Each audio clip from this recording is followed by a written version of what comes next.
everyone, and thank you for joining us for day two of the GTS, the Global Technology Summit, organized by Carnegie India and co-hosted by the MEA. Today's sessions will see a coverage of various topics, talking about the future of nuclear non-proliferation and cybersecurity governance. We'll also be talking about the Unified Health Interface, among other topics as well. Now, I'm delighted to welcome Dr. Anupam Ray, Joint Secretary at the Ministry of External Affairs, who will deliver his opening remarks before we proceed with this next session.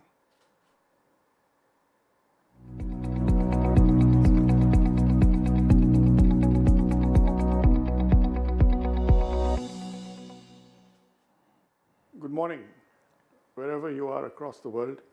Welcome to day two of the Global Tech Summit. On behalf of the Ministry of External Affairs, we would like to welcome you to join us and Carnegie India in the proceedings of the summit today.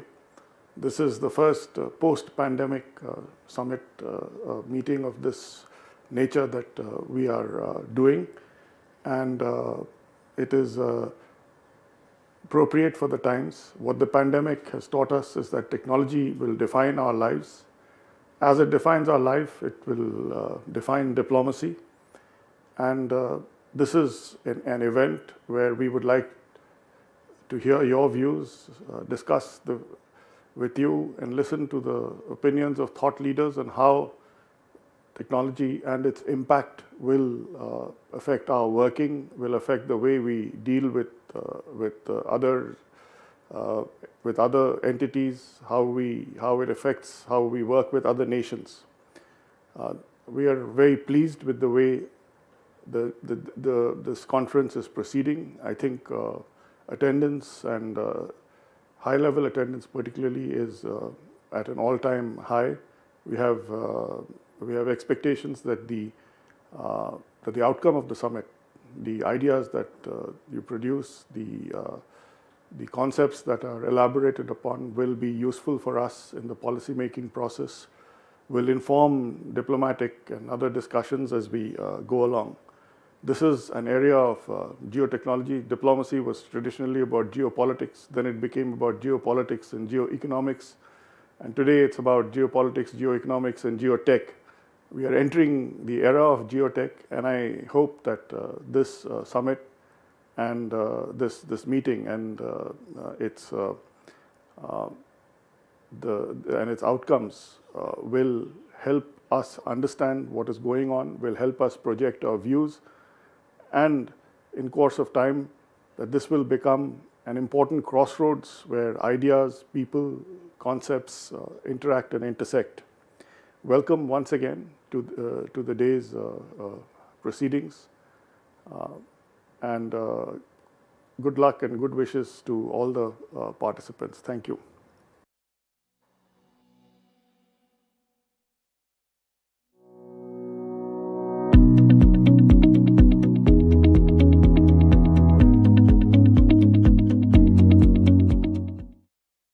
Thank you, Dr. Ray, for your opening remarks. We'll now move on to the conversation on enhancing digital connectivity, fostering tech partnerships with Mr. Tarun Chhabra, who is the Special Assistant to the US President and Senior Director for Technology and National Security Council, and the White House. This discussion will be moderated by Carnegie India's Director, Mr. Rudra Chaudhary. Tarun Chhabra, welcome to the Global Technology Summit 2021. I have the first set of questions is on the Quad. In September of this year, at the end of the in-person summit that took place in the United States, the readout highlighted the importance of technology principles in technology design, as well as in governance. Yet we seem to be living at a time in which sovereign principles, rules, and regulations are privileged over transnational ones. So how do you seek to square the circle between sovereign needs and transnational norms? Rudy, thanks. It's great to be with you at the summit, and thanks for having me. It's a great question, and I think really what we were trying to do with the principles is to square that by making the case that we do have a shared vision for the way that technology should be developed and deployed, such that we can have a set of shared principles while also allowing for each of our national systems to have implementing legislation, regulation, right, that is consistent with our own kind of national systems. And so I think that's going to be really the challenge for technology partnerships and alliances almost across the board among democracies and like-minded countries, where none of us are going to abandon our own systems. We all have our domestic policies and priorities, but at the same time, we do have convergent concerns and approaches, and I think we can square them by coming up with these shared principles and then translating them at the domestic level in a way that's consistent with our own systems. So that's interesting. So if I'm hearing you right, that almost seems a sort of top-down approach, which is that, and it's bottom-up as well. So you create an architecture, for instance, and you hope very much that different jurisdictions, say within the Quad or like-minded countries, are able to, from the bottom-up, kind of converge at a point that makes sense for the sovereign as well as for these transnational architectures. But one of the dominant arguments, especially in tech partnerships, seems to be that we're moving into this age of fragmentation rather than consolidation. So sorry to push you again on this question, but it's one that comes up constantly in India and certainly in Japan. Are you seeing that convergence or that compression beginning to happen, or are we at a very early stage of that in the Quad process? Yeah, so look, I think you're right to say that it's both bottom up and top down. I think that is how it is working, and I think it has to work that way. I think that in terms of fragmentation, this is why we're doing what we're doing right now, which is that I think, among the Quad countries or in the work that we're doing with the European Union, we're trying to make sure that we don't have fragmentation among like-minded countries, or at least trying to mitigate that as much as we can. And I think, if you and I had this conversation 1 year ago and we looked at a draft of the principles, right, that we ultimately agreed to, I certainly would say, I don't know that we can get there, right? But so I've actually been pleasantly surprised by the degree of convergence that we've been able to achieve, but, don't want to paper over the fact that that is a statement of principles and aspirations, and now we have to go out and implement it to ensure that we are in our own systems implementing those in a way that doesn't lead to fragmentation. In the US system, and certainly in the White House, you and your team, I can only presume, is one of the key mooters of Quad literature. So Quad grammar when it comes to tech, for instance. There's a good amount of skepticism, Tarun, when it comes to Quad tech. Some of that skepticism may have also happened primarily because of the announcement of AUKUS, which strangely seems to have eclipsed the work on Quad tech, especially the AUKUS announcement on working on critical technologies, etc.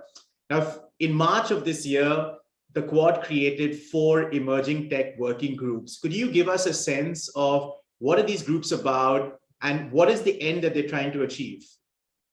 Yeah, thanks. So yes, as you mentioned, we have 4 working groups. One is focused on advanced telecom, one is focused on standards, one is focused on supply chains, and then another is focused on horizon scanning with a focus for now on biotechnology. There really is a fairly robust architecture in place now that didn't exist before, where we have working groups across all of the countries. In most cases, they're interdepartmental or interministerial working groups for each of the countries, meeting on a regular basis and doing what the leaders said we would do and agreed to do. They're going to look different in each of these groups. In the standard space, really it's setting up the architecture and so that there's constant communication. There is an alerting process when there are standards developments that are of concern or opportunities, right, that we should be seizing together. I think in other areas like supply chains, we could probably be a little bit more goal-oriented. But, I think the bottom line is that we've, in a relatively short time, built this new architecture of cooperation that I'm finding is already enabling, not just progress in each of those areas, but it's allowing communication and work together in other areas just because of that connectivity. In a discussion yesterday, on the first day of the GTS, we had the scientific advisors to the 4 governments come together and talk about what's next. And what seemed interesting is 2 of the key takeaways was, 1, let's institutionalize the work that we're doing on science and tech. And number two was, let's not think in kind of brick and mortar terms of creating a Bretton Woods kind of structure, which may over exaggerate what the Quad intends to do. But let's create some sort of a space by which all of this can come together. In the readout in September, there was this big mention of a Quad fellowship, which seems great. Get the best of the minds from different parts of these 4 countries, come together to the US, get R&D working together, innovation ideas. What's the next step for the Quad? It doesn't have a secretariat. It's not really institutionalized apart from the working group. Do you think that the advice of the scientific, advisors is the next step, is creating a structure? Yeah, so look, I think, the point made by the scientific advisors is really well taken because, part of what we're trying to do is not necessarily create a closed system. I think we want to create a platform for cooperation that is open in many ways. So, if I look out a year or 2 from now, I hope what happens is that there are many other partners who are attracted to the work that we're doing in various parts of the Quad and are joining us. If you take the statement of principles that you started with, we very explicitly say in the principles that we hope other countries would join us, right, in subscribing to these principles. It doesn't mean necessarily every principle, right, but most of them, or as much as possible. So I think that's one big piece of the agenda, is opening up our work to others, right, and attracting others to what we're trying to do. I think we've tried to remain relatively flexible, right, as a result, right, in order to do that kind of work. And I wouldn't want to get ahead of where my partners are and so on. But one of the things I'm personally interested that I would mention is I'd love to see more what some call strategic science cooperation, right? And this has been mentioned by, I think, a number of scientific advisors, where I think, traditionally our approach has often been a purely kind of bottom-up approach to some of our science cooperation. I think we all have, converging priorities, right? Particularly in certain technologies, and I think we could probably find ways to do joint R&D in some of these areas, and that's something where there'd be cooperation between folks in the national security world and in the scientific advisory world, and so that's something I'm excited about and hoping we can explore together. And Darren, if I just may ask, is that appetite shared in India from the interactions that you've had? I'll overall, I think across the Quad, the degree of convergence across all of the issues that we're talking about, right, has really been remarkable. I think at some degree, it's a level of strategic convergence. At some degree, it's just, I think an appreciation of the fact that in order to deliver for all of our citizens, we really have to invest and double down and work together in a lot of these technology cooperation areas. So overall, I think if you were just to go visit each capital, ask the same series of questions, I think you would find relatively convergent answers. So let me switch, Darren, to a couple of questions on the US and India. Now, this is, of course, it's an incredible relationship, even in the history of international relations. 2 outsized democracies, able to argue. There's a kind of resilience built into that relationship today that didn't exist even 20 years ago. In tech cooperation, there are a couple of mood questions. So India is obviously at a cusp at this point.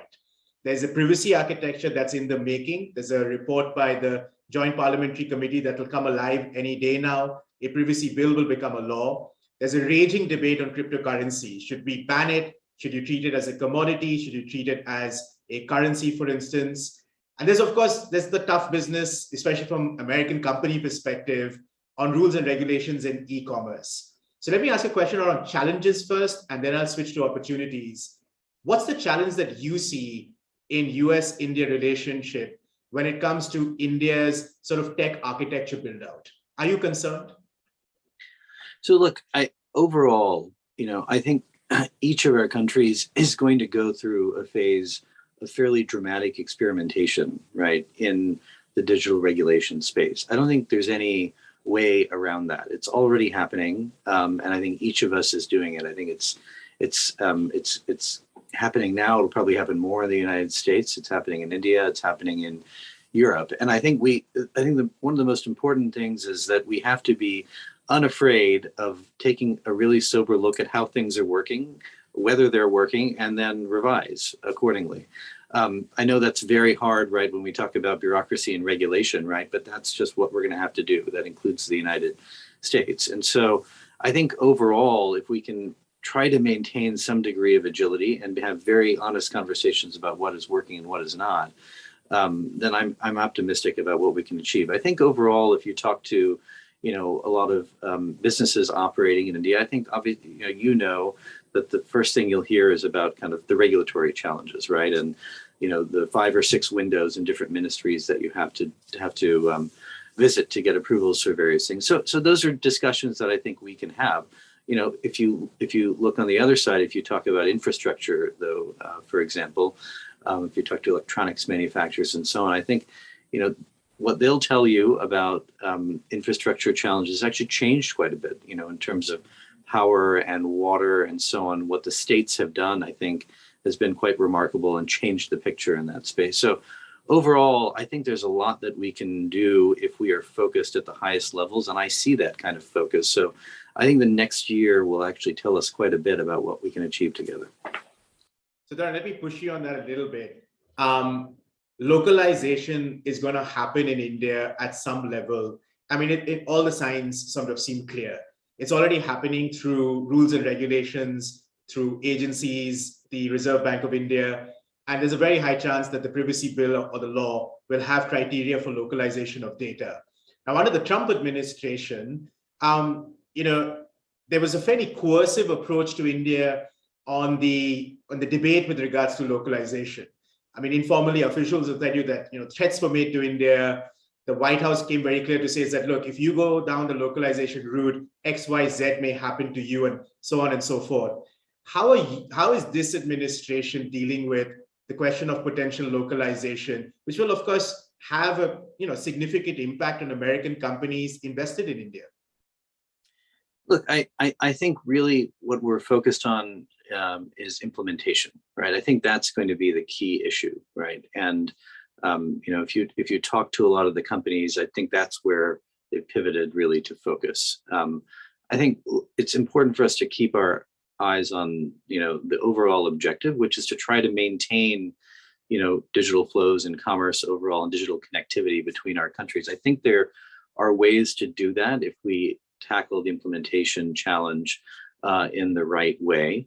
I think from just an American perspective, obviously we don't want to see measures that look like they're discriminatory, aimed at U.S. firms, right?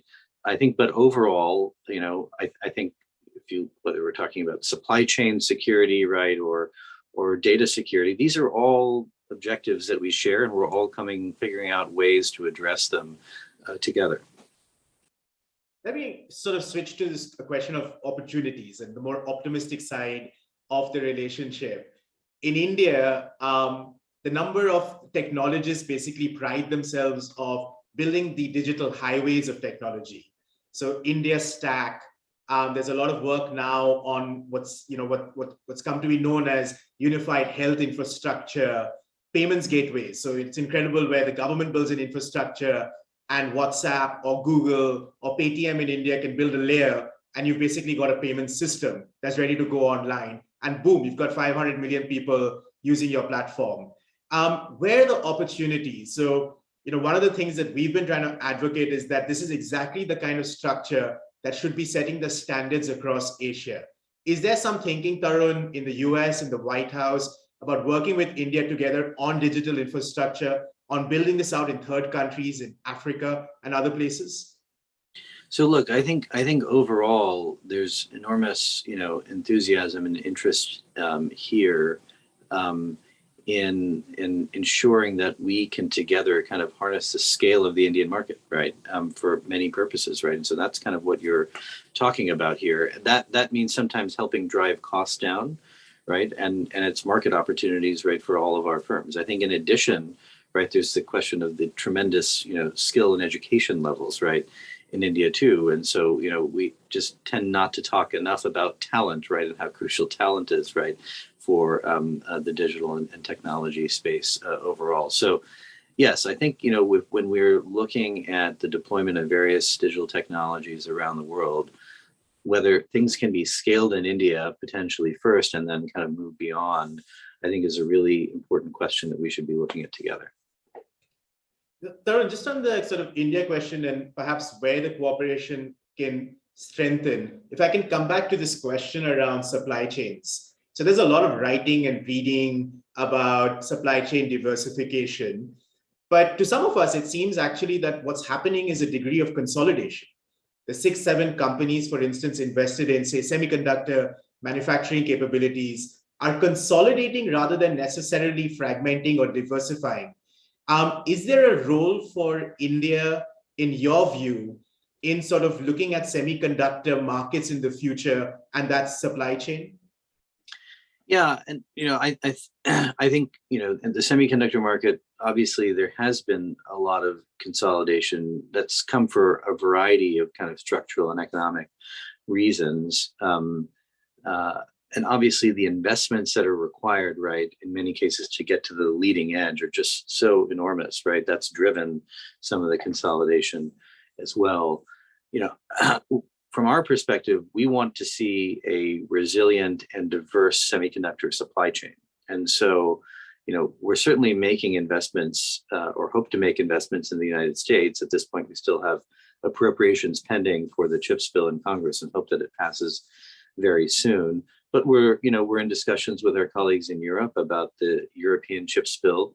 And we're obviously aware of the initiatives in India on the semiconductor supply chain as well. And we welcome all of them. We think all of them will contribute to a more diverse and resilient semiconductor supply chain, particularly when we think about the vulnerabilities and risks that we're most concerned about. So from a US perspective, I think we want to partner and support a lot of the initiatives that we see underway in India in the semiconductor space. I'm going to ask you a sort of unfair question now as we wrap up. You've been in the public policy space. You're now in the White House. Is Biden a tech enthusiast?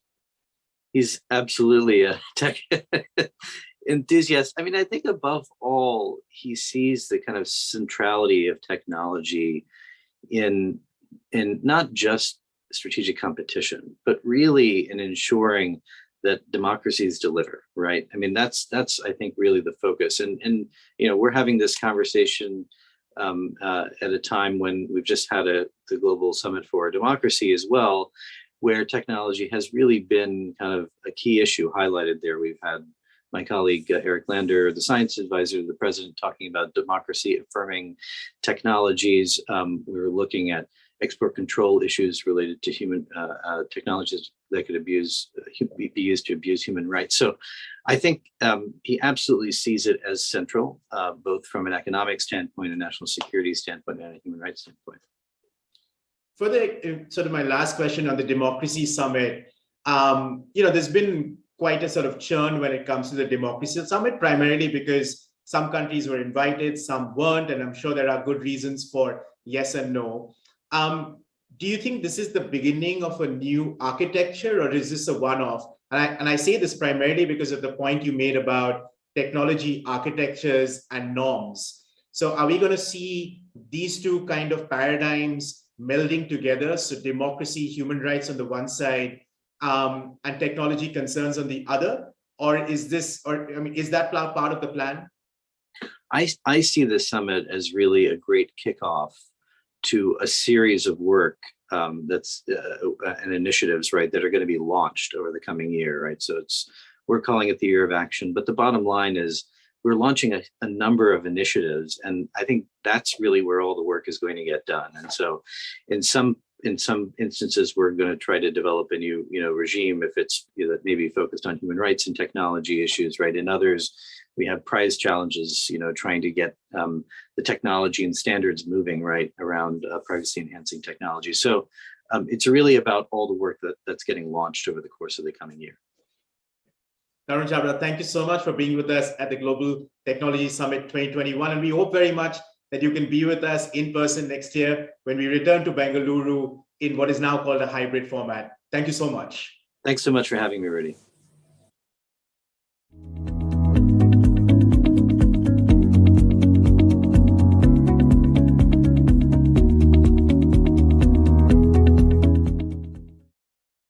Thank you, Mr. Chhabra and Rudra, for your comments on how strategic science cooperation can enhance and enable connectivity between the India and the US.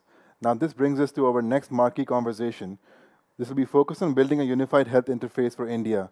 It is an absolute honor to welcome Dr. R.S. Sharma, the Chief Executive Officer of the National Health Authority, Ministry of Health and Family Welfare, Government of India. Dr. Sharma will be in conversation with Ms. Indranil Mukherjee, who is the Managing Director of B. Braun Medical. I now invite Ms. Mukherjee and Dr. Sharma to start the conversation. Good morning, friends. First of all, I'd like to thank Carnegie Endowment for International Peace, India, and the Ministry of External Affairs for inviting me to this 6th edition of Global Technology Summit.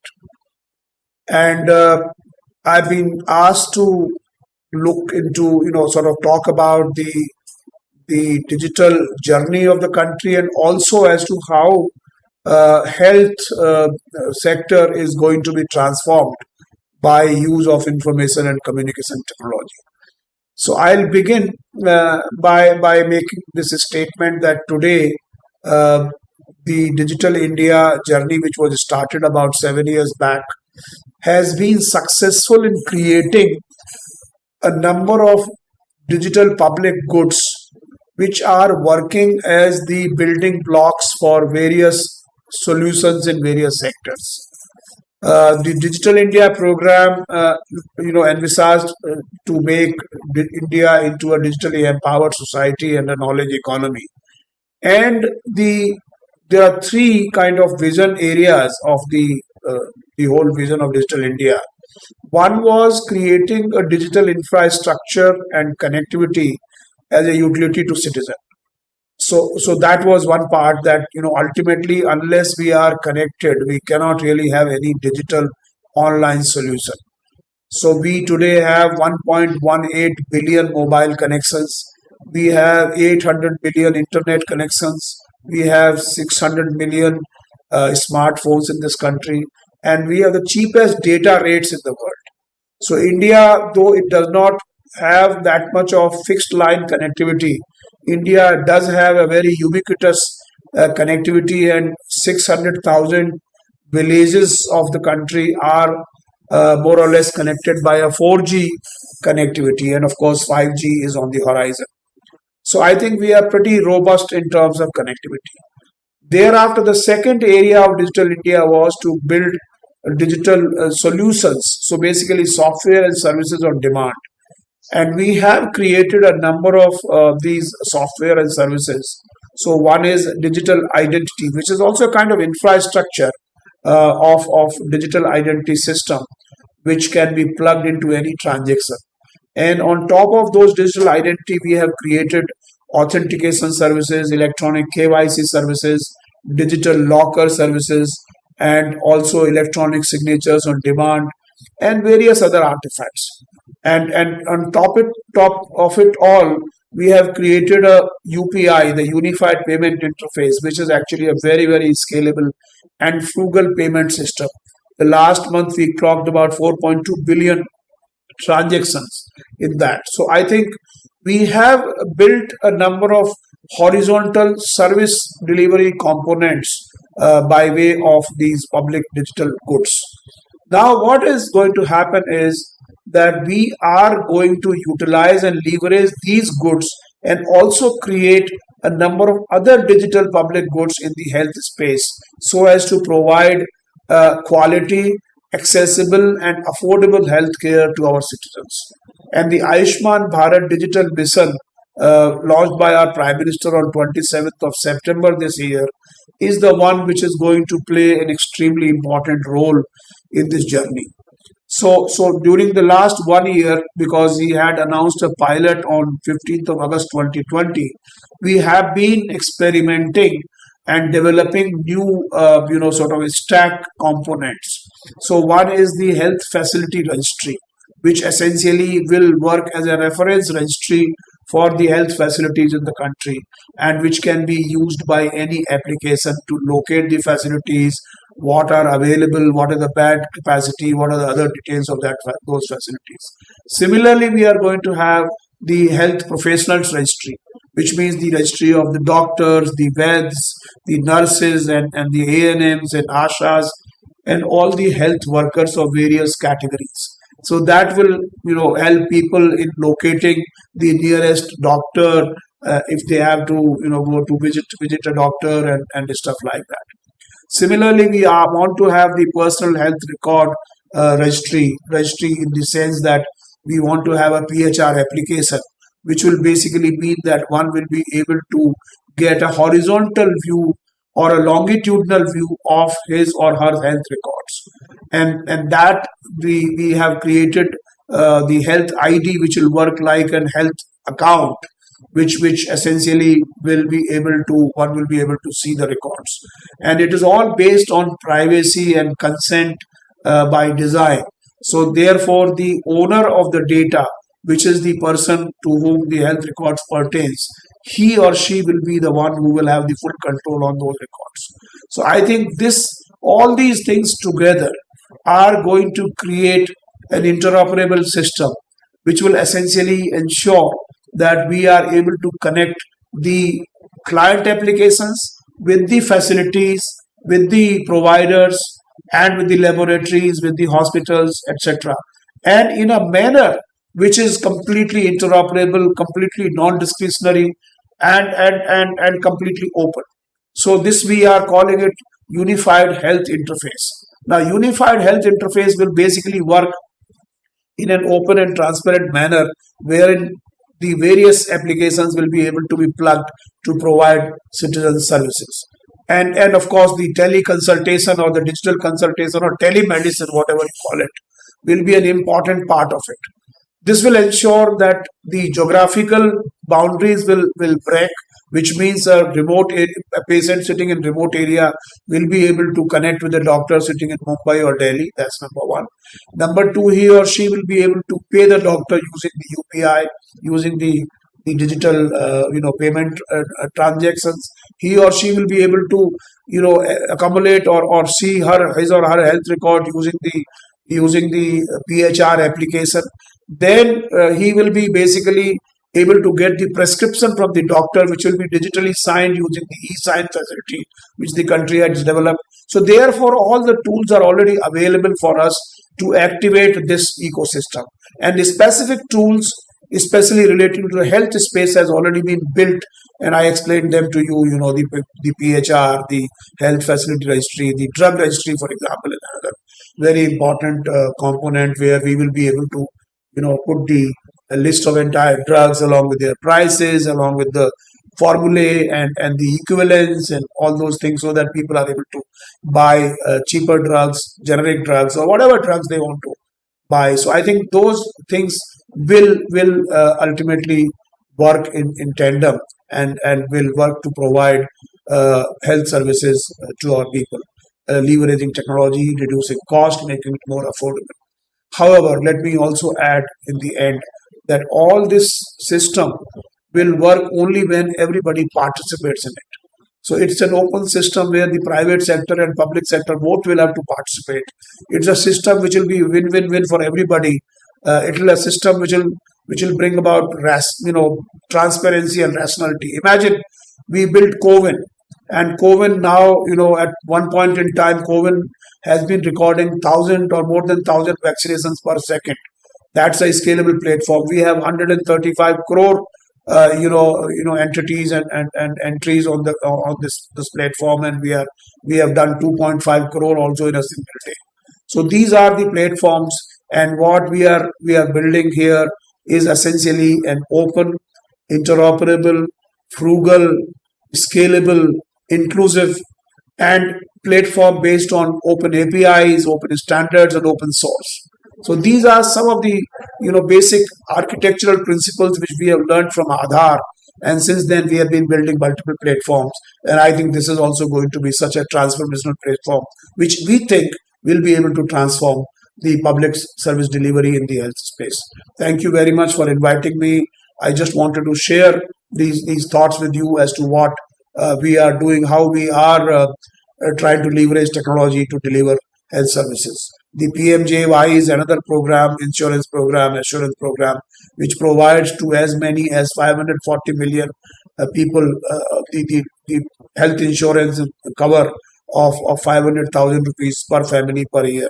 And that's also going to become scalable by including many more insurance related programs which are already in existence, and we are going to provide a converged platform to those programs also. So on the one hand, we will ensure that people are able to use technology. On the other hand, we are also trying to ensure that the out-of-pocket expenditure for poor people is minimized.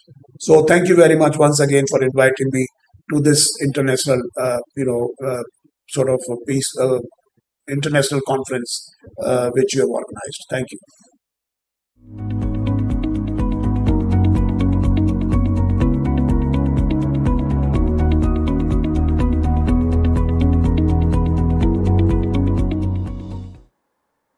Dr. Sharma, thank you so much for highlighting the way in which India can possibly scale up the UHI. This crucial conversation now brings us to an intervention where we will see a discussion on cybersecurity governance in the digital age. The speaker for this session is Dr. Johanna Weaver, Director at ANU Technical Policy Design Center. I would like to now invite Dr. Weaver to start the intervention on the topic of cybersecurity governance in the digital age. Hi, my name's Johanna Weaver, and I'm the Director of the Tech Policy Design Centre at the Australian National University. I'm honoured to be here today, and I'd like to thank Carnegie India for extending me the invitation, but for also affording the opportunity for me to participate in this session virtually in this hybrid format. I'm really honoured to participate in this Global Tech Summit. I think it is the subjects and the issues on the agenda are some of the most pressing issues of our times. In particular, I've been asked today to speak on the Quad Leaders Statement and what that means in particular for tech governance. So, of course, when I'm asked a question like this, the first thing that I do is go and have a look at what that Quad Leaders Statement actually says.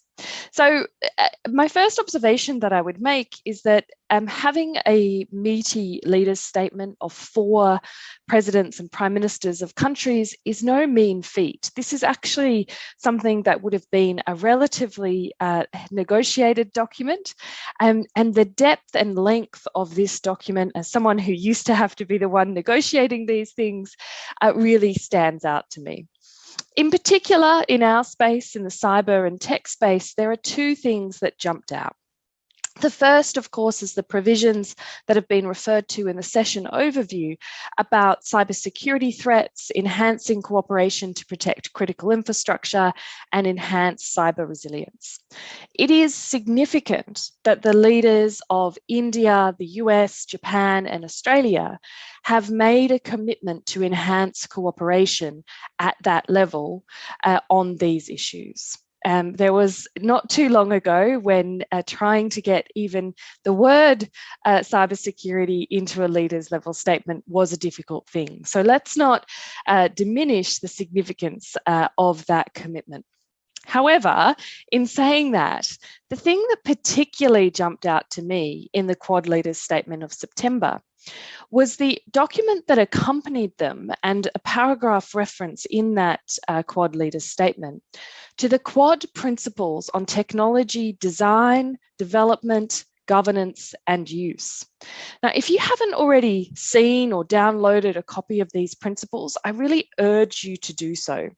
These principles are not just short, sharp statements. It's a couple of page document organized under 3 headings of supporting universal values, building trust, integrity and resilience. And then the 3rd heading is fostering healthy competition and international collaboration to advance the frontier of science and technology.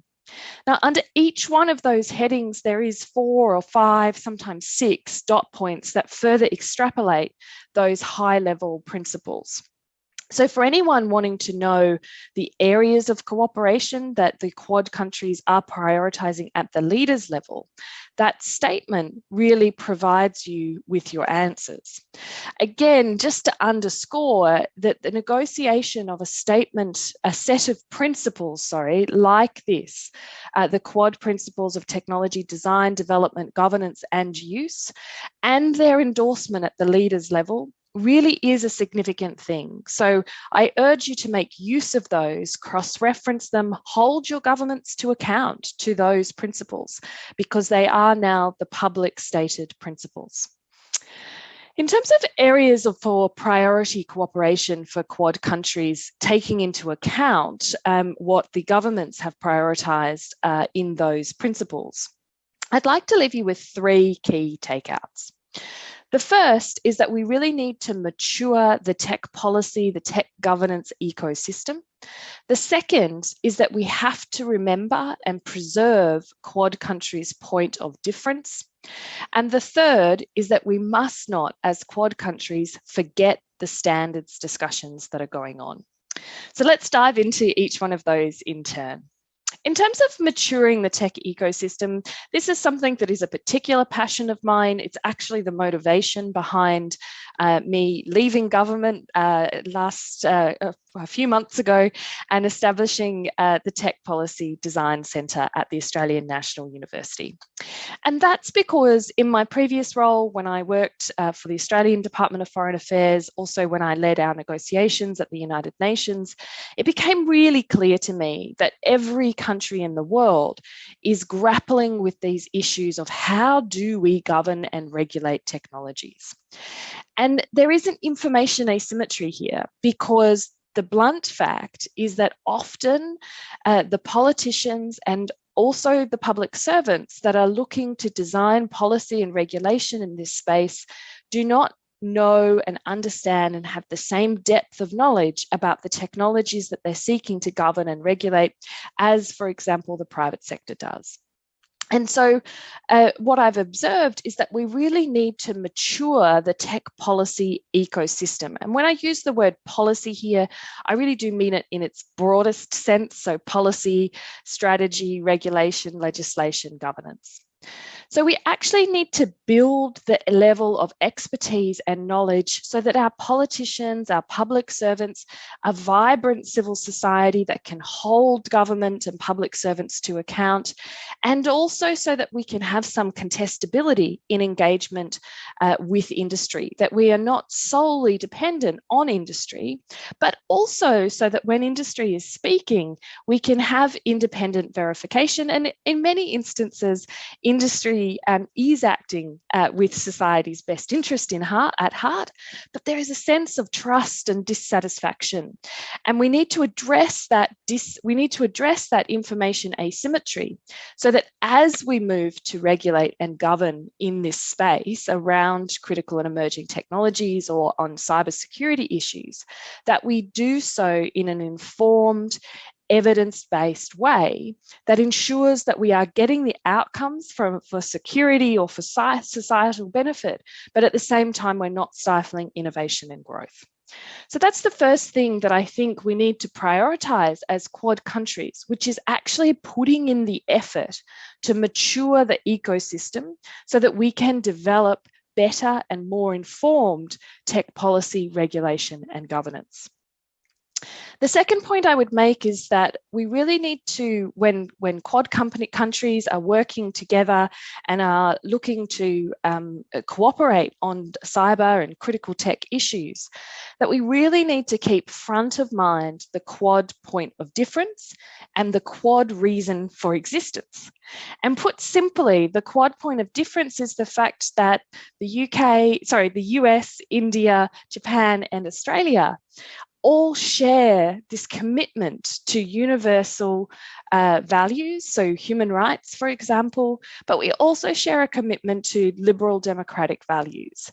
That point of difference is important to keep front of mind. And also, we need to keep in mind the motivation for establishment of the Quad, and that is that there are countries that are developing technologies who have interests that are inimical to our own, and Quad countries are concerned about what that will mean for our societies and for the broader international environment. So as we are developing our own policies and responses, we need to ensure that we are promoting the values that bind us, and we need to make sure that we have a point of difference from those who have authoritarian leanings and are creating technologies that don't necessarily align with Quad interests and values. This is especially important, and I underline that, it is especially important when Quad countries are regulating or implementing governance measures in response to security concerns. When we do this, we must do so in a nuanced manner that allows us to remember that our point of difference from those countries that we are looking to secure technology from, for example. So that would be my second point. We really need to keep in front of mind our point of difference, preserve, promote, and protect that, especially when we are implementing policies with respect to security. It's possible to do that quite easily by building in transparency and accountability into those policies. So it's not something that is unattainable, but we must make sure we keep that transparency and accountability front of mind. The final and third point that I would make is around the standards. Now, I often say this, and it is a gross simplification, and it is slightly in jest. But if you control the tech standards, you control the tech. And if you control the tech, you're well on your way to controlling the world, given the amount of interdependence between technology and our everyday lives. So the tech standards, to put it in a more technical way, when we set tech standards, they shape the technology. They shape whether or not that technology allows for accountability and transparency. They shape whether or not that technology has privacy and respect for fundamental freedoms and human rights built into it. So the discussions that go on in these technical standards bodies are super important because they set the parameters of what the technology can do. So in my view, a priority for Quad countries has to be to ensure that we have broad, effective, and active representation in all of these critical and emerging technical standards discussions and in the existing cybersecurity discussions.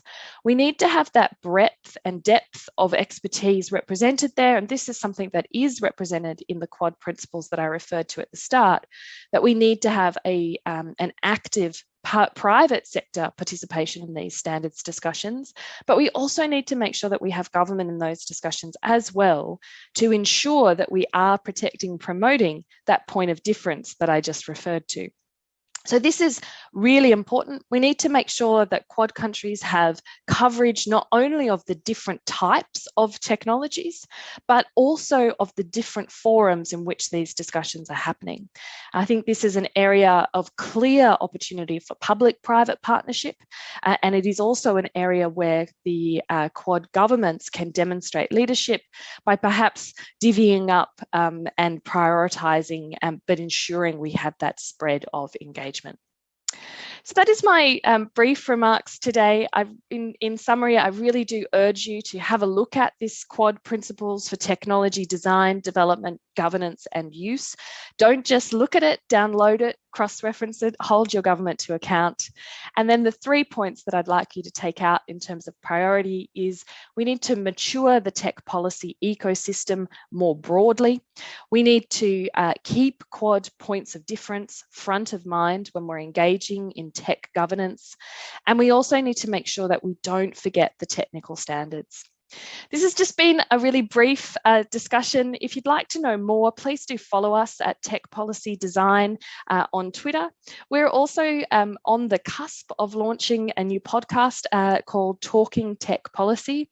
It will be launched in the coming days. This is mid-December, and it will be available on your favourite podcast platform. So please do reach out and get in touch. And thank you again to Carnegie India for providing me with the opportunity to speak today.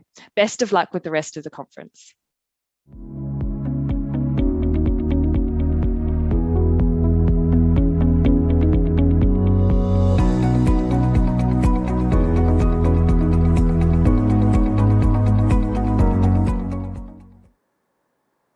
Thank you, Dr. Weaver, for your comments on the topic of cybersecurity with a particular focus on Quad nations. Now, we now transition to a panel on cloud governance, tackling cybersecurity challenges. This panel will feature Mr. Mark Johnston, Head of Security, Customer Engineering at Google Cloud, Asia Pacific and Japan. Mr. Alok Joshi, former member, National Security Advisory Board of India. Ms. Lata Reddy, Co-Chair, Global Commission on Stability of Cyberspace. And Ms. Chinenye Sichizea, Chief Information Security Officer, National Identity Management Commission, Nigeria. This panel will be moderated by Ms. Gunjan Chawla, Program Manager, Technology and National Security Team, Center for Communication Governance. On to the panel.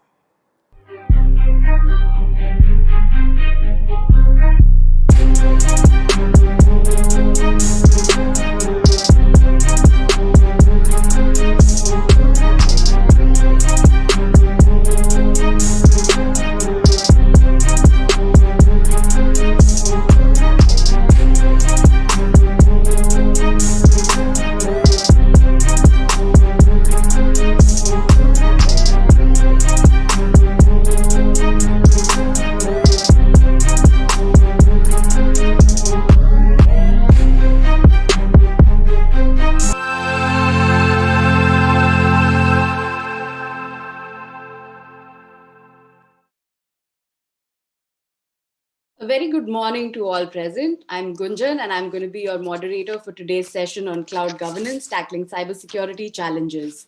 As we all know, the advent of remote work in the wake of the COVID-19 pandemic has raised several challenges and opportunities.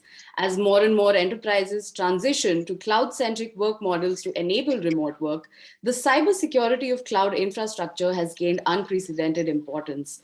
Robust security is imperative to protect data, systems, and applications from theft, leakage, corruption, and deletion.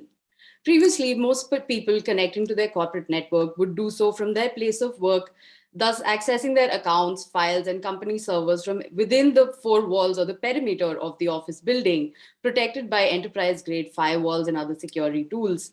The expanded use of cloud applications has meant that suddenly this is no longer the case, and users are able to access the same applications, documents, and services from anywhere. This has brought in the need for new security tools and to reconsider security models that are based on the perimeter of enterprise networks, and the need to bring in trusted third parties for better security.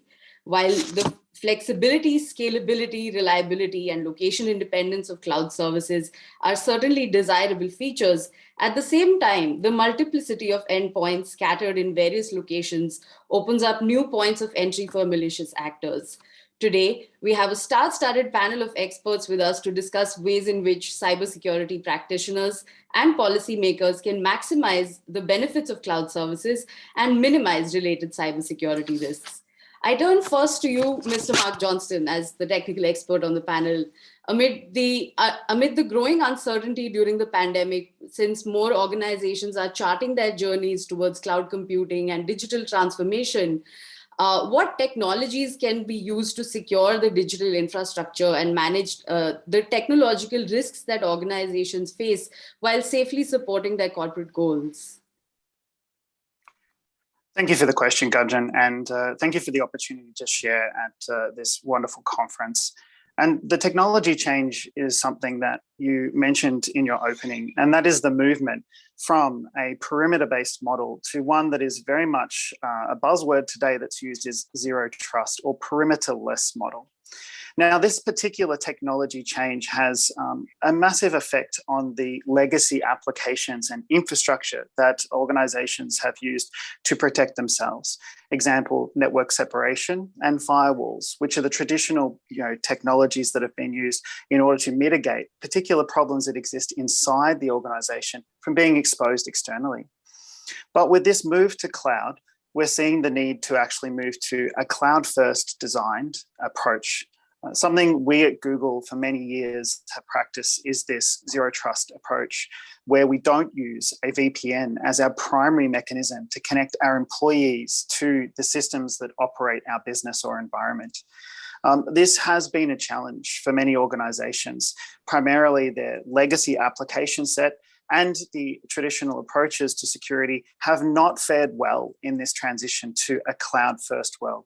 So how do we help? I think it's really important to look at the marketplace of the right partners that can help transform your business. Ones that are going to allow you to wrap those legacy applications or help you transform where you are in order to be ready for the transition to move to a cloud-based service of operation. And organizations need to be open about their challenges so we can all collaborate together around mitigating the most important risks. I think also the key use of open source and understanding their supply chain risks when leveraging open source becomes a critical function of the way they operate in the cloud. And modernizing their application stack is a digital priority. Something that Google has been opening with and very large on is container-based software application stacks and the open sourcing of the Kubernetes container orchestration framework, which organizations can evaluate on-prem in their environment today and learn to understand how to operate modern application workloads, get the experience with that in order to actually transition to a cloud-first model of operations for particular application sets and data sets. And you mentioned some important areas around data localization. Finding the right partners that will allow them to be compliant with either government or industry regulations in the particular country of operation is an important partnership, and making sure that the standards are applied to those cloud service providers that meet those government regulations. This is an important partnership with the industry in order to allow those organizations to safely move from a current environment they have to a compliant environment that meets the regulatory obligations of the organizations that they otherwise under and regulated by. Thank you so much for your intervention, Mr. Johnston. And since you mentioned data localization, I turn directly next to Mr. Alok Joshi. Sir, currently there are multiple laws that empower multiple government agencies to deal with various aspects of cybersecurity in India. How can the efforts of these multiple agencies be synergized for an effective response to cyber threats? Additionally, since the topic of data localization was brought up, I'd be grateful if you could speak to us about, to what extent can proposed policies like Data Localization act as an enabler or as a hurdle for enterprises looking to transition their work to the cloud?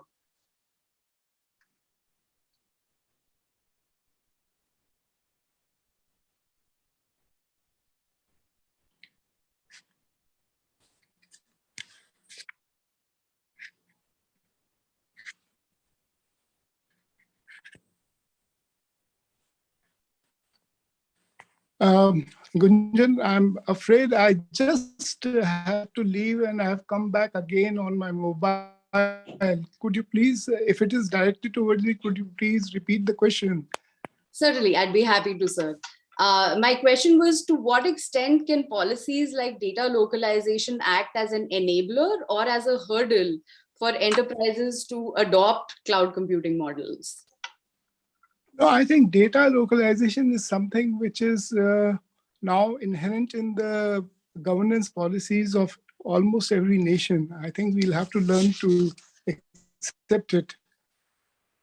And if you see 94% of global enterprises today, they are using cloud services because of the immense advantages that it offers in terms of reduced cost, scalability, and enhanced security.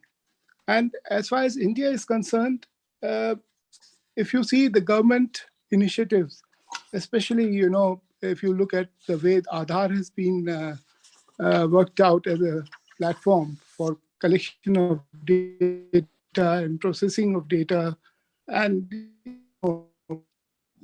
securing it, I think it is an enabler, and it is something which enhances security and gives confidence to a nation, that its data is well protected. And, the analytics, whatever analytics are being worked out, within the parameters of, security and, I would say, confidentiality also.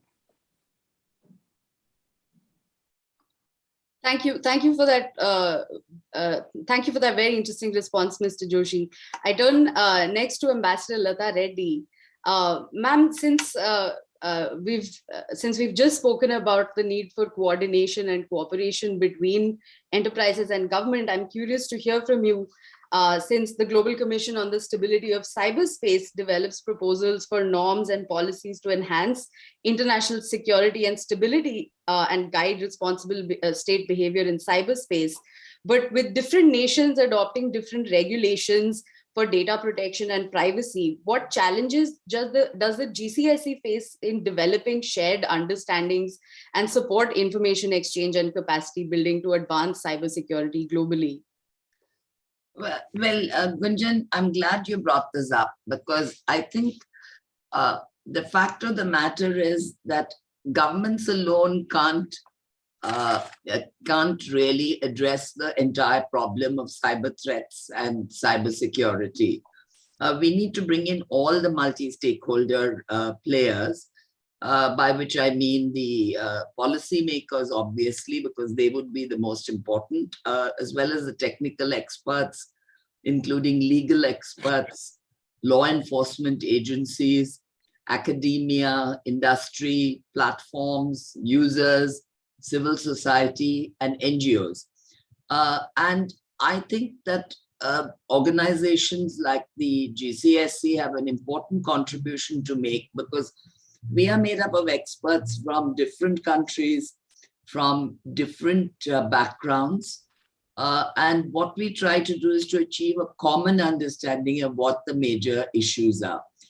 As you know, the work of the GCSE was essentially centered around how do we ensure the stability of cyberspace, by which we really did not get into areas like content. We did not get into areas like what this medium is being used for, but we emphasize the fact that you need to essentially have a stable system in order for the internet and for international communications to continue in the way that we depend on it. And particularly in this particular time when we are so dependent on these platforms and these methods of communication, since most of us are working from home and using these tools in order to communicate with each other, I would say the emphasis has to be even more on how do we address these threats. And I think as far as the Global Commission's own work is concerned, as you know, we have put forward, 4 principles, which are responsibility, everybody is responsible, restraint, no state or non-state actor should take actions that impair stability, the requirement to act, that both state and non-state actors should take reasonable and appropriate steps to ensure stability, and finally, respect for human rights. Based on these principles, we evolved 8 norms which have come out, and the norm which perhaps has excited the most interest is the one on the public core of the internet. And perhaps later in the program, we can talk a little bit about that. And we've also come out with specific recommendations. While we commend the work being done in the UN in various organizations, and also other multilateral organizations such as the Global Forum on Cyber Expertise, the Cyber Peace Institute, and so on, I think that there is a real need to bring in all the stakeholders so that we can all sit together and decide how best we keep this medium as safe and stable as possible. Thank you. Thank you. Thank you for those remarks, ma'am. I turn next to Ms. Chinenye Chizea. Thank you so much for being here, ma'am. I'm curious to hear from you some of the challenges that you may have faced and your experiences in securing the National Identity Management Commission from cyber threats. As I understand, Nigeria recently launched a new national cybersecurity policy and strategy with an aim to strengthen cybersecurity governance and coordination to foster a trusted cyber environment. What are the modalities of its implementation, and what are the challenges that you foresee in the implementation of this strategy in securing Nigeria and the region from newer emerging cyber threats? Thank you. Thank you for that question. So the policy was signed early this year. And one of the things that has come with this revised policy and strategy is the action plan for implementation. So towards the end of the annex, we have government regulated agencies that are responsible for key tasks that need to be implemented from the strategy. So one of the things that has come up is cooperation within public and private sector. One of the key things we see is the public service relying on private sector sometimes for delivery of cyber and technical capabilities. So we have regulatory agencies. The policy says regulatory agencies have set up so that there's communication, that's emergency response teams, there's communication on threat intelligence within the sector, as well as collaborating across board for the cyberspace, so that all stakeholders are aware of possible threats that are oncoming and then deal with them based on whatever risk management plans that they have within their local sector. However, some of the challenges that I can think of, besides funding and cost of tech, some of the challenges that you can think of are cyber skills and capability of retaining those skills. Because what we often see is we have people who man the centers and they're trained and then they move on to better lucrative opportunities. There's also response from stakeholders within the sector, having current cyber drills to keep their skills up to date.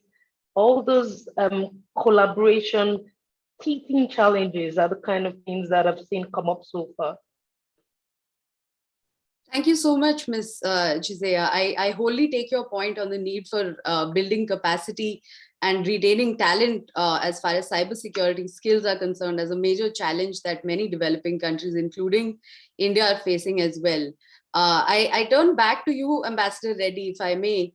What strategies would you say can be adopted by state and non-state actors to train staff, build capacity and capabilities, and bridge the skill gap that currently exists?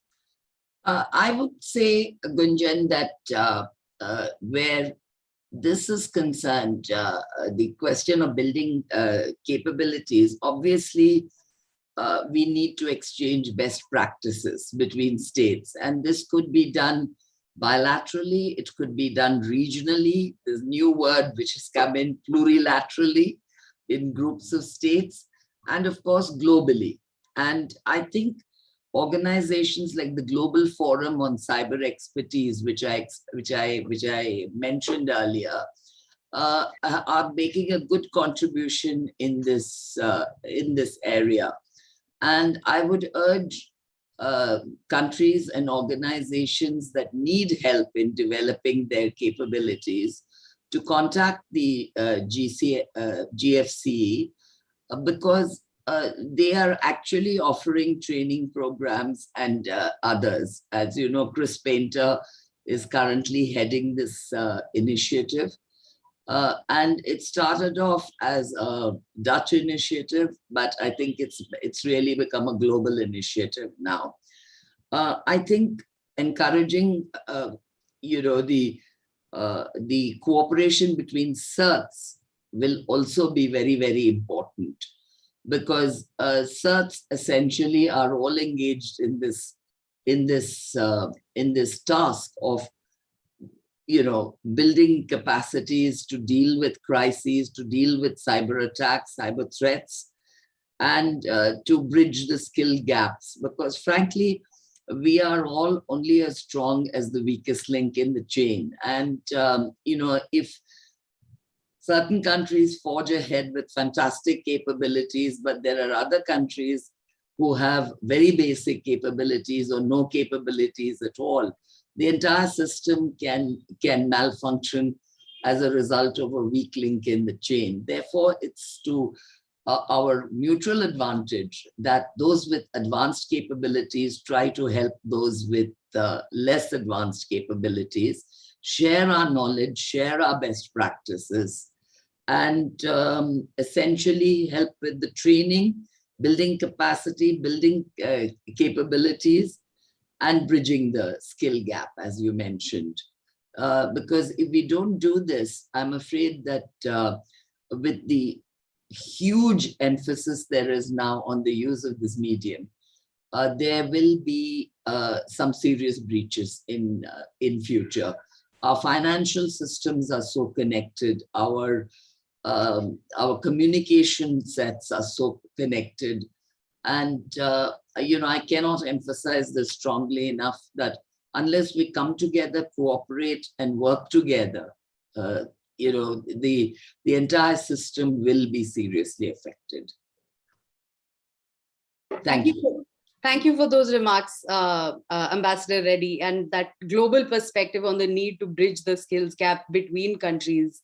I turn back again to Mr. Alok Joshi for a more local perspective on this, since India is in the final stages of clearing its new national cybersecurity strategy. Sir, how do you envision the governance of this new strategy, and what are the steps that this strategy can take to improve coordination and information sharing between government agencies?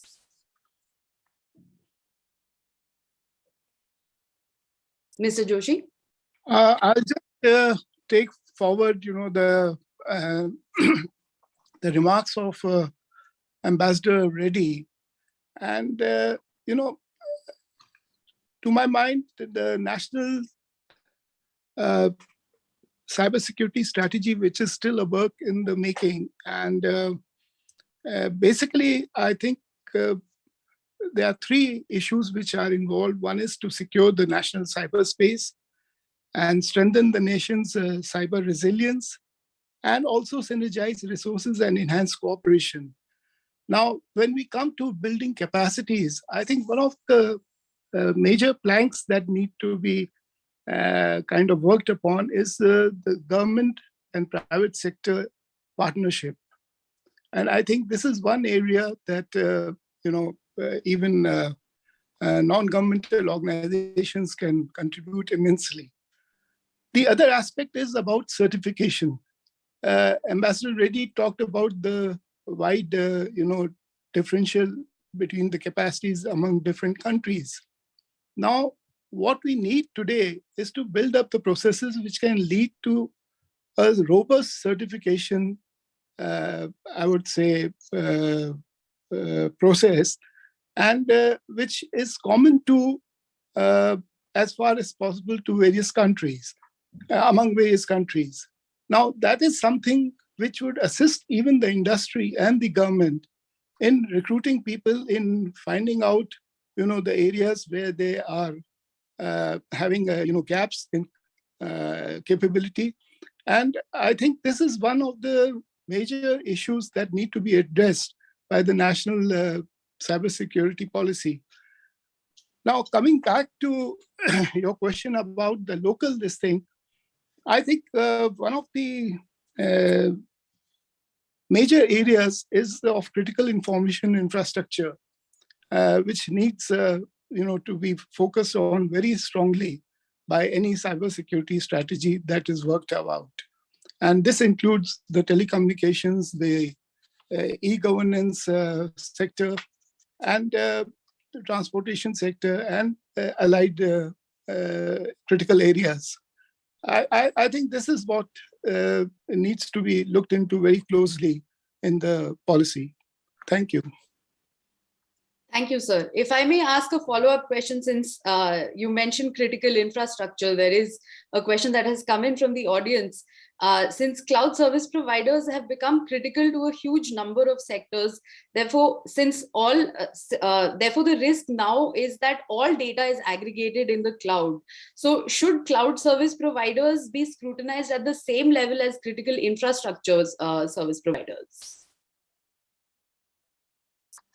To my mind, it depends upon what kind of services they are providing and what kind of data is being,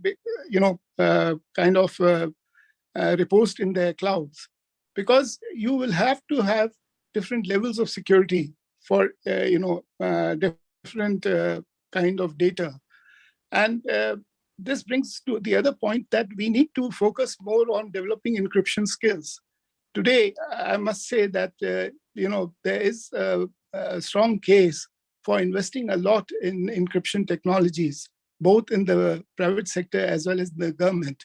But coming back to the question of whether cloud should be treated as critical infrastructure, it depends upon the sector which they are kind of servicing and what kind of data.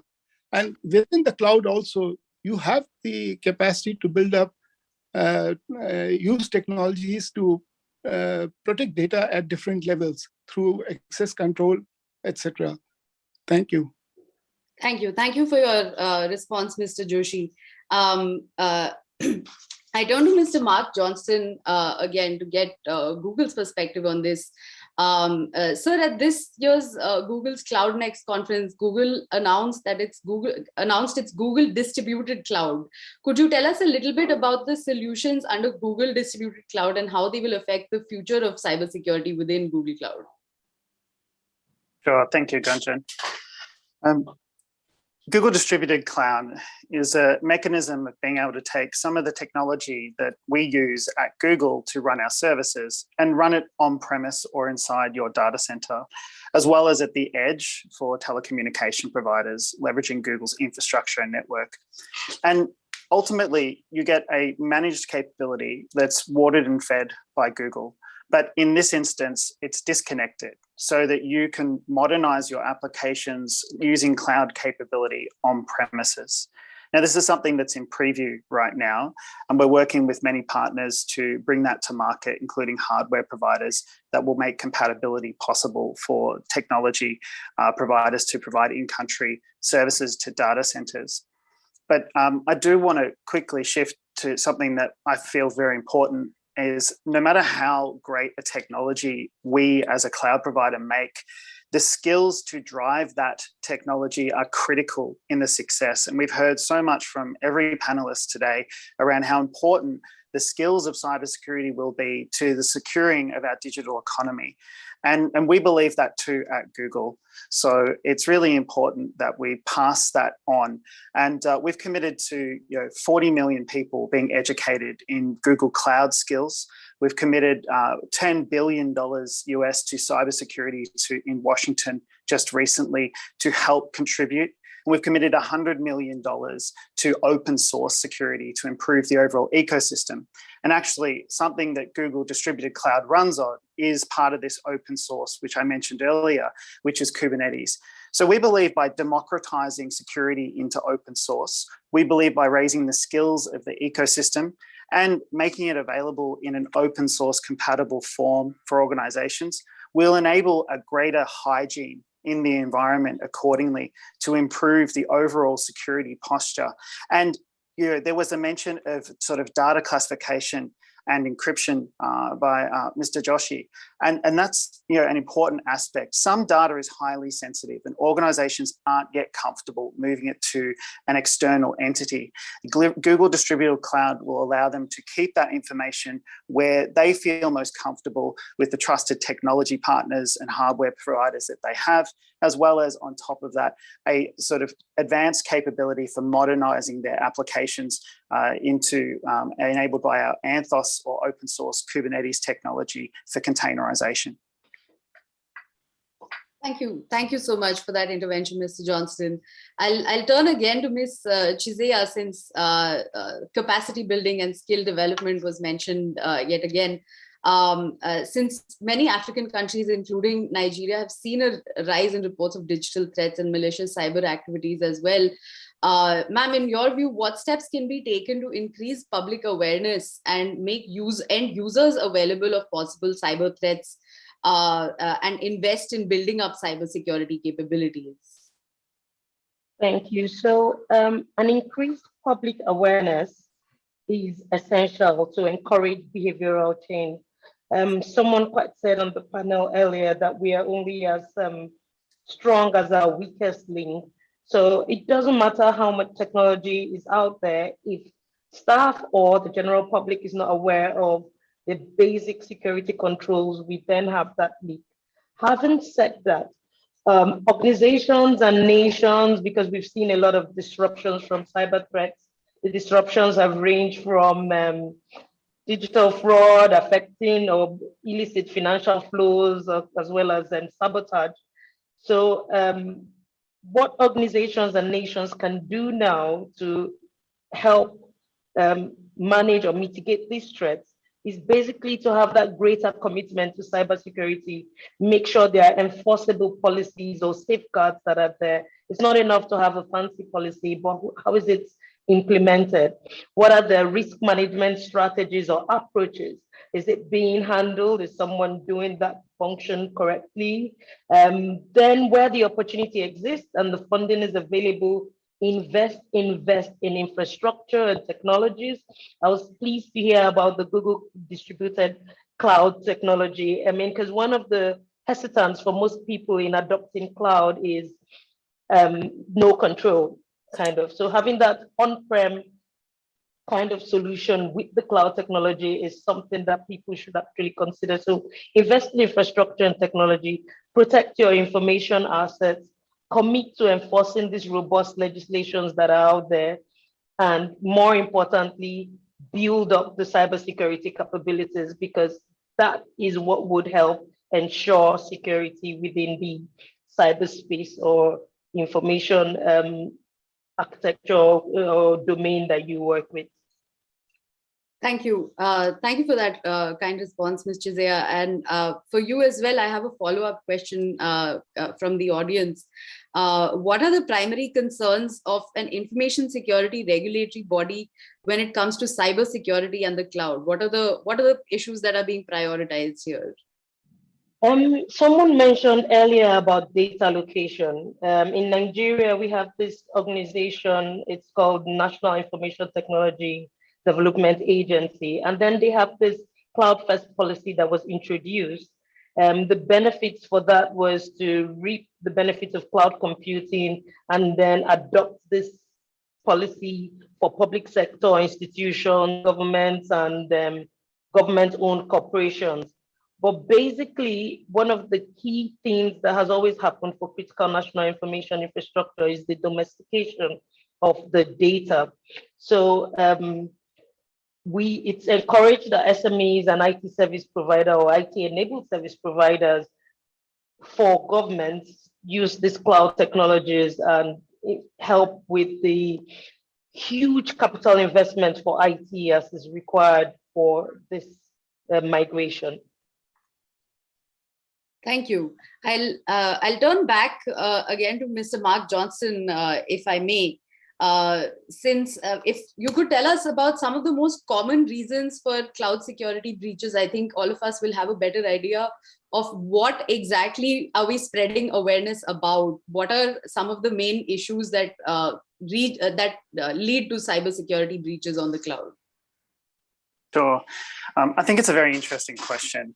And I think it really comes around to a lot of the subject matter that we've spoken about today. But I'm going to start by saying, inherently speaking, the security of the cloud service providers is greater than what exists in the market today on premise. And I'm going to put that out there as a foundation. Now, as we've stated, it doesn't mean that we can successfully drive that for a security outcome if we haven't trained the individuals to understand the visibility and control options that they have on the environment, and even including, as was mentioned by Mr. Joshi, the encryption and control options that it need to exist. So it's really important that we have an understanding of what we call cloud security posture management, and we understand at all points in time, in near real time, because the technology for the cloud enables that, all of the particular assets that exist, the rules, the policies, the particular data classifications that exist in your cloud infrastructure. And importantly, we have the understanding of where we've made a configuration mistake, because the majority of cloud issues today are configuration errors, not on behalf of the cloud service provider, but actually in behalf of the customer operating this new fantastic technology stack to help improve their business. And that's important. We put appropriate technology risk management and what we call guardrails around the way we access this technology. So one of the ways that we do this is we help customers by operating encryption in the way that works for them, including the ability for them to hold the encryption keys on premise and make sure that if they do make a mistake in the cloud, that information that was in the cloud cannot be decrypted without that particular key on premise. Now, encryption is a complex technology. It's not something that every organization fully understands how to achieve. So there's an important function for the cloud service provider to automate that and make it easy for the organization to consume. And once again, that democratization of advanced technologies such as confidential computing and ubiquitous encryption approaches are areas that we are investing in to make easier for organizations to feel safer on the cloud. But still, I really do come back to the majority of problems are configuration mistakes. So importantly, we must come back to the education needs and the focus on bringing everybody on the journey to cloud through reskilling and retraining to create a safer digital economy through investment in the people that will make this change possible for all of us to leverage this outcome for our governments and our enterprises. Thank you, Mr. Johnston, for that very helpful overview of what causes most cybersecurity breaches and the importance of upskilling cybersecurity professionals to understand the importance of proper configurations and to avoid those errors and open up avenues for attacks by malicious actors. I'll turn to Lata Reddy ma'am again, and if you could speak to us a little bit about the GCSE norm on the public core of on protecting the public core of the internet and how that's impacted by these newer challenges that we are facing, that we're seeing in the cybersecurity landscape today. Do you think there is need to talk about developing newer norms to tackle these new challenges, or would the current norms suffice? Well, as far as the GCSE norm on the public core of the internet is concerned, we, in our explanatory note on this norm, we said that defining the public core is challenging, as there are many different kinds of attacks that could impair the general availability or integrity of the internet itself. But there are obviously certain components that one would target if trying to have a broad impact through an attack. And we say that the public core of the internet includes critical elements of the infrastructure of the internet, such as packet routing and forwarding, naming and numbering systems, the cryptographic mechanisms of security and identity, transmission media, software, and data centers. And while we go into some detail in explaining why we included these elements, finally, we conclude by saying that experts believe that far more categories of internet and ICT-enabled infrastructure are deserving of protection. So this definition needs to be broadened in the future. And I think the increasing dependence on cloud governance certainly comes into this category. So we have always maintained that the norms put forward by the GCSE are essentially there for people to build on. You know, we don't take them as sacrosanct or a static process that is now over, you know. So we would be very happy if this definition could then be refined further. And while it's already been adopted in a broad form by the European Union, the Paris Call for Peace, and many other organizations and several countries have endorsed this norm, we would welcome broadening it to meet the challenges of today, you know, including the challenges thrown up by the increasing dependence on cloud governance. So I hope that answers the question. Absolutely. Thank you for those remarks, ma'am. It's definitely heartening to see that we're taking an evolutionary approach to norms given the evolving landscape of threats that we are facing on the cybersecurity front. I have another question from the audience. This one I believe would be best directed to Mr. Alok Joshi again. So what are the possible opportunities in the areas of concern in cloud for the private sector to pitch in the Indian context?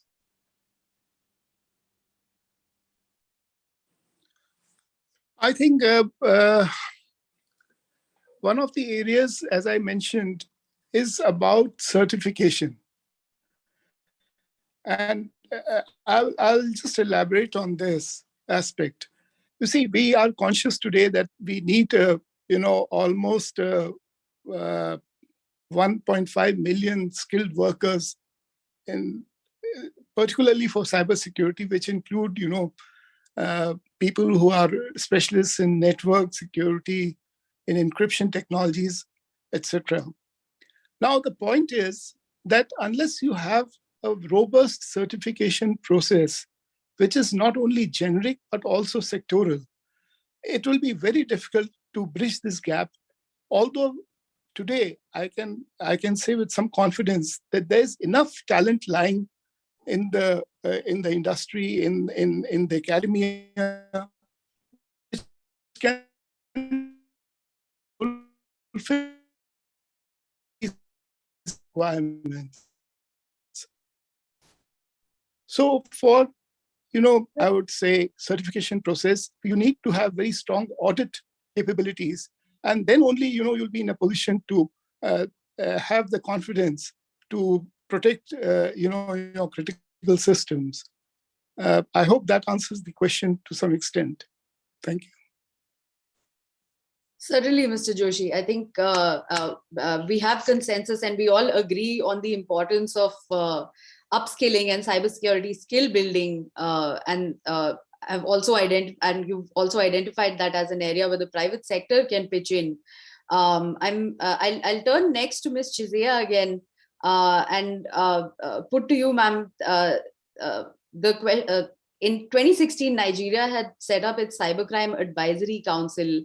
How effective has this institution been in tackling cybersecurity issues, especially with respect to cloud services in the region? So the Cybercrime Advisory Council was set up when Nigeria had its first 2014. It was kind of the action to have like a governing council to oversee the cybersecurity landscape of the country. And it's been an interesting journey. It's made up of public, private, and industry experts. And so far, they've done a good job in implementing enforceable tasks and solutions. So when it comes to the cloud, we as a country have grown. We have so many private sector organizations, if I can name a few, Main One, and so, who are local companies delivering IT-enabled services for government agencies or small, medium enterprises, especially as we saw with the pandemic, a lot of e-commerce options, the digital economy is growing. And this council has been able to give like a direction or kind of like a guide on activities that govern the cloud security space.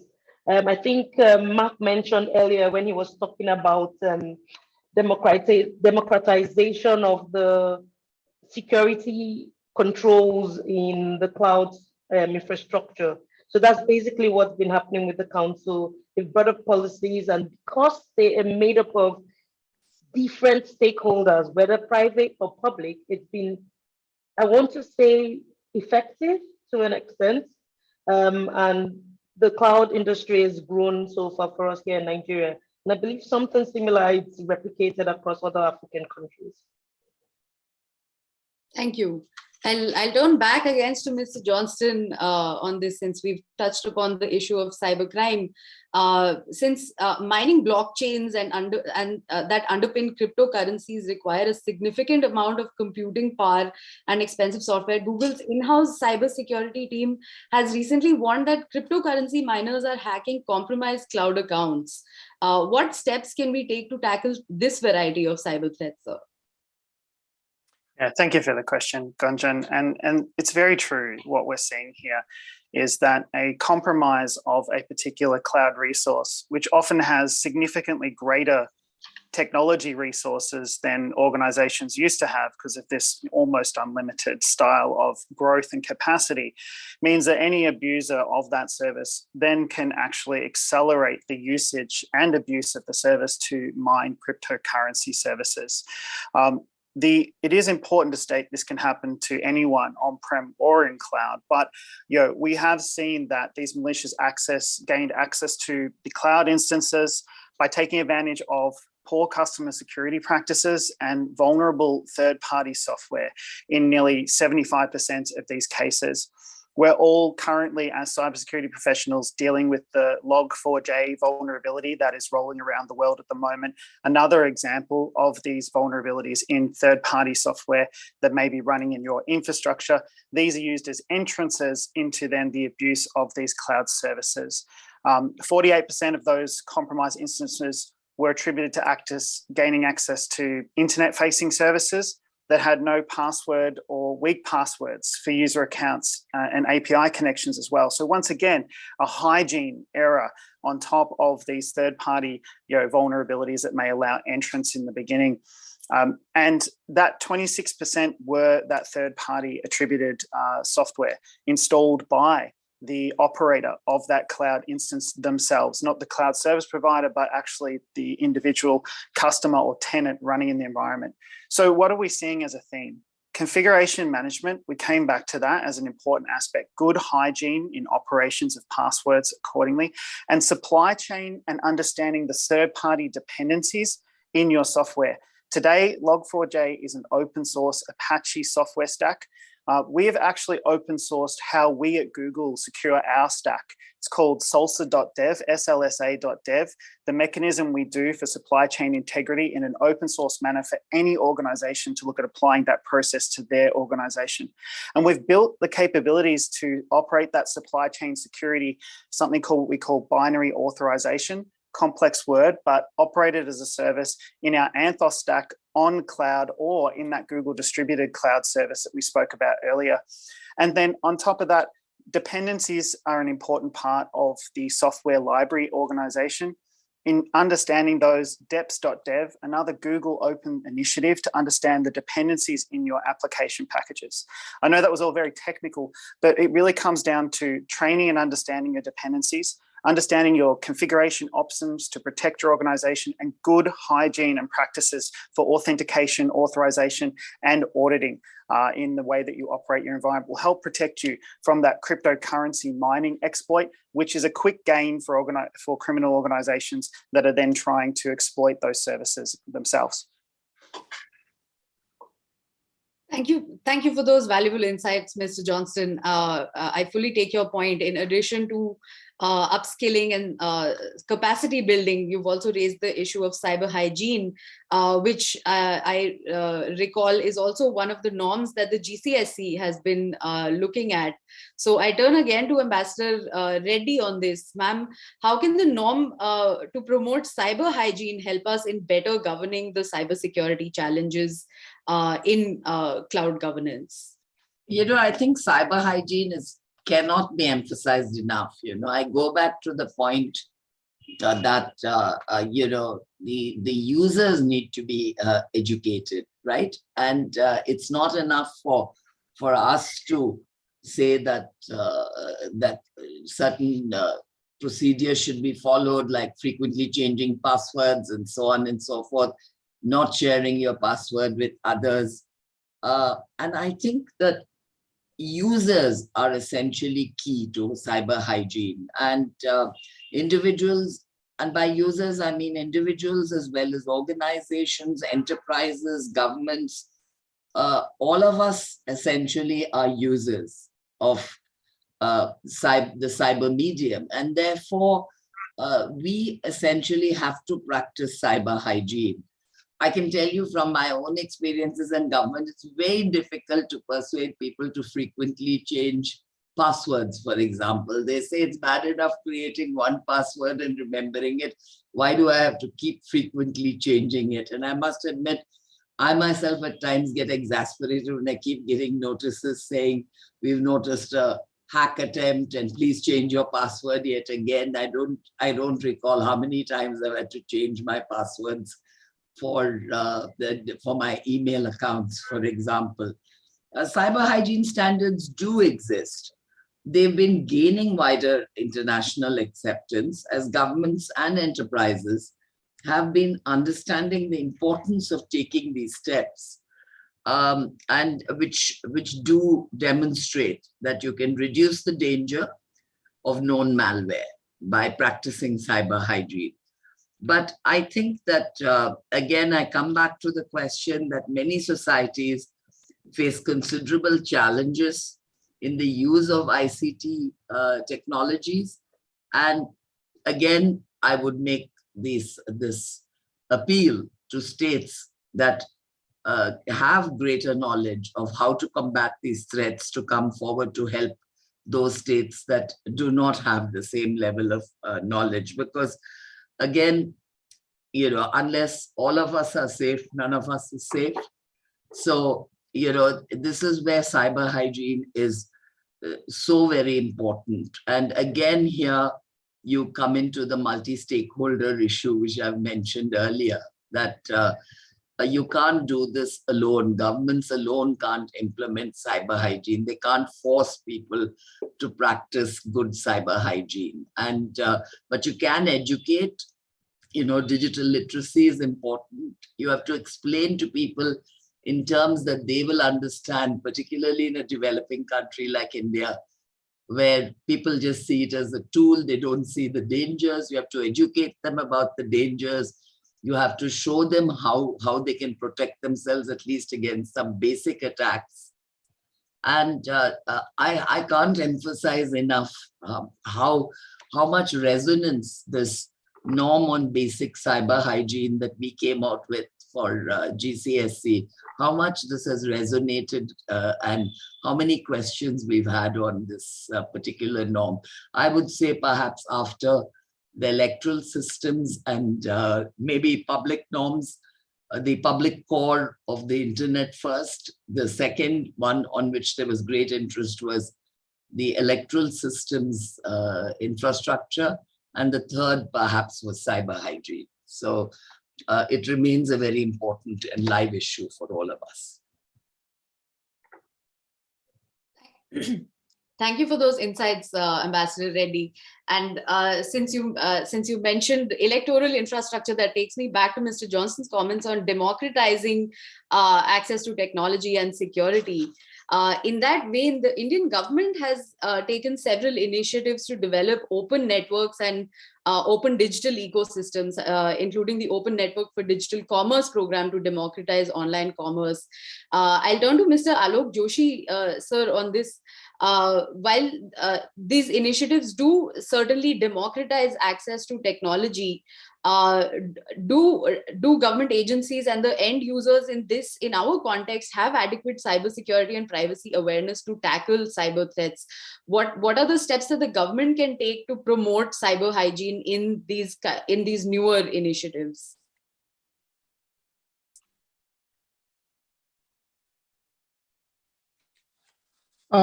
That's a very interesting question, and to the way the GEM platform has developed.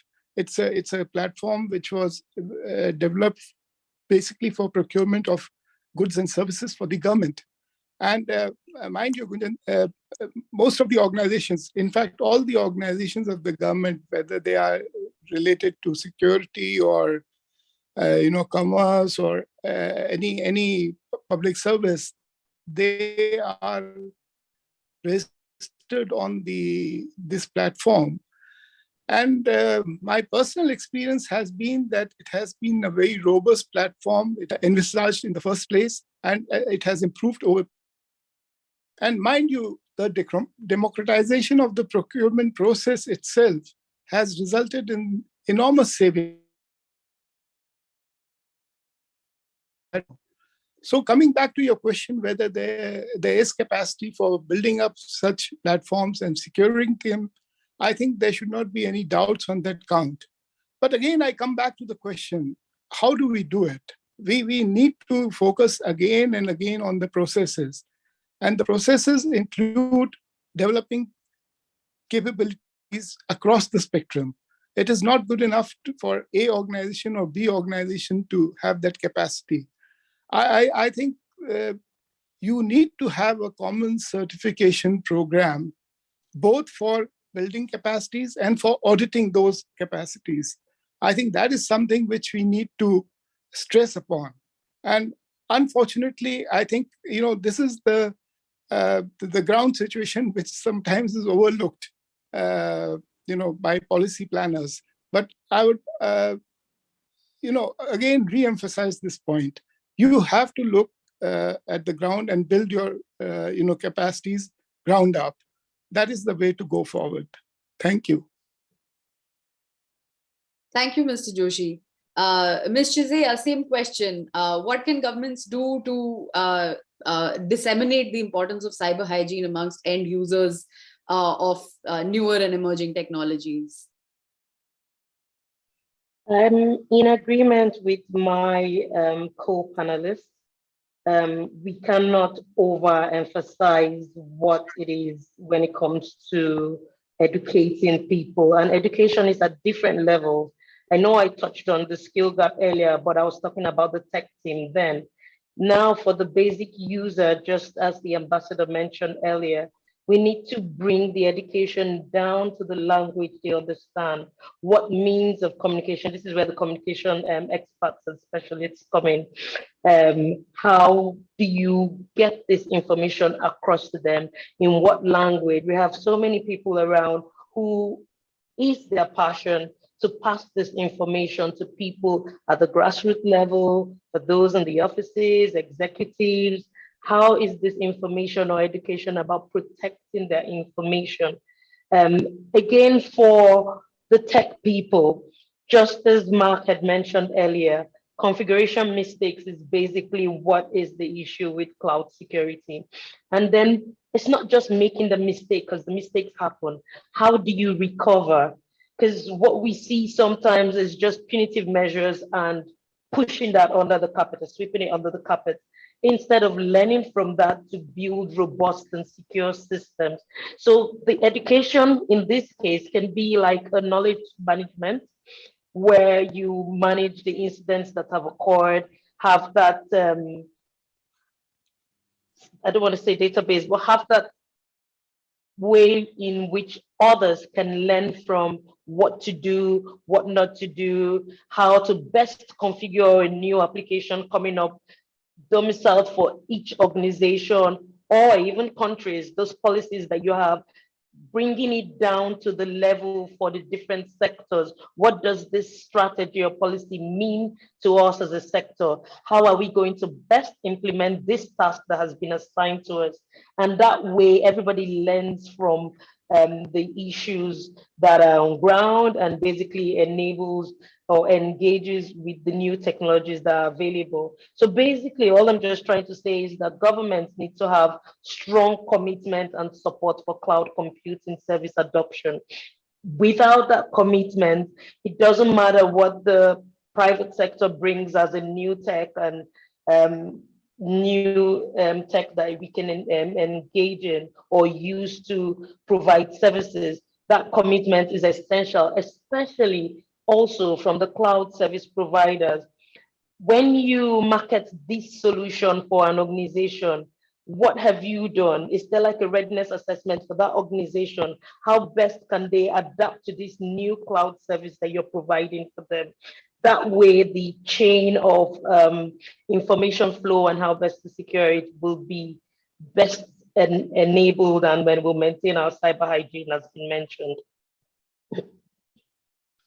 Thank you, Ms. Chizé. I take the point fully on the need for the private sector and governments to cooperate and collaborate on this, and how ensuring the cybersecurity is in fact a shared responsibility. I'll turn back again to Mr. Mark Johnston. Sir, if you could tell us a little bit about some of the initiatives that big companies like Google can take in order to spread more awareness and educate the end user in being ready to face these newer challenges. Thank you, Gunjan. This is something I'm very passionate about because working for Google as a company, we have the ability to protect billions of users' information at scale, including educating our next generation of users in the education environment, our children. And one of the ways we're doing that in India, we launched our Be Internet Awesome Kids Safety Program. And I believe that we're training everyone in understanding privacy and security when we educate the next generation of technologists and everyone in general, the population, how to protect information, understand bad actors on the internet, understand good hygiene and behavior, when to protect and not to trust based on additional signals that they learn from. And we do it through a gamification method that they can play a game accordingly and learn that in the classroom in partnership with training programs for teachers as well. So this is an area that we're very passionate about helping support the broader ecosystem globally as we roll out Be Internet Awesome to more countries around the world, localizing it in languages that makes it greater consumability. And we have an obligation. We can block a URL on over 4 billion devices globally as a company. And they do that to protect the internet with our free service called Safe Browsing. So we can help to find these problems, help to mitigate these problems in partnership with industry. And then as well, why can't you learn from Google technology? Ms. Jazaya said, great, how can I learn about how Google does incident response? Well, we publish a white paper on how Google does incident response based on NIST 800 frameworks that are open, frameworks that we use successfully, and how we provide the ability to respond to these particular challenges. So we're really encouraged to greater democratize security because it raises the trust of digital safety for everybody. And that's great for everyone to get citizen access, safer access to banking, financial systems, and confident in the overall digital transformation of a country. These are areas that we're very passionate about sharing more on, and we'll continue to invest in as we go forward. And we've committed to public sectors around this. Thank you. Thank you very much for highlighting those initiatives that Google has taken, Ms. Johnson, in this respect. I think it's been a fascinating learning exercise for me here from this star-studded panel today. We started out by talking about the emerging challenges that the rise of cloud computing presents, how perimeter security models have been replaced by zero trust security models. I'm delighted to see that there is consensus among the panelists on the need for more capacity building, greater upskilling in the area of cybersecurity talent, as well as the importance of propagating and disseminating good cyber hygiene practices. So the question that I now want to put to the panel, and I would love for all of you to intervene in this respect, is in the net effect. We've now discussed the challenges that the rise of cloud computing presents. We've seen the opportunities that it presents for enterprises to upscale and enable remote work and have the economy thrive even in trying times like these. So in the net effect, would you say that that the rise of cloud computing presents more opportunities or more challenges in the net effect, and why? I don't want to put anyone on the spot, so I'll see if there are any volunteers to go first.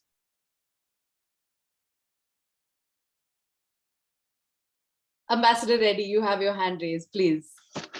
Yeah, Gunjan, I would say overall, I would say there are more opportunities because a lot more people now are able to work from home. They have access to much more information.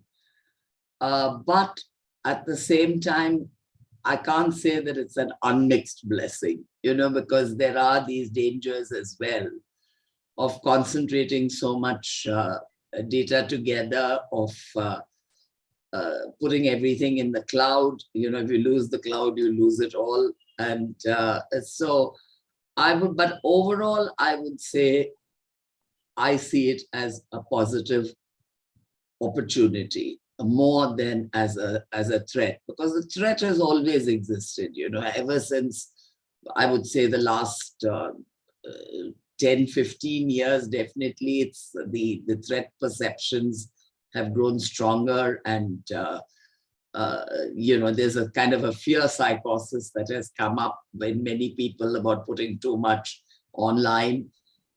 So threats are something we've learned to live with, and yet to continue to use the medium. So my own feeling is it is more positive than negative, but we must remain alive to the possibilities of misuse and to the possibilities of attacks. But overall, I think technology has been a wonderful miracle, which we must understand. And we're able to communicate now like this, which would have been unimaginable even, I would say, 10 years ago.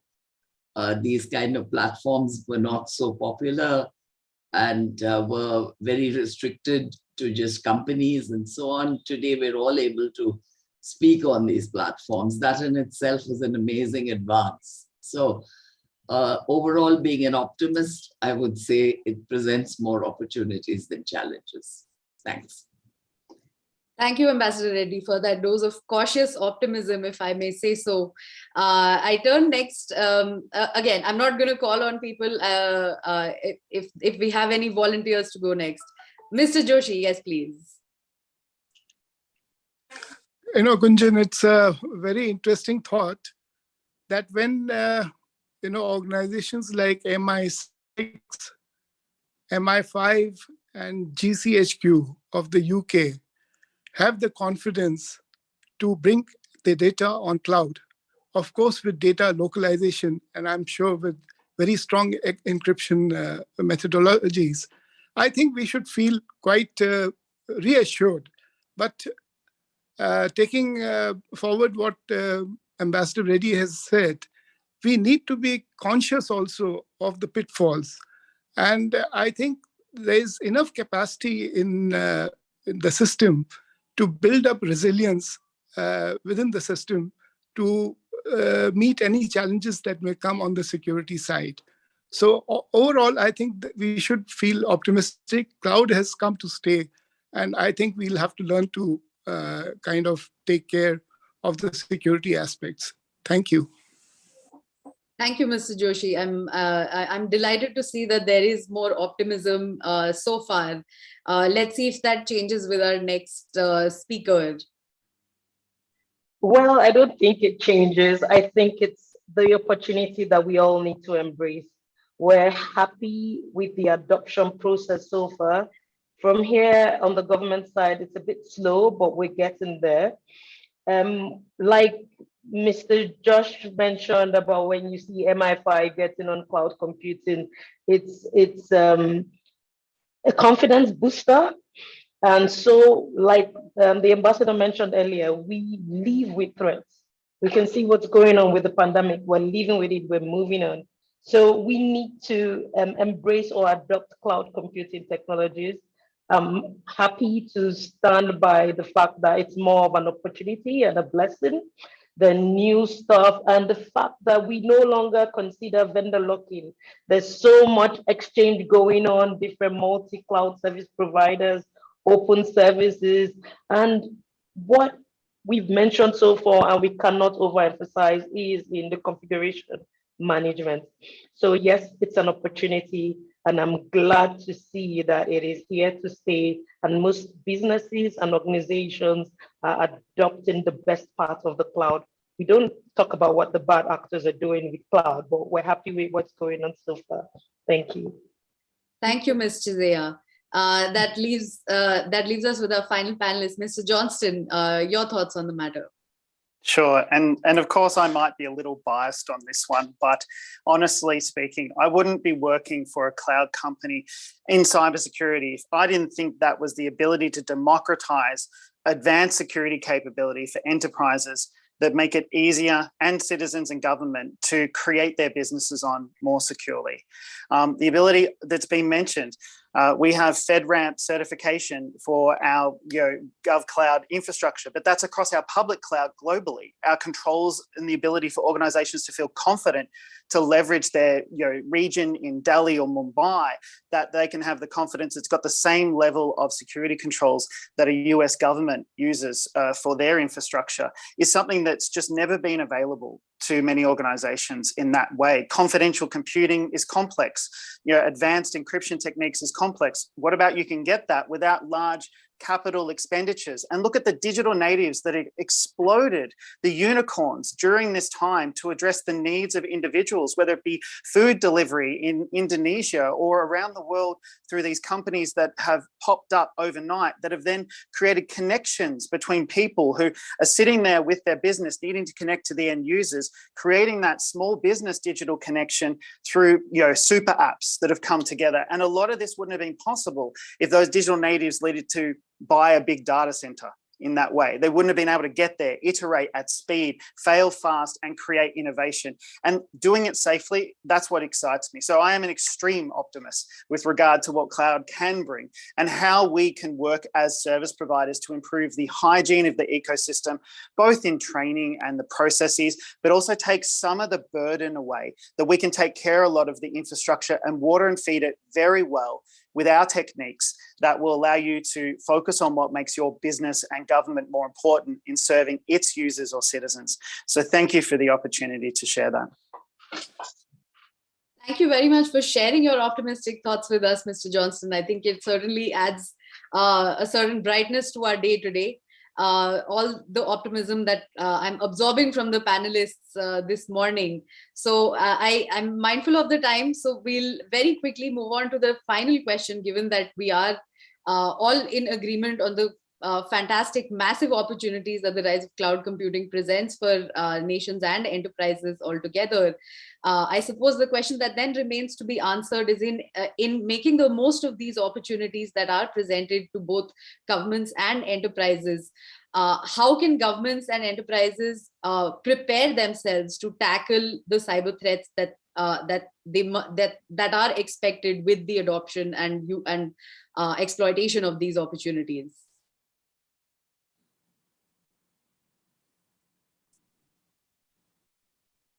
If I may call on Mr. Joshi this time. Well, again, what comes to mind is, unless you have open partnerships between government and enterprises, both in private and government and private sector, I think that is the way to go forward. And I think that is something which is required not only in cybersecurity aspects, but also in developing very strong capabilities.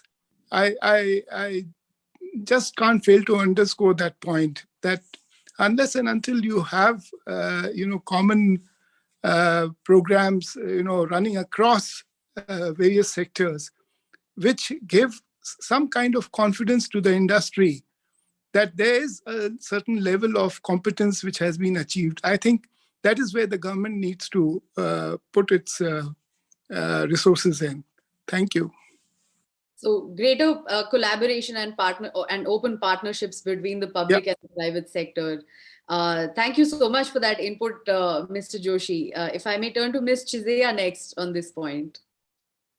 Beyond cybersecurity, capacity building and skilling, what can governments and enterprises do to prepare themselves for threats that are expected now? So it's the continuous knowledge sharing. I mentioned earlier about certs. One of the things we practice here is sectoral certs. So the threat intelligence you get from these organizations is huge. It's able to read the noise and find what is important to you. So governments around the world have recognized the potential for cloud computing. And what we should consider now is understand the threats that are out there and see how best we can overcome or mitigate the challenges that these threats provide. And having these emergency response teams use the technology that they have for understanding the available threats and also disseminating the threats to the local industry would help curb some of the issues that we've observed and the vulnerabilities that are out there. I think Mark talked about the Log4j, and there's been so much joke about security operatives preparing to go for an end of year holiday, and boom, Log4j is around to keep them back at work. So these are the things that we're talking about out here. We need to continuously collaborate, both government, public, private, all institutions, all hands together to secure our information assets. Thank you. Thank you, Ms. Chizea. Ambassador Reddy, concluding thoughts.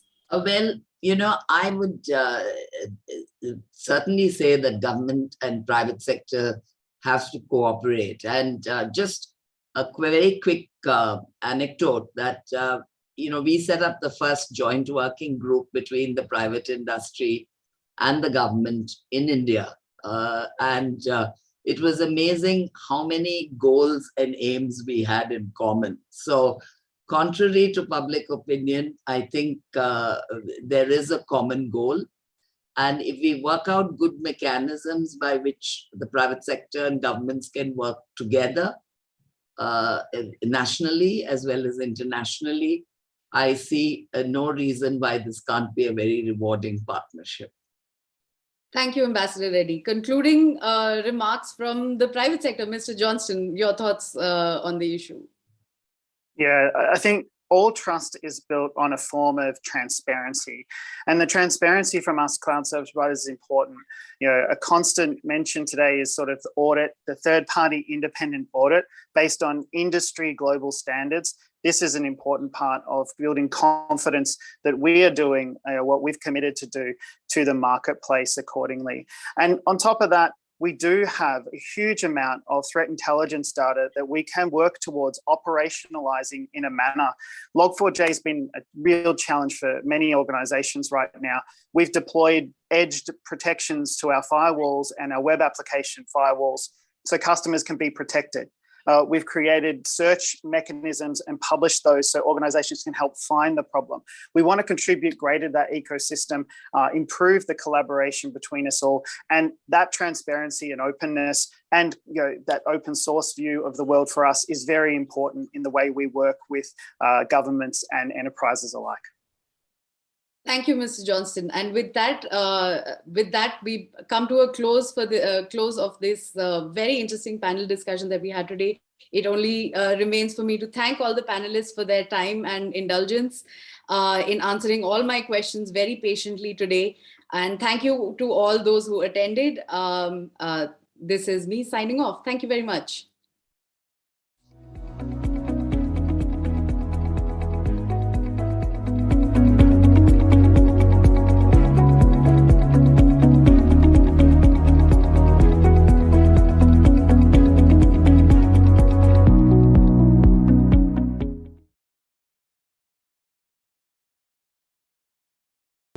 Cybersecurity challenges in cloud computing. Now we are very pleased to announce that we have with us for a very brief ministerial intervention, the Honorable Minister for Education and Skill Development and Entrepreneurship, Shri Dharmendra Pradhan. Shri Dharmendra Pradhan, in his previous tenure as a Minister for Skill Development and Entrepreneurship, had launched many key initiatives focusing on skilling, reskilling, and upskilling the manpower of India. On to the conversation. A very good afternoon, Excellencies, dignitaries, colleagues, ladies and gentlemen. I am delighted to virtually join this special occasion of the 6th Annual Global Technology Summit organized by Carnegie India in collaboration with the Ministry of External Affairs. At the outset, let me offer my heartiest congratulations to MEA, Government of Karnataka and Carnegie India for putting together this wonderful event. Friends, with more than 750 million internet subscribers, India is one of the largest and fastest growing markets for digital consumers. The rapid growth has been driven by the public and private sectors. New digital technologies are shaping production processes, consumer-producer interactions and consumption patterns in agriculture, healthcare, retail, logistics, skilling and education, among other sectors. Already a major presence in the digital global economy, India will be a truly connected nation by 2025. India's digital economy has potential to grow to $1 trillion in the next 3 years. According to estimates, the productivity gains from this could create 60 million to 65 million jobs, many of them requiring functional digital skills. Technology, freedom and quality of life are closely linked. Prime Minister Narendra Modi is determined that the last persons in the queue realize the sense of freedom that comes from access to quality service. Although the COVID-19 pandemic disrupted systems across the world, but in every crisis lies opportunity. It accelerated the pace of reforms and investments already underway that help mitigate the impact to a great extent. For instance, in the case of education and skilling, we have been building digital infrastructure for e-learning. The Diksha platform for school education, launched in September 2017, was available for all the states and the central government for grades 1 to 12. Through a web portal and mobile application, Diksha provides access to a large number of curriculum-linked e-content. QR-coded energized textbooks was a unique initiative undertaken under this program. In 3 years, over 60 crore ETBs were being printed by 35 states and union territories, with more than 30 crore content plays and 200 crore page hits already on Diksha. Additionally, Diksha supports states and union territories to exercise autonomy in running learning programs to suit their needs and achieve their goals by using solutions, tools and data on the platform. Massive online courses relating to National Institute of Open Schooling, grade 9 to 12, are uploaded on SWAYAM portals. Millions of students and teachers can access all the courses, modules, texts, videos and assessment questions and so forth through SWAYAM. Similarly, many initiatives have been taken to deploy digital technologies for skill development as well. Bharat Skill is an e-learning portal that uses an IT blended learning model to provide technical training to candidates. Aligned with the National Skill Qualifications Framework, the platform is designed not just for those who desire to enter the workforce, but also for persons who wish to acquire the latest skill and technical knowledge. This results in movement of human resource not only into formal sector but also higher up into the job market. Director General of Training has launched the NCVT MIS portal to access online information related to it, including information and affiliation of ITIs and approved courses, placement facilitation and so forth, for provides the complete trainee life cycle management of admission to examination, certification cum verification and placement. Every year, more than 1.2 million trainees pass through this system. There is a considerable scope for innovative technologies such as virtual reality, augmented reality and stimulators to facilitate practical learning. The introduction of augmented reality and AI-based skill development courses provided through cloud-based digital platforms and accessible on smartphones will digitally revolutionize India's vocational and skill training systems. As digital capabilities improve connectivity, the government is making efforts to equip the youth with 21st century skills. By creating greater synergy between education and skills and mass-scale digitalization, new entrepreneurial ecosystems are being created in the country. Along with the rising demand for skills in emerging digital technologies such as artificial intelligence and 3D printing, demand for higher cognitive, social and emotional skills such as creativity, problem solving, teamwork and communication will also increase.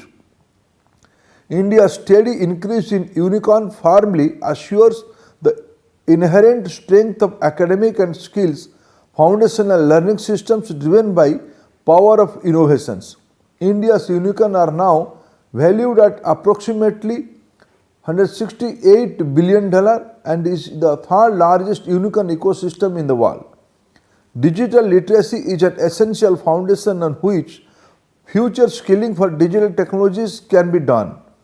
The Pradhan Mantri Gramin Digital Saksharata Abhijan bridges the digital divide by training rural population across the country in digital access device, thereby enabling them to gain from e-government service and digital payments. Till now, 53.8 million candidates have registered and 33.9 million have been certified.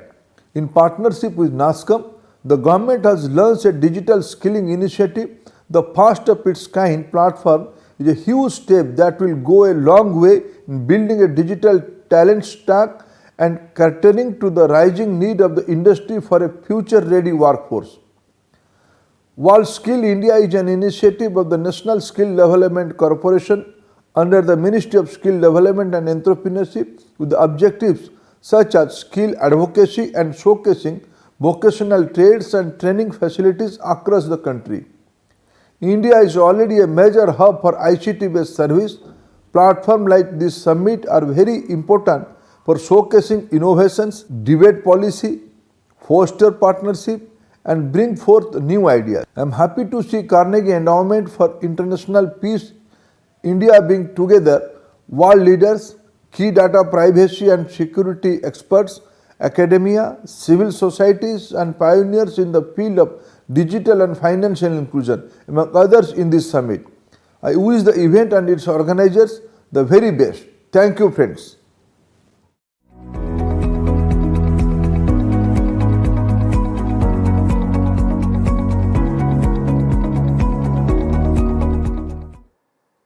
Thank you, Honorable Minister, for your significant views on skilling and inclusion in India regarding education. We will now move on to the next panel on the security partnership between the Australia, UK and US, AUKUS, where we will discuss the future of nuclear non-proliferation. Joining us for this panel are Dr. Rory Metcalf, Professor and Head, National Security College, Australian National University, Mr. Bruno Tetrais, Deputy Director, Foundation for Strategic Research, Mr. James Acton, who is the Jessica T. Matthews Chair and Co-Director for the Nuclear Policy Program at the Carnegie Endowment for International Peace, and Ms. Manpreet Sethi, Distinguished Fellow and Head, Nuclear Security Project, Center for Air Power Studies. This session and panel will be moderated by Dr. Rudra Chaudhary, the Director of Carnegie India. On to the panel.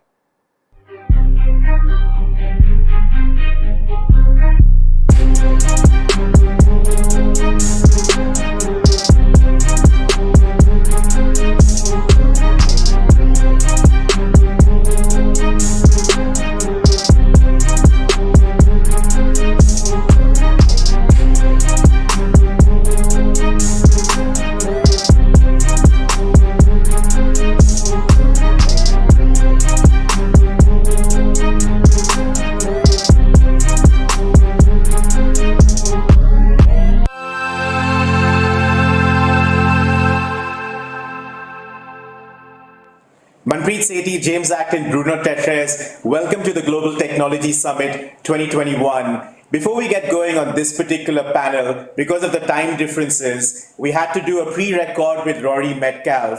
So what I'm going to do is I'm going to ask Rory, in a sense, to speak, hoping very much that in the panel discussion, we could pick up some of your reactions.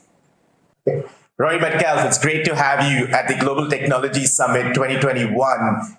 My first question is on and around collective security. There are those who argue that AUKUS strengthens collective security and delivers a truly free and open Indo-Pacific.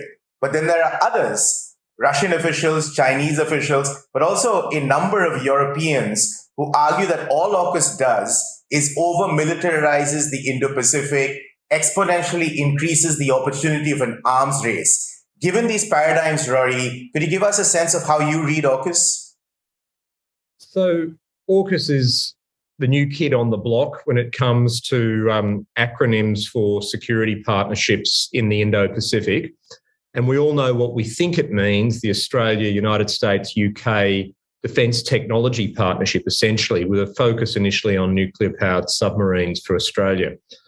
But I think we do have to be very careful about not exaggerating expectations of this one way or another. It's not going to, in my view, destroy the peace or destroy the non-proliferation regime. It is going to be helpful, I think, in the long run for Australia's security and regional security, but it's not on its own going to be some kind of silver bullet.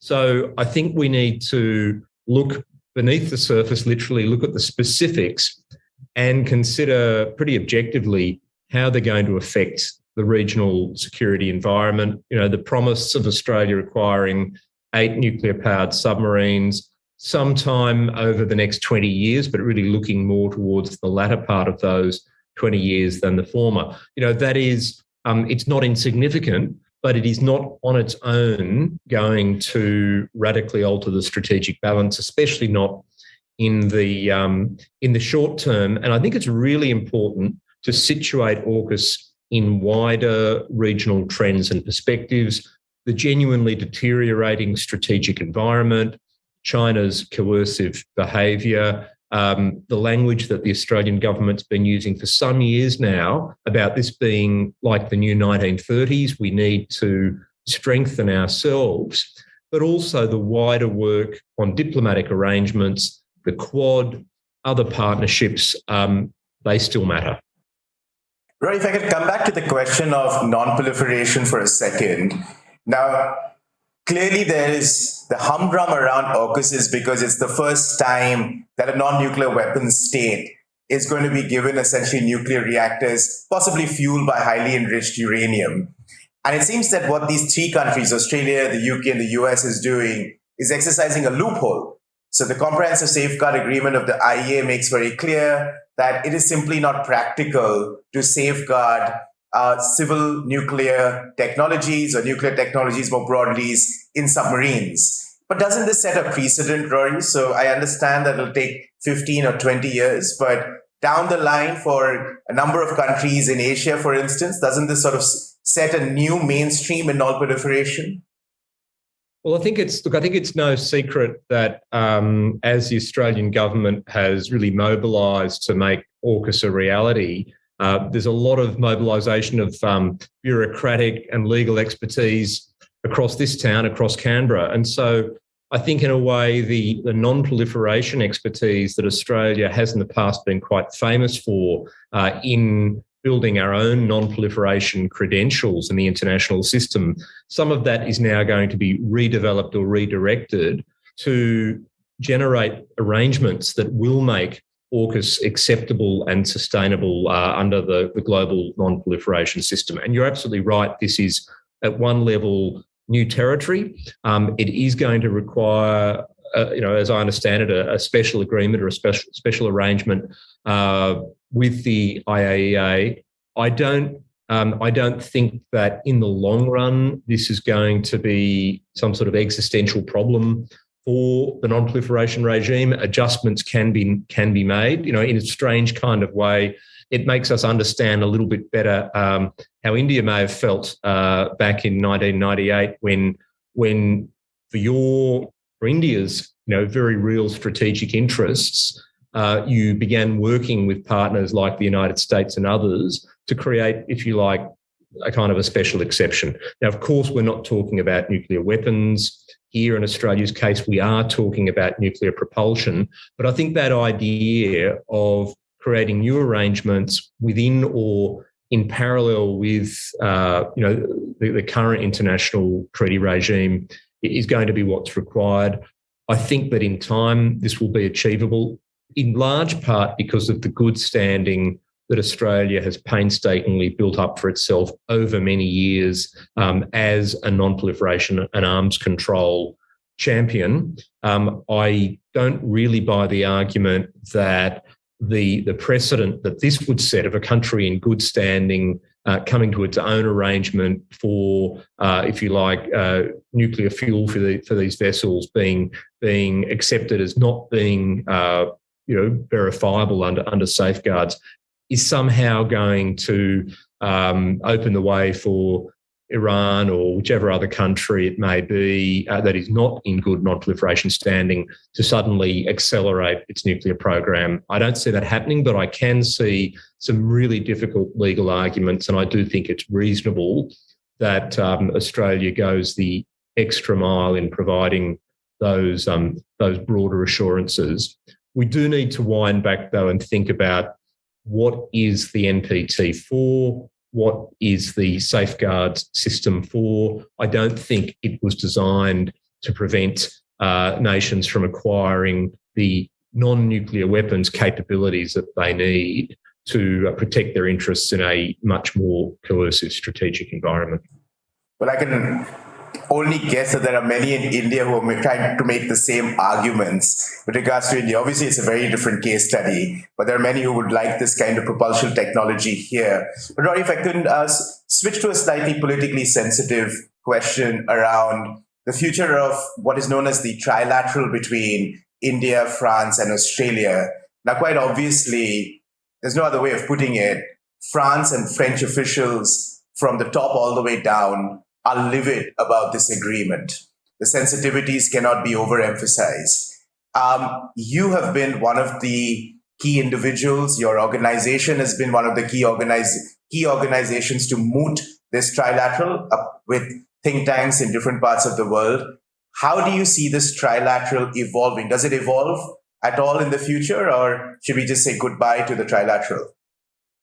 And so this is the Australia-India-France trilateral, which, of course, met at a ministerial level this year. There had even been talk of elevating it to a leaders level meeting, and our think tanks, including your institution, Rudra, have done some great work in setting the scene for that. So, of course, at one level, it's deeply frustrating and disappointing that these promising relationships, where we can work together across many issues, maritime security, resilience, the environment, and so forth, this relationship is apparently on hold. Look, it's understandable that French officials are so deeply disappointed, indeed angry, about AUKUS because, of course, it displaces the massive conventional submarine program that Australia and France had been developing together. And of course, there is also the accusation that AUKUS was developed, with extreme confidentiality, even secrecy. So, I accept all of that, but we have to, from an Australian perspective, we have to balance so many considerations now. Yes, we want cooperative relations with France in the Indo-Pacific. It's an Indo-Pacific power. It was before AUKUS, it was even before the 2016 submarine deal that some would argue France succeeded in gaining at the expense of Japan, but that's another story. And it will remain an Indo-Pacific partner. Just this week we're looking at the referendum in New Caledonia and wondering about how France is going to manage its Indo-Pacific equities there. So we need to find ways in time to rebuild and strengthen that relationship. It probably won't be what it was going to be 2 or 3 years ago without the anchor of the submarine program. But as I would argue, if France is serious about its strategic commitment to the Indo-Pacific, then in the long run, it can't have an Australia-shaped hole in that set of arrangements, even if Australia is no longer near the forefront of France's partnerships. The France-India relationship, very comprehensive, very strong. The Australia-India relationship has gone from strength to strength, especially in defence and security.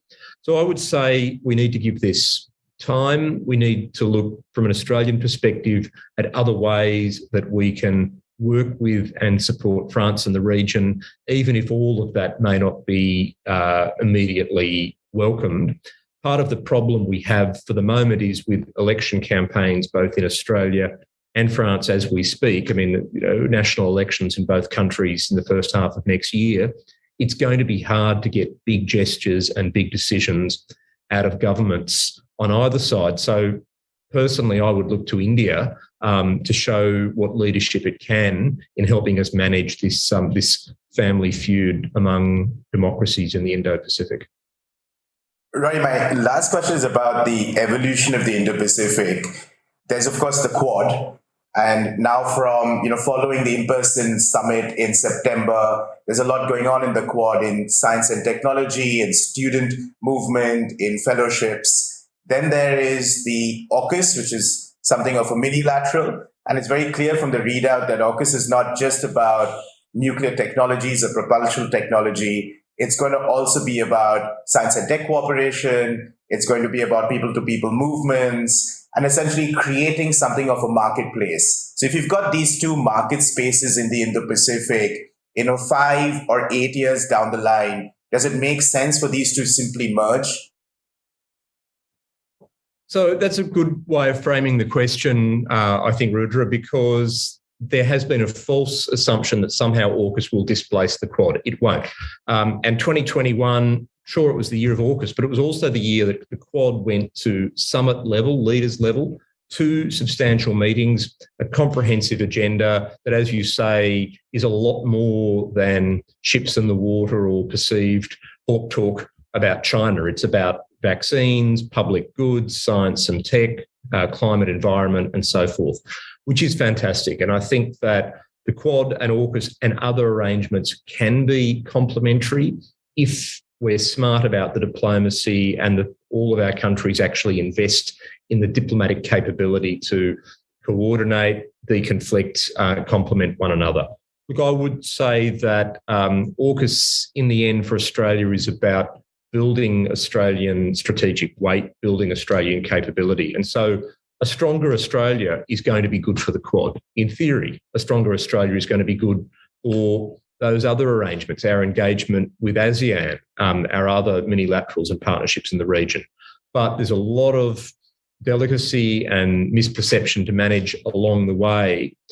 And we need to be active in looking for the opportunities. AUKUS, in my view, is in some ways a blank page. I mean, yes, there's the submarine program, which is very clearly trilateral, but as you say, there's also a critical technologies program under AUKUS, which in theory could come up with projects that bring in 4th or 5th or 6th countries. It could merge with some of the Quad work on tech. It could in time, I believe, even engage other Five Eyes or European partners or other partners one-on-one, such as India. So now's the time to be creative and not to stand still on these issues. I do think it's important for observers of this dialogue to understand that Australia has committed itself to AUKUS in a bipartisan way. Our bureaucracy is mobilised very rapidly on this, and I think that is a very serious road we've taken. We've crossed a kind of Rubicon here.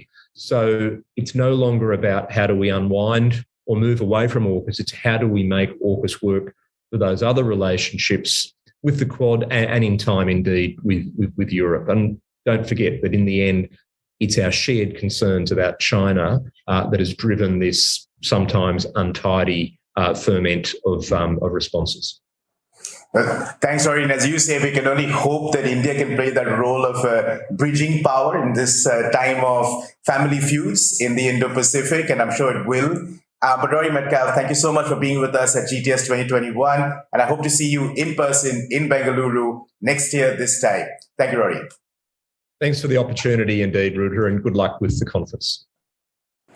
James, if I could start with you. Soon after the AUKUS agreement was released, you wrote, and I quote, you say, in my assessment, the non-proliferation implications of the AUKUS submarine deal are both negative and serious. Could I ask you to unpack that and possibly spend some time and take us through the complexity of this agreement? Sure. Firstly, thank you very much for having me for this important event and important panel. I kind of feel like my job here is to be the party pooper. At a time when everybody's very excited about AUKUS and geopolitics and the competition against China, I think it's sometimes important to actually zoom in on the details, or in this case, the lack of any details. The governments involved fully acknowledge they haven't worked out these details. They're going to spend 18 months now trying to work them out. And if I have a central message, which I hope I do, It's that these details are going to be critical to the success of AUKUS, and the more you dig into the details, in my opinion, the less likely it is to succeed. We have two states, the US and the UK, with expertise in building nuclear reactors. They're going to have to combine their designs because neither of them wants to let the other one use its design by itself. That's going to be difficult. We have three states, Australia, the US, and the UK, who would all like a piece of the construction pie. When it comes to, Australia is a country that has one research reactor. It has very, very little background in nuclear technology. It's going to have to train a nuclear navy and the submariners from scratch. It's going to have to be supplied with the fuel. The fuel is going to, the highly radioactive spent fuel is going to have to be managed after it's removed from the reactors. This is like the opposite problem of construction. No one's going to want anything to do with the spent fuel, but somebody's going to have to take it. So even I think under the best case scenario, it's very hard to see Australia acquiring nuclear-propelled submarines by 2040 at the very earliest. And there's actually quite a high chance that this project will not result in Australia acquiring nuclear submarines at all. So if we take Rory's analogy literally, if we think this is 1930 today, this is as if the Allies in 1930 had decided to develop a technology to defeat Nazi Germany that wasn't going to be available till 1950 at the very earliest. And I think you can see why I have some skepticism about this. But let me dig down into the details of non-proliferation significantly. And you and Rory have already discussed the main contours of this argument. The basic idea behind the Non-Proliferation Treaty is that non-nuclear weapon states are allowed to do pretty much what they like in terms of nuclear technology, so long as they declare it and they allow it to be inspected. And that creates a particular problem for naval propulsion reactors, because practically you cannot inspect naval propulsion reactors. They're underwater. You don't know where they are. And so the safeguards agreement that non-nuclear weapon states are obliged to conclude with the NPT allows them to exempt nuclear material from safeguards. And you can talk about, second best arrangements. These are fundamentally all band-aids. These are sticking plasters. At the end of the day, Australia is going to exempt highly enriched uranium from safeguards. And no kind of periodic inspections are going to be adequate.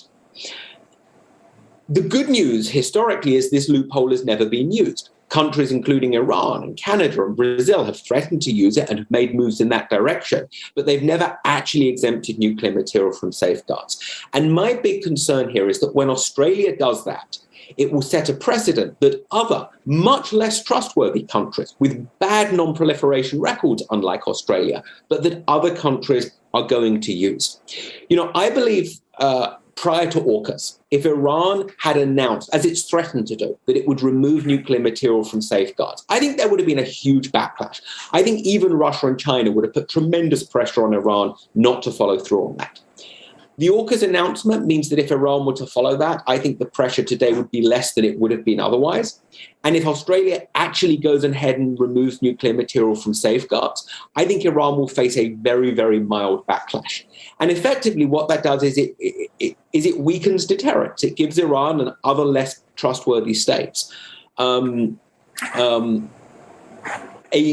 reason to invoke should they want to remove nuclear material from safeguards for the purpose of a nuclear weapons program in the future. And Rory is 100% correct when he says that Australia has a great non-proliferation record. And objectively, like I as an American, who you probably tell from the accent was born in the UK, like I'm not worried about Australia removing nuclear material from safeguards. But the reality is that many states are not prepared to say, well, Australia has a better record, so it should be allowed to do it, but Iran shouldn't. This kind of discriminatory system in which some countries are allowed to exercise a loophole and some countries aren't, I think is inherently going to be an unsustainable one. And that's why I think the non-proliferation costs or the proliferation costs associated with AUKUS are likely to be significant. James, thanks. I'm going to come back on some of those points, and I'm going to come back. You also laid down a set of criteria about 9 or 10 different suggestions that you have that if this agreement were to go ahead, you could safeguard non-proliferation regime by adhering to these. I'm going to come back on those points in a few minutes. Manpreet, question for you. Soon after AUKUS, you also wrote, and in a sense, it was a bit of the safe bet. I mean, the piece that you wrote seems to suggest that, look, it's both a positive and a negative for India. It's a positive because at some point it strengthens deterrence in the Indo-Pacific. It strengthens the idea of collective security. It provides a good degree of hard power inside of the Indo-Pacific. But as James says, that kind of hard power we can only expect in about 20 years from now, 2040, 2045 maybe. And on the negative, you make the same argument that James does, that it sets a bad precedent. In fact, you go as far as to say is that, look, if this agreement takes place, perhaps China may want to explore a loophole with Pakistan. Although obviously Pakistan's nuclear credentials are very different to Australia's. Where do you see things now, both from your own perspective as someone who works on non-proliferation, but also from a perspective from Delhi? How is the AUKUS sort of agreement being read here in Delhi? Thanks, Rudra. First of all, I do want to thank you for inviting me to be part of this summit, and especially this panel where I have the opportunity of sharing thoughts with three top-class scholars on a subject which is just about 3 months old. And it has already evoked much interest and comment from different quarters. So you have pretty much encapsulated, my thought process in the article that I was trying to give out. And even after a month and a half of having written that piece, I don't think the Indian position seems to have changed too much. From what is known from the official point of view, well, India has taken a hands-off approach, believing that this is something between the allies and that they have to sort of take care of it. And I don't see any reason why India needs to be miffed, because there were some people who said that, it's left India in the lurch. I don't think we have any reason to feel a sense of betrayal by what has happened, because this was really between the allies. And as I have argued, India has two prisms through which one can look at this arrangement. The first one is national security. And if the primary driver for AUKUS is really China, a country which has displayed expansionist tendencies and aggressive positions across the region, and India has been at the receiving end of this for quite some time now, especially since 2020, then with this threat looming large, I think anything that distracts China and complicates its security actually eases pressure on India, and therefore it is a welcome move. The transfer of nuclear-powered submarines will take place to a Quad member, and India does look at Quad as an important security initiative. So unlike those who've argued that AUKUS would weaken the focus on Quad, I don't think so. Rather, the availability of SSNs as and when they come, and I am completely with James and Rory that it's not going to happen in the short term. But as and when the SSNs become available, their advantage of greater stealth, endurance, carrying capacity, all of that will come to a partner of India in Quad, and therefore it will strengthen the overall power projection in Indo-Pacific. So from India's perspective, looking at the way in which China is very aggrieved by this arrangement, I don't think it's a bad deal, and it actually enhances deterrence.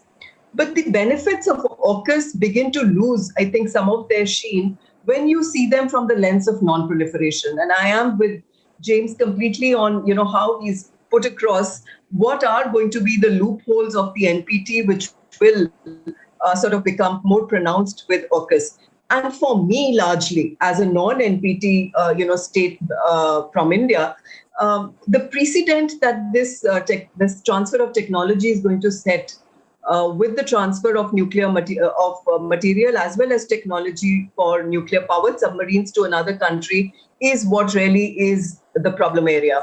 Such transfers have traditionally been avoided for the potential proliferation risks. Remember, even Russia had leased a nuclear power submarine to India without any transfer of technology. Now, the US claims that this is a one-off special arrangement for an ally against a common adversary. But the problem with this logic is that the adversary, which is being deterred, may also want to make a similar exception for its own allies. So AUKUS could then open the door for China-Pak nuclear collaboration more than what we have seen in the past. China, wants to make exceptions for its iron brother, Pakistan. And Pakistan, obviously, its Naval Strategic Forces Command is very, very interested in having credible platforms. So availability of SSNs would help Pakistan then to learn the nuances of naval propulsion besides training for operations on such platforms. And that is going to cause concern for India.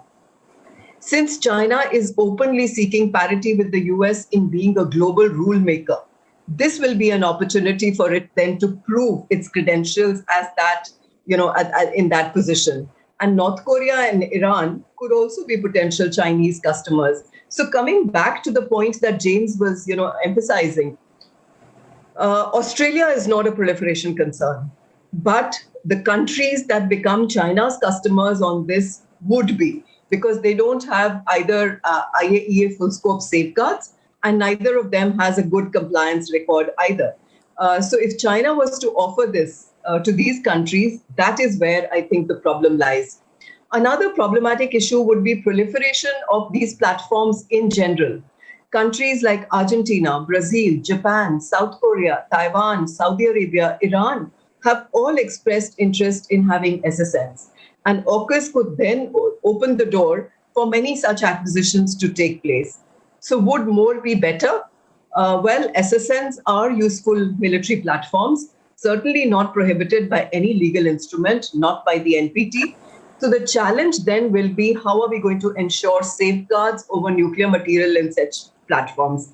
As James has pointed out, these, basing of these SSNs is not going to be accessible to the IAEA. So how do they actually do that in terms of safeguards? Currently, only 6 countries, all with nuclear weapons, are operating SSNs. So the issue of exemption or safeguard, has not really been pertinent.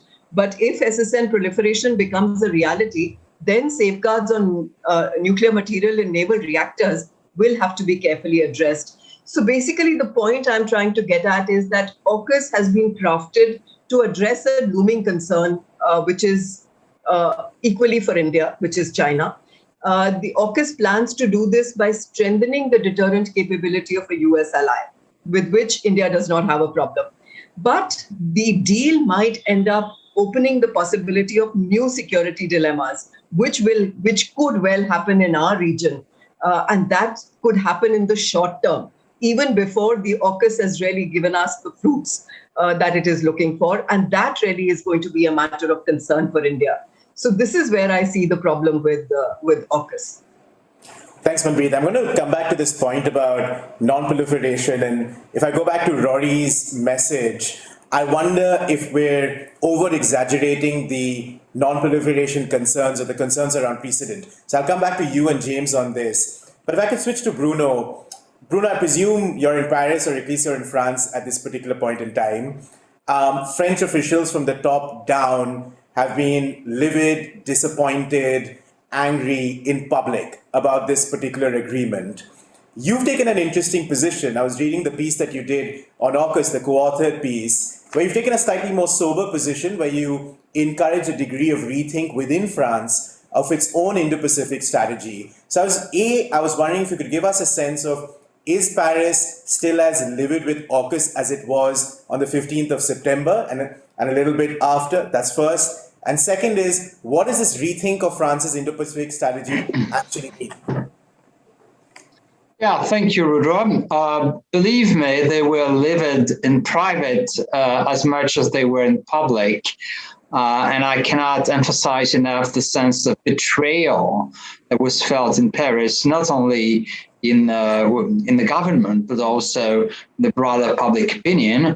I, for one, never thought I would participate in a televised debate entitled, "Should France leave the Atlantic Alliance altogether?" Now, reality check, we are still interested in the Indo-Pacific. We are still, as you know, very much a presence, we are physically present in the Indo-Pacific, notably through our overseas territory.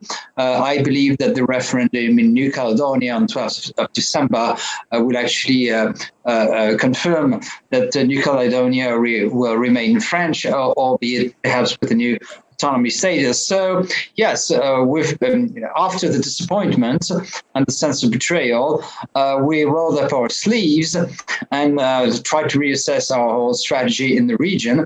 We will remain, as my friend Robbie Metcalf said, we will remain a partner of Australia because we are a neighbor of Australia. So we'll have to work with them, albeit in different ways.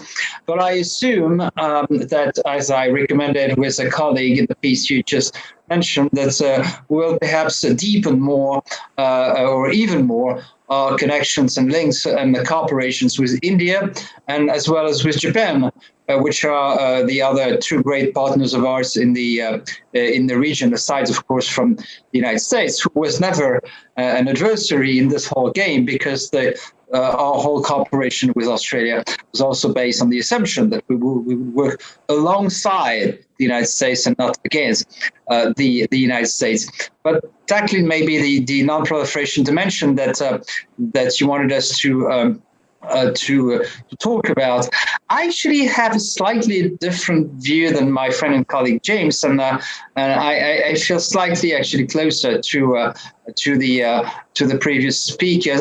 I don't think the nuclear proliferation problem is that big a deal.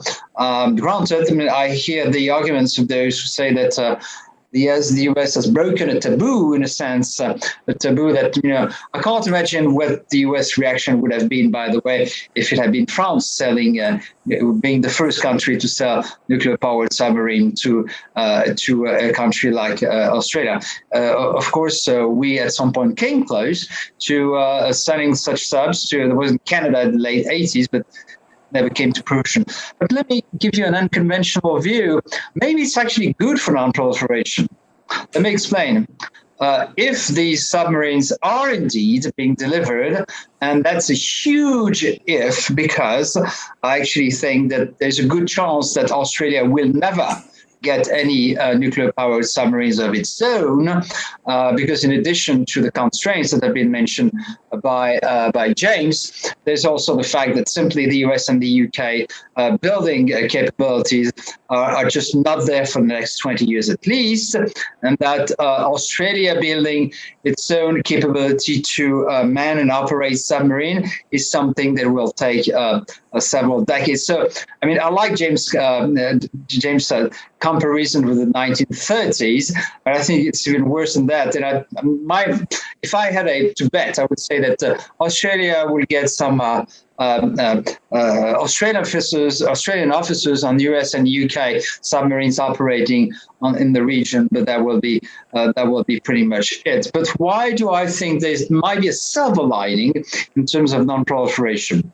Because if Australia was to get these submarines, and even if it did not get those, even if AUKUS ended up being a partnership without the submarines, which may be actually the most important part of AUKUS, not the submarine, but all the rest, then the reassurance that the US and to some extent the UK will provide to Canberra will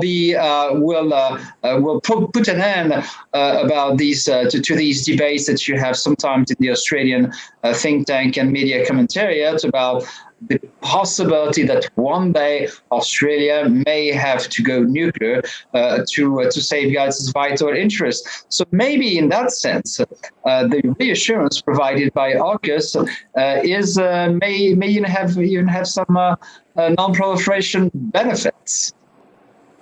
Thanks, Bruno. I'm going to switch to James. James, I think Bruno offers a somewhat complicated and circular logic to non-proliferation. I'm still trying to work out the math in my mind. But I was just wondering if you wanted to react to Bruno, but also I wanted to push you on the question of non-proliferation. Are we over-exaggerating the non-proliferation concerns from this particular agreement? I mean, as Manpreet said, is it really feasible that countries like Iran or Pakistan, with their non-proliferation records, could even consider getting something like this through a process in Vienna, for instance? Second, you've laid out a range of criterias that you think should be adhered to if the AUKUS agreement goes through. and which in a sense could mitigate against weakening the non-proliferation regime. So I was wondering, one, if you could react to Bruno's proposition, and number two, if you could just walk us through how you think the proliferation regime could be strengthened if this loophole were to become something more mainstream. Sure. I mean, a couple of thoughts. Firstly, I think there are, linking directly back to what Bruno said, I think there are ways other than nuclear submarines by which the UK and the US and France as well could demonstrate their commitment to defend their allies and hence reduce proliferation pressures. I don't think AUKUS is unique in its ability to do that. But let me zoom out to the non-pro big picture here. Let me ask two questions. Would we be concerned if other non-nuclear weapon states follow Australia's lead and potentially exempt nuclear material from safeguards? And does Australia exempting nuclear material from safeguards make it more likely that other states will do so? And I think the answer to both questions is clearly yes. If Iran goes ahead and announces that it's removing nuclear material from safeguards, the US is going to go, I can only think of an expletive I'm not going to say at a panel. US would go crazy if Iran did that. And I think more than that, Australia setting a precedent makes it more likely that other countries will follow. It seems very unlikely to me that Australia could go ahead and exempt nuclear material from safeguards, and other countries are going to go, well, we have no worse non-proliferation record, so we're not going to follow the Australian lead. I mean, this is an excuse that countries like Iran are just waiting for. I mean, I have no doubt that the Iranian regime had a big party the day that AUKUS was announced. This is great for them. I think actually Pakistan is in a slightly different category because Pakistan is not a non-nuclear weapon state. I think that the precedent that Pakistan would cite if it receives naval propulsion technology from China is Russia's provision of submarines to India. I mean, I would place the states outside the NPT in a different basket here. And finally, in terms of criteria, look, this is something of a band-aid. I do think it makes the problem less bad. But what I've argued is that the UK and the US and Australia should jointly articulate a set of objective criteria by which they believe that Australia qualifies to use this exemption. They could cite things like Australia has a comprehensive safeguards agreement in force. It has an additional protocol in force. It's not been found in non-compliance in Australia's case, forever. There's never been a report from the IEA Director General to the board about concerns in Australia. It's signed and ratified the Comprehensive Test Ban Treaty. Now, look, I want to be very clear about my proposal for criteria. It would not solve the non-proliferation problem. Right? Iran is still going to cite AUKUS as a precedent when it removes nuclear material from safeguards for naval propulsion. But I do think these objective non-proliferation criteria provide a seemingly less opportunistic ground for opposing Iran and other states that may do so in the future. Thanks, James. Manpreet, just a question for you is, in Bruno's piece, he's got 4 issues, and really, Bruno, you should be talking about this, but you've got 4 rethinks for France. A lot of it is about the Quad, strengthening relations with Japan, with India, with Asia. But there's one key point that Bruno makes is perhaps this opens up an opportunity for France and India to consider selling similar technology, low-enriched uranium, from France to India. Do you think that's something that is being seriously considered here? I mean, James made the point about a precedent with actors with a very poor non-proliferation record who are just waiting for this moment to happen. And I was just wondering, from an Indian perspective, the math adds up. It seems to make sense that if this precedent took place down the line, Indian negotiators would say, hey, France is willing to sell this to us, and we've gone through this entire very complicated process with the IEA between 2005, 2008, when we signed the US-India nuclear agreement. We're a good non-proliferation actor that has nuclear weapons. Why not? So yes, Rudra, I'm sure this thought has crossed the minds of many Indians, and it has also been vocalized, I think, in several newspaper articles to say that this opens up an opportunity for India to get, the SSN technology from France. As you know, India has been working on its own technology and, with some external help on this for quite some time now. SSNs, as I said earlier, are very useful military platforms to have. Of course, where the math will have to be done correctly is what does this mean in terms of raising more proliferation risks, more security dilemmas, because others are also going to follow suit. And therefore, is it going to be worth taking that chance? But as I said, it's an opportunity which has been opened up, and there's no reason why India will not be considering it. But on your earlier question also, Rudra, which you had asked about, are we exaggerating the threat? So the concern from AUKUS is not about proliferation threat from Australia. I think on that, all of us are very clear. Australia's clean record on non-proliferation, the fact that it will arrive at some kind of an arrangement with the IAEA on the naval propulsion that it gets, the material, and that it will live by those commitments. The problem now, James has mentioned Iran several times, and sitting in the US, I can imagine his threat perception is coming from Iran. And certainly there is a distinction between Iran and Pakistan in terms of their NPT status. But from my threat perception, where I am sitting in India, the most automatic threat that comes to my mind is what China will do with Pakistan, because China has been a proliferator in the past. The relationship between China and Pakistan on nuclear and missile nexus is very well known by now. So why would China, let go of this opportunity? And even before anything becomes available to Australia, such SSNs, and I would even go to the extent of thinking about SSBNs, that technology could also be made available to Pakistan. And this is not a small concern, I think, for India. James says that they would take the precedent from Russia-India relationship on this. But in the case of Russia-India, the biggest difference was there was no transfer of technology. It was just a platform that was leased and returned without unpacking it in any form. But what could happen after AUKUS is transfer of technology on this. And that, I think, remains a concern. And very lastly, since I have the floor, I was very amused by what Rory said about, they're now sharing the perspective about how India might have felt when the Indo-US nuclear deal was being negotiated. So Australia was a big critic and opponent of the Indo-US nuclear deal at that time. They came around to accepting India in the non-proliferation, tent after a very long time. But I think what is becoming clear is that the NPT is not cast in stone, that there will be exceptions that are made to accommodate the new geopolitical environment, because the NPT was made in a different time and for different threat perceptions. So while some of the proliferation threats have remained, the geopolitics has changed so drastically that there will be these tweaks that happen to the NPT every now and then. No, thanks, Manpreet. When Rory said that, it kind of tickled. I think it'll tickle many of us who followed that agreement very carefully and looked at each of those countries that was either for or against. I'm just going to take a last round of questions, and if you have any concluding thoughts, please add them. Starting with Bruno. Bruno, I have two questions. One is more transactional. It's the same as Manpreet. Do you think there's a thinking in France now that to do more with India, perhaps we could make sort of low-enriched uranium technology, propulsion technology available to India? And a broader geostrategic question is, there's a lot of argument in India, at least, about AUKUS on the one side and the Quad as the other.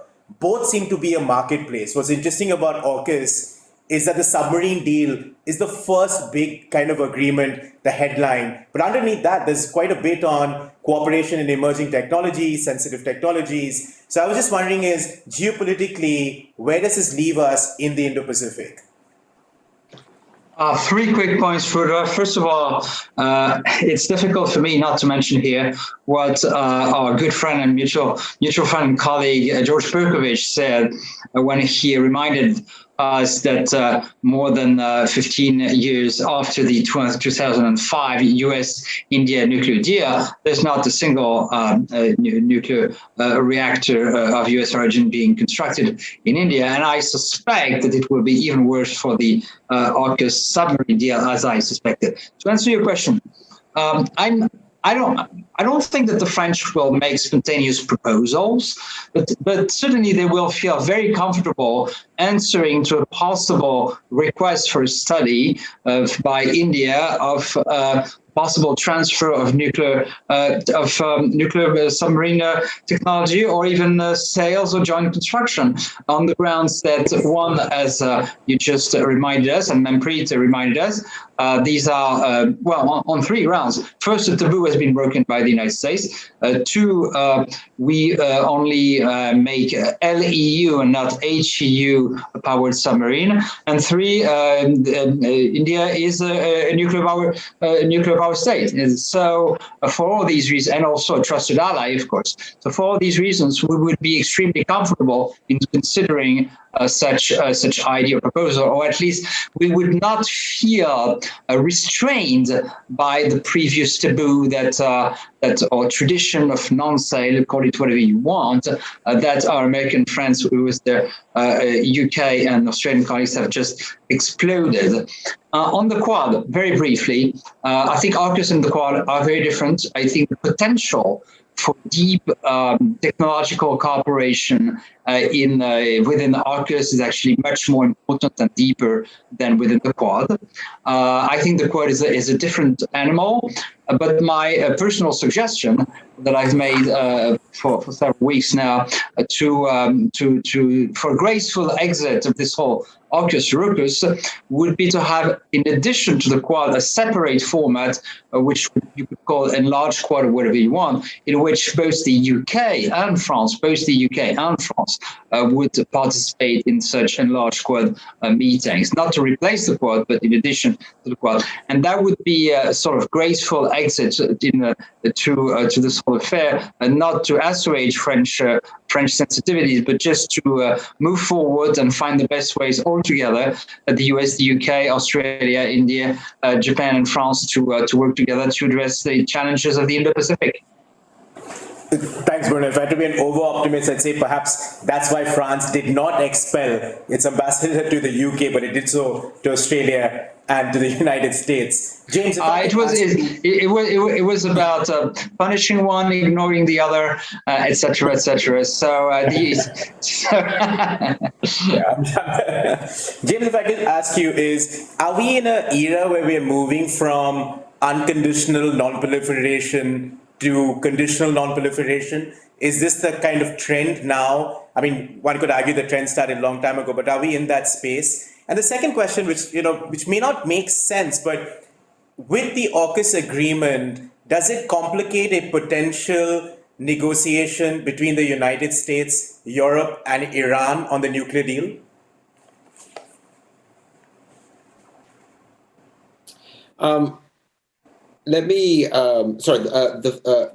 The first question was you asked is, are we in a moving from an era of unconditional proliferation to conditional proliferation? The US the US has never maintained an entirely unconditional non-proliferation policy. I think back to a decision that I was very critical of, for example, when South Korea in the early 2000s was found to have conducted really quite serious undeclared enrichment experiments. And the United States protected it from being referred to the Board of Governors. There's always been these examples, and I believe that they have contributed to a general degradation of the non-proliferation regime. And looking forward, I don't necessarily think we're going to have a sudden falling apart of the NPT, but I do think these pressures that stem, at least in part, from a discriminatory approach to trying to enforce the NPT are likely to lead to its degradation. Now, look, I think safeguards non-compliance by Iran, for example, is a more serious problem there. I'm not for one second claiming that a discriminatory approach to implementation is the only reason, but I do think it's a real factor. And then, sorry, can you remind me of your second question? Well, I mean, it was more sort of a sort of stargazing question, which is to say is there any merit to the argument that AUKUS could complicate a potential negotiation with Iran?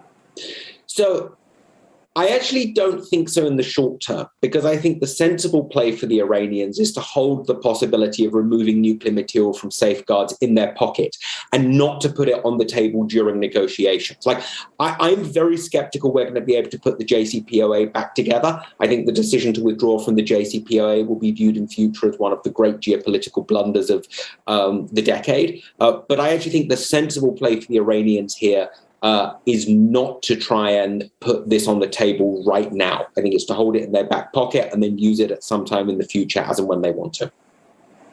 Thanks, James. And if I could end with Manpreet with any lasting thoughts, but the specific one I wanted to ask you is, if hypothetically nations listen to James all the time, but say hypothetically now, they look at James's 9 criteria for strengthening the non-proliferation regime. Some of it includes signing the CTBT, for instance. So the playoff over here seems to be is, if AUKUS is going to go ahead, it may take 20 years, 25 years, but if it is to go ahead, the best way to do it is to protect the regime, is to kind of sign up to these 7, 8, 9 criteria. And I'm sure George, who Bruno mentioned, and many others will have sort of their own bucket list. How is India going to deal with that world? I mean, it's a hypothetical question. We have our own history with non-proliferation. CTBT is something that I haven't heard for in a very long time. So if that's the direction that the universe takes when it comes to non-proliferation, where does this leave India? Similar criteria-based approaches had emerged when the Indo-US nuclear deal was going on, and there was a list which was drawn up even at that moment in time to say countries must sign up to this to be able to get a similar agreement in the future. I expect this to be of the similar nature, where the criteria is coming up now for the other countries that might be interested in SSNs. But unless it happens at the NPT review conference at some level, individual criteria being floated by different countries is not going to be acceptable. People will accept what is in their national interest and ignore the rest of it. But just to end on this thought about, India's security challenges are many. So irrespective of what AUKUS does in the long term, short term, irrespective of how Quad shapes up, I think we have to stand up for our own security concerns. So while these little pieces are helpful to some extent, in the long run, India's own capability will have to be built up for its own security. So that's how I think India is looking at all of these developments and picking all the good things that might come out of it, but nobody's holding their breath on something really materializing. And maybe on the capabilities question, as Bruno also writes, strike when the iron is hot, sign an agreement with France, shore up your nuclear capabilities, your sort of submarine capabilities in the East Indian Ocean. And I can only hope that that's the way parts of the government is thinking, opening up a number of other, obviously, agreements and disagreements. But James Acton, Bruno Tetres, Manpreet Sethi, thank you so much for being with us at the Global Technology Summit 2021. And we look forward to having you in Bengaluru next year in presence. Thank you. Thank you. Bye-bye.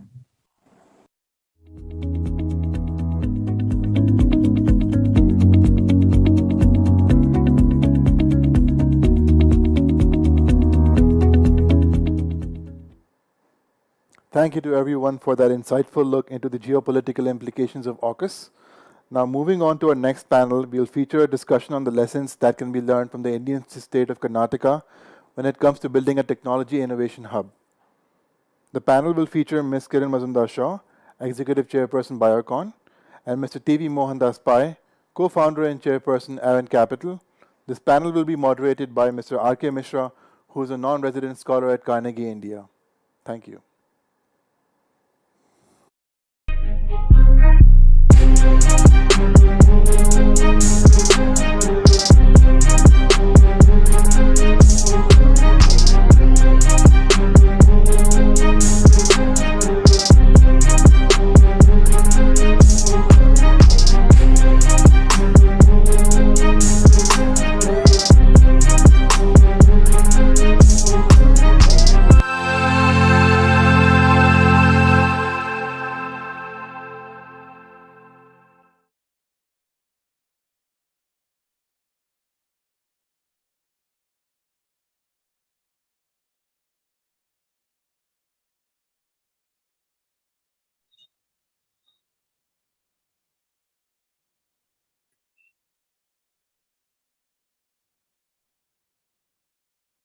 Okay, Gaurav. Sure. So, good afternoon to our friends in India. I am right now in Silicon Valley, California. So, midnight for me. And to our audience, wherever you are, a warm welcome. This panel is primarily focused on what India has to offer when it comes to technology and innovation. And I think Bangalore and Karnataka happens to be the key technology innovation center. And two of the panelists which we have been part of this integral part of this journey of Bangalore becoming not only a leading technology and innovation hub of India, but also being a technology center across the world. So I will start with some probing questions, both from Kiran and Mohan, starting with Kiran. Kiran Mazumdar Shah needs no introduction. She has been at the forefront of technological innovation when it comes to biotechnology. Is a well-known person who speaks openly on the topics of technology and what are the other geopolitical and socioeconomic factors which impact these issues. So I'll start with you, Kiran. In your opinion, how do you think Bangalore developed this innovative community, what it has today? What were some factors? Because you have been involved in like close to now 40 years. And what was Bangalore then? What Bangalore is now? Would you please elaborate a little bit? So let me start by saying that Bangalore has always had a spirit of inquiry, a very strong science focus, a very strong engineering focus. And I know that over the last several decades of my sort of life's journey, I know that we were always proud of the fact that we were the science capital of the country, and we continue to be that. In addition to that, I think there was a huge focus on being experimental, on querying. So, we have got, this spirit of inquiry from the Nobel laureate C.V. Raman's time, And in addition to that, of course, we've had this wonderful institution of the Indian Institute of Science, where I think the scientific excellence that we have seen during its formative years laid the kind of bedrock of science and technology for the country out of Bangalore. As you know, ISRO also had a very strong presence in Bangalore, and so on and so forth. And then, of course, was added the National Center for Biological Sciences and many more.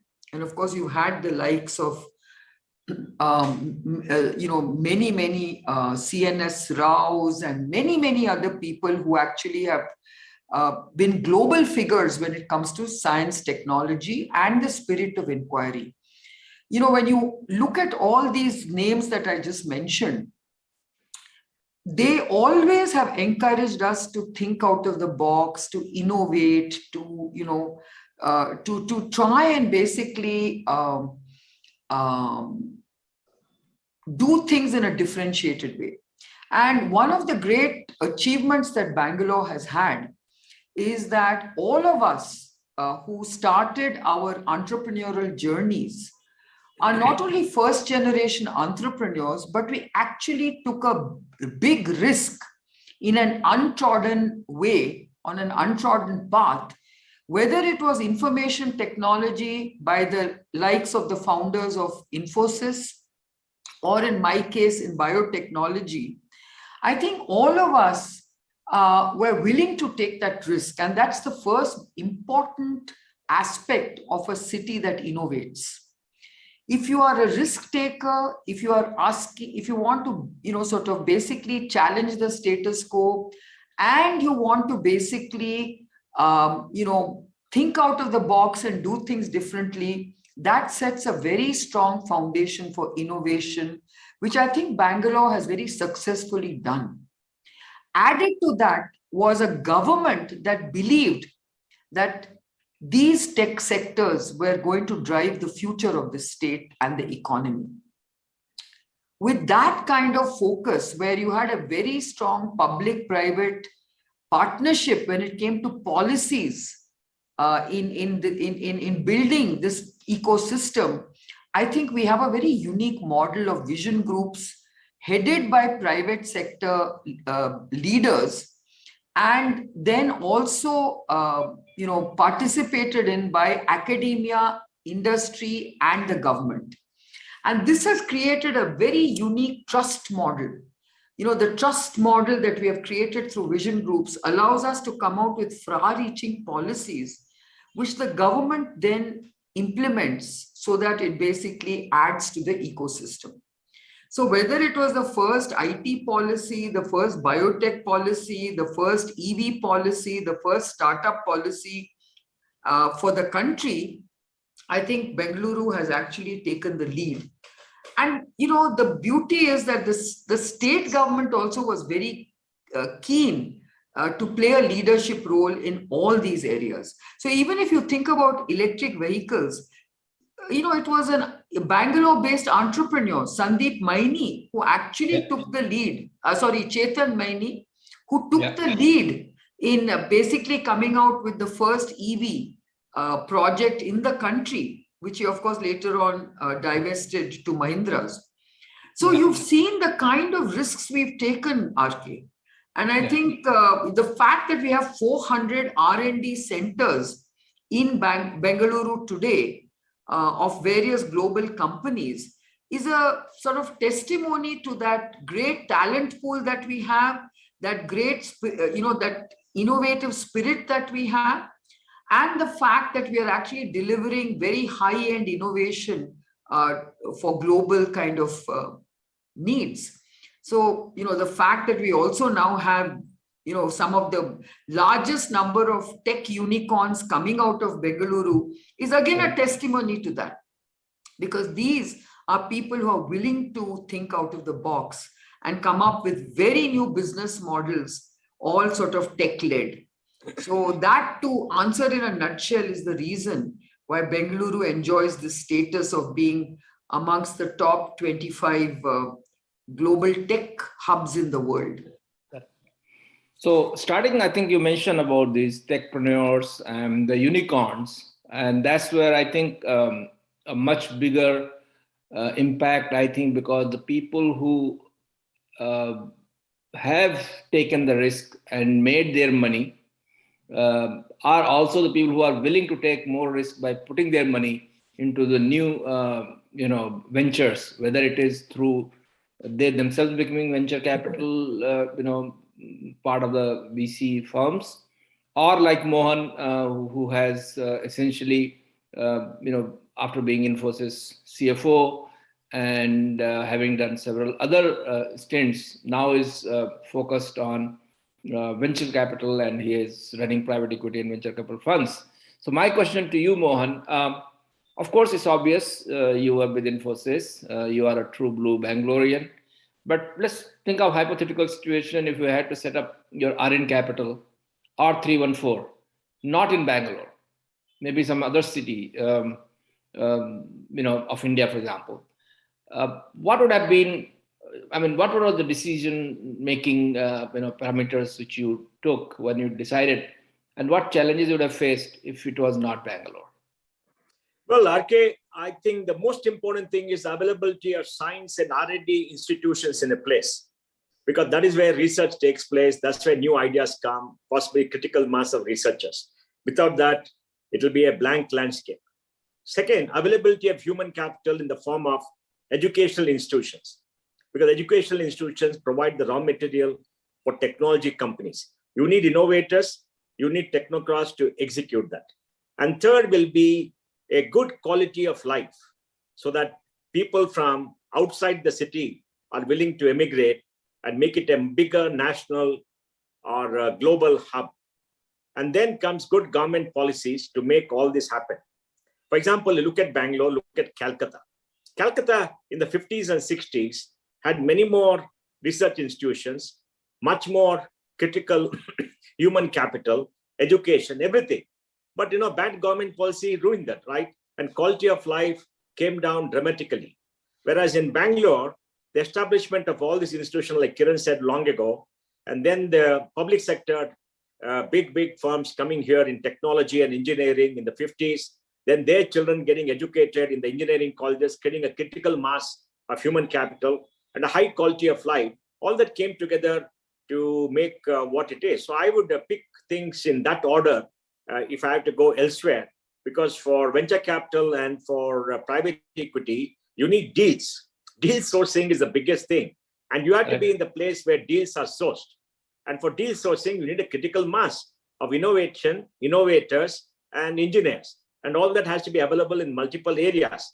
Right now, India is available in Bangalore, plenty, in Gurgaon, in certain areas, in Mumbai, partially because of Pune, and Hyderabad and Chennai came way behind. And Calcutta, the original hotspot, almost nothing, like a barren desert. So I think these are the things that have to come up.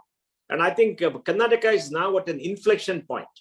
We need to do something dramatic to take it up from here, because we have all this in abundance, but there are some things that we need to invest in. Good, Mons. I think you gave a very, very pertinent and very, I would say, practical example of how a city which has, which was a leader in maybe post-independence, even till 60s and 70s, in Calcutta, and because of the maybe bad policies and other aspects, it just lagged behind. Now, I think, Kiran, you alluded to this, that Bangalore had all these institutions which helped. Of course, biotechnology, you were the pioneer, you started. But can you elaborate a little bit the role of this public sector units which created the environment of R&D? You mentioned about ISRO and several others. What role the government institutions, the research institutions, including the educational institutions like IISc played, and what exactly that led to biotech, IT services, and was it just the manpower or the temperament of scientific thinking and that inquiry-based thinking? So, RK, if you think back on how Bengaluru has evolved over decades since independence, I think, when you look at how the central government thought about allocating different public sector companies to different parts of the country, you could very well see that Bengaluru was chosen for its engineering and scientific talent pool. So, whether you think about BEL or HMT or any of those kind of premier public sector undertakings at that time, Bengaluru was chosen as the city that would actually support such a public sector undertaking with the engineering talent requirement that it had. ISRO was another example of saying, hey, we need these, and the National Aeronautical Institute and things like that. They were all located in Bengaluru, again, because that was the sourcing of talent that you required to run these kind of institutes. So that was basically what built up Bengaluru's kind of talent pool over the years. And then, of course, because of this, it had a kind of a self-perpetuating effect on engineering colleges. And you had 200 engineering colleges all coming up within the kind of greater Bengaluru area, which all supplied more and more and more IT talent. So, that also became a sort of a early enabler of the IT sector. And then, of course, we were very fortunate that when Infosys decided to start its business, obviously Bengaluru was chosen because, of Mr. Narayan Murthy, who decided to start it in Bengaluru. He could have done it in Pune, but he decided to do it in Bengaluru. And I think that was the starting point. I believe initially it was thought of in Pune or Mumbai or somewhere, and then it was moved to Bangalore. Yeah. So I think that was really what started off the whole IT ecosystem here. Of course, then when Wipro got into IT, obviously Bengaluru was the chosen city and so on and so forth. And so the critical mass of IT talent, willy-nilly grew in Bengaluru. Today, as Mohan loves to say, in the next 1 or 2 years, we will overtake Silicon Valley where you are based. In terms of the number of software engineers we will have in one single city of over 2 million software engineers. I mean, I think that is amazing. And the world, which has now been plunged into a digital world, where every organization is talking about digital transformation, just needs talent. Where are all these software engineers going to come from? The world needs millions of software engineers. I think India is going to be a great reservoir of software engineering talent. And I think Bengaluru is going to be the most sought after talent pool when it comes to software engineers. And I hope that instead of people leaving Bengaluru, I hope companies come to Bengaluru and tap this human resource from where we are. Because what we need to do now is to create a true Silicon Valley with the best of infrastructure, which we lack today. So when you talk about quality of life, if you only improve the quality of life, I don't think anyone will want to move out of Bengaluru to any other part of the world. Today, of course, the infrastructure is abysmal for a city that can brag about such rich global talent, such interesting and innovative companies. And the fact that it's all happening right here in a strained infrastructure city is something that we all have to think about. But another point I also want to mention, and I think Mohan should answer this question, is that when you want to grow these global hubs, access to capital and policies that support startups have to be conducive to growth. Today, I feel that's another big opportunity for the country to really address very urgently. I know that we keep raising this issue to the policymakers time and time again, but I just feel we are moving at glacial speed.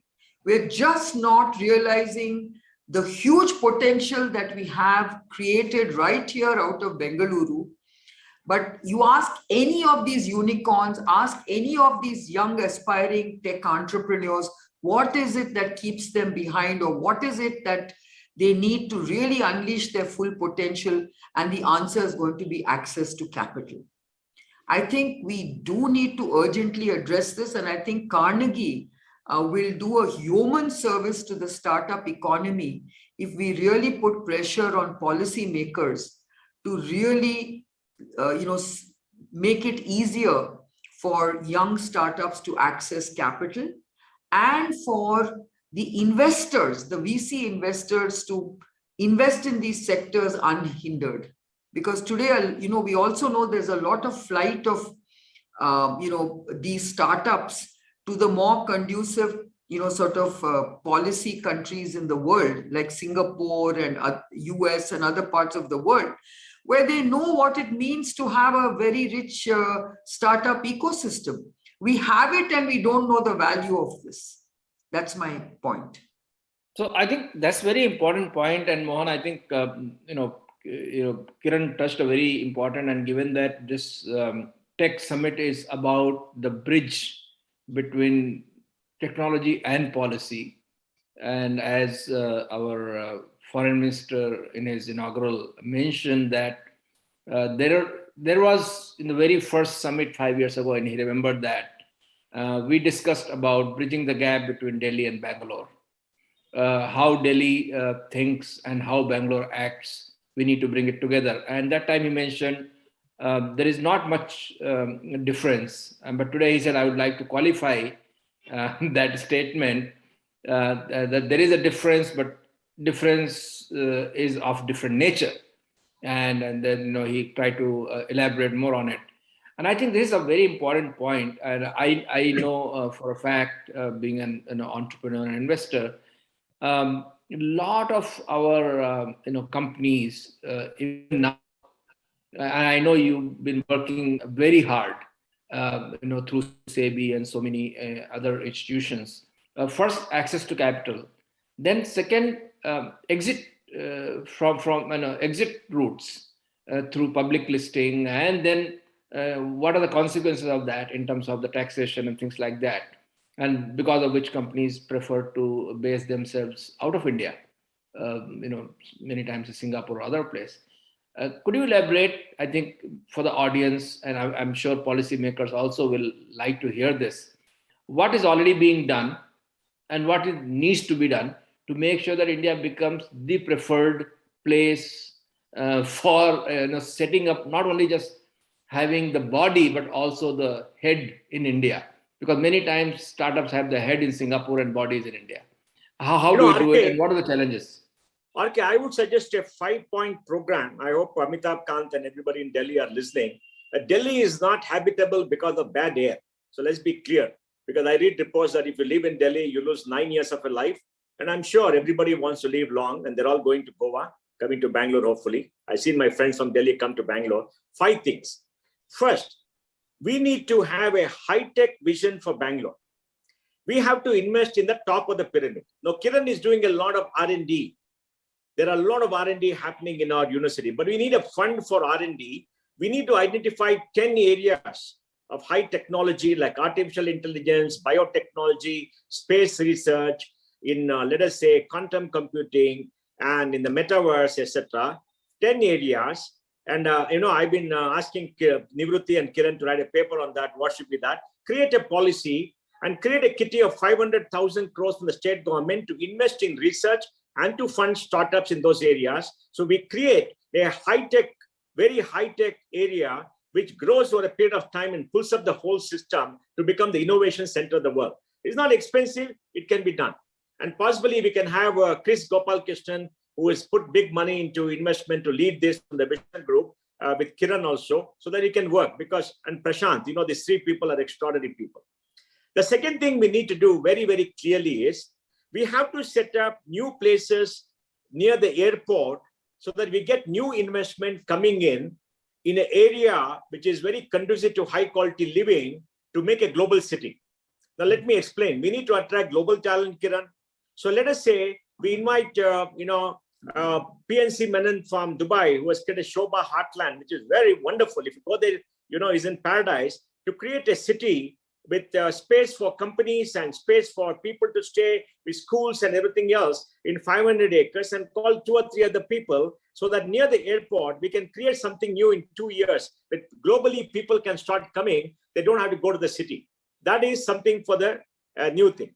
The third thing what we have to do very well is we have to do the kind of things to decongest Bangalore.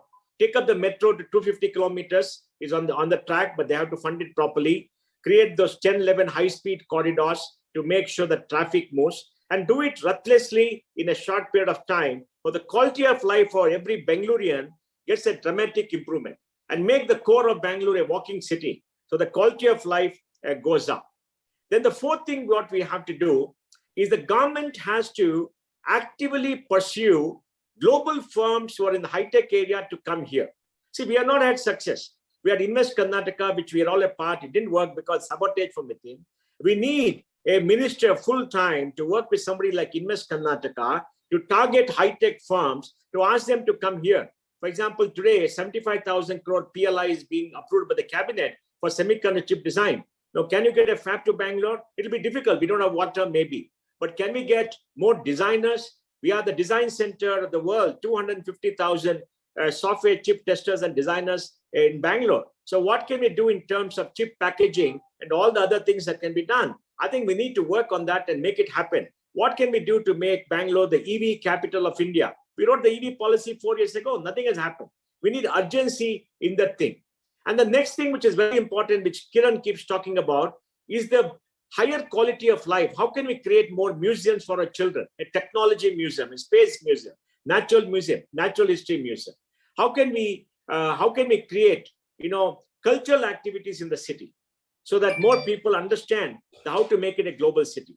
Then how can we make sure that we create the involvement of citizens of Bangalore in the growth of the city by reforming the city and creating a new architecture for governance. So that more and more people get involved.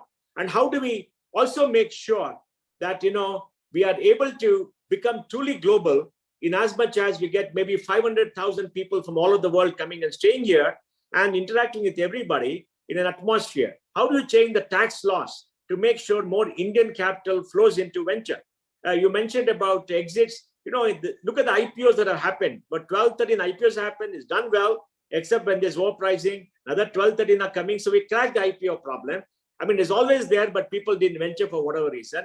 Now we got to crack the tax problem. Very small amendment will make sure that Indians invest more. If we're able to do this 5-point program, out of which 80-90% is within the state government's purview, and maybe 10-15% is something that our finance minister, who's the MP from Karnataka, incidentally, you must know that, will be able to do in parliament, and then invite Prime Minister Modi to release that high-tech vision and to promise us that he's going to put the might of the central government behind this high-tech vision, because it can only happen in Bangalore.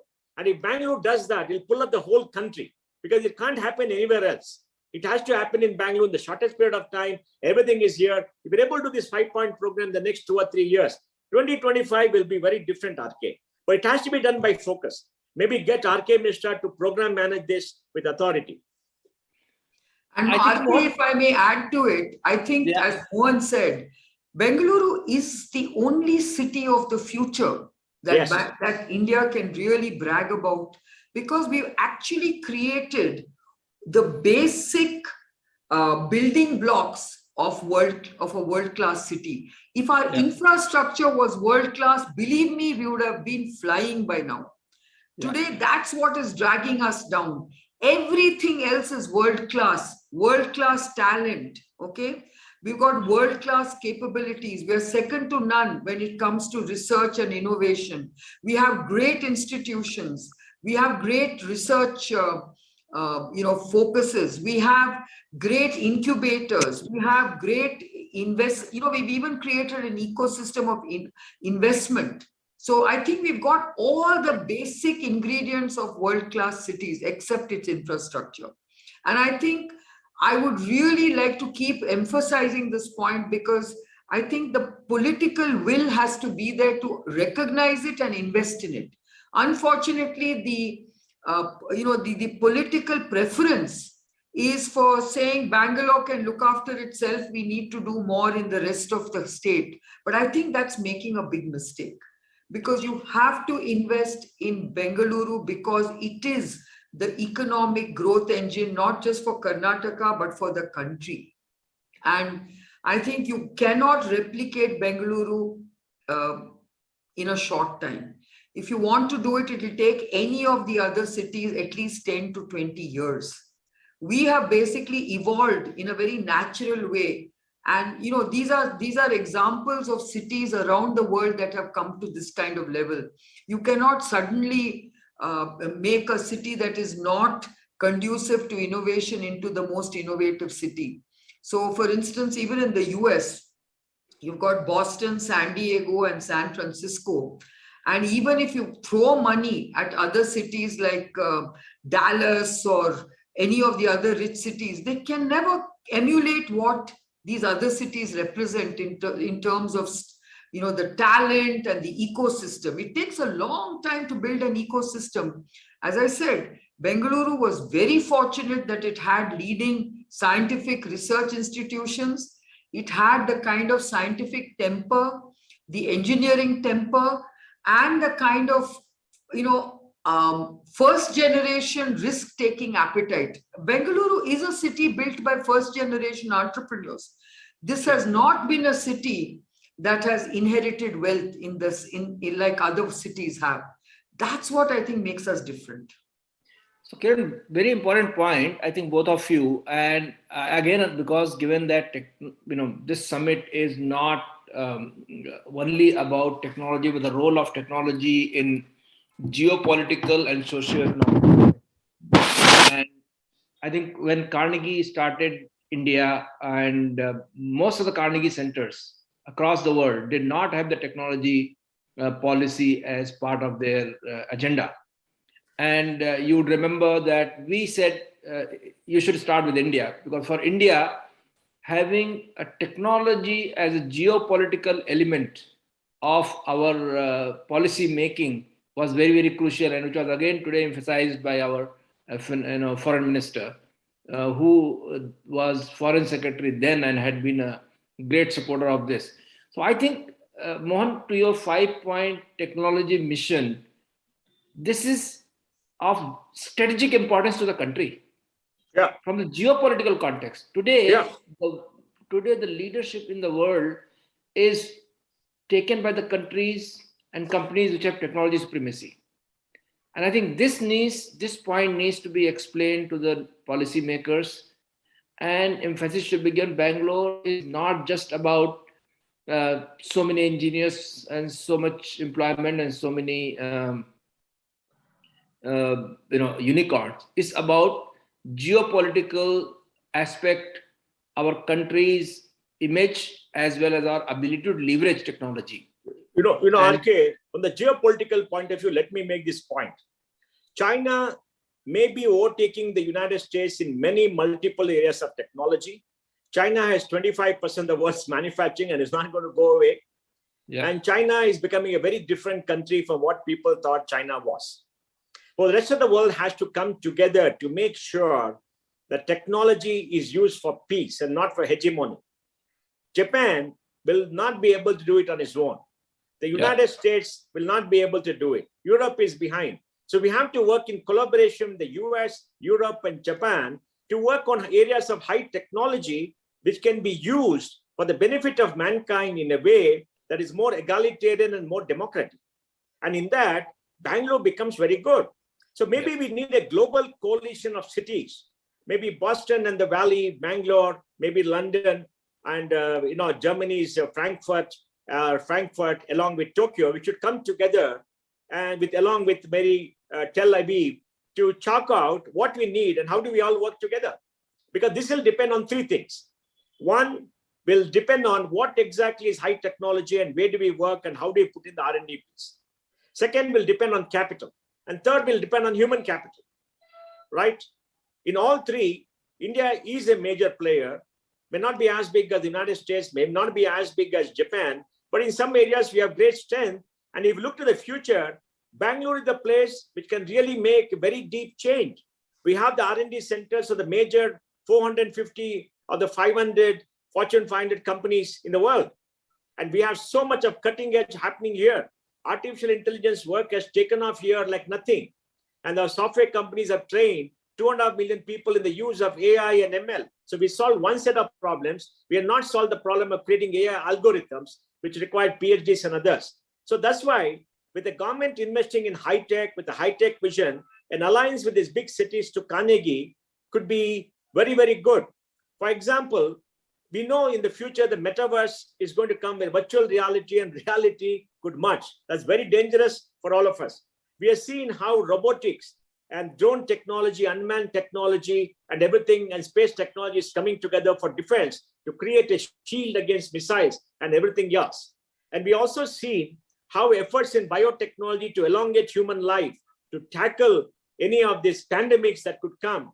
And we don't know how the pandemic started, and there are a lot of theories about that. I don't want to go into it. And how do we protect all of us? Because it has to be a global venture.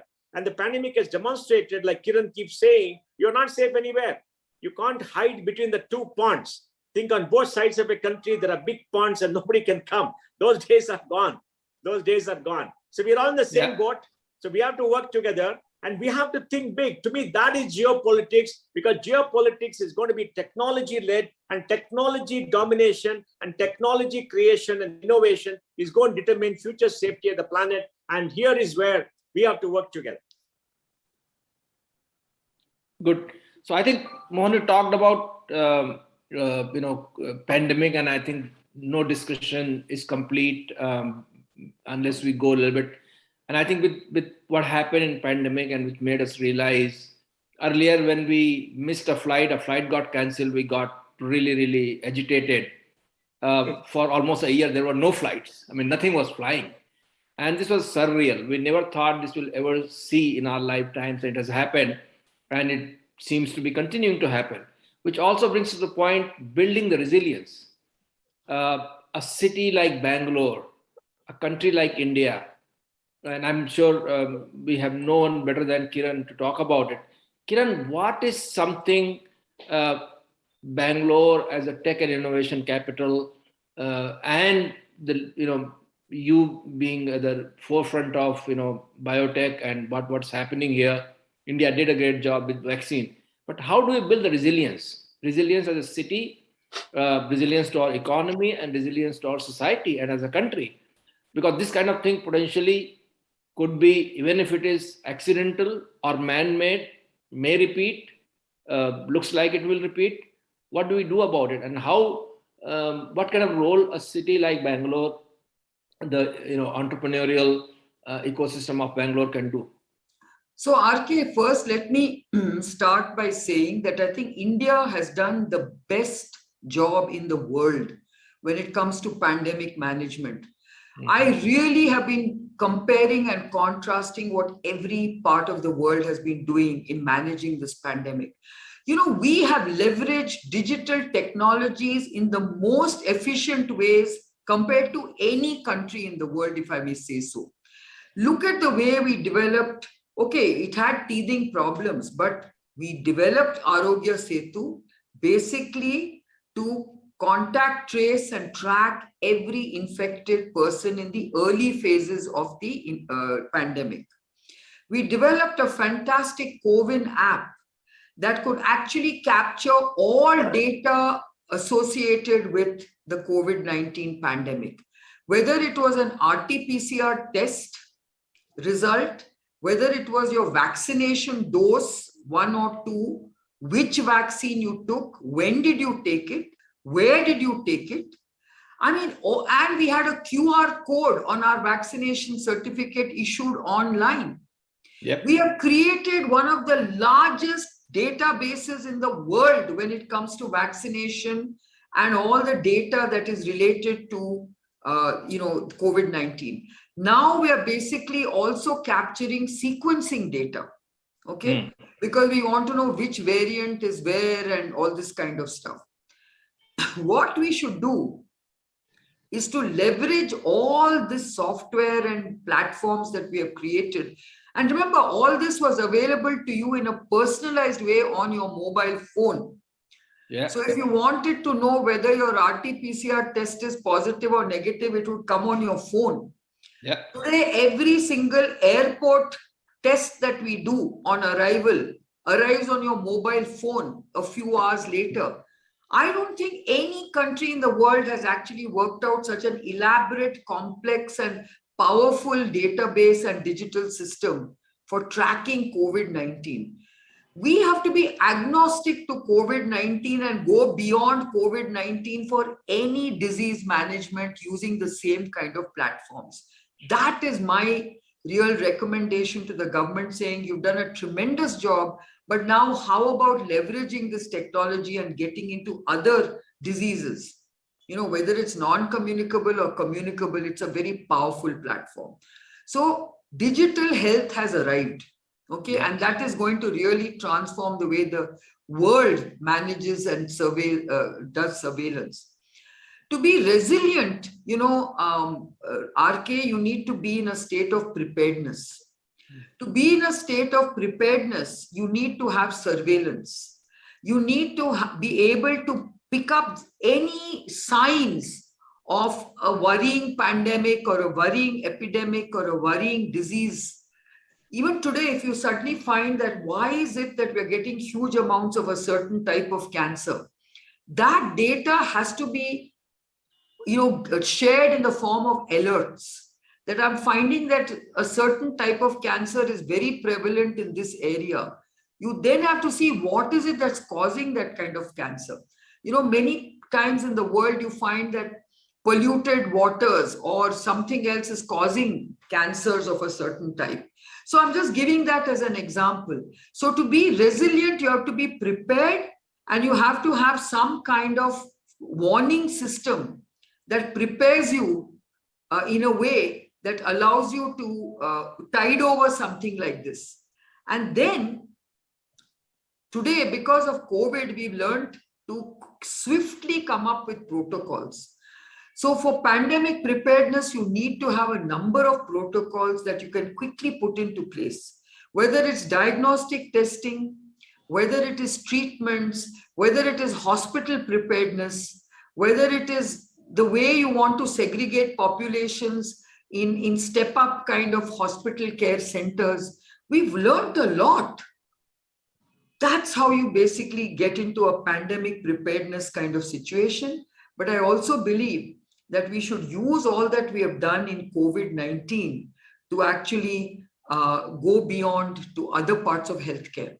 The next thing I want to also mention is the world is basically, unfortunately displaying knee-jerk reactions to any and every variant. Yeah. Why are we not collecting data? Today, the Omicron variant has scared the life out of everybody on the planet. But we don't have enough data to say, is this a harmless version of the COVID-19 virus? Is this a virus that is going to really cause death? Or is it just a mild cold-like virus? We don't have such data being shared. I think we as a country need to generate a lot of that data and share it with the world because nobody is being transparent. In fact, it's very interesting that many parts of the world are using these variants to basically dominate in terms of restrictions, in terms of do's and don'ts. I think we need to be far more proactive and make sure that we track every one of the Omicron patients in India and see, is anyone hospitalized, or even if they're being hospitalized because of Omicron, are they serious? Has anyone got into an ICU? Has anyone got onto a ventilator? Does any of the Omicron patients require oxygen? These are questions we need to answer and share with the world. And because we have such a powerful database, I think India can actually hold a light to the world if we know all this data and how to analyze it. Thank you, Kiran, because I'll give a simple anecdote because right now I'm in the US, and wherever I go, many places in the US, they want to see your certificate, and they expect, in US, actually every state has a different system, and most of them is a paper-based, where you get paper from wherever you went, and it can be written by anybody, frankly speaking, but of course, so when I open my phone, they're expecting a paper from me when I show that. And it seems many people from India, so they look at the QR code, and of course, now they recognize it by the photo on the certificate, which is our Prime Minister's. Oh, you're from India. You guys have done a great job. And this is what we hear from even the places like restaurants and public places where they need. So I think India, in its own way, we managed this pandemic in a manner using technology where we have got a global recognition, and I think we should be pretty proud. Now, before we have, I think, around 10-12 minutes, and there's some questions which have come. I would like to read a few of those. Let me see. Well, Kiran, this is something for you. I'm not sure, you have an answer, but why not? How does Karnataka continue to be on the top of the Niti Aayog's innovation rankings year after year? I think, you have already answered because Karnataka has a temperament for innovation. That's why. So I don't think there is any. We are the biggest and the best. So what is new? You would like to? We are the biggest and the best. Correct. So I we think are that's far ahead of others. Good. All right. So I think others have some work to do. So Karnataka doesn't need to worry, but I think Karnataka needs to keep up its lead. And we should be comparing with the Indian cities. We should be comparing with the global cities. And that's where I think the true metal. Yeah. Correct. Mohan, this is an important question. I think you should answer this. Why has the innovation roadmap provided by Karnataka and Bangalore has been really hard to replicate by other Indian states? No, that's because one, they don't have the vision or the critical plan to build the vision. Now tell me, which chief minister of which state will walk the talk? Chandrababu Naidu did it in Hyderabad for a few years. It worked. Have you seen anybody in Delhi do it? Anybody in, let us say, Maharashtra do it? Anybody in Tamil Nadu? Tamil Nadu is left way behind Kerala. Anybody in Andhra Pradesh now after Naidu? Anybody in West Bengal? I mean, they're all lost. You see, the problem in India is we are so diverse. We're so very different. People at the top in the political field get lost in the entire, act of governance. I just wrote an article on Prime Minister Modi's term as Chief Minister in Technology. You'll be very surprised. I discovered that he had a vision for Digital Gujarat 15 years ago. And he implemented a lot of programs for Digital Gujarat. And he got all the awards, 110 awards. And when he went to Delhi, he announced Digital India in 2015. 2015 was a different time in history. So we need a leader with a vision. And the leader is going to implement the vision with money and with mission. And if we get both of them, it will come. See, Bangalore case is very different because serendipity and the creation and everything came together with good leadership. In places which don't have all this, you need good leadership, visionary leadership, and execution to pull it up and create that. Look at West Bengal. I've been to Calcutta multiple years. I've spoken to the chief ministers, both from the communist side and from the TMC. They all agree, but nothing happens after that. Nothing happens. Calcutta will be should have been a natural magnet. They're going down and down and down. 2 generations of young people from Calcutta have left. I mean, we got 150,000 Bengali engineers in Bangalore, only 50,000 left in Calcutta, and many of them want to come here. So, see, RK, you require leadership. See, Bangalore happened because set of circumstances, then leadership developed. I'm sure Kiran will agree with me. Then, the people who are involved worked with the leadership and they were receptive. Karnataka is a very different state. So we need this to happen. And unless this happens, so you need right now a push. Bangalore was a pull up, you need a push. And I'll be also very honest. There's a huge trust deficit between the government and the private sector in all parts of the country except Karnataka. Correct. So, Kiran, I wanted to put that point. I mean, which chief minister will have his first meeting with the tech captains of the city, which happens only in Karnataka. And I mean, every chief minister, I mean, you and I, Mohan, we all have been witness to it. I mean, I don't remember before SM Krishna. No, even more importantly, RK, you ask every bureaucrat, there's a huge competition to be the IT-BT secretary. Correct. Which is almost not. And we've always had an excellent IT-BT secretary, including, of course, our present one, Dr. Ramana Reddy, who actually was also a former IT-BT secretary who came back for a second term, and he's an outstanding bureaucrat. Very important point, because no other state IT-BT secretary will be a coveted post which every bureaucrat would like to be. So I think that says a lot about Karnataka and its culture. I think last question, I think this is also summarized some other questions. We are very happy what Bangalore has done, and certainly our competition and rather comparison has been primarily with cities of India.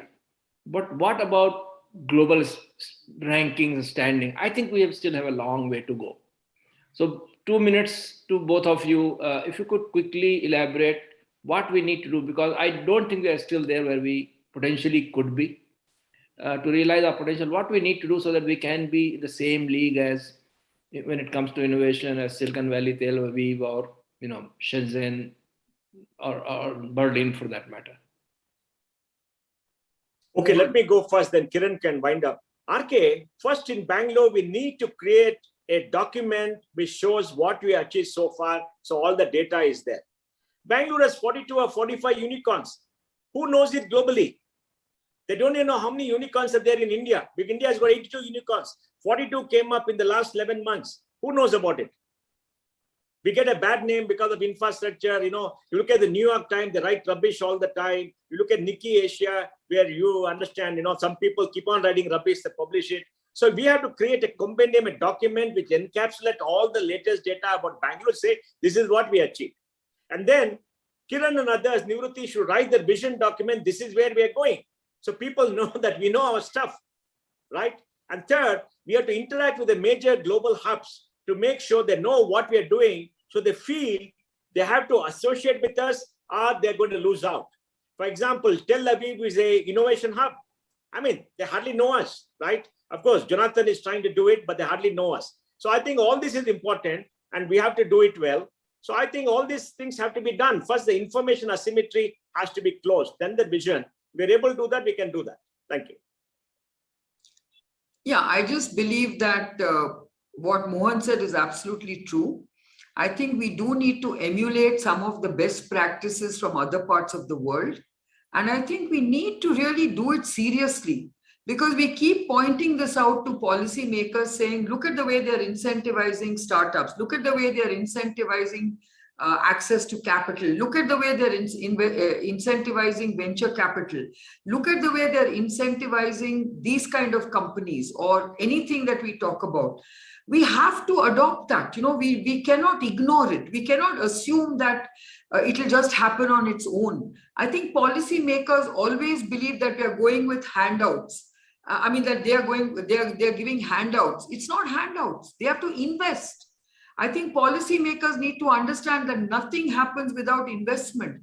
The good thing about the government of Karnataka is that it has systematically invested in creating all these opportunities. Look at the way the Karnataka government, even in the biotech sector and in the IT sector, invested in IIITB, invested in the IBAB, the Center for Human Genetics, Science Gallery, Bengaluru. I don't think any state government has done as much as Karnataka has done for the IT, BT sectors and science and technology. Look at how many scientific institutions have been created in Bengaluru. So I think that's what has actually made us at least one of the foremost, sort of tech leaders in the country. But we need to keep looking outside to see how can we keep adopting best practices. I'm telling you, and I keep reiterating this, if our infrastructure was better, believe me, all these other contending cities which are at the moment ahead of us would be far behind us.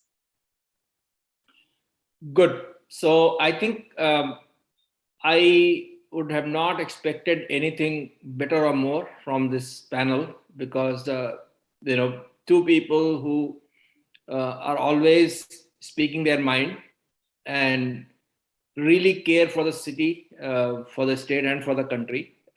You both have been at the forefront of technology innovation and making sure that this is not limited to your own companies or cities. You have been global proponent of these values and policies. And Carnegie as a platform, I think, is trying to make sure that we are in a position to have these views to share with our audience as well as the policymakers. I think in the 6th year of this Global Technology Summit, we have achieved a lot. What we started with Kiran when we sat first time and thought about what we want to do with this. I think more needs to be done, more can be done, and we hope. Unfortunately, we have not been able to meet physically for last 2 years. Hopefully, next year will be better, and we chose Bangalore as a city to have our physical Global Tech Summit, and hopefully we'll do it in Bangalore next year. Then we can talk more about Bangalore in person. Till then, I think thank you both for sparing your time and giving your opinion frankly as ever. Thank you. Thank you. Thank you very much.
thank you to our previous panel for highlighting how Karnataka has led the way when it comes to innovation in India. Now, we move on to a conversation on leveraging technology to fight future pandemics. During this conversation, we will hear from Mr. Gagandeep Kang, Professor of Microbiology, Christian Medical College. This conversation will be moderated by Ms. Shruti Sharma, who is a Senior Research Analyst, Technology and International Affairs Program at Carnegie Endowment for International Peace. Thank you so much, Dr. Kang, for joining us for the 6th edition of the Global Technology Summit. It is my absolute privilege to be moderating this discussion today. Let me start by asking you a very broad question. The coronavirus pandemic encouraged a great deal of collaboration amongst researchers, private sectors, funders, and regulators to leverage technology to expedite the development of COVID-19 vaccines without compromising its safety and efficacy. Accelerated approvals, supportive regulatory environment, and tireless research by scientists led to the first vaccine being developed and tested in less than 12 months after the first case was officially reported in China in December 2019. But there is a need to sustain this collaborative research ecosystem for manufacturers to develop, produce, and commercialize vaccines not specific to SARS-CoV-2. So in your opinion, how can this collaboration amongst different stakeholders be sustained beyond the current pandemic?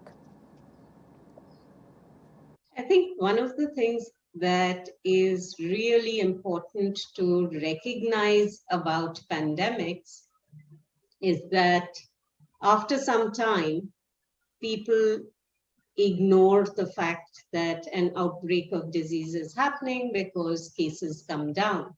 This is true of pandemics, it's been true of epidemics, it's generally true of infectious diseases, that if it's not front and center of what the media is covering, then people lose interest in that. And more importantly, politicians lose interest in infectious diseases.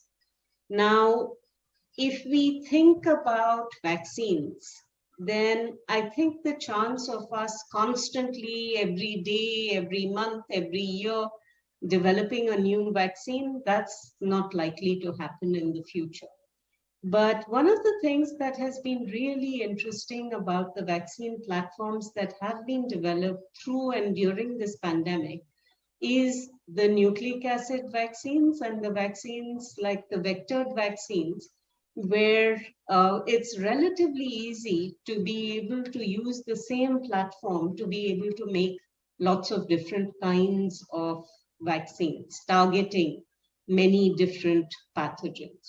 So these platform technologies have tremendous potential for future vaccines to be developed. They won't all succeed.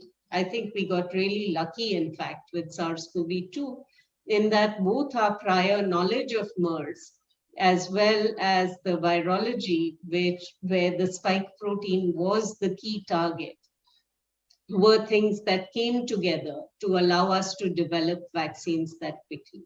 So platform technologies will play a key role.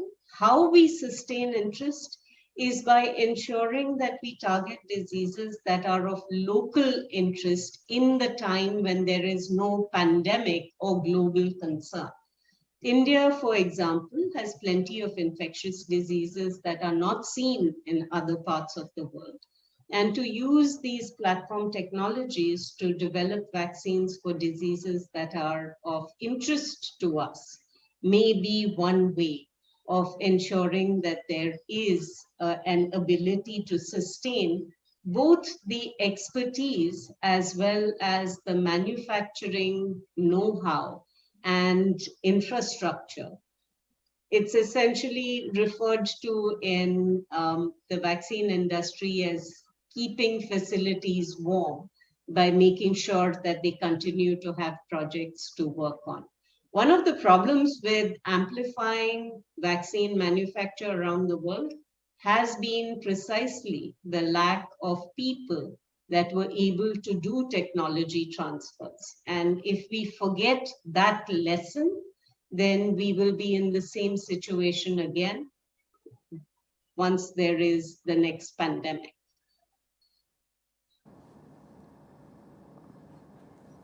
Yeah, that's right, Dr. Kang. And just picking up on your point, the past incidences have shown that vaccine development for, say, for example, SARS or Zika was left incomplete because the epidemics ended before the vaccines could be developed. As a result, the funding agencies reallocated funds that had been committed to vaccine development, leaving manufacturers with financial losses and setting back other vaccine development programs. So what strategies do you think can be developed to sustain this vaccine development pipeline, even if epidemics appear to end abruptly before vaccines are ready?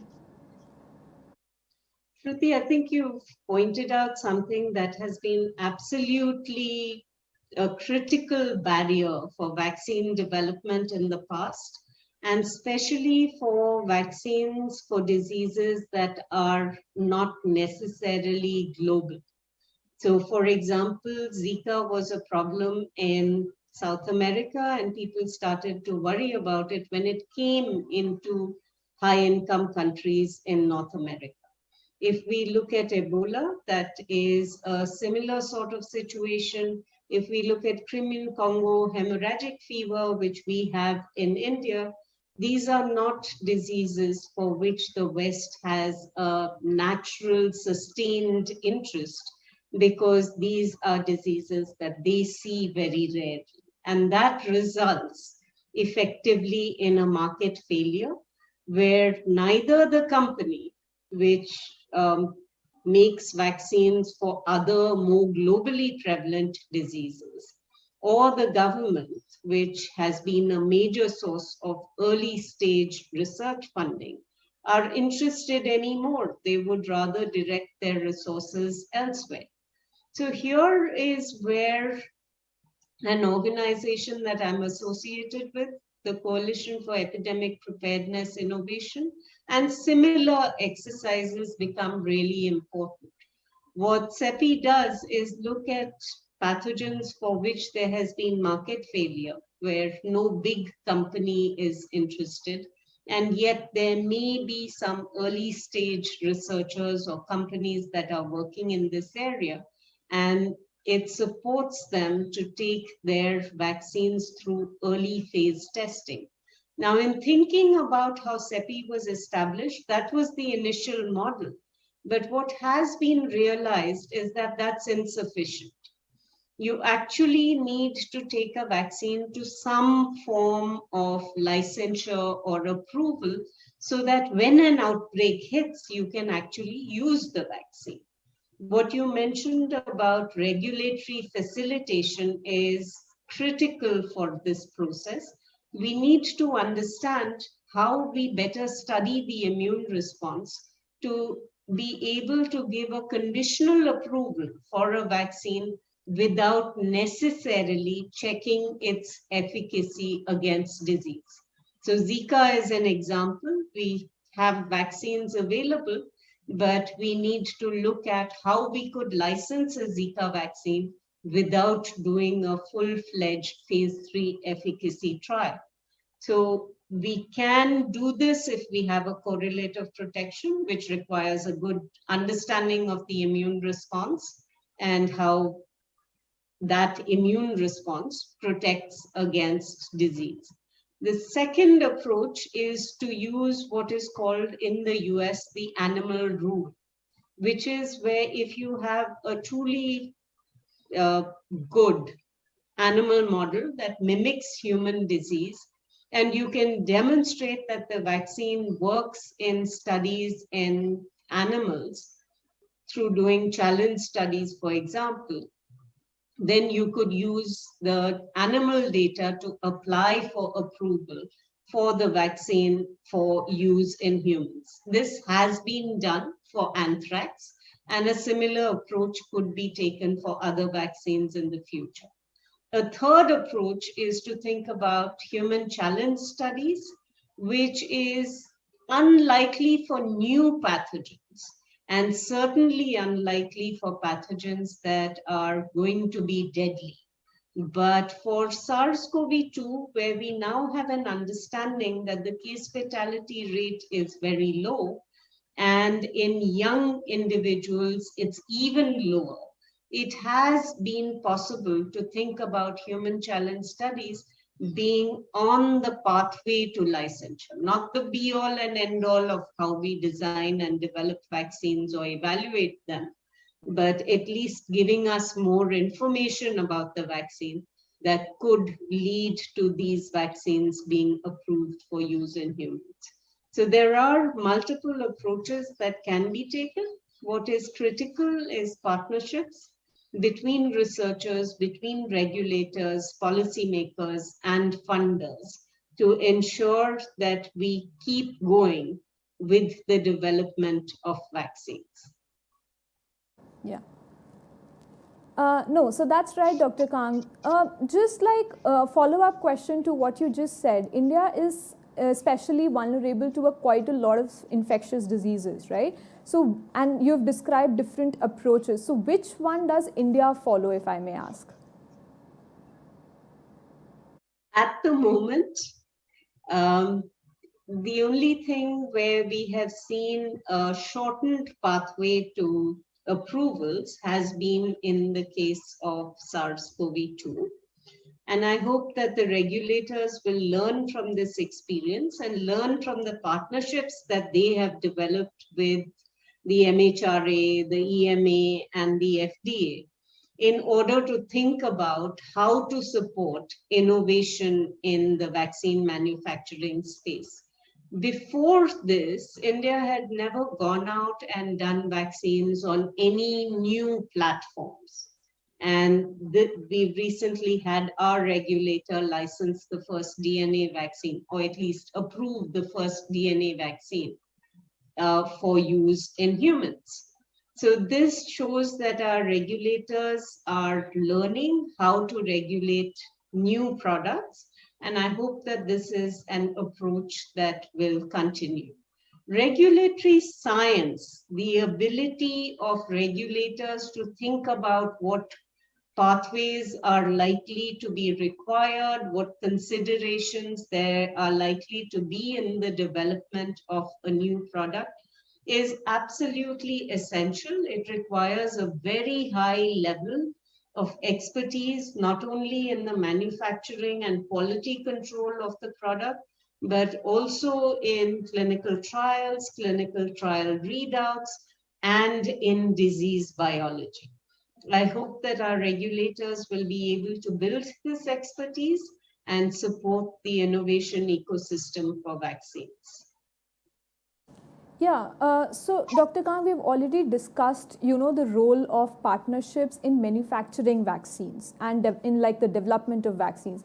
So while leveraging technologies to develop a vaccine can solve only one part of the problem, concerns around inequitable distribution of vaccines have become more poignant with the emergence of Omicron, a heavily mutated coronavirus strain in Africa where only 7% of the population is fully vaccinated. So how can countries with existing manufacturing capacities share technology and the knowledge needed to develop and provide vaccines to the developing world? In this context, can India and Africa work together to scale up the manufacturing capacity to better help the developing world? So I think there has been a lot of discussion, especially about the approach that India and South Africa made around intellectual property sharing.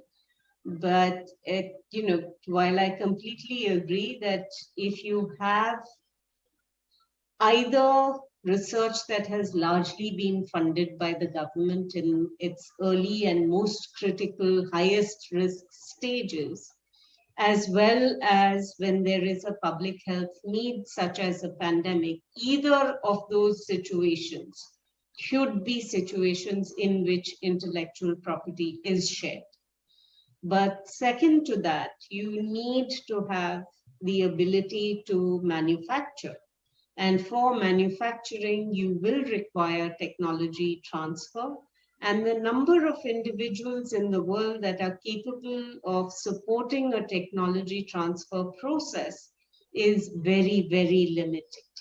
Now, in India, we have a number of vaccine companies. We have had technologies transferred to us for the AstraZeneca vaccine, for the Novavax vaccine, for the vaccine that is being made by Johnson & Johnson or for Johnson & Johnson by Biologically. So a number of technologies that we had not previously used in India have been transferred to us.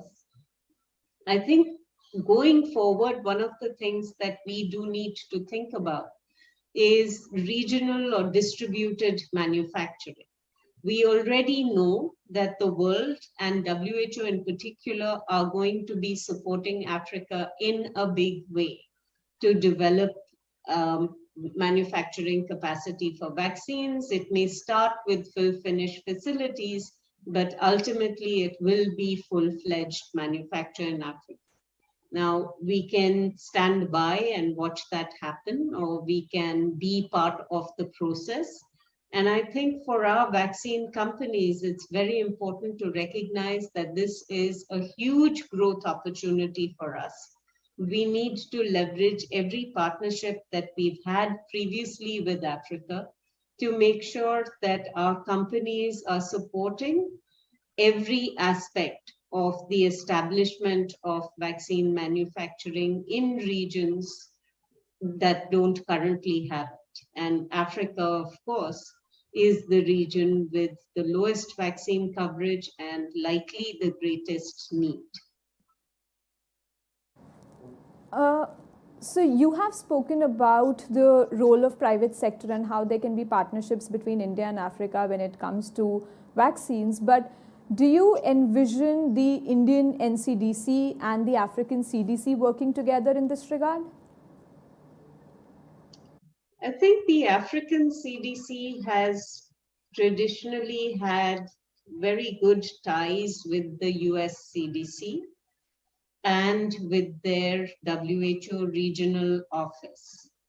I am not sure what else we could bring to the table in terms of surveillance, because in many ways, as we've seen most recently from South Africa, the ability to do pathogen genomics is very high in parts of Africa, and South Africa is certainly trying to support a network of sequencing laboratories across Africa. So perhaps we are a little bit late if we want to engage in the surveillance space, but certainly for vaccine manufacturing and for other kinds of research, I think we have a lot of opportunities for cross-region sharing.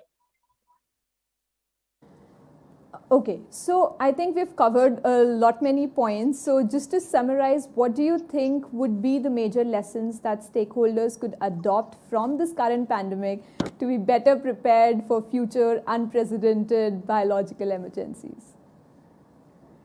So one is infectious diseases are not going away, and specifically viruses are not going away.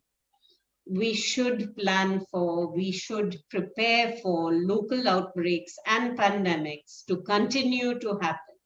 Our climate is changing, the world is changing, and even if we do reduce travel, I think we are going to continue to see infectious diseases emerge, and it's better that we prepare for them ahead of time. It's not that hard to do. We have a reasonable ability to predict which are the organisms, bacteria, viruses, parasites that can change their geographies or change their hosts based on what we already know about them. So if we can predict outbreaks and pandemics, then we need strategies in place to be able to handle those outbreaks. In order to handle those outbreaks, you need people. And people with expertise in infectious diseases have sadly been a shrinking population. That's why we have many irrational statements being made by people who don't really have a background in this area of study. And again, we have to recognize that even in infectious diseases, there are a lot of different kinds of expertise that are needed. The next thing that we need is data and data systems. There is no way to deal with a pandemic if you don't have good quality, adequate data. We know the categories of data that are required. We know the characteristics of the data that are required. And we should build now data systems that can talk to each other instead of being siloed, that would allow us to more fully interrogate the stage at which the pandemic is and how well any interventions that we put in place are performing. At the moment in India, we still continue to struggle, and other parts of the world are also struggling. This is not something that we should repeat again and again. So people, data, data systems. And then finally, the ability to manufacture medical countermeasures is critical. If we look at personal protective equipment, if we look at equipment for hospitals, if we look at vaccines, biologicals, drugs, diagnostics, we need all of these. And the only way that we are going to have them is if we actually have a strategy to be able to ramp up production across different platforms as quickly as possible. This requires an incredible degree of coordination and governance. And the better we have, the better our pandemic preparedness plans are, and the more rapidly we can ramp them up, the better we will be able to handle the next epidemic or pandemic, which will come. No, thank you so much, Dr. Kang, for this enriching and insightful discussion. As I said, it was my privilege, and I learned a lot during this discussion. And I thank you so much once again for joining for this discussion, and I look forward to hosting you in person for the future editions of the Global Technology Summit. Thank you once again. Thank you, Shruti.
Next up, we have a conversation on the Internet of Tomorrow with Mr. Ajit Mohan, Vice President and Managing Director of Facebook Meta India, which will be moderated by our Carnegie India Director, Dr. Rudra Chaudhary.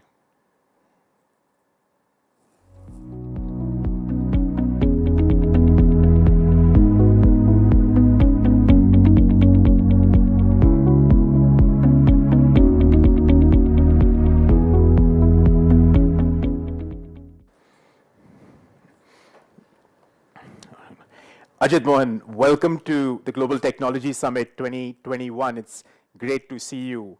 My first question is predictably on Meta. Now, Mark Zuckerberg argues that the name change from Facebook to Meta signifies the change from a social media company to the metaverse. But what exactly does that mean, Ajit? Rudra, great seeing you and great being here. Rudra, the ambition that we have articulated is that over the next decade, as a company, we will lean in and try and play a pivotal role in helping build the metaverse. And we see the metaverse as a more immersive, embodied form of the internet. In many ways, we see this as the evolution of the internet. I think today, as much as the internet has delivered enormous value for people around the world, and it continues to, the current version of the internet is constrained by how we engage with it. I think the best way to explain it in many ways is that we look at it. I think the best way to explain what it would be like in the metaverse is that we would be in it. So we think there's a huge opportunity with the fundamental technologies we are building in terms of access devices like Quest, like the glasses that we are working on, with some of the foundational software development work that we are doing, that we can accelerate the evolution of the current internet where the mobile plays a huge role to the metaverse, where we will all have a sense of presence, that we will be in it and we will be able to engage with other people, places, and experiences with much more of a sense of immersive presence. That's what we're trying to build, Rudra.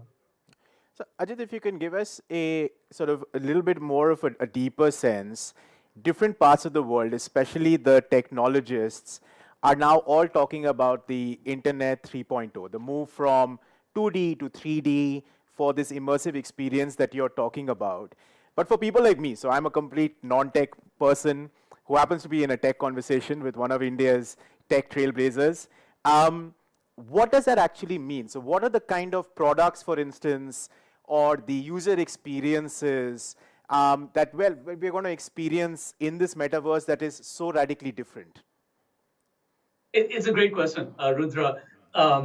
If you use a Quest 2, which is a VR device, and I've been playing around with it over the last few weeks, we already have a service called Horizon Workrooms, where essentially you wear this headset, Rudra, and you are transported to a virtual conference room, one which you can customize, everything from how that room looks to which side of the room do you sit in, and you're represented as an avatar.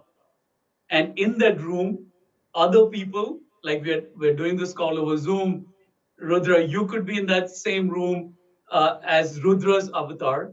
And the interesting part about this is when you go through that experience, what stands out is how real it feels.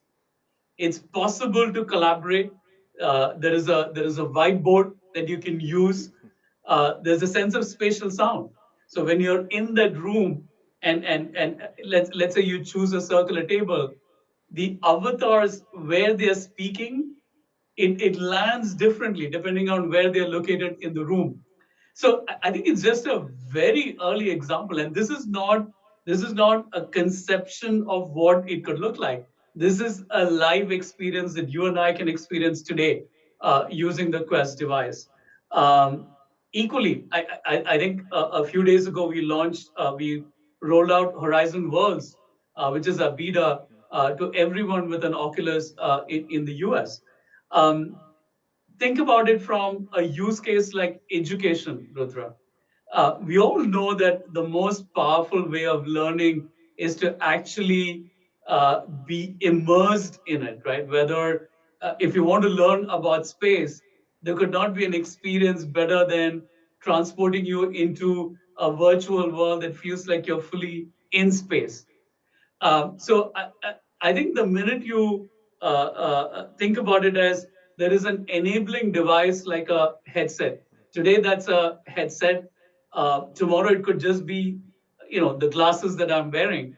So there is an enabling device, and once you put it on, you are in a world where you can engage with other people, places, and at the same time, these people are themselves creating their own worlds, no different from what we have done in the physical world with cities, right? I mean, you and I could be creating our own version of spaces driven by our imagination, and there could be other people in the metaverse coming to visit it.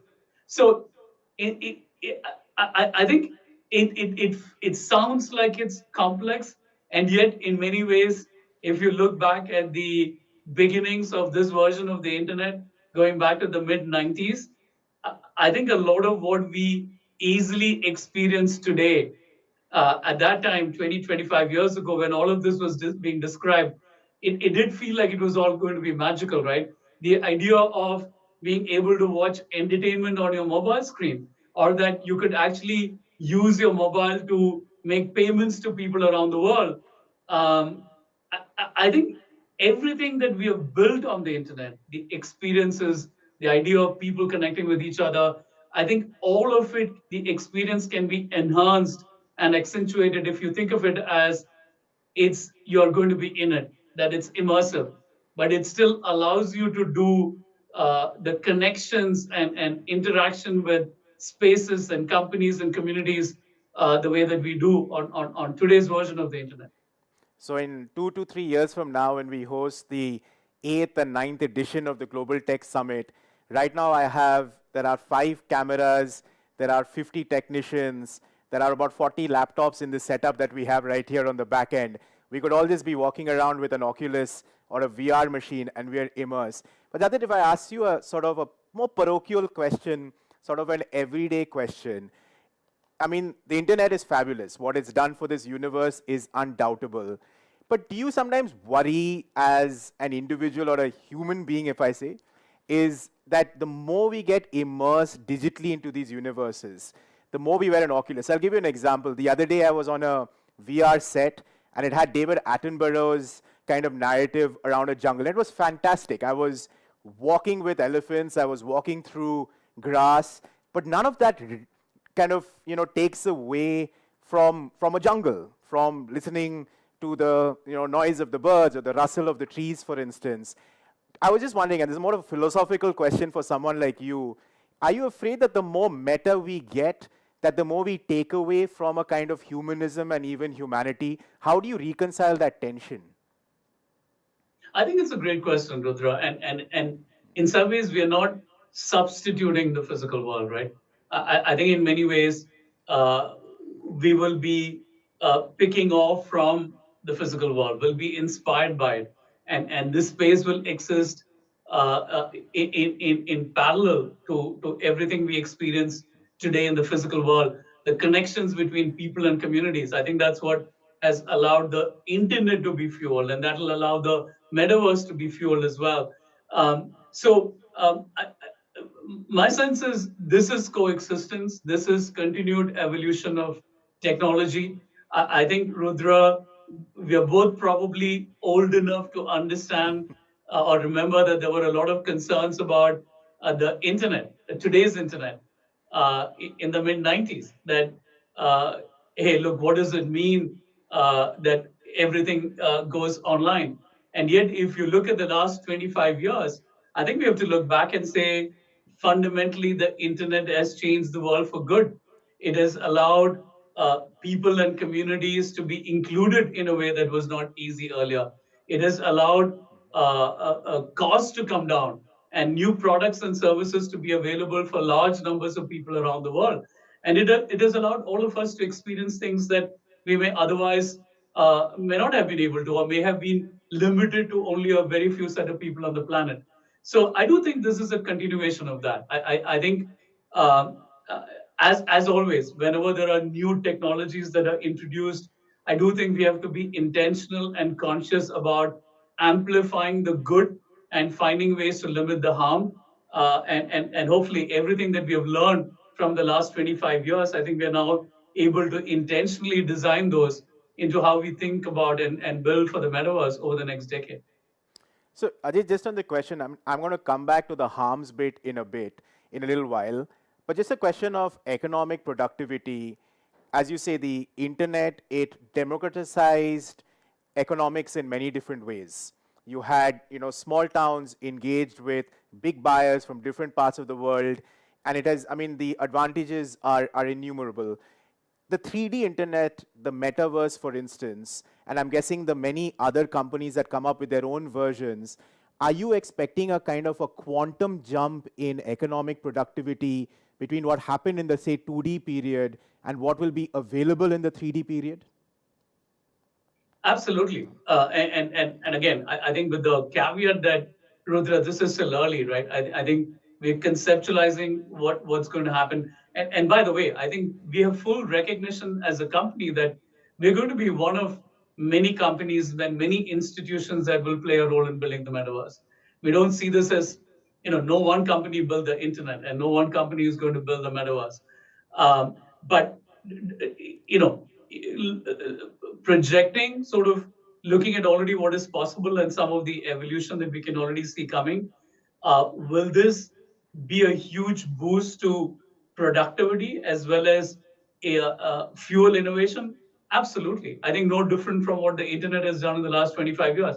Again, take education. I think it's a great example. We know that, learning is one of those big terrains that I don't think we yet have cracked for the world as a whole.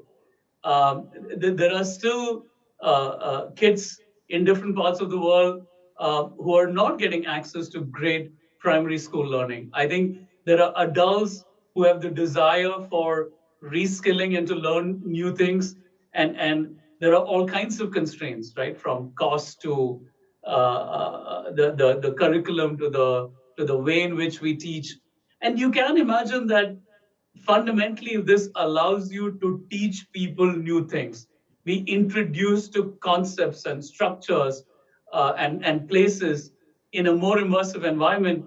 It just seems a lot more intuitive to how we as human beings are conditioned to learn. We learn the best when we experience something. And yet, we've all been constrained to, in many ways, textbooks and then 2D screens.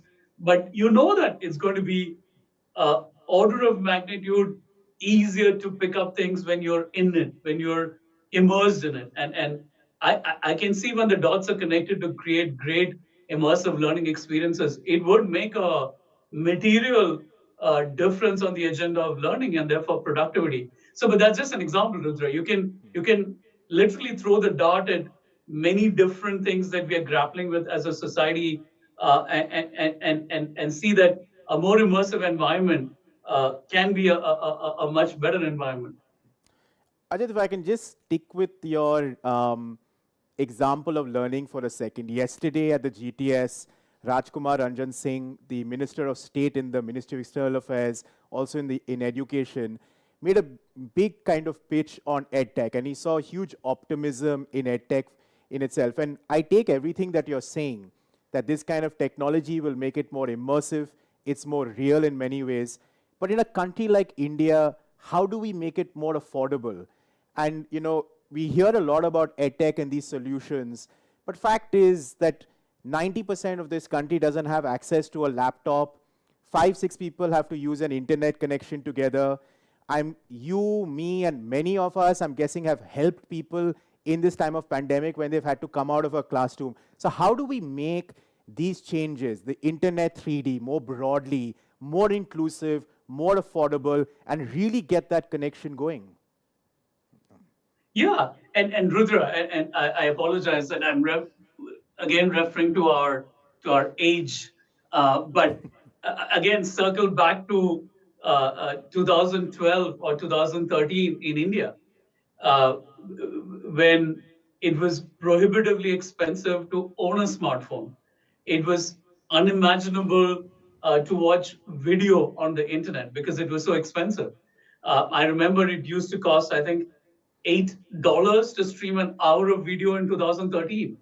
Look at how much has changed in just 8 years. Today, you can get access to a very high quality smartphone for 2,000 or 3,000 rupees. Data, it's the cheapest in the world. And by the way, smartphones will get even cheaper as they get better. And we know that because we have well north of 700 million people online, a lot of them young folks, students, some of whose learning are happening on that mobile phone. It has already expanded access to high quality education in India just in the last 5 or 6 years. So I absolutely agree with you that uh, in building any solution, I think for it to be applicable to hundreds of millions of people, you will have to make sure that it's affordable. But what we have already learned in the evolution of the smartphone, and I think it'll happen in terms of the evolution of the headsets or other devices that provide the interface to the metaverse, is prices will come down pretty quickly as more and more people embrace it and as companies drive innovation in it. So I'm deeply hopeful. I don't, and as a country, I think we, we are now leading the world in many areas in the scale of people who have access to the internet. And we know that it has changed lives, including the lives of students. The second part to it, Rudra, is the opportunity for India is also the opportunity to shape the metaverse. And the CEO of the company, Mark himself, uh, uh, articulated this just a few hours ago at an event that we had, Fuel for India. And he made the point that I deeply believe in, which is that when you look at the last version of the internet and circle back to the mid 90s or the late 90s, as a country, we were in a very different place. Um, in terms of the conversation we had, the number of people online, the number of people with access to smartphones, the tech engineering capacity in the country, the nature of the startup ecosystem, all of that has changed dramatically. Uh, and so much of it has changed in the last 18 months. We have a thriving digital ecosystem. We are pioneering innovation like UPI payments rail, which is a first for the world. We have a class of entrepreneurs, right? We have now the second or third generation of entrepreneurs in this wave who have been tested by both enormous success and enormous failure. Capital is flowing into the country, and the tech base looks dramatically different from 20 years ago. So I do think the question for India is also, how do we, in a way that we did not influence the shape of the earlier version of the internet, how do we make sure that we are playing a material role in contributing to the shape of what the metaverse becomes? Through our ideas, through our entrepreneurial energy, through our developers. Um, and I think that opportunity to influence the outcome of what the metaverse will become globally is as much an opportunity as it is in terms of how many of these products and services will fundamentally expand opportunities for people inside the country as well. So, Ajit, along with, say, material advancement and growth and technological advancement, there is obviously the question of, can society keep up with the technology, and can technology be in sync with what society considers to be acceptable or not? Which brings me to the question of the tricky business of, say, content moderation. Now, Facebook has been under fire in different jurisdictions, in India for sure, on its own procedures when it comes to content moderation. And I was just wondering how is the metaverse, or how is Meta going to respond to? Are you going to do something new in India when it comes to responding to not only the criticism, but also the law? Yeah, I think three parts to it, Rudra. One, I think the point that you mentioned about people keeping pace with technology. I do have to call out that because we are a young country, I do think it provides us a fundamental competitive advantage that we have a young population that can embrace change and adopt technologies probably more than any other society in the world. I think that's our strength.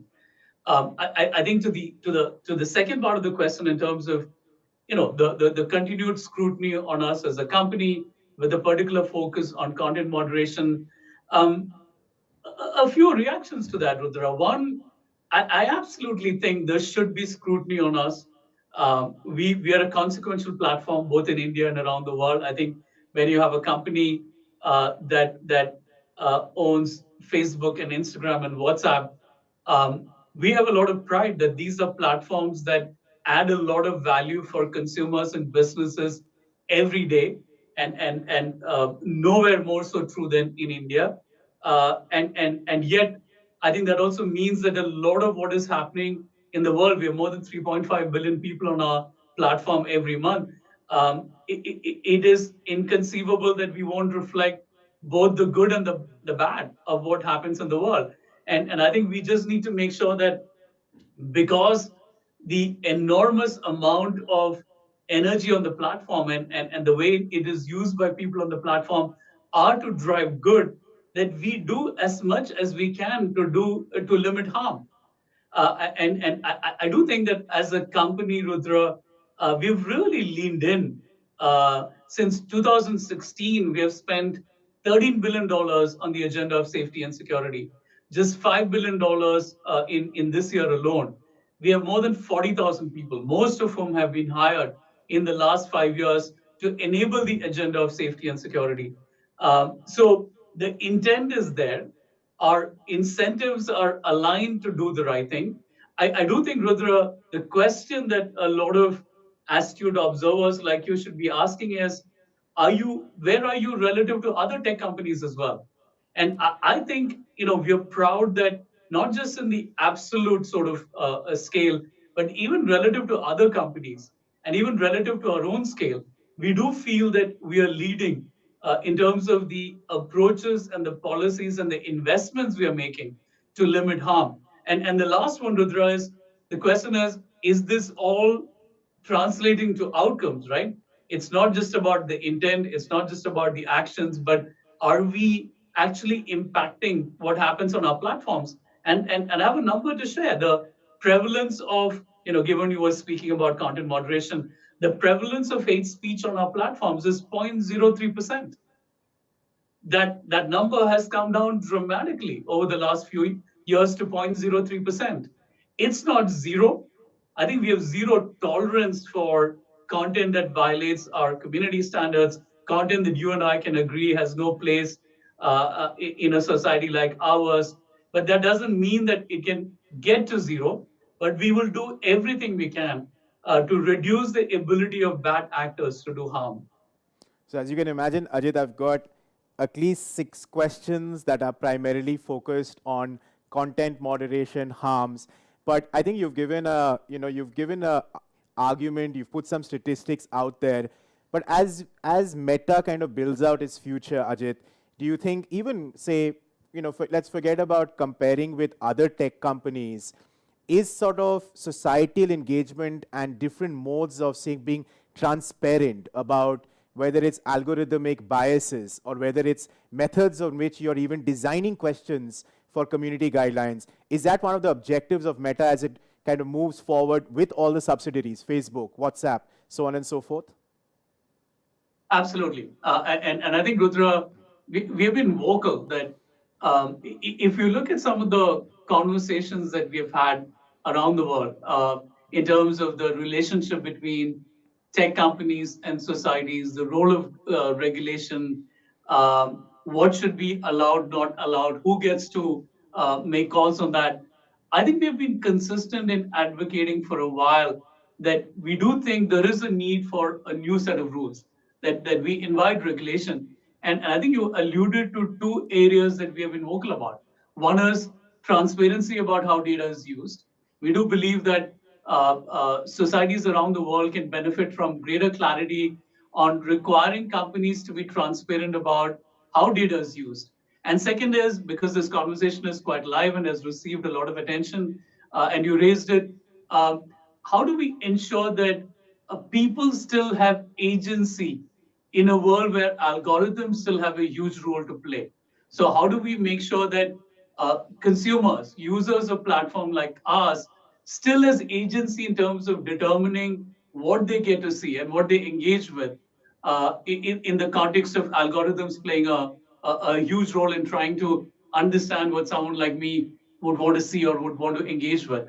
So on both fronts, we are clear that we welcome regulation. I think we have useful points of view to contribute to it, but I do think the world will benefit from a global framework, especially the democratic world.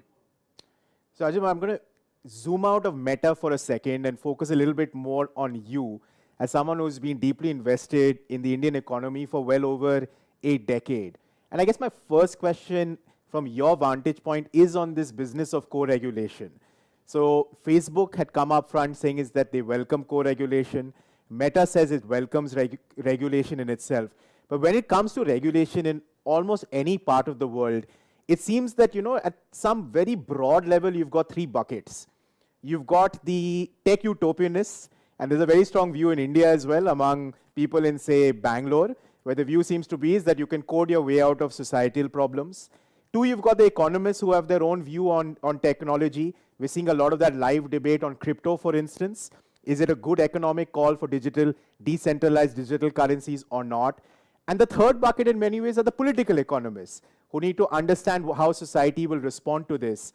How do you create a bridge to make sure that reg tech, and policy formulation in this area is actually, to use a meta term, truly immersive and not disaggregated?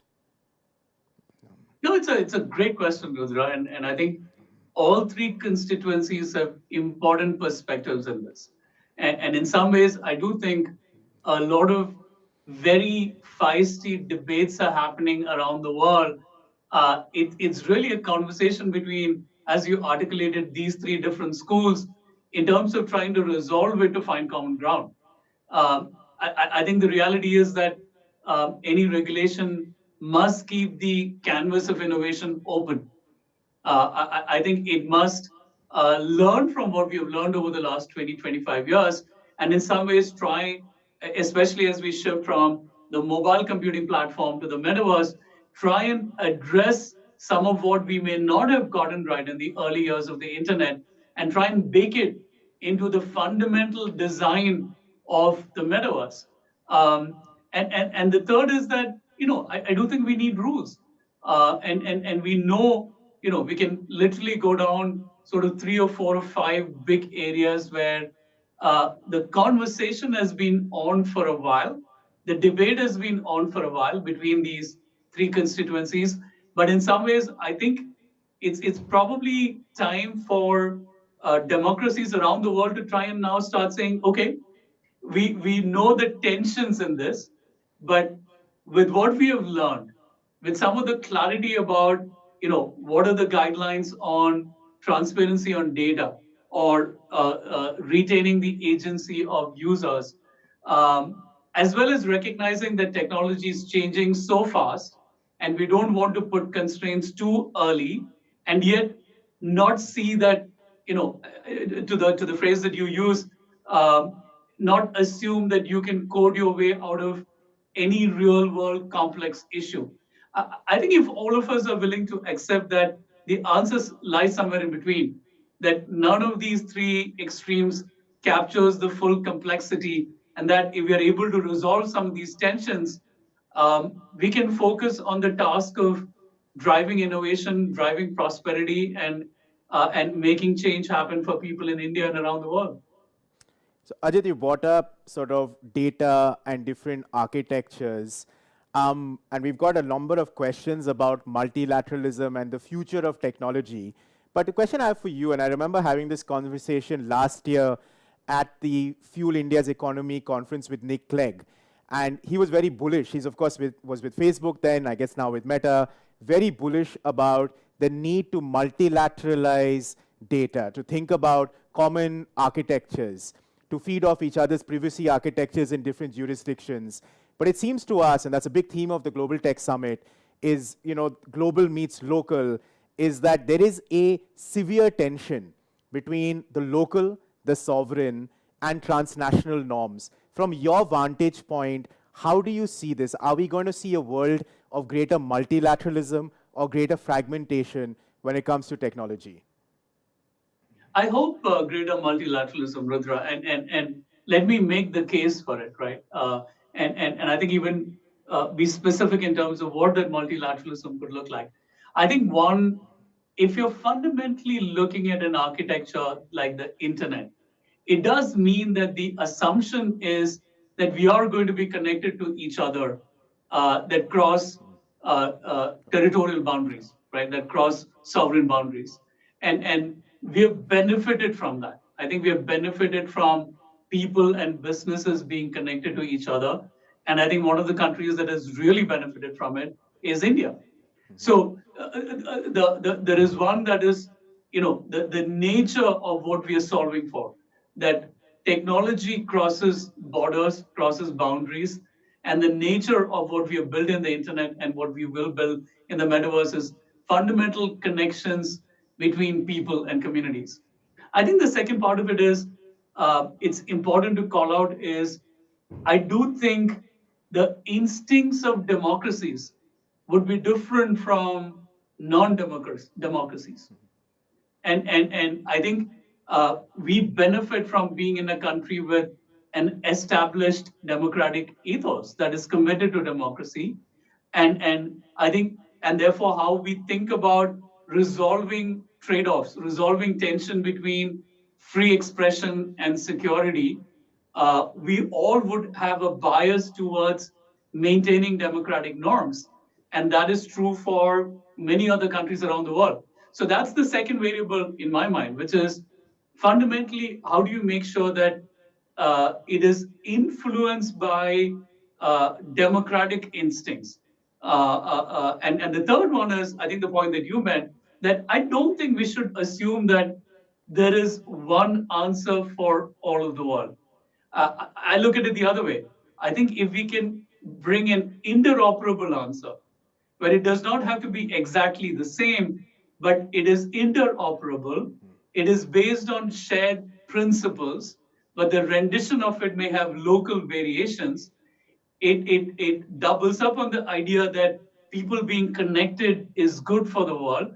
It doubles up on the idea that democracies will win the long game. Then you look at this and say, hey, India has a particular role to play, North America has a particular role to play, and Europe has a particular role to play. And if we can get an alliance of democracies to drive what these rules should be, that balances this, I think to the theme of your session, I think that's where global meets local can really come alive in the best version of it. Ajit Mohan, thank you so much. I think that operative term that you have used, which will stay with me, is instinct. Is as long as we can build architectures with the instinct for democracy, instinct for humanism, instinct for humanity, hopefully that balance between the global and the local will in itself sort itself out. But Ajit Mohan, thank you so much for being with us at GTS 2021. Great being here, Rudra. Thank you for the conversation.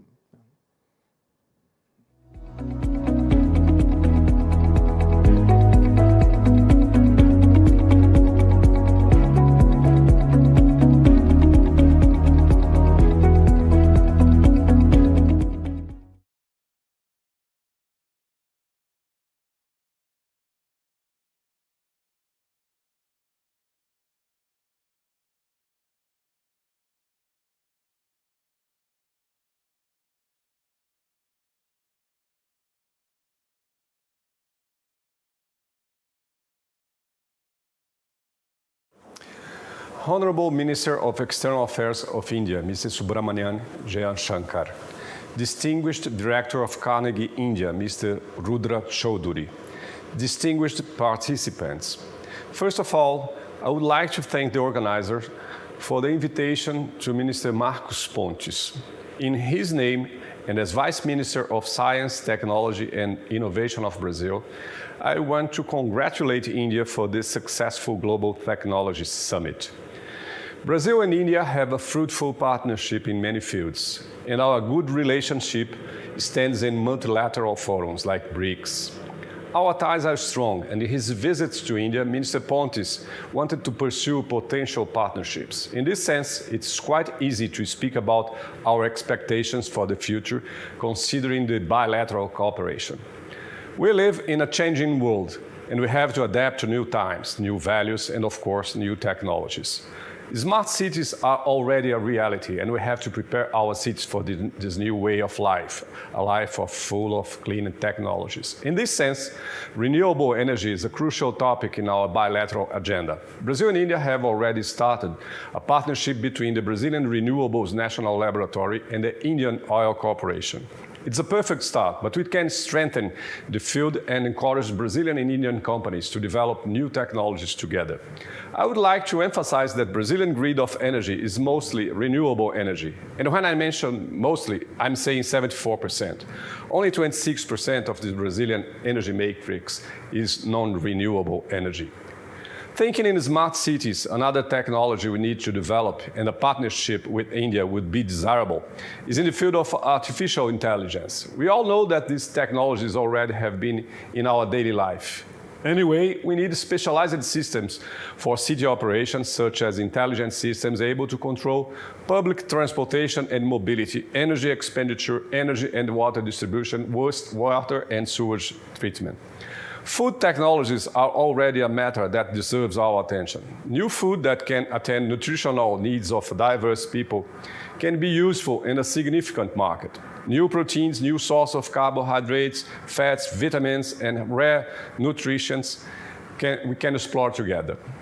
Water is a limited natural resource and a sensitive matter. Pollution of soil and water by means of contamination with industrial, municipal, and agricultural waste obligates us to work hard to develop technologies for cleaning natural resources, which will be good for the environment and the quality of life of people.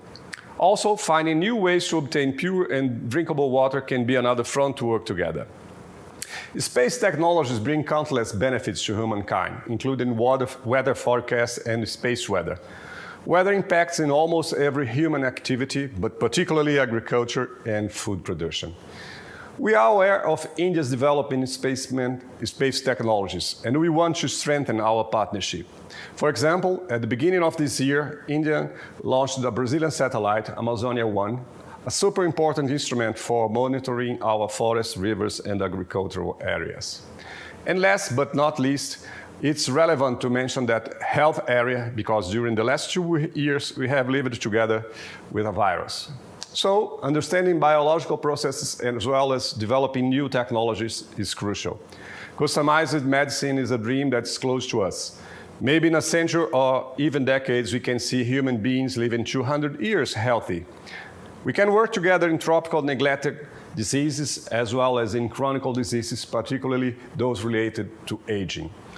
I believe Brazil and India can build the future together by investing in our partnership for developing useful and environmentally amicable technologies. We can work together in high technologies in a sustainable way in order to guarantee environmental preservation and, in some cases, environmental recovery. I mentioned some areas, but our partnership doesn't frazzle on those ideas. Finally, I want again to thank the organizers and congratulate you all for this event. I hope next edition with Minister Marcos Pontes can attend the successful forum in person. Thank you.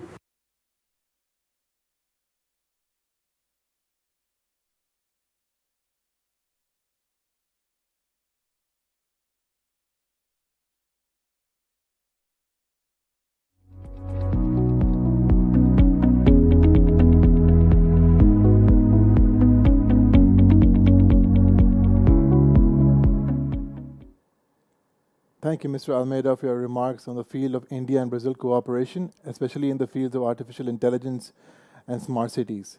Now we move on to another ministerial intervention, this time by Mr. Ante Logar, Minister of Foreign Affairs, Republic of Slovenia, on the topic of building towards a green future, India and Slovenia. Mr. Logar is the Minister of Foreign Affairs in the Republic of Slovenia.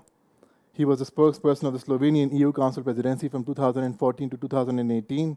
He was also the Deputy in the National Assembly of the Republic of Slovenia.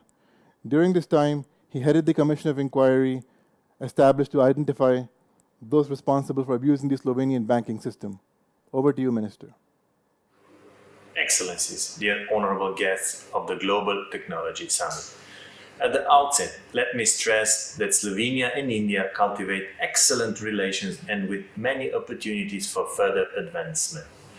Our intensified political dialogue provides a firm basis and best guidance for future cooperation.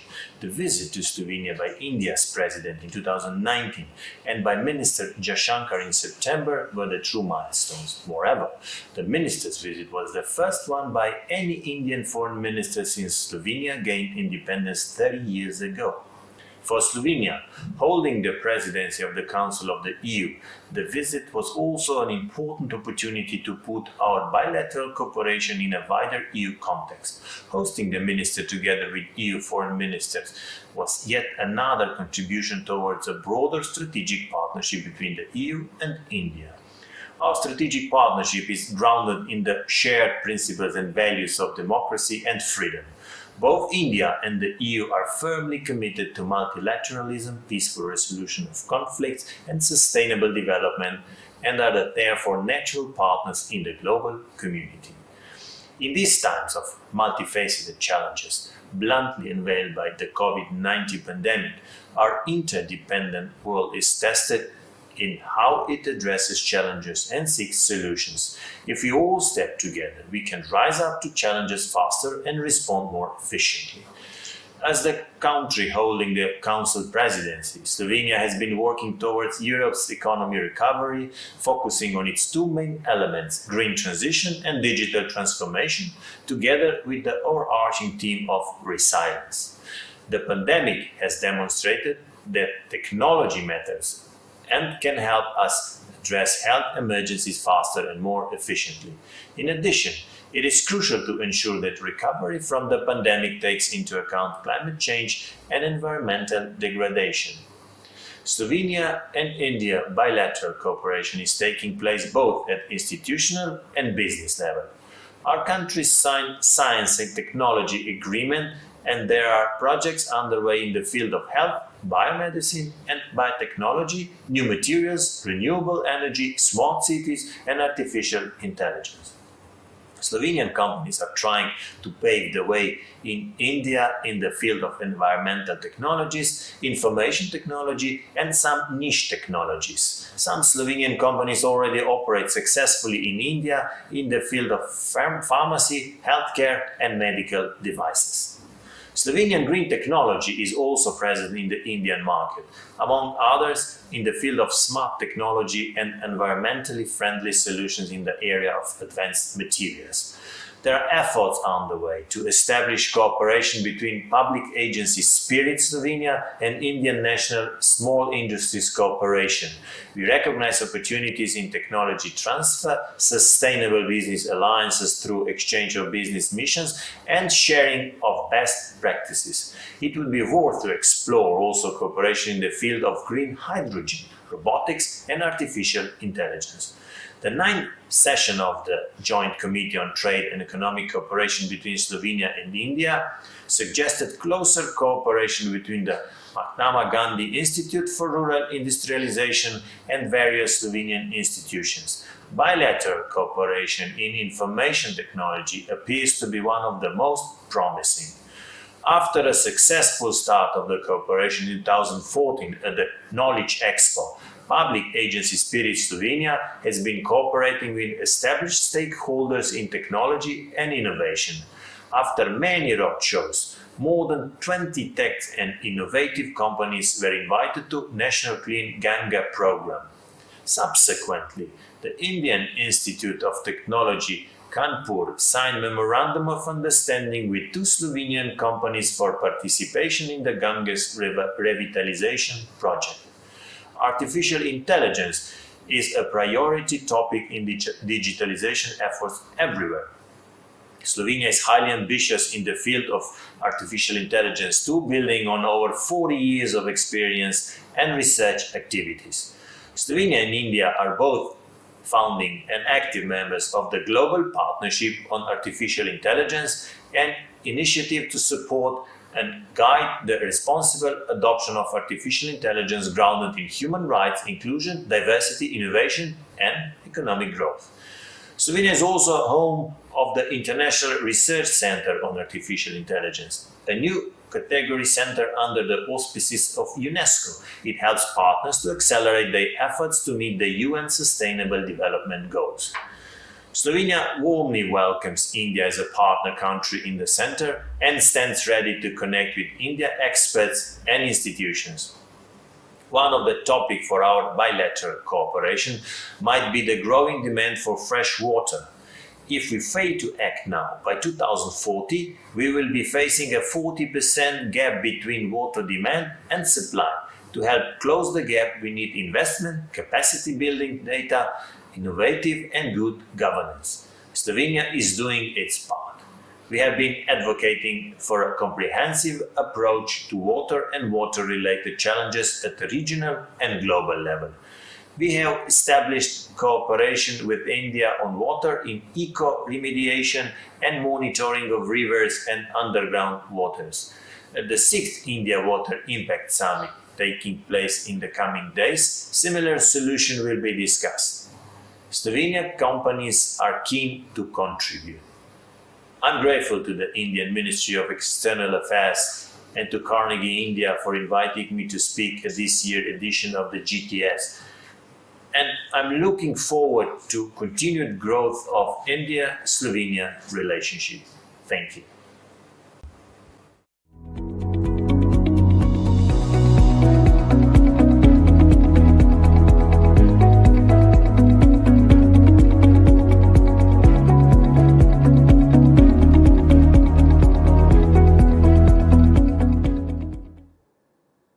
Thank you, Minister Logar, for your comments on what certainly promises to be an exciting Slovenia-India partnership.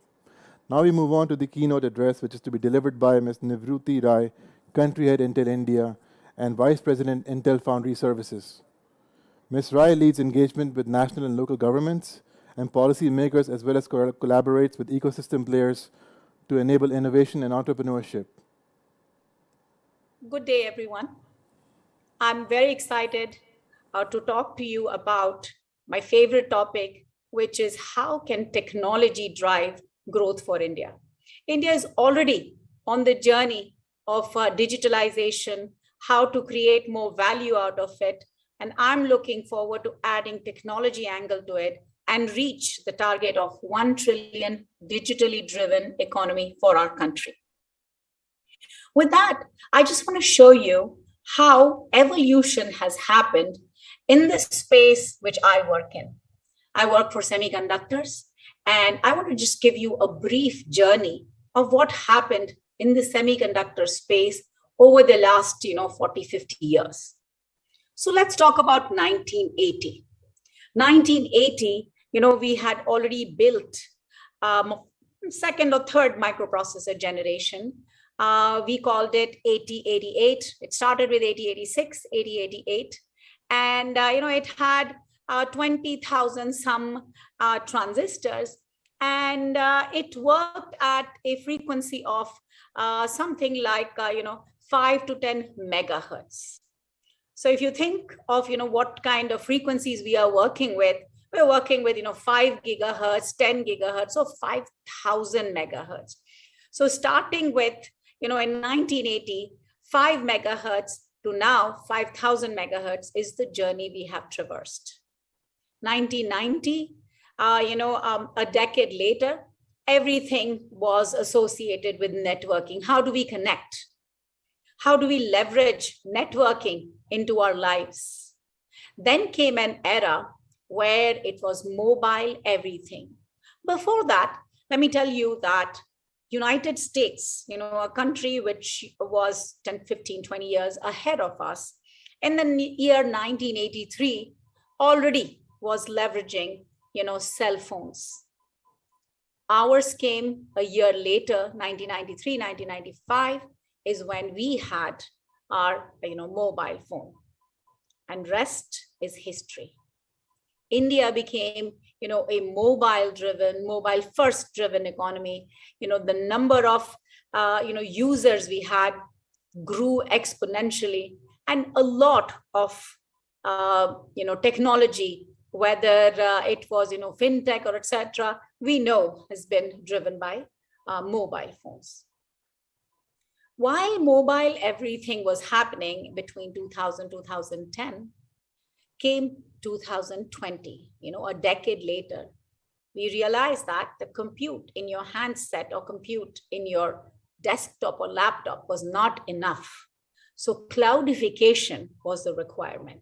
How can we leverage the tremendous amount of compute, storage, movement, artificial intelligence-based value add through cloudification? And then began the era of cloud everything.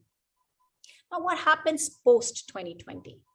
Post-2020, we believe, is an era of distributed intelligence. Not only will you at one end have your user equipment, whether it is your laptop, desktop, your cell phone, or any compute that's within your home, all the way to smaller clouds, which we call edge, and then the actual cloud, which we can leverage. So from the user equipment to the edge to the cloud is the era of distributed computing. We also believe that the multiple devices, several 100 billion devices, will be all connected. They will all be communicating. Data will be in the air and information will be traveling here and there. We used to talk about it historically, roads or highways, which defined, growth of a country. People would say geography defined because, rivers and roads defined. Today, it's the digital highway, the connectivity, the connected devices, which will be driving the growth of a country. I will also tell you a simple thing that will give you an understanding of what happened over the last 20 years. So, I said in the year 2000, we were focusing on mobile phones, networking, and everything. Let me give you an example. In the year 2000, if we wanted to do something like a genome sequencing for a human being, which typically is around 1 teraflop, let me tell you how much did it cost. It would cost $50 million. And the space it would require is 3 one-bedroom apartment or 1 3-bedroom hall kitchen kind of an apartment. That's the kind of space it would take just 20 years ago. $50 million, 1 genome sequencing, 3-bedroom hall kitchen like space. To now in 2020, we can do 1 teraflop for a genome sequencing in $100 in the palm of your hand, which means a cell phone. That is what has happened to the semiconductor industry. And I really want to share Dr.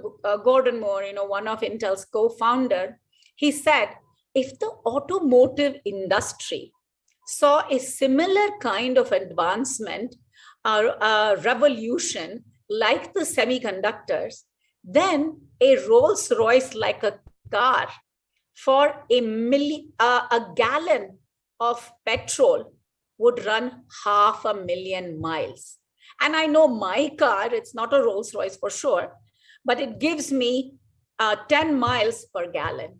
And we are talking 500,000 miles is the kind of change that we've seen in the semiconductor industry. Huge change, huge amount of revolution rather than evolution, and therefore tremendous amount of opportunity. So now let me map what the semiconductors saw in terms of transforming the world to what was happening in India. So going to my next slide, I'm going to split the 3 phases of evolution. So I talked about 1980s to 2020. Let me just show you 10 years post 1980, what was happening in India. So 1990 to the year 2000, we witnessed a lot of economic liberalization. with economic liberalization, a lot of foreign direct investment started pouring in. Our IT services, our BPOs, our software services became very critical and significant for the world. We almost became synonymous to software. India means services, India means software, and India was driving IT and BPO. Very large number of people focusing on IT services, BPO for the world. During this time, many MNCs and R&D centers established themselves in India. And I know that Intel in India started, 23 some years ago. So somewhere around this time, we also set up our establishment.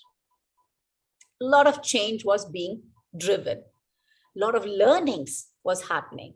And we realized that, while services is great, software is great, why don't we also focus on design and engineering like activity?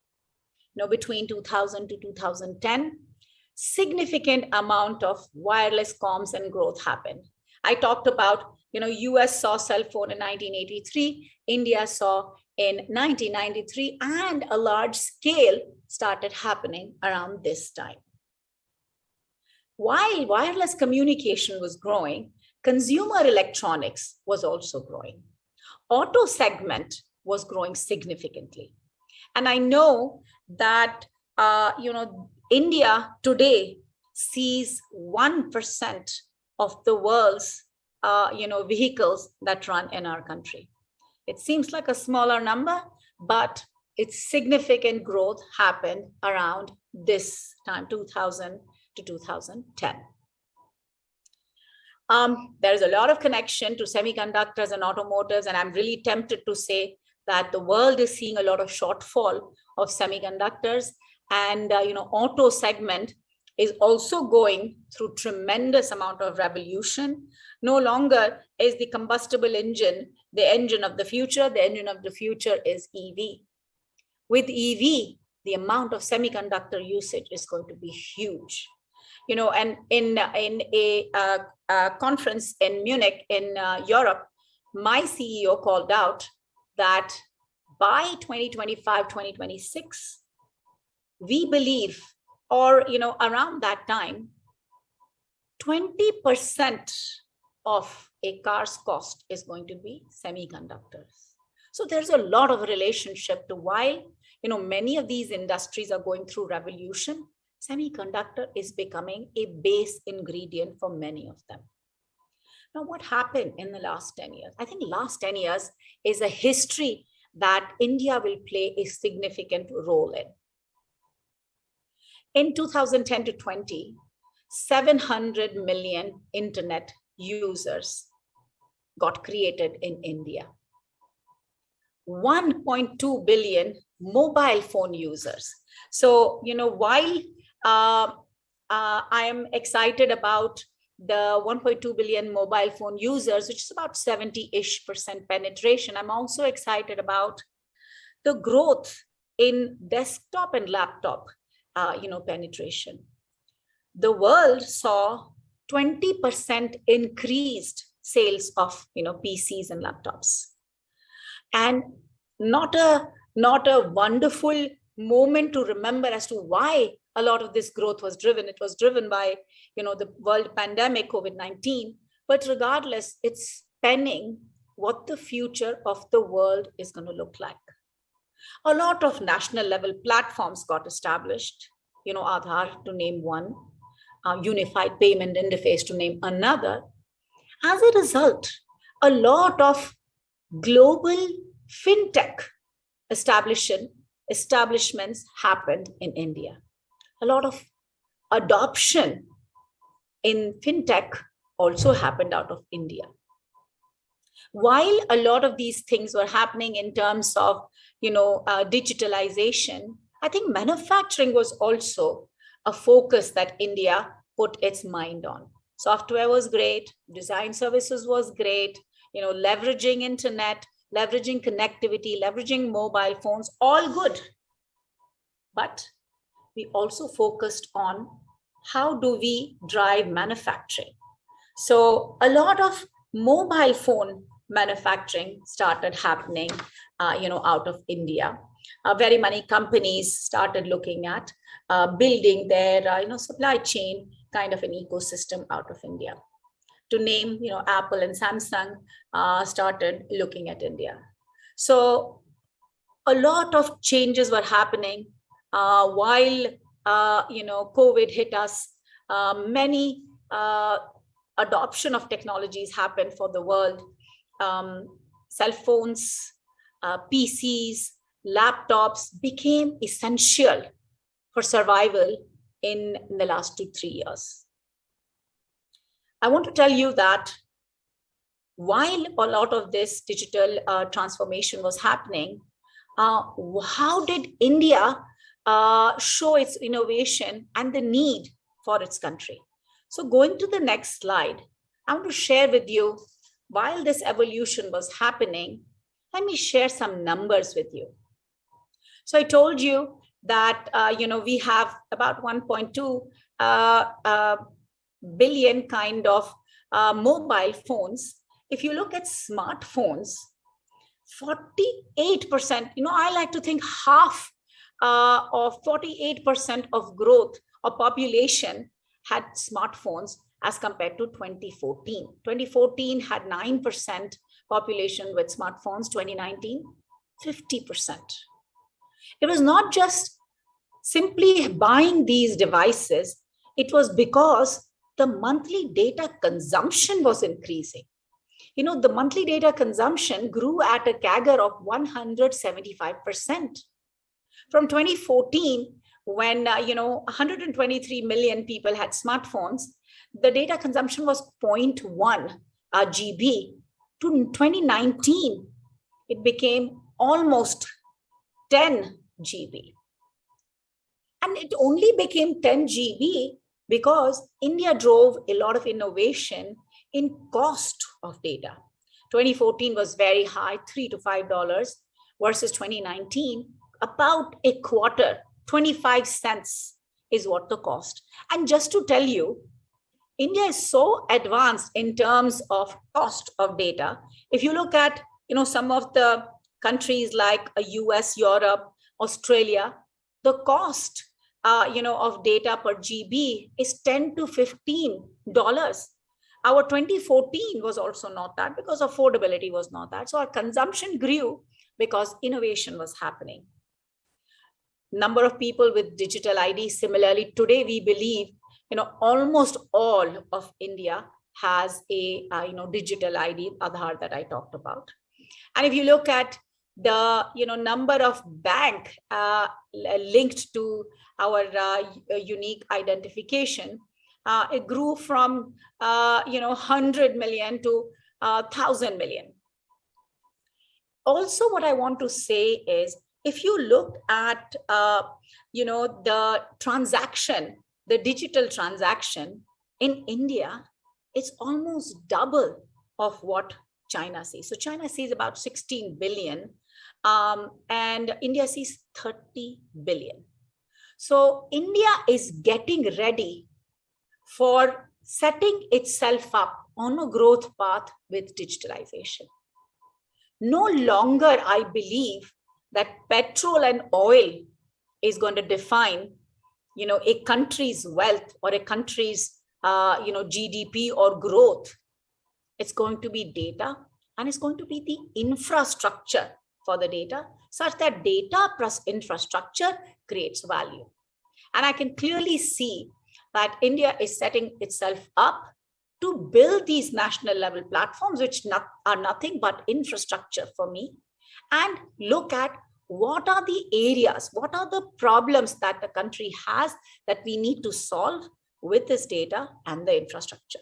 Is it in the area of health? Is this in the area of, economic growth, enabling people to participate in selling products using digital wallet-like capabilities? So a lot of thanks to the government, the policies, the national level platforms, the investments, like I said, in the digitalization and building these platforms. I truly believe we have set ourselves a great foundation for G2C, B2C, and B2B services and offerings. I want to just end this slide with, in the year 2020, which was COVID-stricken, not just for India, but for the world, we manufactured $76 billion worth of cell phones, mobile phones. And like I said, mobile phone manufacturing from significant companies like Apple and Samsung is happening out of India. And a lot of their suppliers are setting up factories. I also believe, automotive is the next segment for India, where we are already manufacturing, several cars, Indian cars, foreign cars out of India, not just for India need, but the need of other countries as well. So I believe that automotive manufacturing is also going to create a revolution that India will participate in.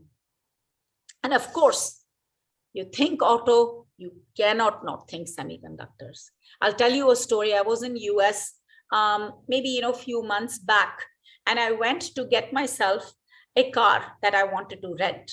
And for a month, typically for this mid-sized car, for a month, I would pay $500.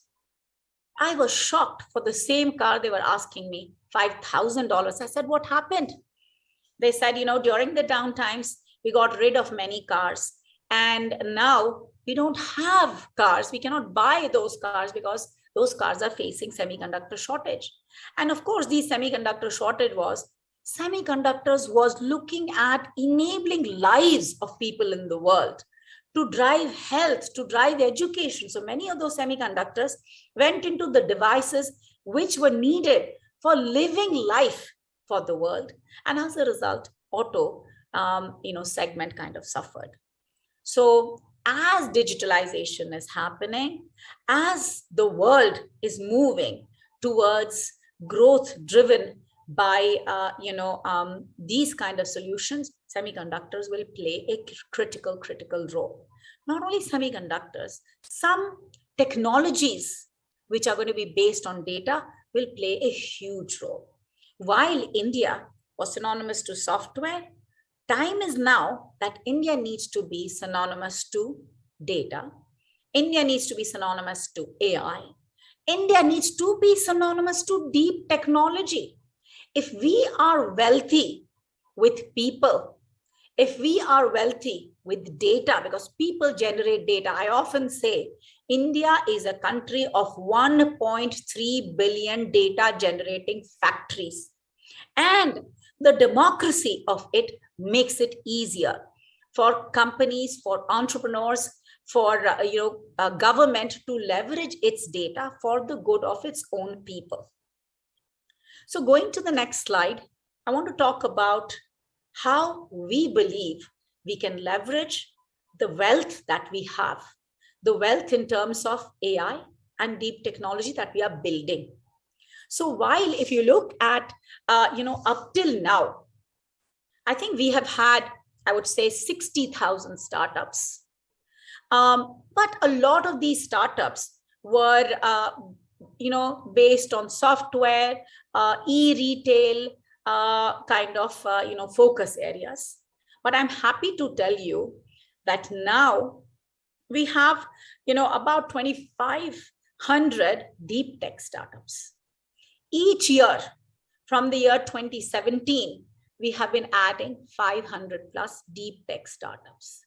Deep tech startups which are looking at quantum, which are looking at technologies for security. We are looking at technologies that enable faster connectivity, 5G like things. So focusing on IPs. So we are looking at AR, VR, ML, AI, robotics, you name it. I'm also happy to say that bulk of our funding came in the year 2020 for the deep tech startups. Also, the projection is India will see a $500 billion growth just based on AI and data by 2025. And the deep tech startups, like I said, about 2/3 of our deep tech landscape is AI and IoT. So I really believe that India has an opportunity to drive vertical solutions, very niche, very focused, as well as drive efficiency through platform-driven solution. So going to the next slide,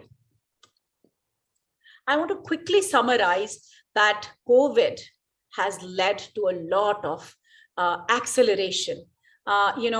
Just quickly highlighting, our digital adoption grew by 3x. I'll tell you, Zoom calls, we are recording our talk on Zoom calls. Zoom call usage grew by 30x. I will also talk about e-commerce. E-commerce, increased by 20% in India. Let me tell you, US, in 1 year, US saw 60 billion of transaction happening on e-commerce go to 90 billion. That kind of increase they would have seen in 4 years. Telehealth services, 200 to 300% growth. In the year 2020, the telehealth was about $26 million estimation. And we believe that by the end of this year, the telehealth teleconsultation would be 163 million. And the world projects $250 billion, $250 billion opportunity by 2026 for the world. So this is tremendous change, acceleration that the world is going to see. Baiju, for example, saw an increase of average time spent by 20 minutes. So world is going through a tremendous amount of digitalization, and herein lies an opportunity for us. So going to my last slide, a lot of changes, a lot of digitalization. So what do I believe that 2020 to 2030 requires? An opportunity for us to drive is a population scale AI. We are data rich. We have 12% of world AI resources in India. And I'll tell you, just in 2018, we were 8% to now 2021. In 3 years, we are now 12%. We have to look at 5G adoption. 2G, 3G, all were evolution. They were connecting our phones and enabling our technology through phones. 5G is going to connect everyone with everything. Cloud and data centers. Today in India, we have 500 megawatt of data center capacity. We believe in the next few years, 500 more is going to be added. And my belief, that's a linear estimation, is going to grow much more. You start looking at the local cloud service providers and others, they're already planning much more. I also feel that manufacturing, fabless ecosystem, design-led ecosystem needs to continue to grow, because if we need to contribute to the $5 trillion economy that our country is planning, which I do believe is on the right trajectory, we need to focus on some of these areas. Now, how can we leverage our population scale AI? What is the platform that we need? How do we drive some standards? What are some regulatory requirements?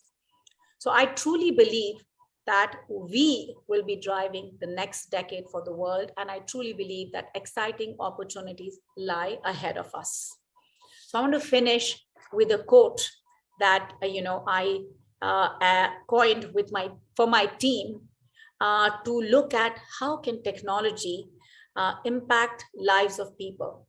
I want to end with technology, evolution, innovation by itself is lifeless. It goes as a document, as a patent filed somewhere, unless you put it to use such that it creates benefit for lives and livelihood of humanity.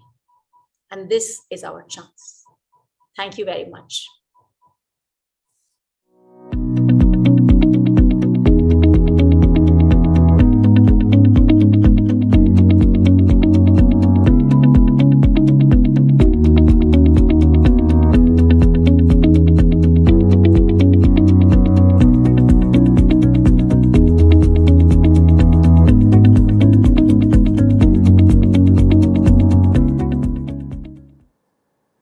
Thank you, Ms. Roy, for sharing your views on all aspects of India's innovation and entrepreneurship ecosystem.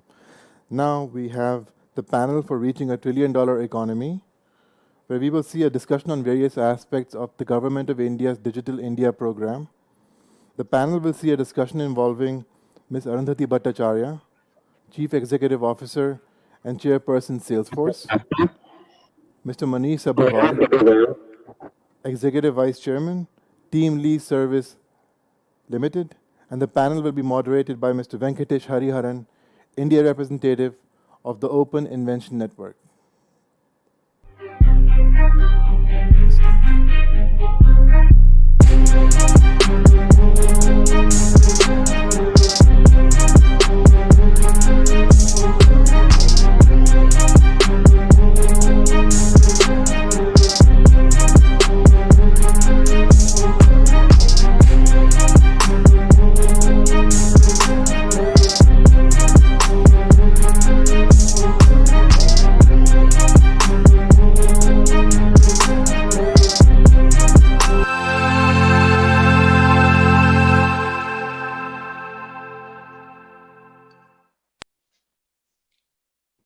Hi, well, a warm welcome to everyone. I think today's session on reaching a 1 trillion digital economy can be seen as part of the Prime Minister's goal of India reaching a $5 trillion economy. I think ambitious goals, of course, the great thing about such ambitious goals is that it focuses people's minds on how to get to that particular goal. Ideally, there should be some timeline attached to it, but we'll let that pass for the time being. Apart from creating high growth companies and well-paying jobs, the great advantage of digital is that it's also a force multiplier for the economy. For example, we have seen how the unified payment interface has reduced friction in sending and receiving money. If you look at this goal of reaching a 1 trillion economy, India has got many of the essential ingredients for attaining that goal. I'll list out 5 of them. One is we have very high internet and smartphone penetration. We have a very vibrant entrepreneurial ecosystem. I think till this year, the year is not yet ended, but we have already minted about 42 unicorns in India. We have a young tech-savvy population. The Indian government has a strong focus on digitization. The Prime Minister himself is an extremely digitally savvy person. And the last bit is that we have built some really interesting public digital infrastructure for identity, payments, and data called India Stack. So Aadhaar, eKYC, and e-signature are the identity layer. UPI is the payment layer. The account aggregator is the layer for data sharing. So between all these, I think we have some really powerful tools for reaching this $1 trillion goal. The last bit of this is not so well known. So I'm going to take a minute to just add a little bit here. A venture capitalist that I spoke to, one of the most senior venture capitalists in India, he said that digital businesses get a greater valuation because they can scale much faster than physical businesses.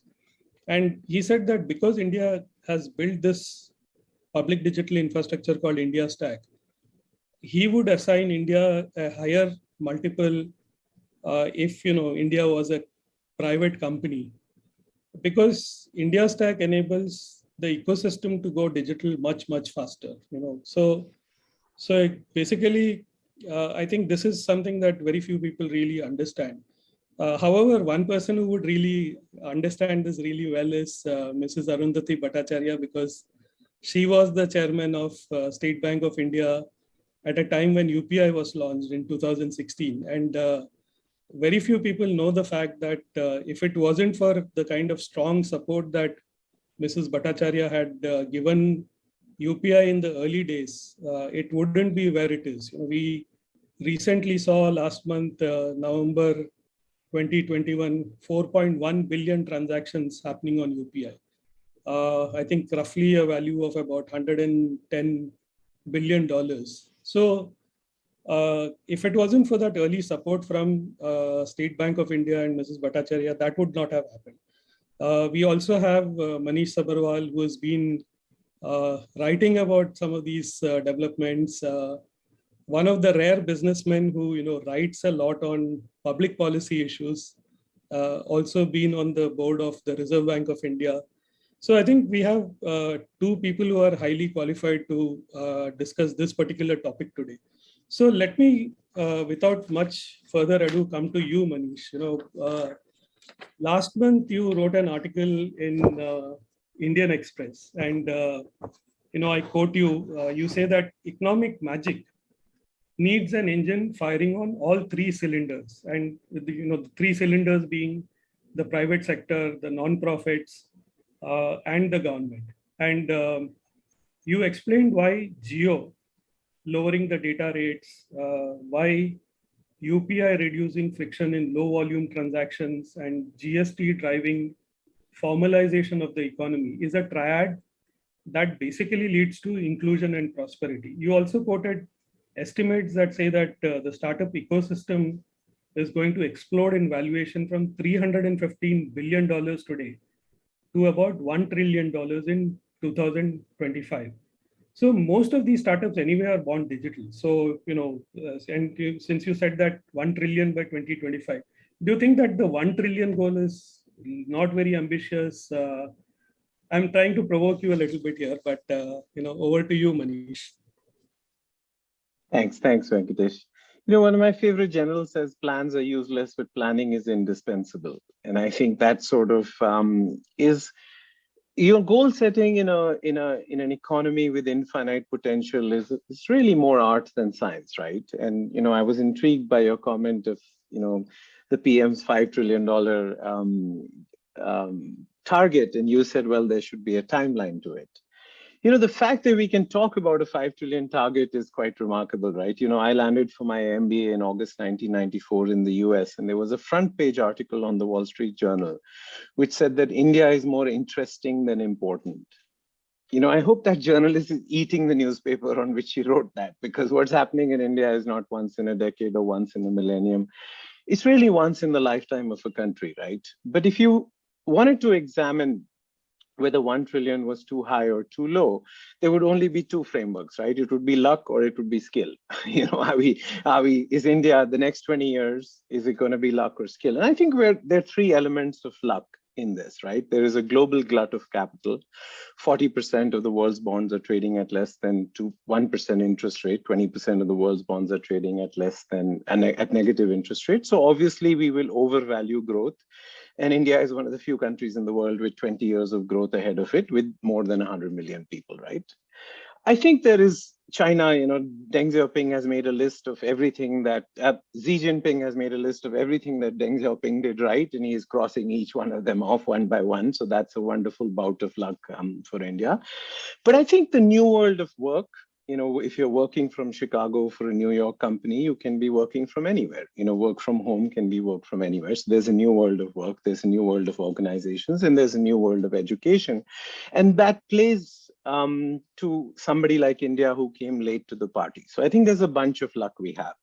Obviously, this $1 trillion economy does depend on this, I would say, opening balance of formalization, urbanization, industrialization, financialization, and human capital that we have sort of done for ourselves in the last few years. I think that IT employment is going from 5 million to 10 million, right? Nobody can doubt that. I mean, this year, India will export more software than Saudi Arabia will oil. Now that you have to process what that means, because all of us have grown believing Saudi Arabia is unbeatable, but 5 million Indians out of our 1.3 billion population and 500 million labor force are going to export more 160, 70, 180 billion dollars of software, which is more than what Saudi Arabia will oil. But I do think we're not out of the woods yet. We do have challenges. I mean, our human capital continues to be a challenge at the school level. I think we do need civil service reform. We can't have 67,000 compliances and 26,400 ways to go to jail embedded in those 67,000 compliances. So the regulatory cholesterol has to come down, and obviously infrastructure has to be built out. But I would say, even if we get to this 1 trillion, life is about compounding. It's not about I think the compounding has begun. That's really important here. So the 1 trillion is doable. Can we do much more than that? Absolutely. I mean, India and China had the same per capita GDP as recently as 1991. They are now 5 times more than us. And so, Shama Shobhati us bhujang ko jiske paas garal ho, right? My favorite poet, he says that only snakes with venom can be kind, benevolent, or generous. And, I think after a long time, I feel that the economic prosperity, which was left out of the equation after independence, will give us the strength for not 1 trillion. I mean, we'll probably, only Japan and Germany are ahead of us. US is 24 trillion total GDP. China is 14 trillion. So in a few years, it'll just be a 3-legged race, right? And then we can think about compounding even further. Yeah. Thanks, Manish. I'll come back to the point on regulatory cholesterol in the latter part of this. But let me now turn to Mrs. Bhattacharya. Ultimately, finance is the lifeblood of an economy. And in your career, you have seen some tectonic shifts in the financial sector. It's no exaggeration to say that India is one of the most modern financial ecosystem in the world. I think the digitization of finance in India is far, far ahead of the rest of the world. I think a lot of people still don't realize that even in the US, instantaneous money transfer is not a possibility. So I think this is it's not a factor that's well understood. You have had a vantage point because of your long career, 3 decades plus at State Bank of India. Can you explain what digitization, the infrastructure that we have built in India Stack, etc., means for this goal of India being a 5 trillion economy and 1 trillion in digital economy? You're on mute, madam. Sorry. As I said, absolutely. But before I do that, I must tell Mr. Sabarwal, I love the phrase regulatory cholesterol. I think I'm going to use it in various other places. I hadn't heard that one before. But, Venkatesh, you talked about what we did for UPI. But even before that, what we did was the Prime Minister Jan Dhan Yojana. Please don't forget that, because that was the time when every single family in India, at least 98.7% of them got a bank account. And remember that India doesn't allow you to keep money in any other form other than in banks. So it doesn't stay stored as stock time. We don't allow the crypto. So there is no other storage of value. It has to ultimately be backed up by a bank account. And it's not as though, we were not trying financial inclusion, earlier. We've been trying financial inclusion for 14 years before we actually did the PMJDY. But what was the difference in the Prime Minister Jan Dhan Yojana? And there, it is what was called the JAM Trinity, which is obviously, the Jan Dhan Yojana itself. A stands for Aadhaar, which is the UID platform, the Unique Identification Authority platform, and M is the mobile. So basically, again, you will find over here, it was the triad that was working, because the mobile connectivity was mainly brought in by the private sector. The Aadhaar was a government-led initiative. And again, Jan Dhan, that is the account, was delivered by both private and public sector. Mainly by the public sector, but yes, the private sector also had a part to play. But what really helped us in doing the PMJDY so successfully was the fact that we had the Aadhaar platform and we had the communications. Without that, it wouldn't have happened. It would have been the same problem that we had 14 years back. And the reason for that is, in a bank account, you need a know your customer. That means you need to be able to identify a customer.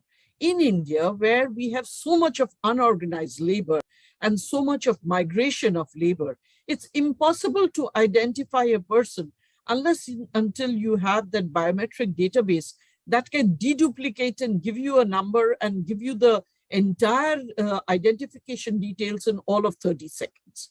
So in all of 30 seconds, with just the scan of a finger and the typing in of the number, you can download not only the picture, but the address. You can get everything of that particular person. And that's an individual who will be that individual. He cannot be somebody else. So you can't change names, you can't change spellings, you can't do anything in order to take on another identity, right? So that was something that is so powerful. And when we actually did this entire job, in a matter of 7 months, we opened 115 million accounts. Mind you, 115 million accounts just by our bank alone, okay? And the fact was that, 97% of these accounts were zero balance. When I checked about maybe 9 months back, those accounts had $14.2 billion in balance. So that shows you the amount of money or the amount of economic opportunity that was falling by the way, and that what exclusion was actually doing to our economy. With the coming in of the PMJDY and with the infrastructure that came with it, because PMJDY also mandated that all of us had to give cards, that is, the debit cards, to the people so that they could use them on POS machines, not necessarily ATMs, or go to a bank, use them on the POS machines so that they could easily deposit money and take out money. That ease of doing business that came in, ease of banking that came in, caused these amounts to flow in. And once the money starts flowing into your account, and that you are going to get a certain amount of income every month, it enables then the banking system to leverage this and give you the kind of capital you require in order to start all of these small businesses, to start actually raising your standard of living. Not only that, the direct benefit transfers that the government was giving, there's a huge leakage that was going on. And I'll just tell you one small story. For instance, the prices of our cooking gas cylinders was heavily subsidized, okay? Now, there are a lot of people in India who don't really need that subsidy, but because it was subsidized, all of us were getting it, all right? So what the government did was the government said, let's link it to a bank account. We will now make it, market price, but the subsidy will still come into your bank account. Overnight, 150 million connections became 110 million, or maybe 130 million. Okay, so 20 million customers who were actually commercial and should not have been using that subsidy, they stopped getting that subsidy. So to that extent, the leakage from the government stopped. Similarly, then the government went again and said, now we need those accounts to be Aadhaar linked. So in Aadhaar linked, you can get only one account, right? That the numbers that were there, 130 million, dropped further to 110 million. So, you can see the amount of subsidy that was saved, the amount of leakage that was happening. And that leakage now can be used in far more purposeful ways in order to really address the people who need them. Okay. And then thereafter, with all of this infrastructure that got built up, with the POS machines, with the cards, with the accounts, then you get the UPI.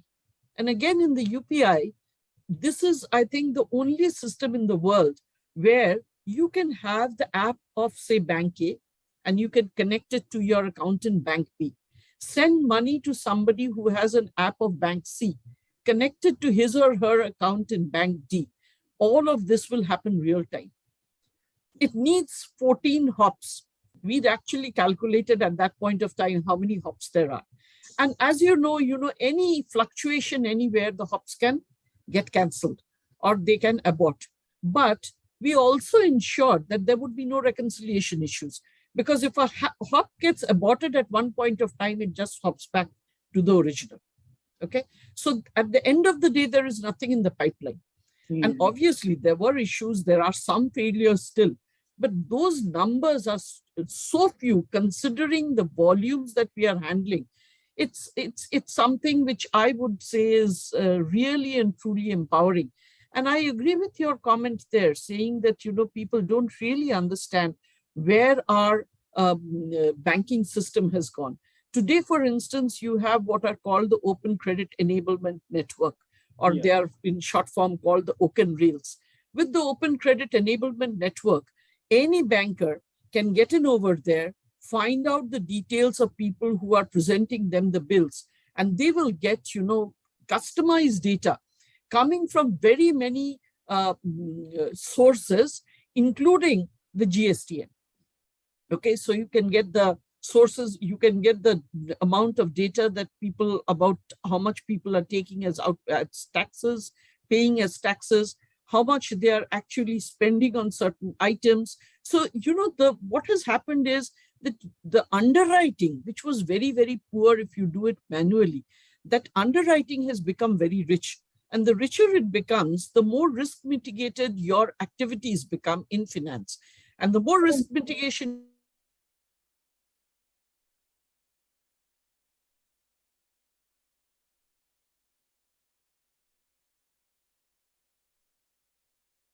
interest rate as everybody else.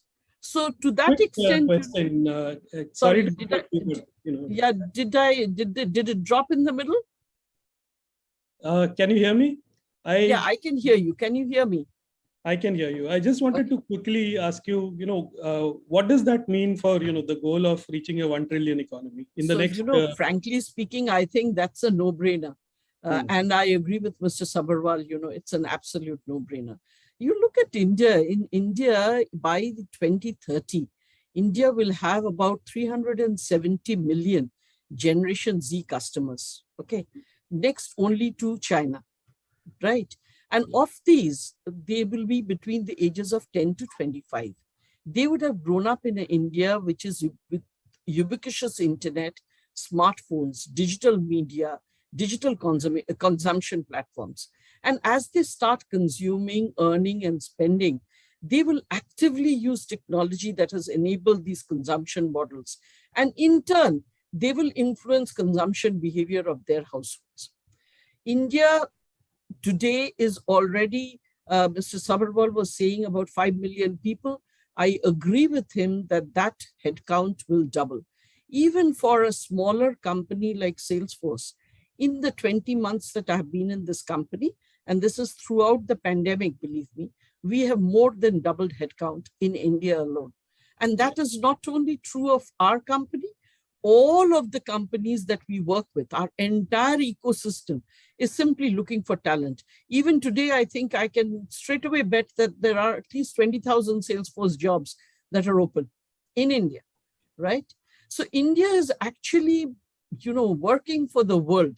My one small, contention here is that while, we are working for the world, we are not working that much for the traditional industry in India. So Indian traditional industry needs to really and truly up its game. I would say the finance sector is digitally very savvy, but you look at the other traditional sectors of manufacturing. Don't look at the startup ecosystem. They are hugely IT savvy, but look at traditional industry. And traditional industry is where, I would like to hear a little more about his regulatory cholesterol, because that's where, we are stuck. We need Indians and as Indian industry to take up this evolution at a much faster pace than what we are doing right now. And the sad part is we have all the talent, we have all the manpower, we are doing it for the world. We are not doing the same thing for India itself. Madam, that's a great segue to my next question, which is on, what are the bottlenecks that we need to eliminate and, what do we need to kind of accelerate the revolution? When it comes to software, we have done extremely well. Software is one of the pillars along with hardware, but on the hardware pillar, we have not really done too well. I think we are still not Atmanirbhar or self-sufficient on the hardware front. Your point that, we have done great for, deploying all this for the external world outside India is well taken, because I remember meeting FC Kohli, the father of the Indian software industry. And he said that, we've done software exports fantastically well, but, one of the things that he wanted NASSCOM to take up is a mission of creating software in Indian languages, fonts and technologies and translation engines. We are still not focused on, what IT can do for the 90% of Indians who do not speak English. The other challenges I see are, when it comes to entrepreneurs, they want predictability and stability in policies, and which is where, the regulatory cholesterol and the issue that Manish spoke about comes in.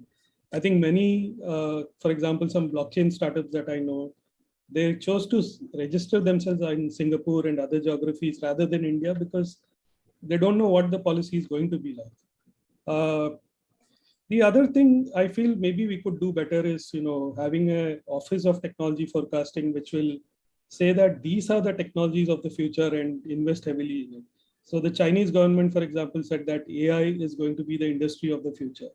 And they invested heavily in that area. The net result of it today is that almost 25% of the research papers in AI today come out of China. So, things like quantum computing, et cetera, et cetera. So I think the question for both of you is, what do we need to do as a country to start punching way above the level that we are punching today? Maybe Manish could start off. So I think you had three questions. One was manufacturing, one was stability, and one was sort of forecasting investment. Let me sort of think about each one. So, manufacturing obviously has been a challenge for India. Only 11% of our labor force is employed in manufacturing. But you must remember manufacturing has changed. So the peak of any country's labor force in manufacturing was Britain in World War II. It was 45%. America peaked at 33, China peaked at 28. I don't think we're ever going to get to 45, 33, or 28, but 11% is the wrong number. And for the interim Make in India is becoming Make for India. So if you look at the $84 billion of FDI last year, it is clustered in areas where domestic consumption is getting to critical mass. So I think that related to this manufacturing, I mean, you can just contrast the STP policy and the SEZ policy, right? STP was for software guys, low regulatory cholesterol, trust, while SEZ assumes that everybody's a chore. It assumes it is massively criminalized, So I think this regulatory cholesterol question is related to manufacturing. Right. So for many years, all of us obsessed about the ease of doing business rankings of the World Bank, which have now been scrapped. But it was always didn't involve employers. It was always just people sitting in a room looking at data, and there was no. So last year we put out a report where we listed. I was getting tired of the government telling us that look, nobody has this data. So we listed it: 67,000 compliances, 6,700 filings. And there are 26,410 criminal provisions embedded in this. Now, obviously, this doesn't apply to one company, right? Because it depends on the sector, depends on how many states, half of it is state, half of it is center. So I think that if you really want manufacturing to take off, you need a very new regulatory regime for that. I think the infrastructure and human capital are always binding constraints, but they're binding constraints in America also. You can always get better at human capital. You can always get better at infrastructure. But regulatory cholesterol is a uniquely Indian innovation after the 1955 Avadi Resolution or the 1956 Second Five-Year Plan. Essentially, India's capital is handicapped without labor, and our labor is handicapped without capital. We have 63 million enterprises, but we only have 23,500 companies with a paid up capital of more than 10 crores. So I think the manufacturing question is related to the regulatory cholesterol. I think, just-in-time supply chains are becoming just-in-case supply chains. Everybody's worried about China. This is our opportunity. I've met 50 factory refugees, if you want to call them, who are looking to run away from China and maybe come to India. They thought they would do Vietnam and Thailand, but those are subscale. So I think if we give them less regulatory cholesterol, will be. Your stability point, I mean, macroeconomics, you're wrong, because the last 5 years have been the first time where dollar returns have equaled rupee returns for foreign investors. Now, people underestimate the impact of that in investor psyche. So last 5 years, a dollar investor and a rupee investor made the same amount of money because of the rupee being stable. I think the regulatory arbitrage is also coming down, right? I mean, we had all worried about the IPO market getting offshore, but clearly the multiples in India are higher. Okay? And you must recognize pharma and software, which are two important parts of India's stock market, the multiples in India are higher than they would be if they were listed in the US, these same companies. So, you can talk about running away from India, but your multiple will go down to half. Pfizer trades at half the multiple of all the Indian pharma companies. So you have to be careful with this whole, we need no laws in India and we need to sort of, just sort of a race to the bottom. So I think there is a clear case that regulatory predictability in India with GST has increased. I think with getting rid of the retrospective taxation, there is at least a public declaration that we will not move to that. I worry about your third question about an Office of Technology Forecasting, right? Because India's seen that movie before. We called it The License Raj, and that was a horror movie. It ended quite badly for us. All predictive models 20, 30 years out, I have studied all of them about jobs, have the efficacy of palm reading or astrology, right? What I would submit is you need a self-healing ecosystem. The three pillars have three deficits. The private sector has a trust deficit, the government has an execution deficit, and non-profits have a scale deficit.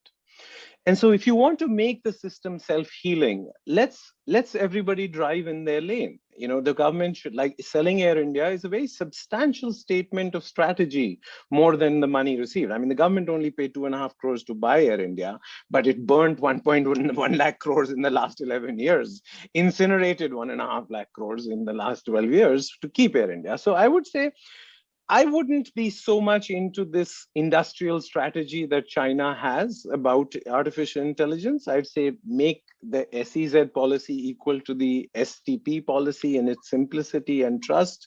Let's raise our human capital, let's lower the regulatory cholesterol, and we're on our way. Okay. I think I like the way you framed the fact that the private sector has a trust deficit, the government has an execution deficit, and the NGO sector has a scale deficit. I think with all the changes that we have seen, I think the NGO sector, the non-profit sector scale deficit is going to be, even worse, I suppose. But I want to move to, Mrs. Bhattacharya. What in your view do we need to do to really punch, way above the current level that we are punching at? So one, of course, I think the priority is to build up the digital infrastructure itself.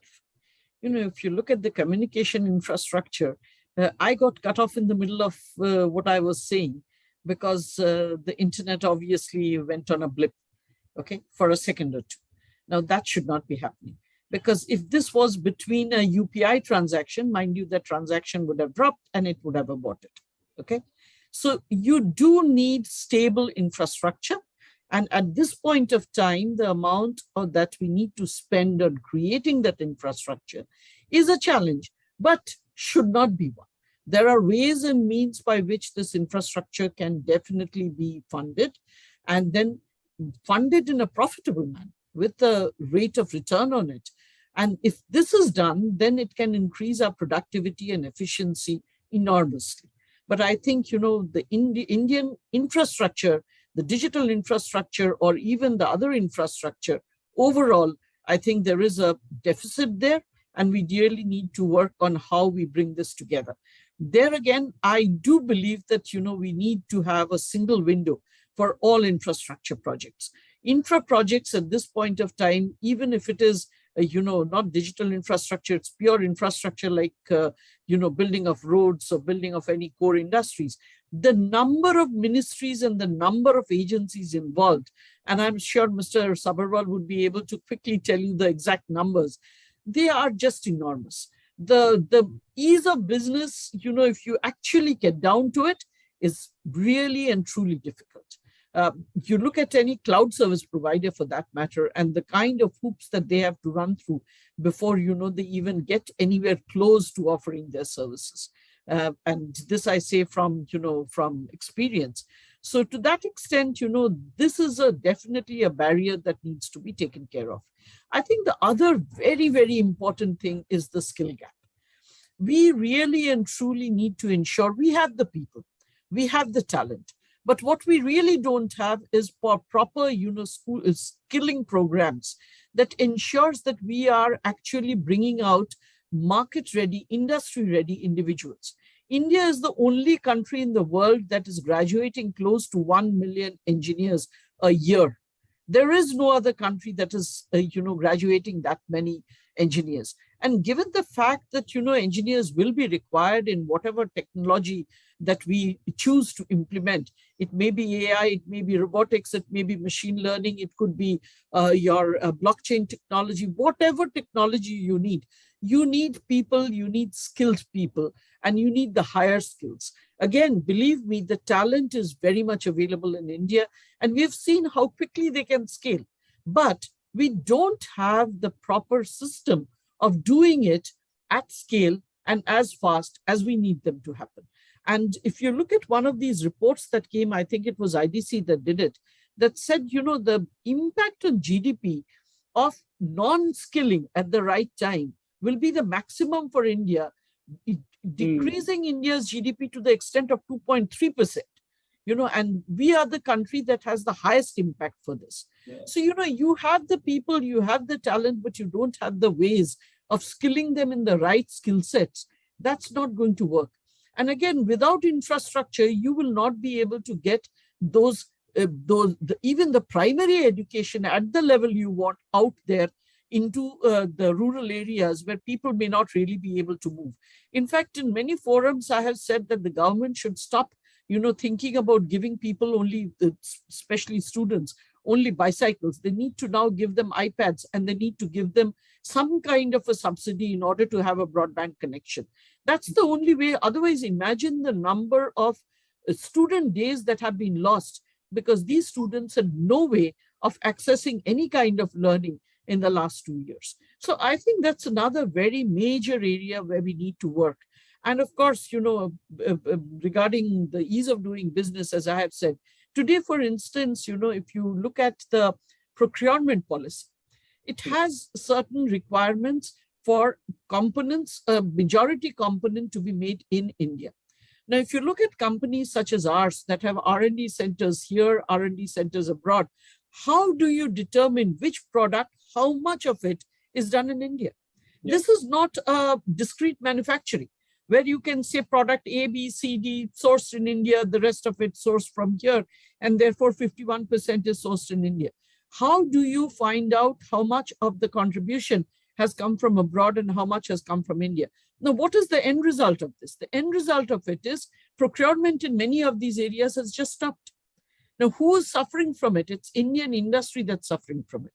So we have to have, logical policies that ensure that our industry gets the best and gets the best from wherever it is available. Because at the end of the day, this century will be ours, but we have to prepare ourselves for it. If we are not preparing ourselves for it, then there's no way that it's going to happen. So I think, all of these things, they definitely need prioritization and they definitely need working on in a collaborative manner so that, we can ultimately, deliver these things. I want to pick two phrases from what you said and run them past Manish. One is you said that we have to build policies in a collaborative way, and the second is you said we need to have logical policies. So Manish, you have observed the policy ecosystem in India for a long time. Why is it that policies are not collaborative? I mean, right now, for example, there is the crypto policy and nobody knows what the contours of it. There's not even a draft out there for public discussion. So that's one example. Is it a trust deficit? And I think one thing I see when I read Indian policies is they are not very well drafted. The language of the draft reports, the precision. Why is that so? How can we fix? How can we make it better drafted? How can we make it more collaborative as a process? If there is a trust deficit, how can we bridge that? I mean, I think you're talking about the fixed costs of democracy. There are fixed costs of democracy. Everybody, one of the biggest questions I have in policy often is how do I get something done when everybody who matters in government agrees with me? right?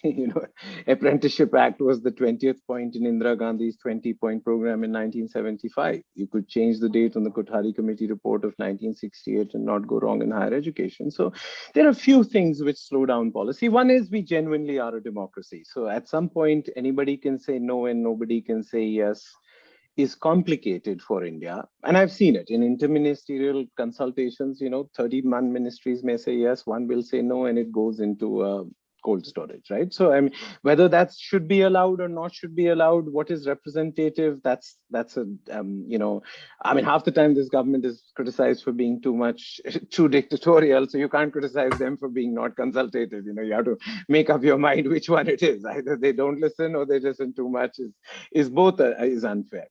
I think, there are only 8 cabinet ministers in Japan. There are only 14 cabinet ministers in the US, and there are only 22 in UK. We have 75 ministers, we have 57 ministries, and we have 200 departments in Delhi. Most tragically, we have 250 people in Delhi with the rank of Secretary to Government of India. We should have 10. I mean, it just makes no sense to have 250 people with the rank of Secretary. So we have a sprawl across ministries. We have too much at the top. So I think civil service reform, the steel frame has become a steel cage. I think that is an important part of the reform which has not happened. See, businessmen's lives has changed substantially since 91. Before 1991, Indian businessmen didn't have clients, we had hostages. It was called the license Raj. After 2009 or 2010, politics has become very competitive. Whatever you say, whoever is. So politicians' lives has changed, but civil servants' life has not changed. Most of them are, 99.9% of the Indian administrative service is ranked outstanding. That's mathematically impossible, right? Absolutely. Everybody can't be above average. So unfortunately, that's true for most civil service institutions. So I'd say performance management, the colonel threshold of the army, there are many ideas for civil service reform, but I think we need a more adventurous state, but you won't have an adventurous state with the structure that was set up for the license Raj. So I think the overhaul of Indian business, which has happened, all the Modis, Bangurs, Lohia, Singhanias, which ruled India in the license Raj are gone now. And they're the new wave of companies. I think that's happening in financial services. But I would submit that one of the biggest agendas of unfinished reform is civil service reform. And that is something that is, can't be done in an instant. There is the Mission Karmyogi, which has now been set up. It's focused on capacity building, but you will need to link the capacity building to structure, to performance management, and even to repair, prepare, and upgrade, which is the human capital in government. So all that you mentioned is really now becoming there is no HR in government, right? And so human capital in government has diminished substantially, at least in the bureaucracy in the last 10, 15, 20 years for various reasons. If you treat Gadha Ghoda equally, it is the Gadha who celebrates and the Ghoda who gets frustrated, right?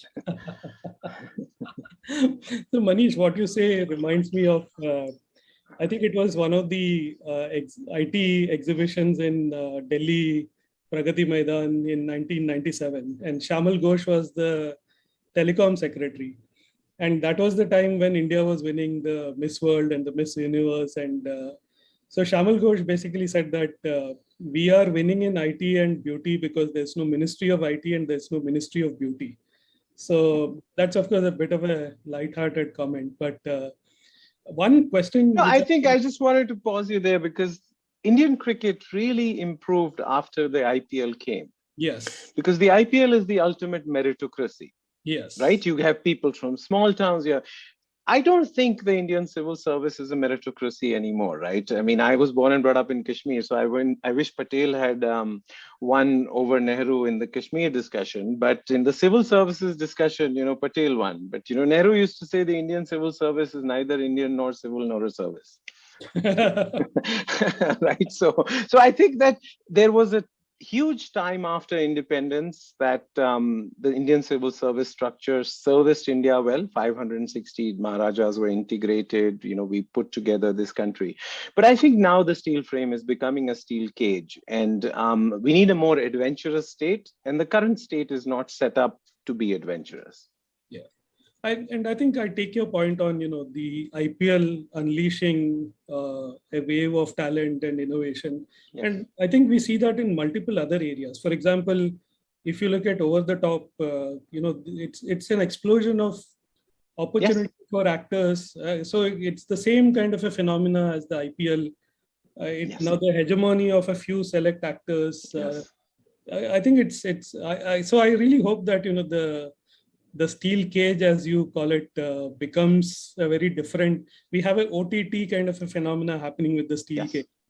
One particular question I can't, resist asking this question is that, when we talk of building $1 trillion digital economy, personally, one of the big concerns I have is that, and I'm an investor in Google, for example, but with the pandemic, what we have seen is a kind of a K-shaped recovery. The digital businesses are growing by leaps and bounds. The TCSs and the Infosys and Wipros and saying that we have more demand than we can handle. And at the ground level, there is devastation in terms of loss of jobs. So how can we build a more just and equitable digital ecosystem which takes people at the bottom of the pyramid also along with us? Over maybe quick answers, because I think we are another 15 minutes away. So Ms. Bhattacharya, you go first, ma'am. Okay. So first of all, that's precisely what I meant when I said, we have to have digital infrastructure. Yeah. Why are we not able to take these people along? If you look at the last 2 years, who are the students that have actually managed to still learn, and which are the students that have just fallen behind? They've even forgotten the habit of going to school. So, it's the rural masses, it's the more deprived section of society that have not been able to afford the digital tools that have really fallen behind. And therefore, you can't blame the fact that there's a K-shaped recovery. As I said, we need higher and higher skill levels. The manual jobs of the past will get done by machines, will get done by robots. What we really need are jobs, are people who are willing to be able to use their minds and their skills in order to upgrade whatever they are doing. And that's where the demand is. I told you that, even in just a small company like Salesforce, compared to the rest of the behemoths in India, some 20,000 jobs would be open at this point of time. And yet, on the other hand, you're saying there are people without jobs. Why is that? Because the skill gap exists. We have not really built a proper way of ensuring that our education system addresses this to the last mile. That is something that we really and truly need to do. Not only that, if you want to give those urban amenities, if you remember, President Kalam used to talk about this, provision of urban amenities in rural areas. It was Pura was one of his, favorite topics to talk about. How can we actually do that to all of the people unless and until we have the digital infrastructure? So whether it be the best of medicine, whether it be the best of pedagogy, all of this can be delivered in a very, very uniform way if we have the digital platforms on which this can ride. So you don't need, that many experts in a particular area of, say, medicine in order to be able to get the diagnostics out to the rural areas. If you have the digital infrastructure on which all of this can ride, okay? It's the same with education. If you look at pedagogy, you have the best of materials, but it is restricted in a few schools. Now, if you had the platforms whereby everybody would be able to access it, I don't think it would be rocket science in order to ensure that it gets delivered into the rural areas as well. So the communication network, the ability for those people to access these things becomes very, very important. Not only that, what it also does is, for the first time in the digital world, everything can be hyper-personalized. So, the same lessons that you can learn, probably I will need a day more to learn. So, my program can be differentiated from your program.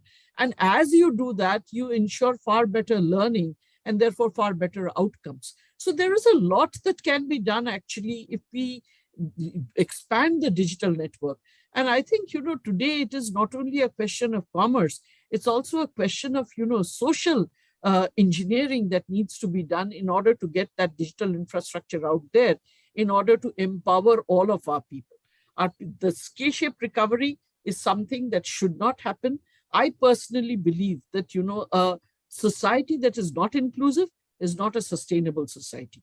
And I often give this very small example that, happened in school, that one of our teachers, she was teaching us social sciences, and she wanted to talk about the social fabric.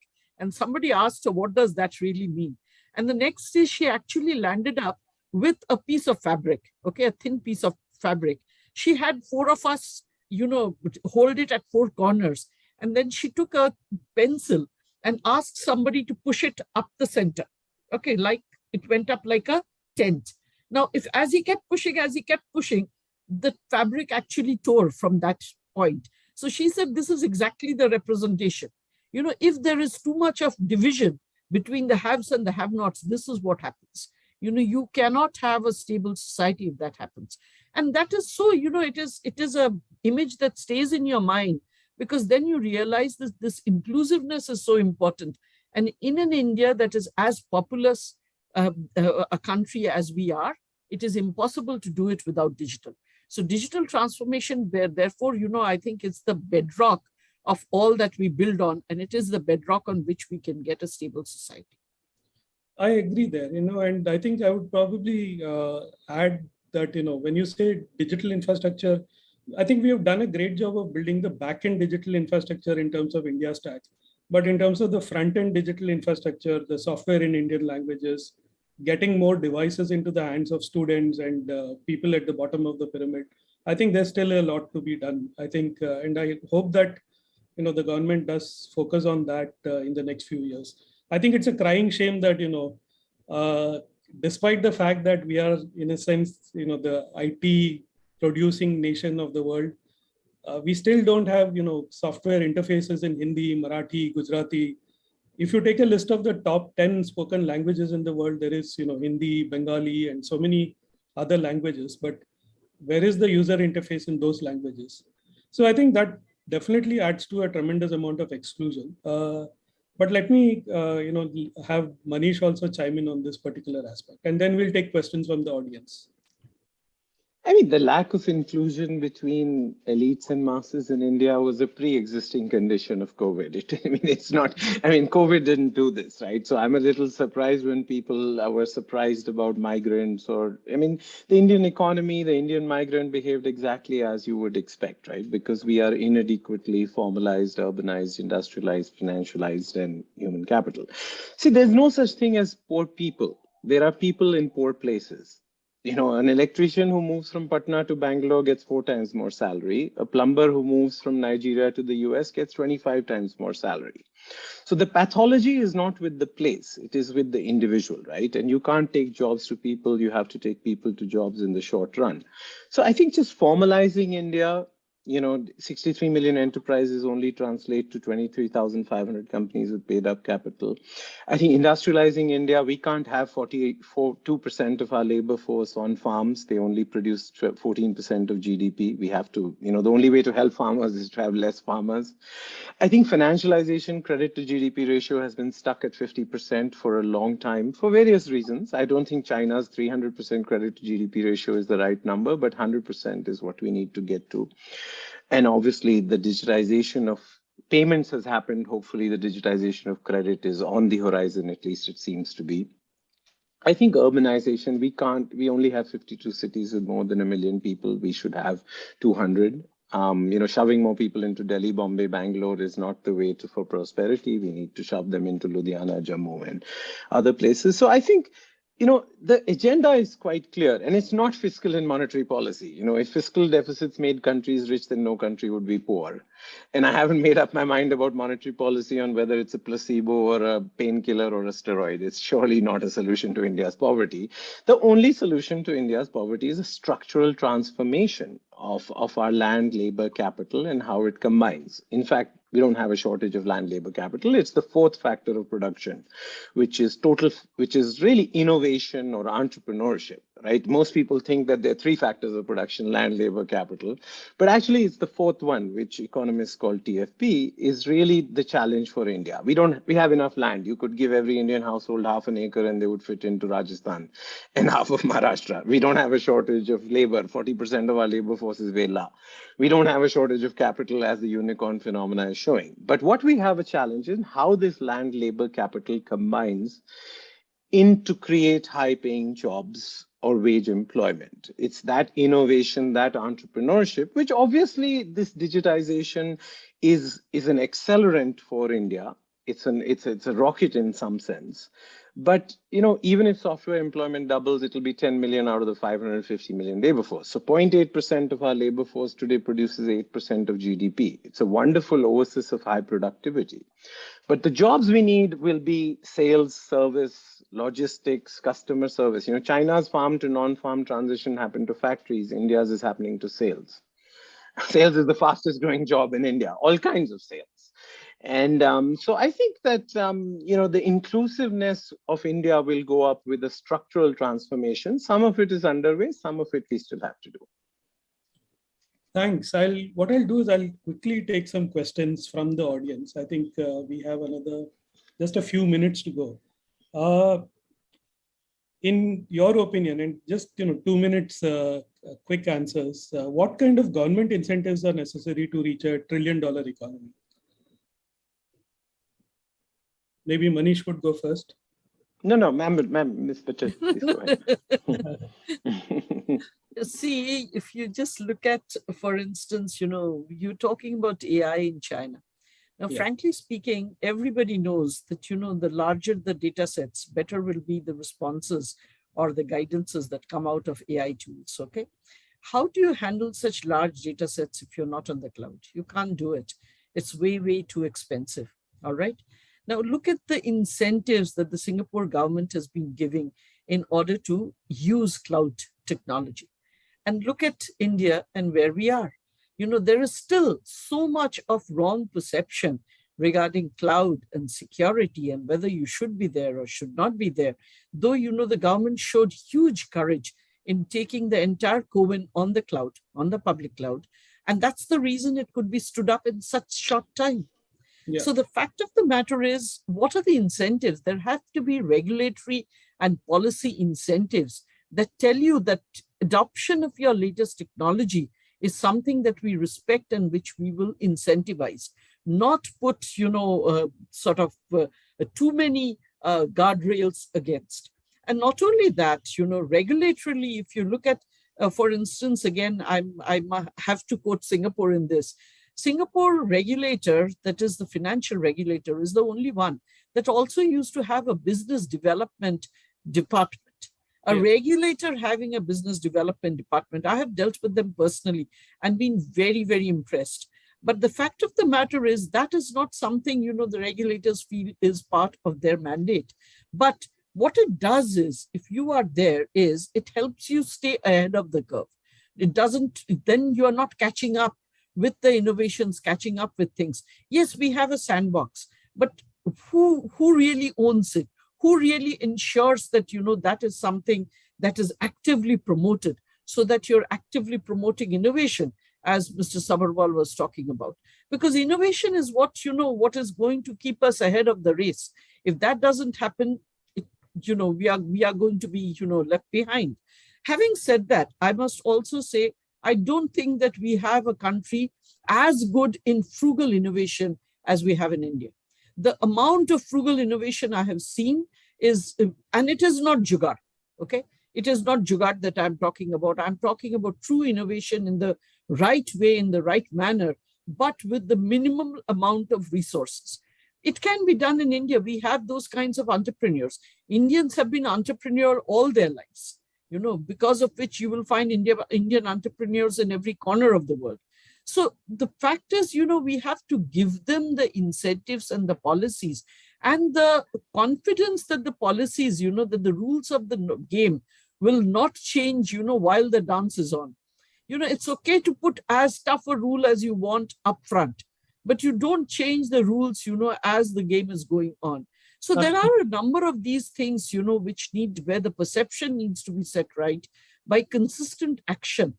And if that happens, surely, I don't think there should be difficulties in achieving the goals that we are wanting to achieve. Manish, quick thoughts from you. I think we have 2-3 I mean, minutes. I'm not a big believer in incentives. I think the PLI system is a bribe that we had to give to manufacturers to overcome other costs. But if we can do ease of doing business, if we can do human capital, if we can do infrastructure, that's the best incentive you can give to us. Indian entrepreneurs don't need incentives; they need freedom. Give me Purna Swaraj from UGC in education. Give me Purna Swaraj from the regulatory cholesterol, and I think the unicorn. One thing, Mr. Sabharwal, I was not meaning incentives in the form of money. Incentives I is was in the form talking of freedom. Incentives is in the form of freedom to experiment, the freedom to go ahead and do things. That's the incentive. Yes. There is no question of, having to give a subsidy or anything or the other. That's not sustainable, nor is it warranted, nor is it required. People don't want it either. All that they need is the ability to have consistent policies and the freedom to experiment and to go ahead. Yes. Perfect. Manish, 2 minutes. No, I was just responding to the question because the incentive question comes up again and again. I mean, the US fiscal deficit this year is more than our GDP. I mean, I don't think that makes sense. I mean, that's not the way India can go. We entered the COVID with a 70% public debt to GDP ratio. We will exit it with a 90% plus public debt to GDP. So, the most important question, Jonas Salks, he was the inventor of the polio vaccine, he used to say, the most important question to ask yourself is, are you being a good ancestor? And I think the best way we can be good ancestors is by creating this India where innovation and entrepreneurship flourishes. And for that, you just reduce regulatory cholesterol, improve human capital, and build the infrastructure. Thanks so much, Manish. Thanks, Mrs. Bhattacharya. I hope that, we can soon transform the steel cage of the civil service into a, let's say, an open playground in which Indian entrepreneurs can play. And I think unleashing the enthusiasm of our people will really, spark off the kind of innovation that we see in IPL, the kind of innovation that we have seen in Over the Top, the number of new actors coming in. I think, so thank you so much. I think both of you are among the best people that we could have had on this panel for, talking about how can we take India to a $1 trillion economy. Thank you so much for your inputs. Bye. Thank you. Thanks, Venkatesh. Thank you. Thank you, ma'am. Wonderful to see you again. Thank you, Mr. Sabharwal.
check आप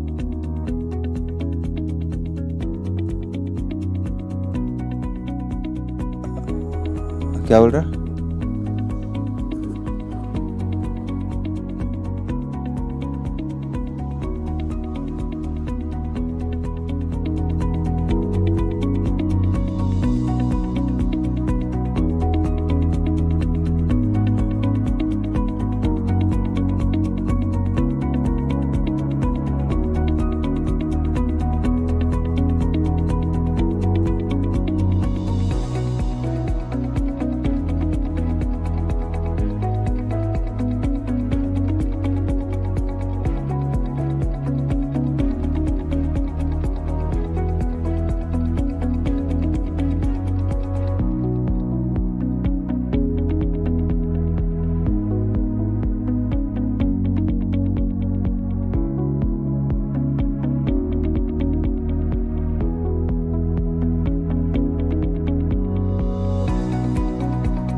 topic of reaching $1 trillion digital economy.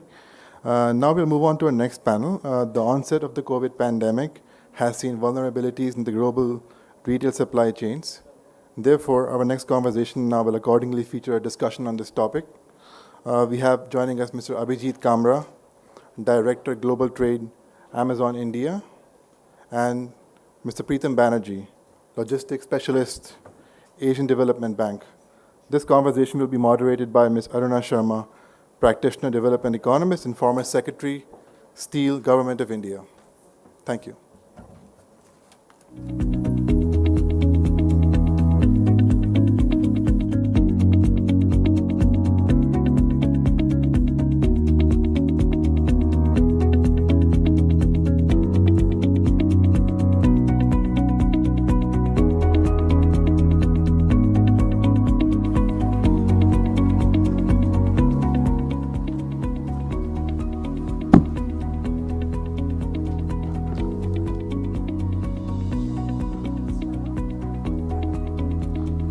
Good evening, ladies and gentlemen. The topic is, first of all, I'd like to thank Ministry of External Affairs and the organizers for having this summit at a very timely time when a lot of policy changes, the confusions, the doubts, needs ironing when we are literally going at a faster pace into the digital way of doing commerce. And that is really leading us to a next platform, because COVID, like I was talking while having coffee, made fence sitters shift to the e-commerce platforms. And that really added a huge number, by 50% of jump in the people, whether it's a turnover, whether it's a business, or whether it's the number of people who are choosing as a consumer the first choice or the first visit point for any scrutiny of the elements or material they want to buy through the e-commerce platforms.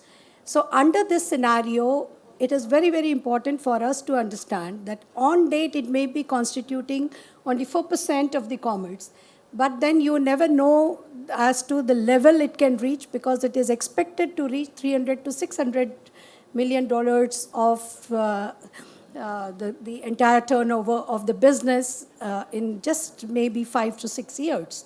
And that is whether we are prepared, whether our policies are becoming facilitators. And why I'm saying so, the clarion call of the government is twofold. One clarion call is Make in India and Atmanirbhar. And second clarion call is the MSMEs export to enhance from 48 to 60%. Now, in this clarion call, is it possible to do it without e-commerce? My categorical answer is no. Gone are the days when you used to have buyer-seller meets or you used to have exhibitions outside. This enables you to display your product on a platform and get real-time feedback from the consumer. And that enables to decide your manufacturing chain, that enables you to decide your inventories, that enables you to decide how to enter the new markets, and that's what makes the whole difference. So under that scenario, I have got two experts with me. We have Abhijit Kamra, who is Director Global Trade with Amazon India, and we have Preetam Banerjee, who is consultant to ADB in the logistics sector.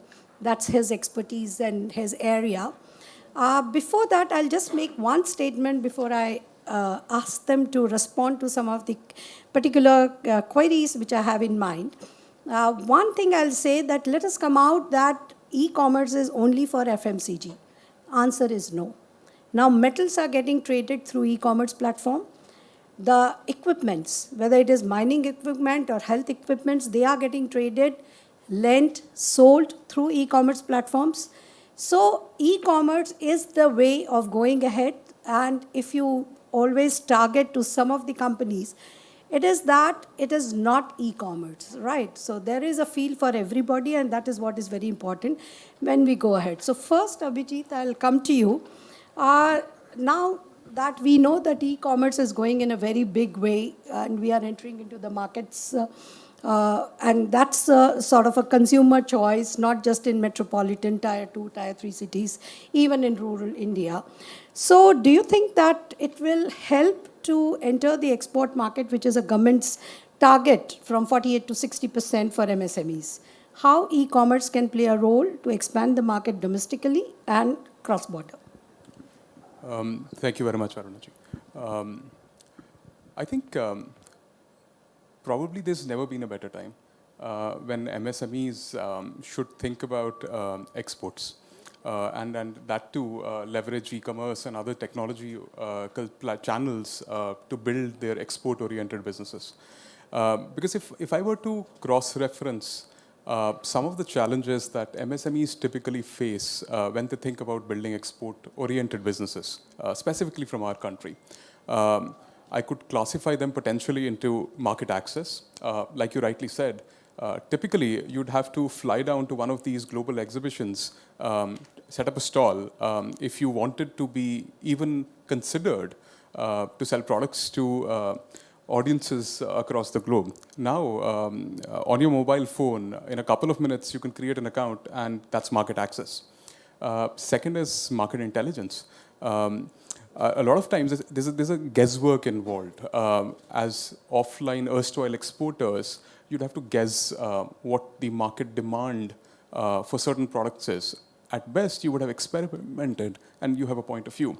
But now there's so much rich data available which would allow you to be very precise. It increases the probability of success. Third, I would say, is just efficient supply chains. Erstwhile, as an exporter, you need to put down fixed capital to shore up warehousing space, container space for logistics. Now it's all variable cost. You want to sell one product, you want to store one product for one day, you store one product for one day, and you pay for that one product for one day. And finally, I feel cross-border payments, which could be very overwhelming, and with the payment cycles as long as they are in exports, in a country like India where cost of capital is high, I think it's very important that you get your money quickly. And that's what technology and e-commerce is enabling. And in that manner, I very strongly feel it's A, democratizing how exports has been done. B, by reducing the entry barrier, it's making it more available for any MSME or any business owner who aspires to build an export-oriented business from India. Very right. Taking question from you, and very rightly said, I'll just make one line comment. During COVID, the textiles in India, whether it was bed linens or whether it was towels, they literally captured the European and US markets. And it's all because of e-commerce. They displayed the product, they changed the colors. We love floral bed sheets, which is not very welcome in the Western world. So they changed their patterns, and they also came up with the USB of treating them with micro treatments so that you are COVID resistant or something like that. The truth of it, I don't know. But then, yes, they established themselves in the market. Now, taking cue from there, what he very rightly said about you can have a single product and not bother about the logistics. In December 18, there was a press release which reduced the percentage on the backward linkages, which any platform will have, reduced it to 26%, right? Now, what's your take on it? Whether we want the logistic arrangements to be independent completely, or whether we will like e-commerce platform to handhold so that this single item entries, you enable them to use it. And third most important is we also make e-commerce platform responsible for refunds and returns. So under that scenario, you as a logistic expert, what's your take on it? Thank you very much. I think it's an excellent question. And my answer to that is it depends on the context, the product, and the seller. To illustrate and walk through a few examples, and as Abhijit was mentioning, I think the big USP of the e-commerce platforms is that they have these algorithms that can very nicely match anticipated demand with inventory. So to walk through a example in India, for example, Amazon might have an excellent idea about the kind of winter clothing that American consumers would want, and then work with small Indian sellers to agglomerate that kind of inventory, then transport it in bulk across the border, warehouse it in a location close to the American market, and as and when the sales actually happen, then deliver it to the door of the consumer. Now, the economies of scale that Amazon can achieve through this process and drive the cost down is impossible for a single seller, a small seller in India to do. So this is brilliant. So it is something that is desirable in this context. But let's assume that you have a more high value, more bespoke product where you don't ship the good until and unless the sale has actually been made. For such products, typically the seller will be more comfortable working with an independent logistics supply provider.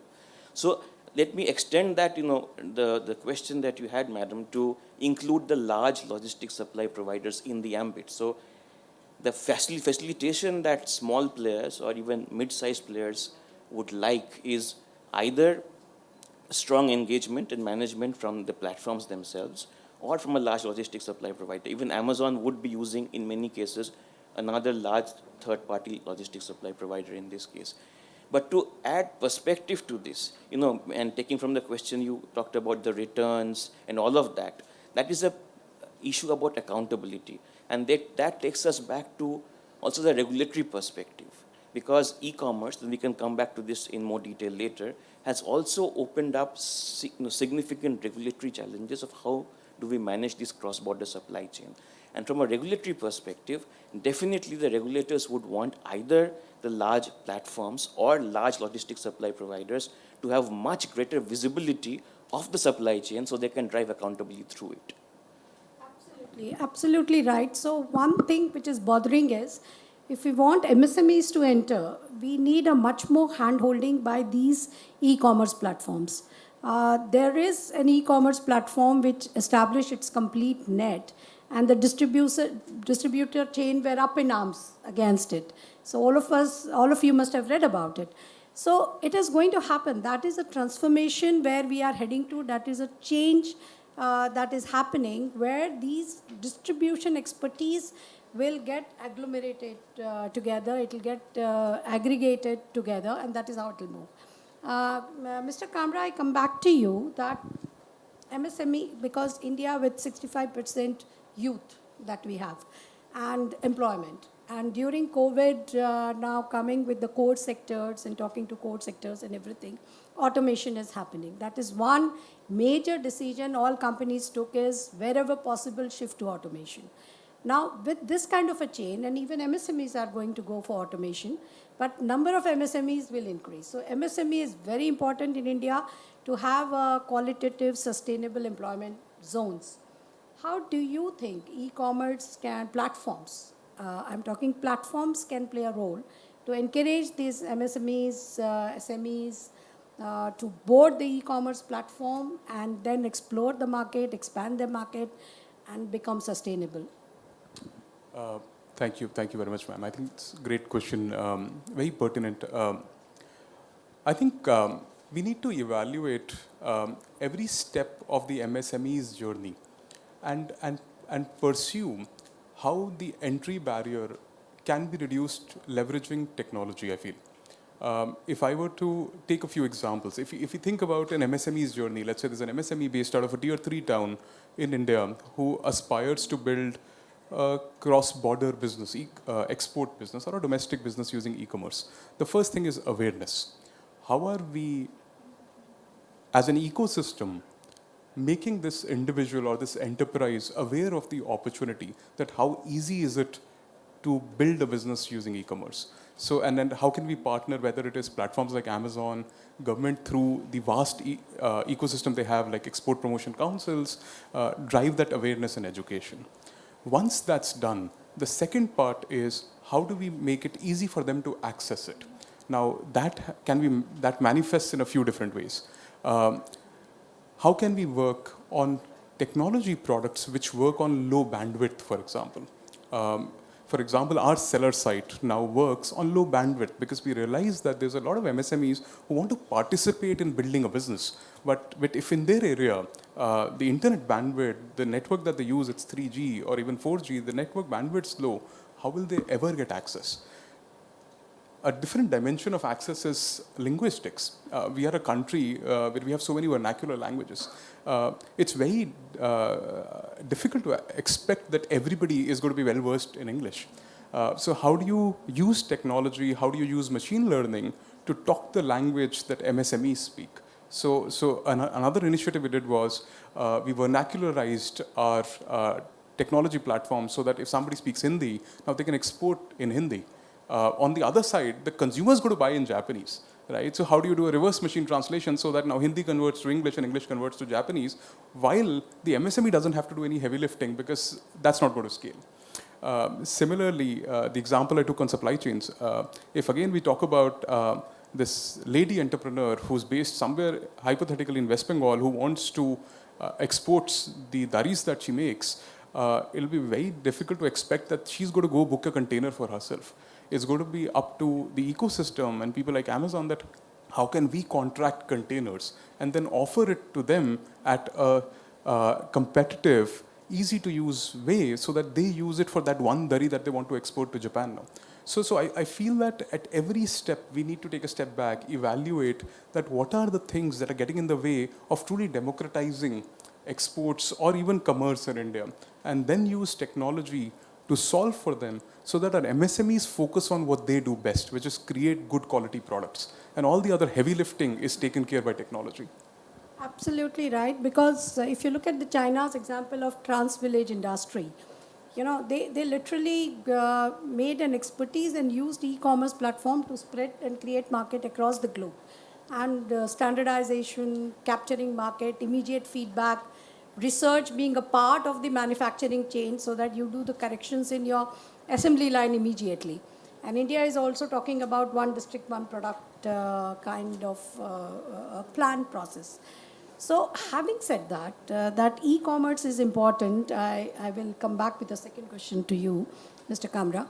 That having said that e-commerce is important and the future way of the market, because that the consumer is the boss and consumer's choice is now shifting to e-commerce.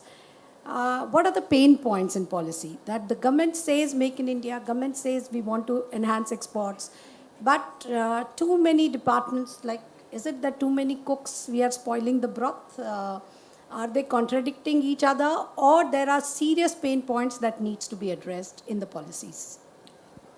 I think, first of all, I think I would acknowledge that the government's actually, it's quite heartening to see that the government's actually taken cognizance of this very young channel and industry. And over the last 24 months, I think there's been specific steps which have simplified things or increased access. Examples of that would be IEC automation. Now, everybody who has to export from our country needs an IEC code. It was an offline, laborious process. Now it's completely automated instant. Similarly, access has been difficult. So for logistics, we had 3 foreign post offices. Now that number's grown to 30. So I think there are concrete steps that have been taken. But at the same time, I do feel there is headroom for improvement. And again, I go back to the framework, which is at every point where the MSME is at a decision point, are there opportunities to simplify things? Some of these will be done by technology. Some of these could be done by procedural and policy simplification. Examples of this could be, I think Preetham talked about it, returns, right? In any transaction, returns has to be factored in. Right now, our policies are cumbersome when it comes to returns. Those could be simplified. We have a very vast network of export promotion councils across the length and breadth of our country. How can we leverage those to drive awareness, education about the export opportunity? There is opportunities to simplify the compliance burden around cross-border remittances. And I feel digital payments is a great example. We were talking about it over coffee. It's a great example of how the government, through forward-looking technology-led measures, has created a very, very level playing field. And I feel in the same vein, if we were to look at our export policies and simplify them, it's going to be a game changer for exports from our country. Absolutely, absolutely right. Because maybe e-commerce and gaming, these are the two things which may reduce the digital divide, which will expose people even in the hinterland to get digitally boarded into and being aware of what is happening. Now, coming Preetham to you, that you are a logistic expert and, there are regulatory concerns and the cross borders, e-commerce things, what we are doing. And these regulatory concerns, like on one breath, we are talking that we want to enhance the exports. And there is no alternative than e-commerce today. So how do we go about it? What are these challenges we are facing, and what are the corrections you suggest need to be done? Thank you for that question. I think Abhijit touched upon a few of these aspects. I think there is no doubt in the minds of governments globally that this is a change that has come to stay, and we have to adjust to this new mode of trading. So if I may take the regulator's perspective for a few minutes to explain what are their concerns, and then talk about the potential solutions that are being discussed right now. So what are the regulator's concerns really? The main concern is actually not very different from the traditional trade, right? The regulator is concerned about what the product is that's crossing borders. Is it contraband, illegal, banned substance, etc. It's concerned about the value of the product, the transaction value, because your taxes and duties will be applied based on that value and the product classification. And it's concerned about whether or not that product will harm your citizens, the product quality is good, consumer safety. The fourth large bucket is intellectual property rights, because there are violations around that. So this is the broad gamut of issues that regulators are concerned with. Now let's take the point that Abhijit made about returns. There are issues about documentation, etc., verifying whether what went out is what's coming in or is something else is smuggled in. So the regulator's concerns are legitimate.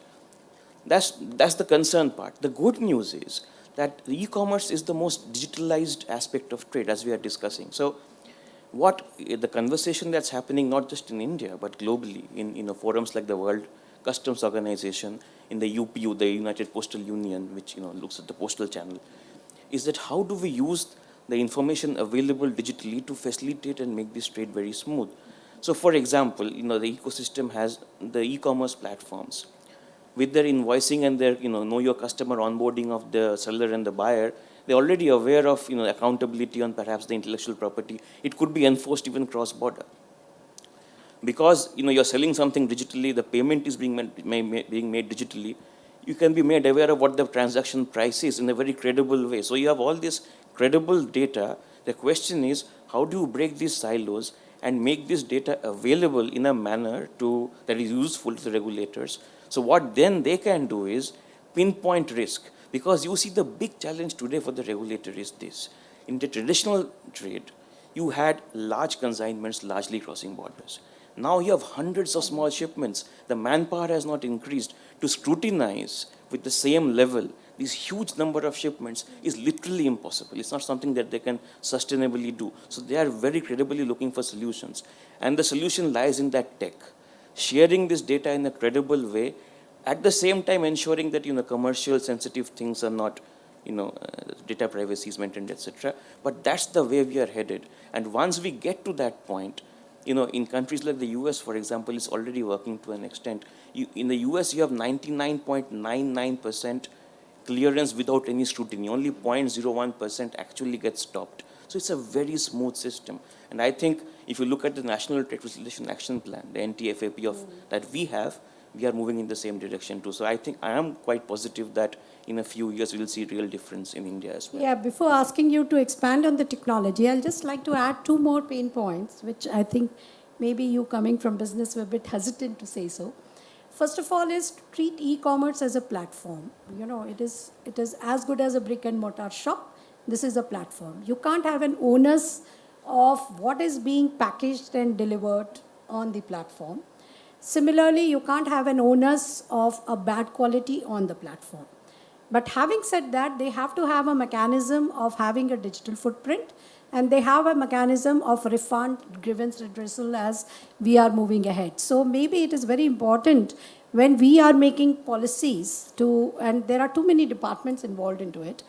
So when we have too many departments, harmonization is very important, and it is equally important to have one lead department so that the confusion is erased and we are able to move ahead, and this is happening. The good thing is, having learned the lessons and the speed at which it is expanding, the harmonization between commerce, DPIT, MIT is taking place, even tax laws, even consumer affairs. They are all now coming on board so that they will be able to deliver it better, and it's an opportunity not to be lost as we are concerned. So, Preetham, I'd like to ask you about the role that technology can play into all these various stages of a small company manufacturing to exposing themselves and getting a feedback and then tracking and then transactions in the digital payment modes.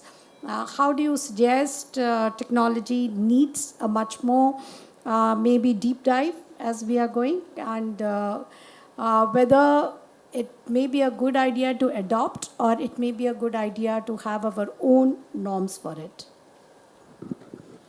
And that's a very complicated and difficult question. Thank you for putting me in the spot, madam. But to give you an honest answer, and this is my opinion, and I stand to be corrected. To answer the second part of your question first, I don't think individual countries setting the norms would be an efficient way, because you're essentially looking at a cross-border network, and this network is going to get even more enmeshed in multi-country. So just to give you one example, we are talking about the fulfillment model where you have warehousing close to the market concern. Now, take the US example. For me, the cheapest warehouse might not be serving my Texas market in US itself. I can do it across the border in Mexico. I have a cheaper warehouse. So I move goods from India, put it in the, and then so I am crossing border twice. So how many different standards do you then bring into this game? So I don't think it's possible to do it in having individual countries driving different standards. To go back to your earlier question, ma'am, I think Abhijit already answered that question. Already a lot of that is happening. You see, the entire transaction, when it's happening on e-commerce, you are using some platform or the other. Sometimes all together in one place or in different places. The payment portal is involved, the e-commerce platform is involved. And now, even your clearances in regulatory space is mostly digital. Even customs has their online, IEC is online. So the entire gamut of it is online. I think the challenge is that in many cases they exist in silos, and therefore the full benefit of having this comprehensive digital system is not being felt. You still have these small transactions that take place because you have to migrate from one silo to the other, which is adding complication and transaction cost, especially for the MSMEs. The question is, how do we break these silos down? The technology for it exists. It takes a little bit of innovation, and it will take a little bit of political will to drive this reform. And I think what is interesting is some of the smaller countries are actually at the innovative edge of this. Very, very rightly said. Because many a times what happens, like today, I think in a digital world, we are battling with the regulatory bank, RBI's directions of PAPG. Right. So now, whether the consumers are comfortable with it, whether the platforms are comfortable with it, whether banks are ready for it. So all these things are coming. So are we keeping the cart before the horse is the challenges we face. And why I'm flagging these issues is that it is very important to have a holistic approach whenever we are thinking of e-commerce, because one action has a ripple effect into the other side of it as we move ahead. I think we have time for a couple of questions. We can go ahead with it. And some our online friends who are watching are also here. So I'll touch upon them, but I can have from audience if somebody wants to ask the panelist or you need a clarification. Otherwise, I'll start picking from here. So maybe I'll first pick from online. Abhijit, for you, there is a question. One way to secure supply chain might be to designate certain products as critical so that government can regulate their export and end use. What impact might this have on global trade? Just so that I got the spirit of the question right. So the suggestion is that to avoid disruptions of certain products, classify them as critical. I think largely that's the prerogative of the nations, because at the end of the day, let me take an example. During COVID, we needed a lot of PPE equipment in our country. So it would have been very difficult for the government to allow exports of that, despite commercial interests of MSMEs. So sometimes I think it is the prerogative of the government to decide what's in the larger national interest. At other times, I think supply and demand takes over and goods move efficiently. Absolutely right. Preetham, there's a question for you.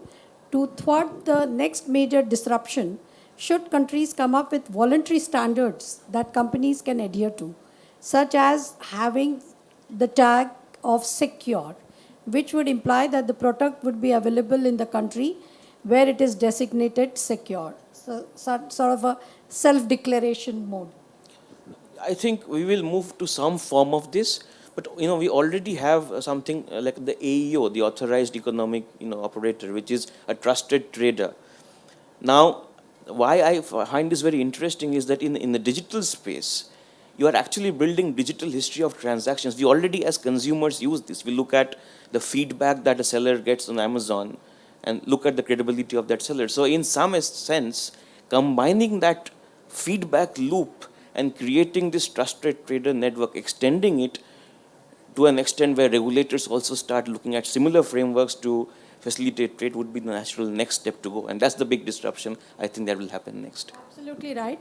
And there is a question which any one of you can take after I make one initial comment. What role can blockchain play in promoting greater efficiency and accountability in supply chains? I think that's the next step. The entire database is going to shift to the blockchain where nobody can mess around with it. Plus you maintain it and data files will disappear where you can't manipulate the data. So I think that is a future, but either of you, if you want to add on. I'll just build on what Preetham talked about, which was that I think there's a need for a coordinated effort and harmonization across the world. I think it's going to be broken into two parts. One is going to be political intent, the other is the capability. I think blockchain is going to be the capability answer, and then intent, I think, will follow. I think Abhijit has said what I was going to say, so thanks. Right. Then there is one more question. Does a focus in creating global supply chains end up harming the local small businesses? Mm-hmm. If I can take that, I think that is absolutely not true. I mean, globally, we have always traded. If an entrepreneur has a larger market to address, there is absolutely no harm. Everybody will have to be competitive at the end of the day. So. See, protectionist policy are coming. The world is becoming a little bit protectionist, for which we have WTO compliant kind of countervailing duties or other things. So all these tools, you can use it. But then the best will survive in the market. How China captured the world market. I think building material here, starting from roof to chandelier to chair, table, I think I can be bet upon it that it's all come from China. So they have captured the entire building material across the globe. So that is where your economy of scale, your competence, quality, standardization is going to rule the roost. And India has gained in export markets besides agri products. Like I mentioned before, in textiles, we have gone ahead in a very big way. So these are the places where you go. And into the metals, you are going in a very big way. And India itself is a huge market, which I say that for an MSME, to have a break-even, if they capture India market, it'll give you a break-even. It'll give you the basic profits. And then you can go for it. If I just want 5 seconds, I think the debate is about free versus fair trade. Yeah. I think having the rules of the game, free trade is great. You're right. Absolutely right. Any other question or query? Yeah. Yeah, please. I'm Dr. Deepak Singh. Light is coming. Sorry, I couldn't spot you. Yeah, it's okay. I come from RH in Kyoto, and I have a question, mainly two questions. First is up to you, madam. When we look from the government, from the public policy perspective, we have to look into from the basis of philosophy. What is the philosophy? Prime Minister has a good philosophy about self-reliance, make India, start up India. But then we have to look into the content and also the control. So some of the online viewer member has already mentioned that what is the, but what about content? How we are discussing that what content we will be addressing. So when I come to the question of content, then to both the speakers, one is looking into the market of Asia Pacific, investment of ADB, and how you want to make the markets resilient and all that. But Amazon, they have to look into the market or Indian problems in a different manner. For instance, we see this parali and stubble burning. It has an absolute raw material market. And through the perspective of machine learning and all, Amazon can do lots of things where farmer can be provided incentive for collection. And logistics and value chain can collect it and send it to. For instance, there is a Kriya lab in IIT Delhi which develops disposable cups and plates from these raw materials. Then ADB can also fund that. So we have to look into the content of non-traditional system not only to disrupt the already existing system, but also to create a value to new system. So what I want to know from Amazon's perspective, what you're planning in this area, and from ADB's perspective, and also from you, madam, that how we are going to handle this content and control. Thank you. Absolutely. You have to understand very clearly the main objective which the government has categorically set so of Atmanirbhar and enhancing export and creating jobs should be written in bold letters. And every policy has to refer it back that are you facilitating it or are you creating hindrances into it. And control has to be to the level where you don't see an exploitation. So in the sense, you have to see a control of the immediate payment systems, whether there is a delay, whether there is a disharmony into placing their products, or if they are separating from their own products vis-a-vis which are not their own products. So all these things can come under the control factors.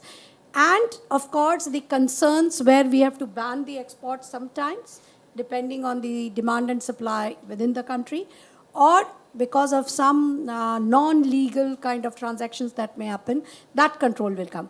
But that does not mean the rest of the business has to be a free play. It is very important, because if you try to get into it, you will harm the MSMEs, you will harm creating jobs, because there is no vacuum in the market. If we don't enter the market, Philippines will enter, Indonesia will enter. China, of course, is the front runner into the whole thing. So this is how it is going to operate upon. So therefore, your control has to be only walk that much. And that restraint, we have to follow in this. It is very, very important. Because we can't, in the recent judgment of the Supreme Court on crypto, when it was banned, they touched on the constitutional on proportionality. Like the kind of apprehensions you have or the kind of damage you think of, is your regulation, is your control proportion to that, right? So the cases of damage, what we are getting is in decimals. So for decimal, I can't have a control. For decimals, we have to have a redressal systems. That is important. I think from an e-commerce operator perspective, I feel it's going to be transparency and enablement. I think those are going to be the two themes. Transparency in a way, so if I were to illustrate using the two examples you took. So for example, farm produce, right? So what we're doing currently is we're doing exactly what you talked about, which is use machine learning, use tunnel vision to help with the gradation of produce, right? That makes it a little bit more empirical versus the farmer being at the whims and the fancies of the person who's buying it from them, right? So that makes it transparent. That allows them to get the right due for their produce. And then is the enablement dimension. Now, after you assess that produce transparently and empirically, how can you connect it to consumers across the country and across the world efficiently so that they can also realize what's due to them? So I feel I could extend that to all the examples that you took, but I feel that that's going to be the role that e-commerce operators will play to transform these opportunities. And very quickly, I think all the building blocks exist, right? You have a very open, dynamic market for venture capital. So, people who have good ideas to convert the waste into products, or many other examples like that, it exists. It's about then having the facilitation of the infrastructure to take it to the gateway ports, etc., to export it out, and have e-commerce players who will facilitate that transaction. So all the building blocks exist. Institutions like the ADB, they work very closely with government on the infrastructure aspect as well as on the regulatory reforms aspect. So all of the building blocks exist. It is now about the entrepreneurial spirit that can come up, and whether or not, as Madam said, that the regulations, the ecosystem that we have, is it enabling to the entrepreneur or not? I think that is the key question. And I think we are getting there. I think the entire point of Atmanirbhar Bharat and all of these initiatives is the enablement of the Indian entrepreneur, however small he or she might be. And if we achieve that goal, I think we are already there. Thank you. Absolutely. Any other question? Or I think we are crossing the time, right? All right. So thank you so much, Mr. Kamra, Mr. Preetham, and everybody and those online and offline present here. Thank you. Thank you so much. Thank you very much.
everybody.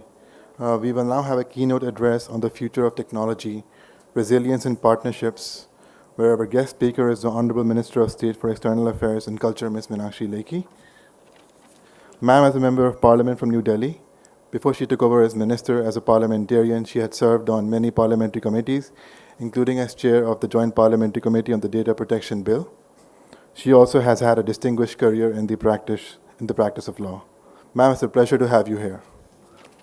We would also like to thank the minister in advance for agreeing to be in conversation with the director, Mr. Rudra Chaudhary, as well. Thank you, ma'am. Please.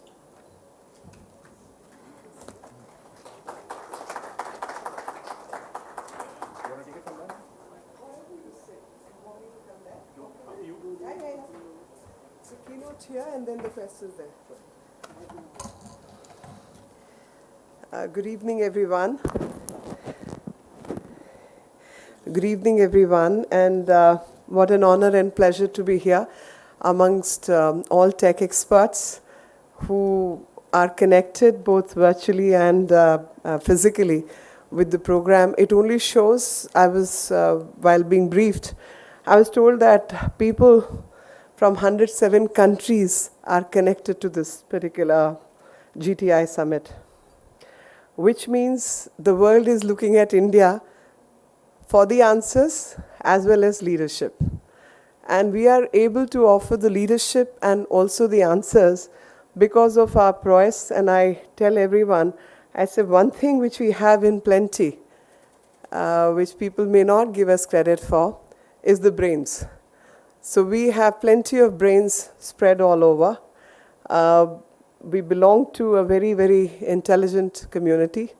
We have done not so well for many reasons in the past, and we are able to sustain ourselves and have shown resilience because technically we've been a wounded civilization, and once civilizational aspects get to be addressed, which could be socio-economic or political, we get to take the leap forward.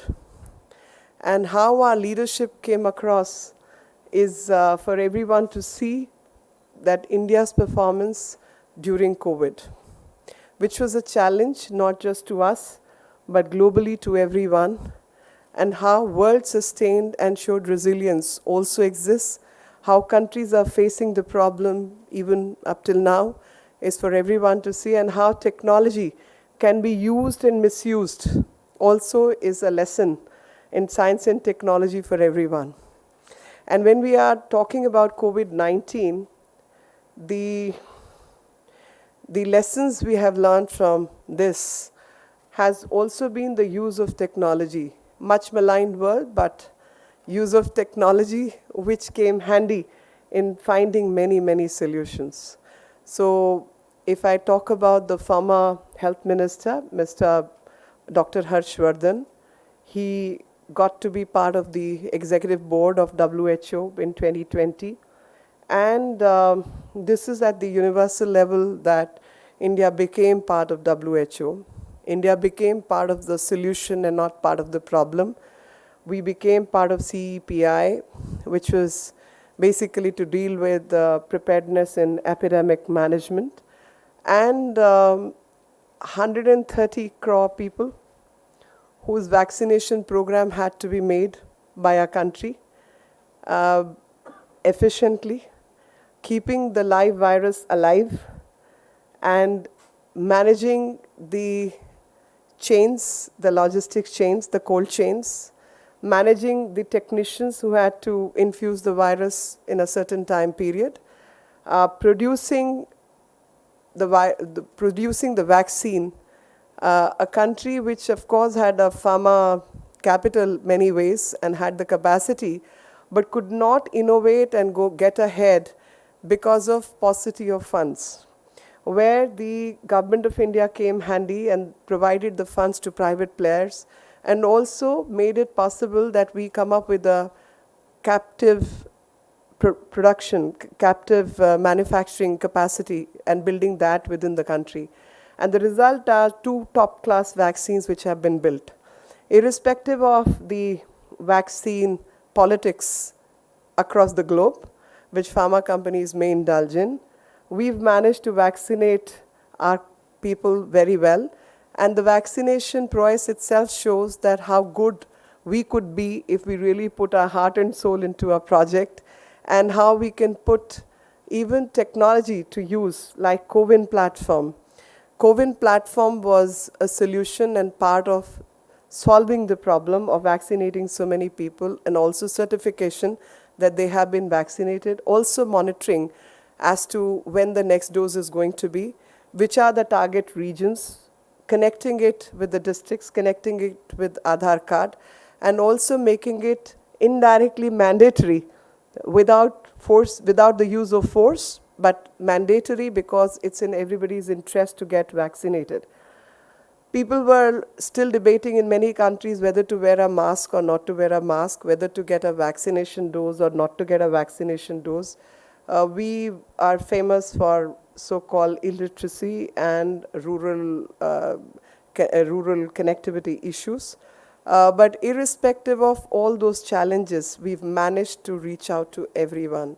And those who have been left out, Ghar Ghar Dastak is the program that every home needs to be, we need to knock at every door to get more and more people on board with the vaccination process. And I must compliment all those who have been associated with this particular program and project to showcase that this is what India stands for. Inexpensive, top of the line quality, very good technology, and technical know-how, and end of the day, we are scientific people with scientific temperament. And when we are discussing technology today, I think these are our mission words which world has to listen to, and where the global leadership need to come forward.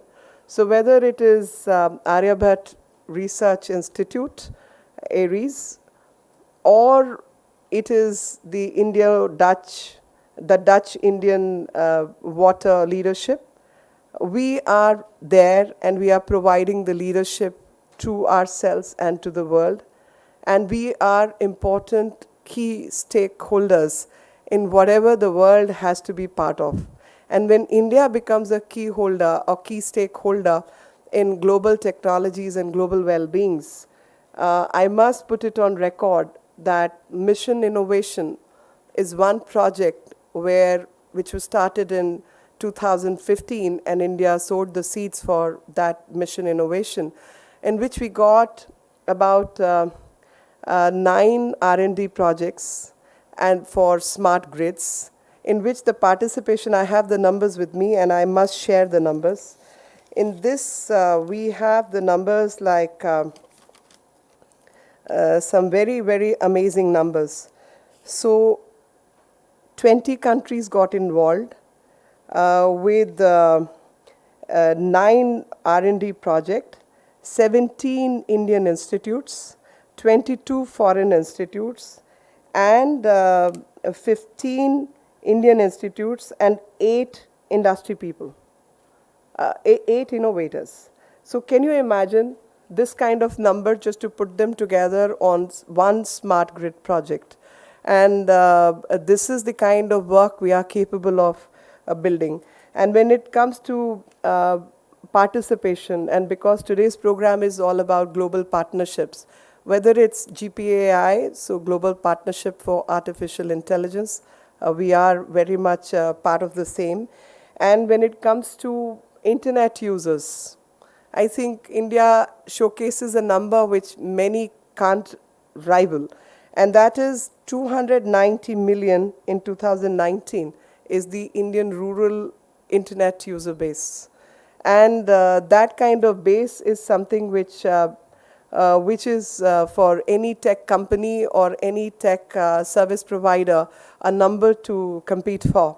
And I was looking at other data, and it came to 138,000 gram panchayats which have been connected through BharatNet, and we have a program to connect all the gram panchayats, which is 250,000 gram panchayats through BharatNet, which means we are wanting to connect as many people and as many people living in villages to be connected through smart grid and smart net.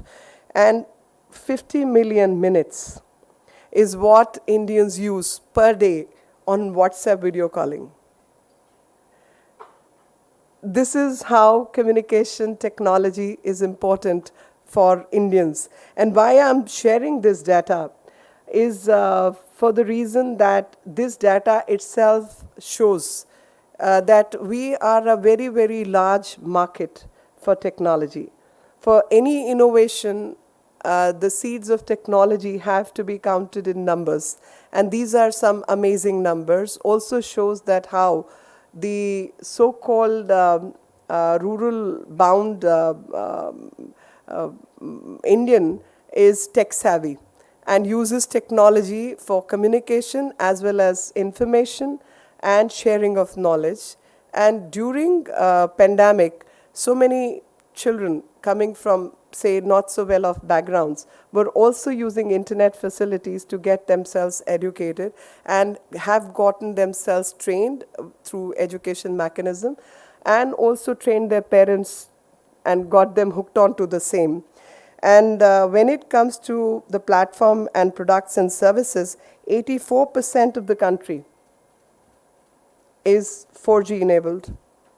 So which itself is the kind of, I must say, investment one is looking at. So if we are thinking of moving to 5G, 6G, 7G, this is the kind of investment which is needed.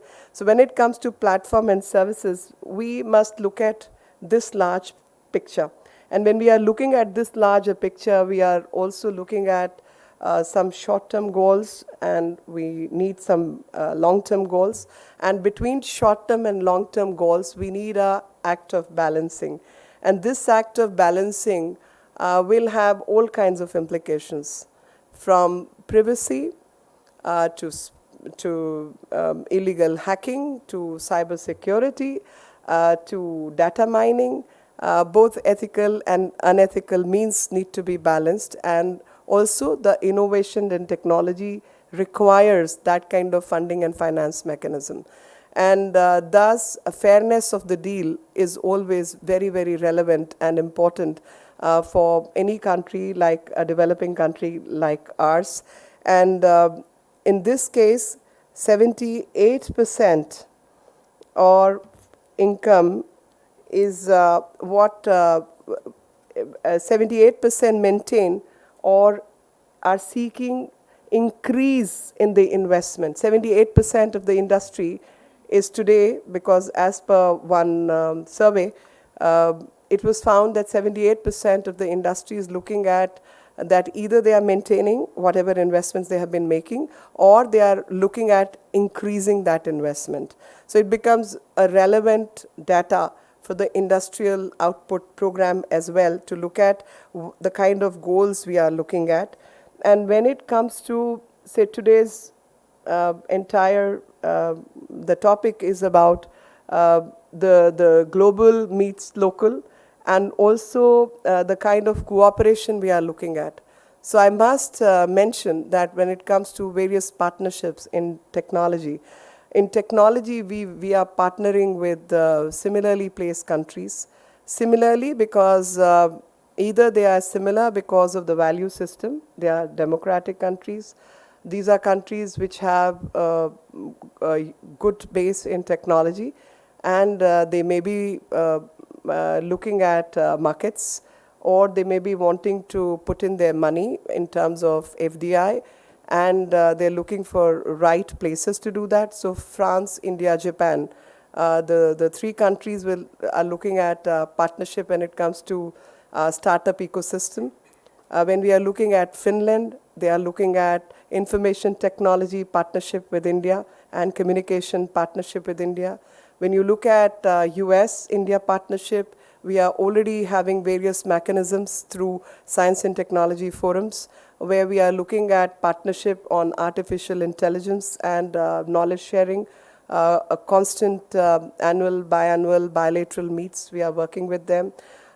Through funding and finance, we are working with Japan, South Korea, and a couple of other countries.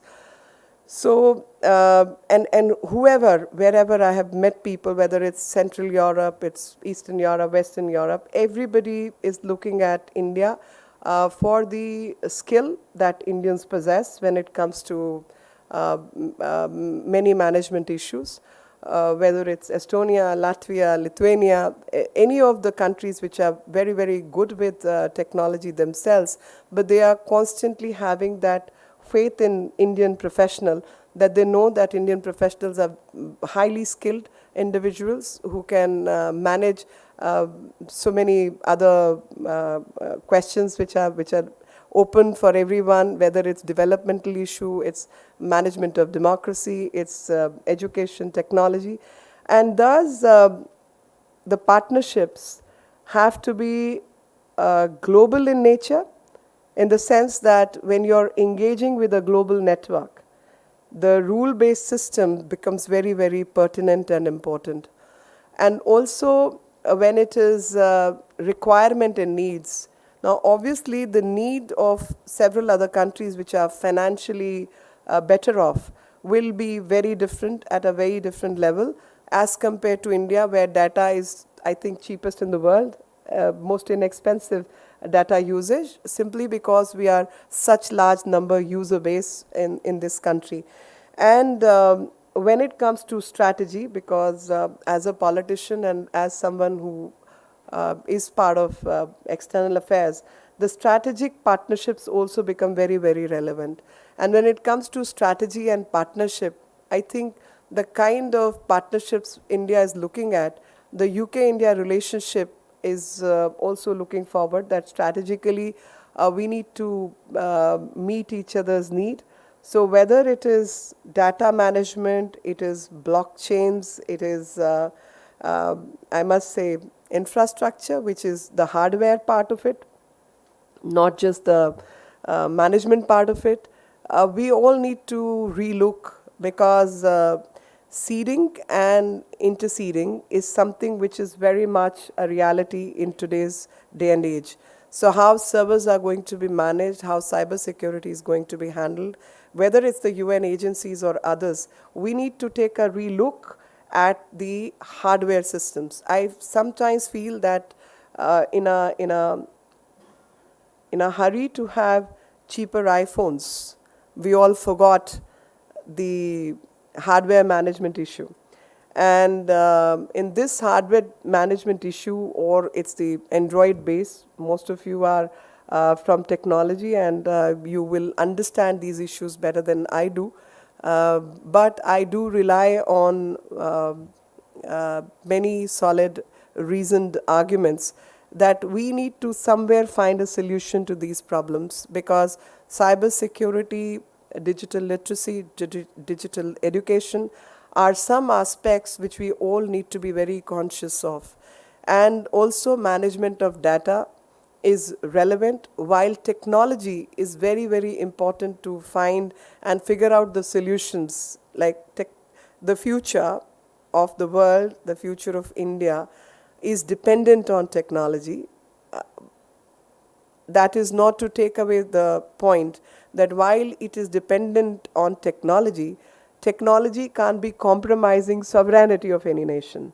And when issues of sovereignty occur, then we need to find technological and non-technical solutions for rule-based engagement on those aspects. So far as our love for technology, as Government of India is concerned, is world-renowned, whether it's fintech, it's edutech, it's all other technologies. We are providing solutions to the world, and we are providing solutions to our own country. But while doing that, what should be the engagement base, and how we are going to handle the infrastructure, back-end management, logistic chains, and the costs. And while handling the cost, the cybersecurity issues is also something we all need to find solutions to. And I have complete faith in the creative minds of from India and outside, who will find good solutions and who will find sustainable solution. And for resilience, because the last aspect is resilience. So I think when it comes to resilience, resilience also means that we all need to self-analyze. The analytics which all of you do is relevant to do this self-analysis and understand the gaps also which exist in the system. Only when we understand the gaps will we be more resilient, because to meet the present challenges along with the future challenges, the military use of data, the militarization of cyberspace, are some issues which we all need to understand and deal with, because they directly impact the safety and security and sovereignty of a nation. And without sovereignty, and I must say the pious nature of democracy is such that people, when expressing themselves, need to have that surety and security that this ecosystem, which is giving me safety net of expressing myself, will be there while I am communicating my thoughts.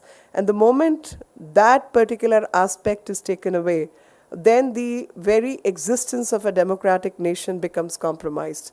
And we can't, while handling technology, allow any such undemocratic methods of handling any other country's sovereign issues. And thus it becomes more and more relevant to understand technology, wherewithal of technology. While it is good to engage with technology to find solutions, it is all the more important to find safe and secure means to deal with those solutions and keep working at it for futuristic plans. And technology, innovation, analytics, all are very, very important aspects of any sovereign nation.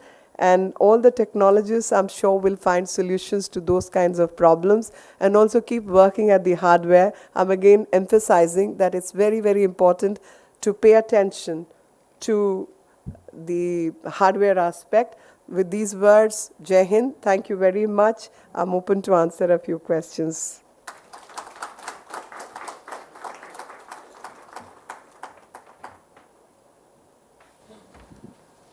Ma'am, thank you so much for spending the time with us. We really appreciate it. And I think your remarks cover a range of issues that have been discussed yesterday, today, and hopefully tomorrow. But I wanted to go a bit broader on the first question. You talked about the importance of India and that the eyes of the world are on India. We certainly hope the eyes of the world are in the Global Tech Summit. We have tech startups from different parts of the world who've tuned into the GTS.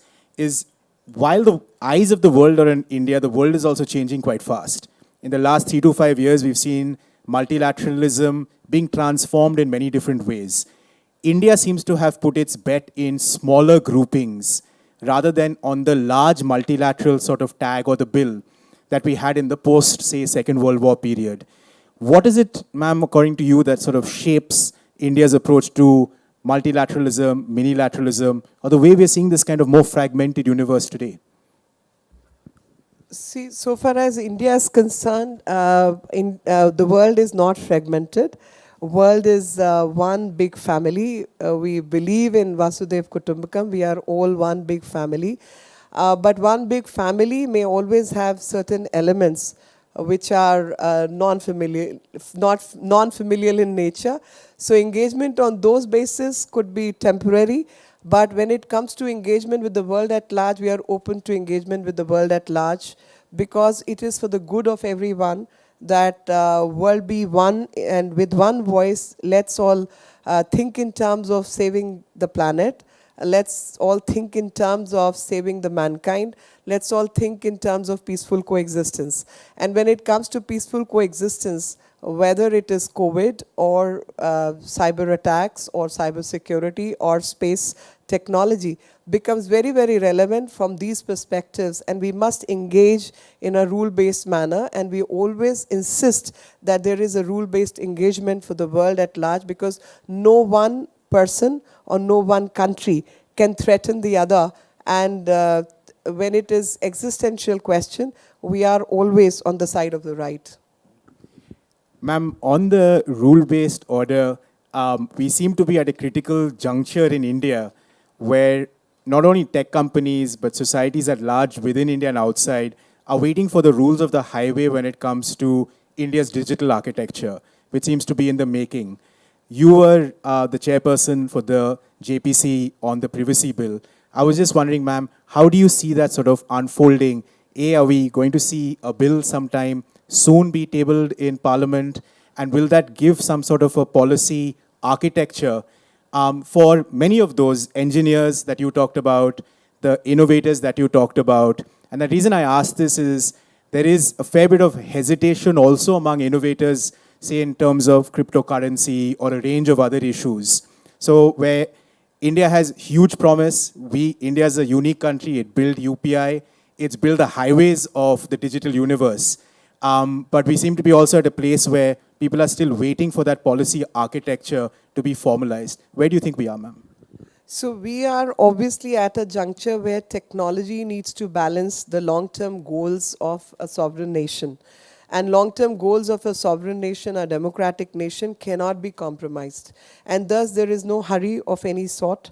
When it comes to hard work, whether it's fintech or our digital DigiLocker, to all kinds of innovation that India is engaged in, no one is stopping any innovator. On the contrary, we are promoting innovators to work across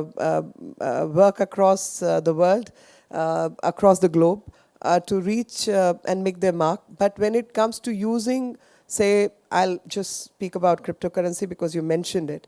So when it comes to cryptocurrency, if cryptocurrency is going to be used to launch cyber attacks in India, to launch other attacks on India, to do other kind of illegal and unethical work like drug trafficking, I need to stop all that. And thus, a fintech world will take care of it. I'm very sure about it. And cryptocurrency, in Government of India has already given its mind, is for that reason. Because any stashing away of black money and utilizing it against our own country and dealing in any illegal, unethical methodology which it is being used, every country has a right to ban and deal with those things because they are attack on the sovereign nation. So when it comes to sovereignty, the question of any technology which is going to work against the existence of our country, we will take all the steps to deal with that. That is as much part of innovation. But when it comes to innovation to find solution to the problems, we promote all that. You find a solution to air pollution, we'll support. You find a solution to traffic problem, we'll support. You find a solution to COVID vaccination, we'll support. So you find a solution to educate children far off who don't have access to good teachers or IIT professors, we'll support. So technology, garb of technology can't be a veil onto illegal and unethical practices. And when it comes to our law making, I would say we put in a lot of work into making of law. But since I am no longer part of the grouping or I'm no longer the chair of data protection committee, I think the ones who are handling it presently will be in a better position to answer. But I think we are meeting tomorrow. I've been called for a dinner. So it's some kind of acknowledgement, I can say. Thank you, ma'am. We've got a lot of questions online, and I'm sure the audience here will have. But I wanted to ask you a slightly more personal question before we open it up to the audience. You joined the Ministry of External Affairs as the Minister of State in July. How are you enjoying it? Enjoying my work. Enjoying the role. Absolutely, because along with external affairs, my part duty is the MOS culture also. So I think if you get to do what you love to do, it is exciting. And the work, I mean, I've spent my life dealing with black and white letters of the law, and I can today say, though I kind of made my mark there, but I enjoy this work more because you're able to talk about culture, you're able to talk about archaeology, you're able to learn all the dance and performances which country has to offer, different languages. And I must announce to all of you that today Durga Puja has been entered into the UNESCO list of intangible heritage of India. So wish to acknowledge it publicly, wish to thank all the countries who supported us and the entire team of Culture Ministry and all the officers from MEA who were on the task, working for it round the clock. Thanks everyone and congratulations, India. So these are achievements which you kind of, which your normal practice wouldn't have brought. You may have made more money, but this kind of satisfaction that you are able to put India where India belongs and to kind of tell the world what we are all about is a great feeling, is very satisfying. Ma'am, when you're traveling in the world, what we've seen in the Ministry of External Affairs is a sort of transformation in the last decade. There's a new emerging science technology division within the ministry. So clearly tech cooperation is at center, I would think, of the ministry's approaches.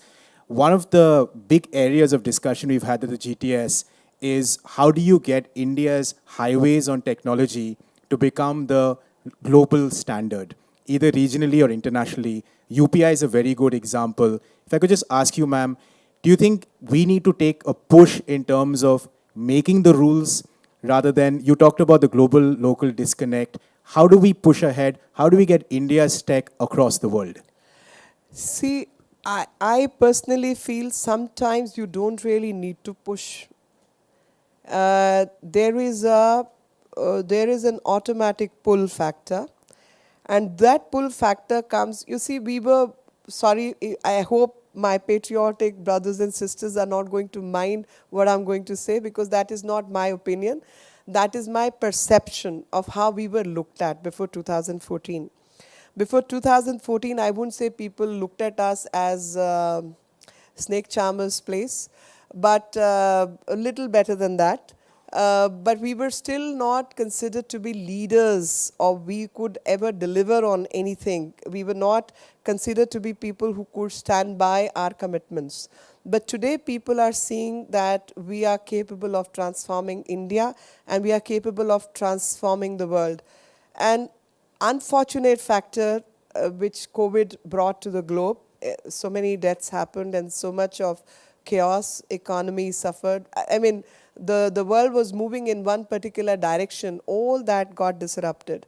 But that disruption also awakened many souls. And that disruption showed the world what India has to offer. In terms of spiritual well-being, to our value system, from namaste to yoga to being vegetarian, everything found its own niche place.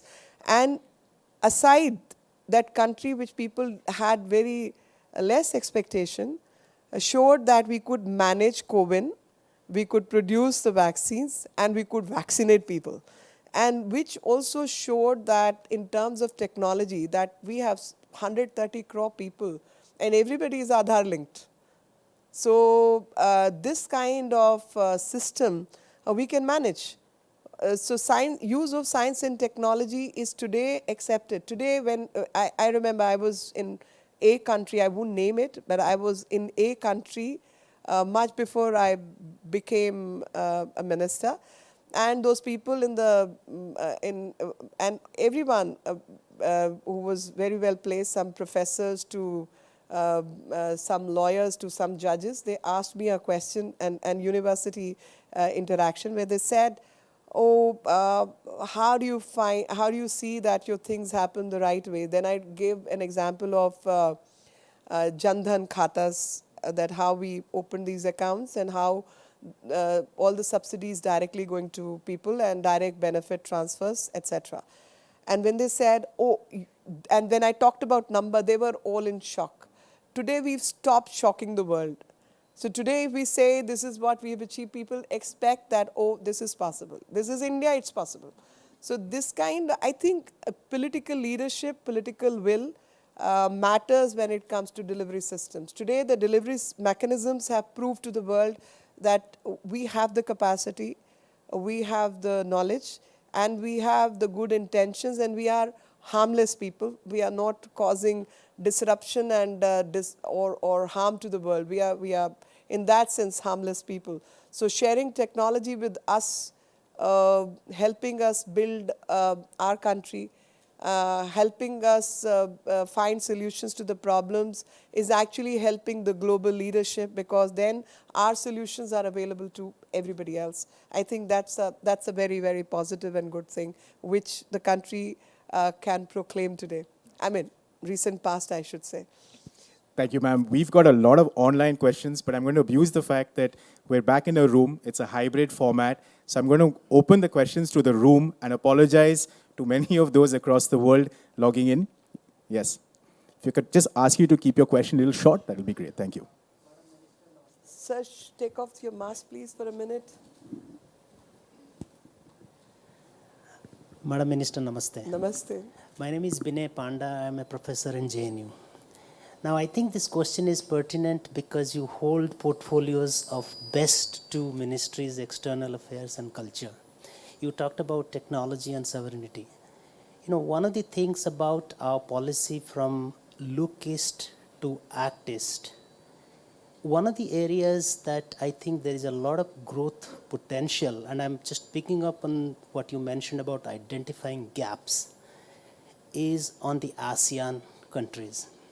If you really look at the ASEAN, we have, I don't think there is any other country who have more cultural impact than India. From Indonesia to, except probably Vietnam, all other comes from Indic. You know, the influence from India is very large. Even Vietnam. Even Vietnam, but I guess that's probably, I'm just telling because that's probably the only so-called the communist influencing countries. Sorry, if I could ask you to just come with the question, sir. Yeah. The question is, what are we doing to improve our standing with ASEAN vis-a-vis using technology? Because what I see is we are losing. So if you don't mind, we're just on the clock, so we've got the question. Thank you. Ma'am, India and ASEAN. So India and ASEAN, we are having all kinds of engagements. And when it comes to Indian footprints in this region are very, very deep and long-lasting. And I must tell you, because a lot of people are listening, Sun Temple, as they say, in Vietnam has been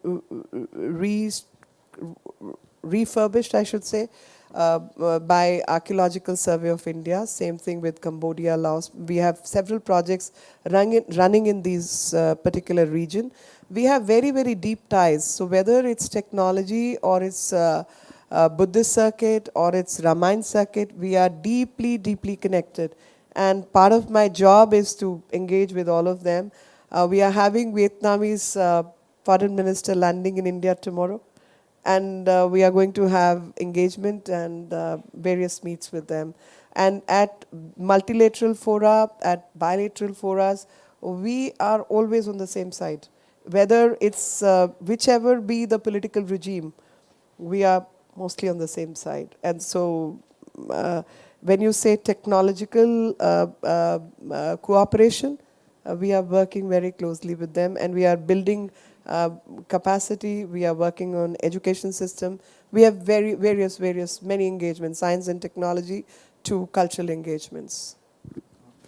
Lady over here, get a mic, please. Huge fan of yours. My name is Asha Jadeja. I'm from Silicon Valley. I'm a venture capitalist. Been there for 30 years now. Been investing mostly in the Valley, but a little bit here.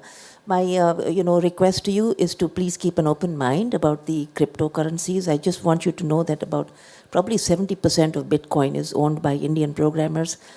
Indian programmers, developers, and even gamers are a huge part of the crypto web. We are also taking a lead on creating NFTs now, and a lot of young artists are making livelihood almost on using NFTs on the crypto web. So I just want you to, if you go for a meeting tomorrow, I just want you to keep an open mind that there's a huge Indian presence on the crypto web, and it can be leveraged by people like yourself who are in the, in an important ministry here, and I'm happy to facilitate some of that. So I can put it differently. One is crypto is directly not under my charge. And I trust the people who take these decisions. I'm sure they have applied themselves. And probably they know that this is owned by a set of people who are trying to avoid tax, and they are trying to take money out of the country without giving benefit to the country where you produce this wealth. So I'm sure they have looked into all this, and they will still look into it. That's my assurance. But this is not directly what I handle. This is Finance Ministry along with Ministry of Information Technology. So they would have looked deeply into it. They would still look deeply into it. If I'm asked of my opinion, definitely I will give my opinion. And right now, I really don't have much to say except the line which the government of India has already taken. Ma'am, could I just ask you on that? Tech's becoming ever more geopolitical and complicated. There are various ministries in the country working on a variety of problems, but something that we've often advocated, at least in the think tank space or the research space, is an office of sort of technology coordination where Ministry of External Affairs can work alongside agencies, departments, the DOT, MeitY, etc. Do you think those are kind of structural changes that might come down the line? Because it seems to be becoming more and more important from all the tech captains sort of sitting here. So, Rudra, I must say that this mechanism already exists. And in this mechanism, various people are consulted and various groupings of ministries also happen. I just said I am not part of it. So at a certain level, I'm so sure that people are being consulted and are consulting. So there will be, say, on crypto, there will be Finance Ministry working with technology, Information and Technology Ministry, and several other departments, and maybe somebody from MEA, maybe EM or someone else is part of that group. Maybe Commerce and Trade is part of it. So I am very sure that those grouping of ministries exists when you're finding solutions to complicated subjects, and there are nodal ministries to handle certain things. So say within my ministry also, MEA for example, MEA worked very differently as compared to, say, July this year. When I was given this charge was given specifically with the interest group where you make a carve out. Say, MEA would be handling science, technology, finance, bilateral cooperation, multilateral cooperation, geographical cooperation, and mostly our ministry, like MEA, works with geographical entities like Latin America, Europe, Eastern Europe, Western Europe, Central Europe, like that. Africa, we work in geographical entities, but there was a special carve-out done. There's one person who is given culture and external affairs. So while you may have a geographical base to handle all the subjects of that region, in addition, you are charged with handling culture across continents, so that whether it's international agencies where you're cooperating, bilateral issues, but just the culture carve-out is given now.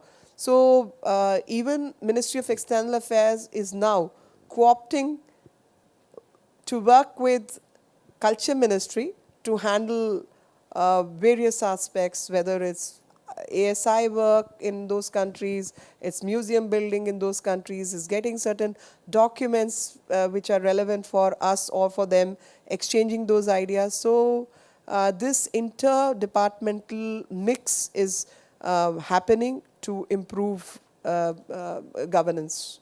And I'm so sure even in case of technological questions in terms of cryptocurrency or education and so on and so forth, there are several interministerial groups working on it.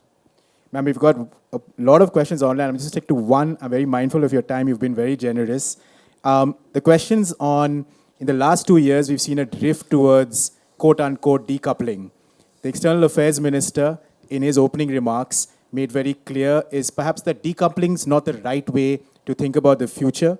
De-risking or hedging for countries is the way to think about the future. You talked about building India's resilience. How do we build resilience whilst de-risking or hedging the changing geopolitical landscape that we live in today?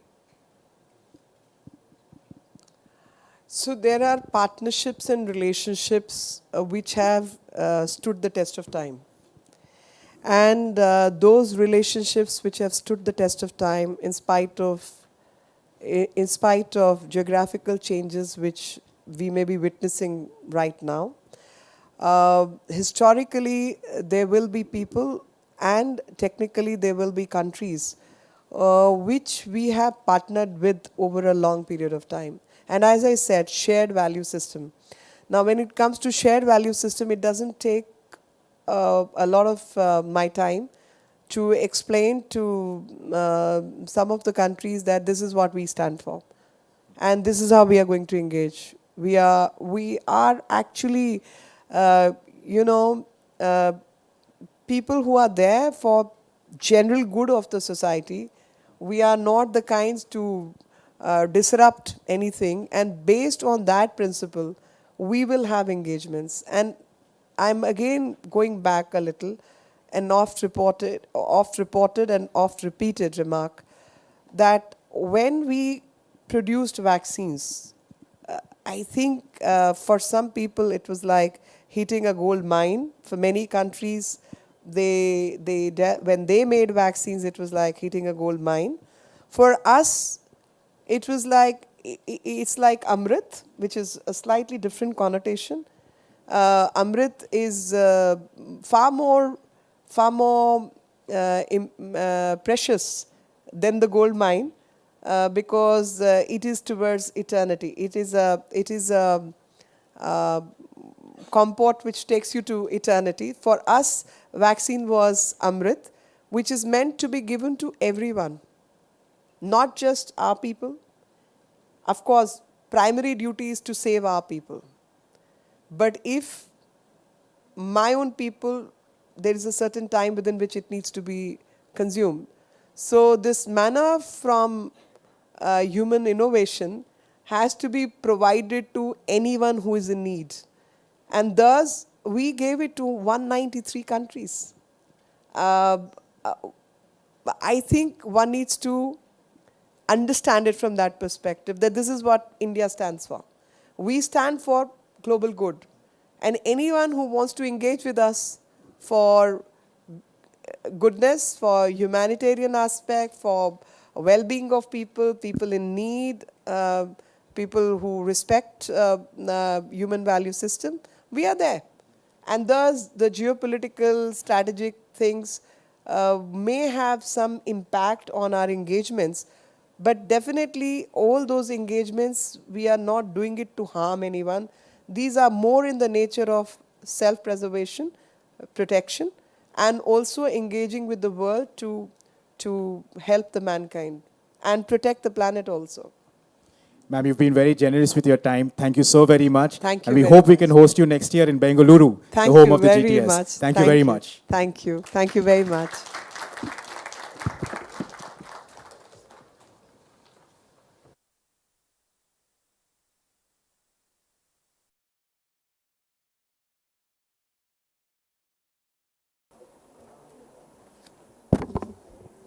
Thank you, ma'am, for your wide-ranging talk on all things technology. Your point about taking note of the interplay between sovereignty and technology is well taken. The garb of technology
Chief Executive Officer and co-founder of Ek Step Foundation. I now request Mr. Marubara to come on stage, please.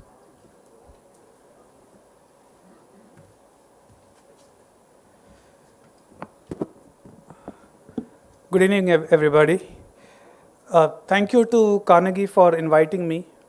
I think the topic of this year's GTS, Global Meets Local, is very apt. In a way, due to unforeseen and unexpected events in one part of the country, in one part of the world, the whole globe has got hammered, right? And success in vaccines in one part of the globe can affect others. So willy-nilly, global is meeting local. In addition to that, the focus of the conversations that I heard yesterday on digital infrastructure, emerging technologies, general cooperation, and digital sovereignty also, I believe, are very, very relevant. Can you put on the deck, please?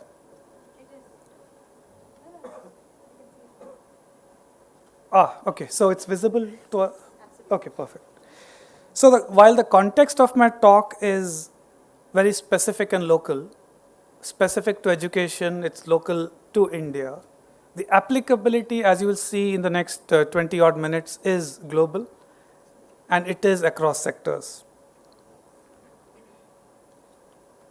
This headline is well known, but every time I see those numbers, they still continue to awe me. How does a country provide quality learning outcomes for these many students with so many teachers, so many languages of instruction,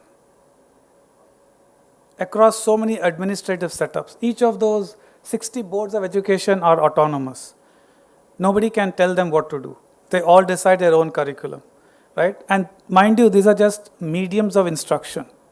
We have hundreds of languages and dialects. I like to joke that when you're dealing in Newtonian physics, it's applicable up to some level. But when you enter the quantum realm, all the assumptions collapse. So any assumption about edtech anywhere around the world start to collapse when it meets the scale, complexity, and diversity of India. Education in India is complex, not the least because India itself is big, diverse, and complex. I have deep personal and professional experience of this as close quarters. I have lived in 7 states, east, south, west, north, and my wife has lived in 5, 6 other states where I have not. So between us, we have covered 12 states. So I've seen the diversity of cuisines to begin with, linguistic, cultural, habitual, and professionally. After I left my corporate and entrepreneurial world behind, I had the fortune of being part of the startup team at Aadhaar. That's when I understood scale. There are some government offices here. You routinely handle this kind of scale, but for us from the private sector, we don't understand scale until you understand how the scale of India and what the government officers have to deal with. And Aadhaar, as you know, was also a very powerful example of leveraging technology. My role there was to understand how do we create demand for 1.3 billion Indians to voluntarily walk, give their data, and get a number, right? It is also my honor and privilege to have led the team that named it Aadhaar. As I like to joke, it's the 3rd word my younger son learned after Mummy and Papa. As we're cycling through many words, and the choice of Aadhaar also had to fit in India's diversity. It's one of those rare words that exists in many Indian languages, and it means the same. And Aadhaar, as you know, does one thing and only one thing well. Are you who you say you are? This experience of leveraging technology in the Indian context left a deep impact not just on me, but several others from the private sector who were fortunate enough to work on it. So in 2015, we started Ek Step Foundation. My co-founders in it were Nandan Nilekani, Rohini Nilekani, you would have heard of them. And the idea there was inspired by our Aadhaar journey and inspired by a lot of the philanthropic work in education that Rohini Nilekani had done, how do we reach out to 200 million children and give them access to improved learning experiences? As you can imagine, for those of us from the tech world, when you go into education, your first thing is tech first. So we tried everything you could have thought of: personalized learning, artificial intelligence, immersive content, AR, VR, app, platform, this, that. Very soon we hit a wall very, very fast. Thankfully, we used to do a lot of user research that taught us a lot. In one of those user researches, this mother told us, look, all this fancy learning games is very engaging. I see my child engaged. But this is like the pickle with the meal. This is not the meal. It makes the food interesting, tasty. These games make the learning engaging, but this is not learning. So then that got us thinking, what are the mindsets about learning? And in the next few months, we totally looked at something we had missed out. Some of the most powerful technologies were right under our nose, and we were not thinking of leveraging it. The humble textbook, one of the most powerful technologies created in education. Second, language being the first, but that was created 50,000 years ago, so I won't talk about it. As we look back at the textbook, we realize in the Indian context, there's lots of it. There's an abundance. As a country, we print 1 billion textbooks every year. And as you know, in the context of India, books are sacred.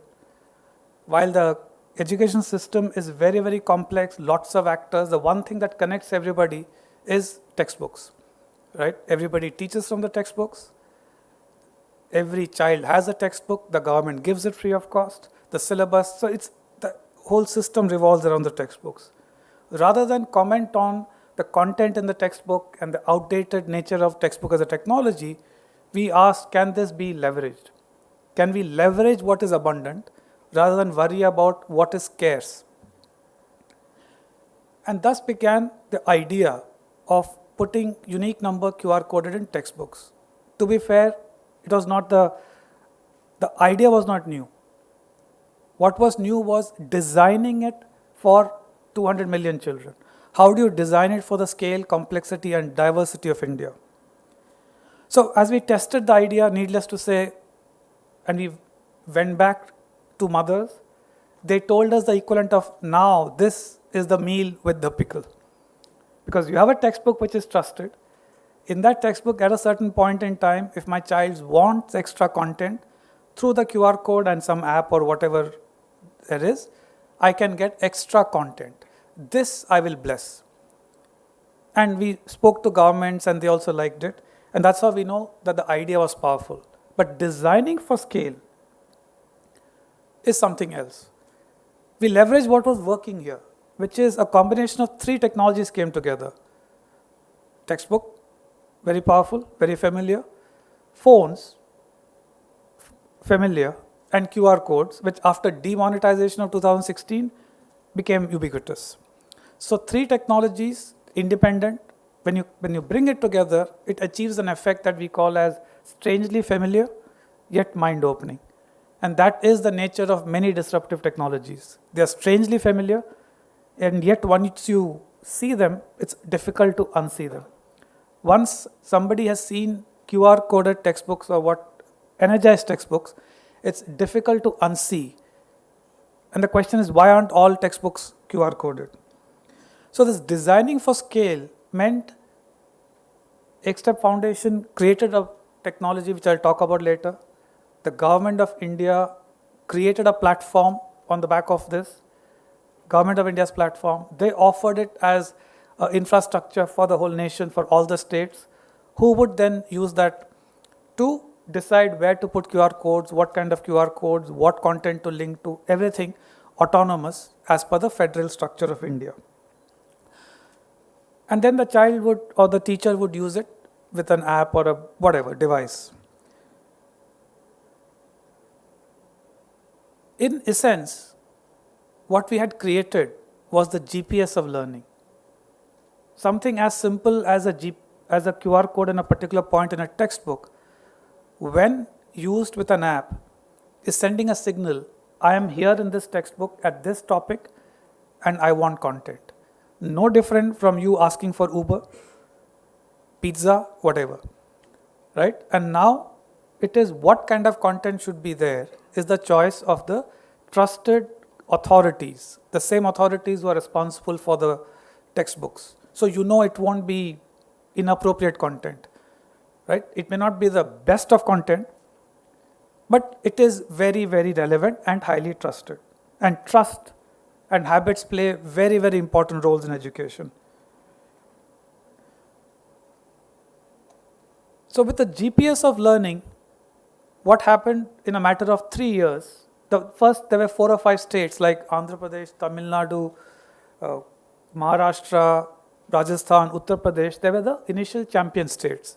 They said, we like this, we will implement this. And the government of India said, yeah, go ahead. Diksha was the platform. So they started energizing textbooks and connecting it to content.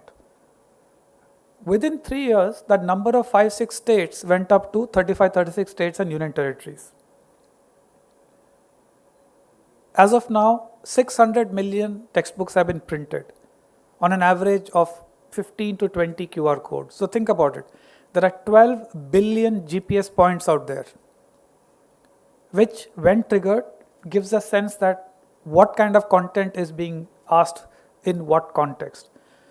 Diksha does not collect any personal data of children, so you do not know who, to just have a sense of what kind of content is being asked for. Like you know with GPS, whether you use it on Zomato to order food or Uber to order a cab or whatever, the context can be different depending upon the state and the subject and the textbook. Whether you're using it to provide content in the official medium of instruction, or in certain cases like Madhya Pradesh, in the local tribal dialects, Gond, Halbi, we do not even have a language, but you can have interactive content in that. Or in states like Maharashtra, Andhra Pradesh, Urdu, where the script is from right to left, right? That's how we have content in Diksha on 33 languages.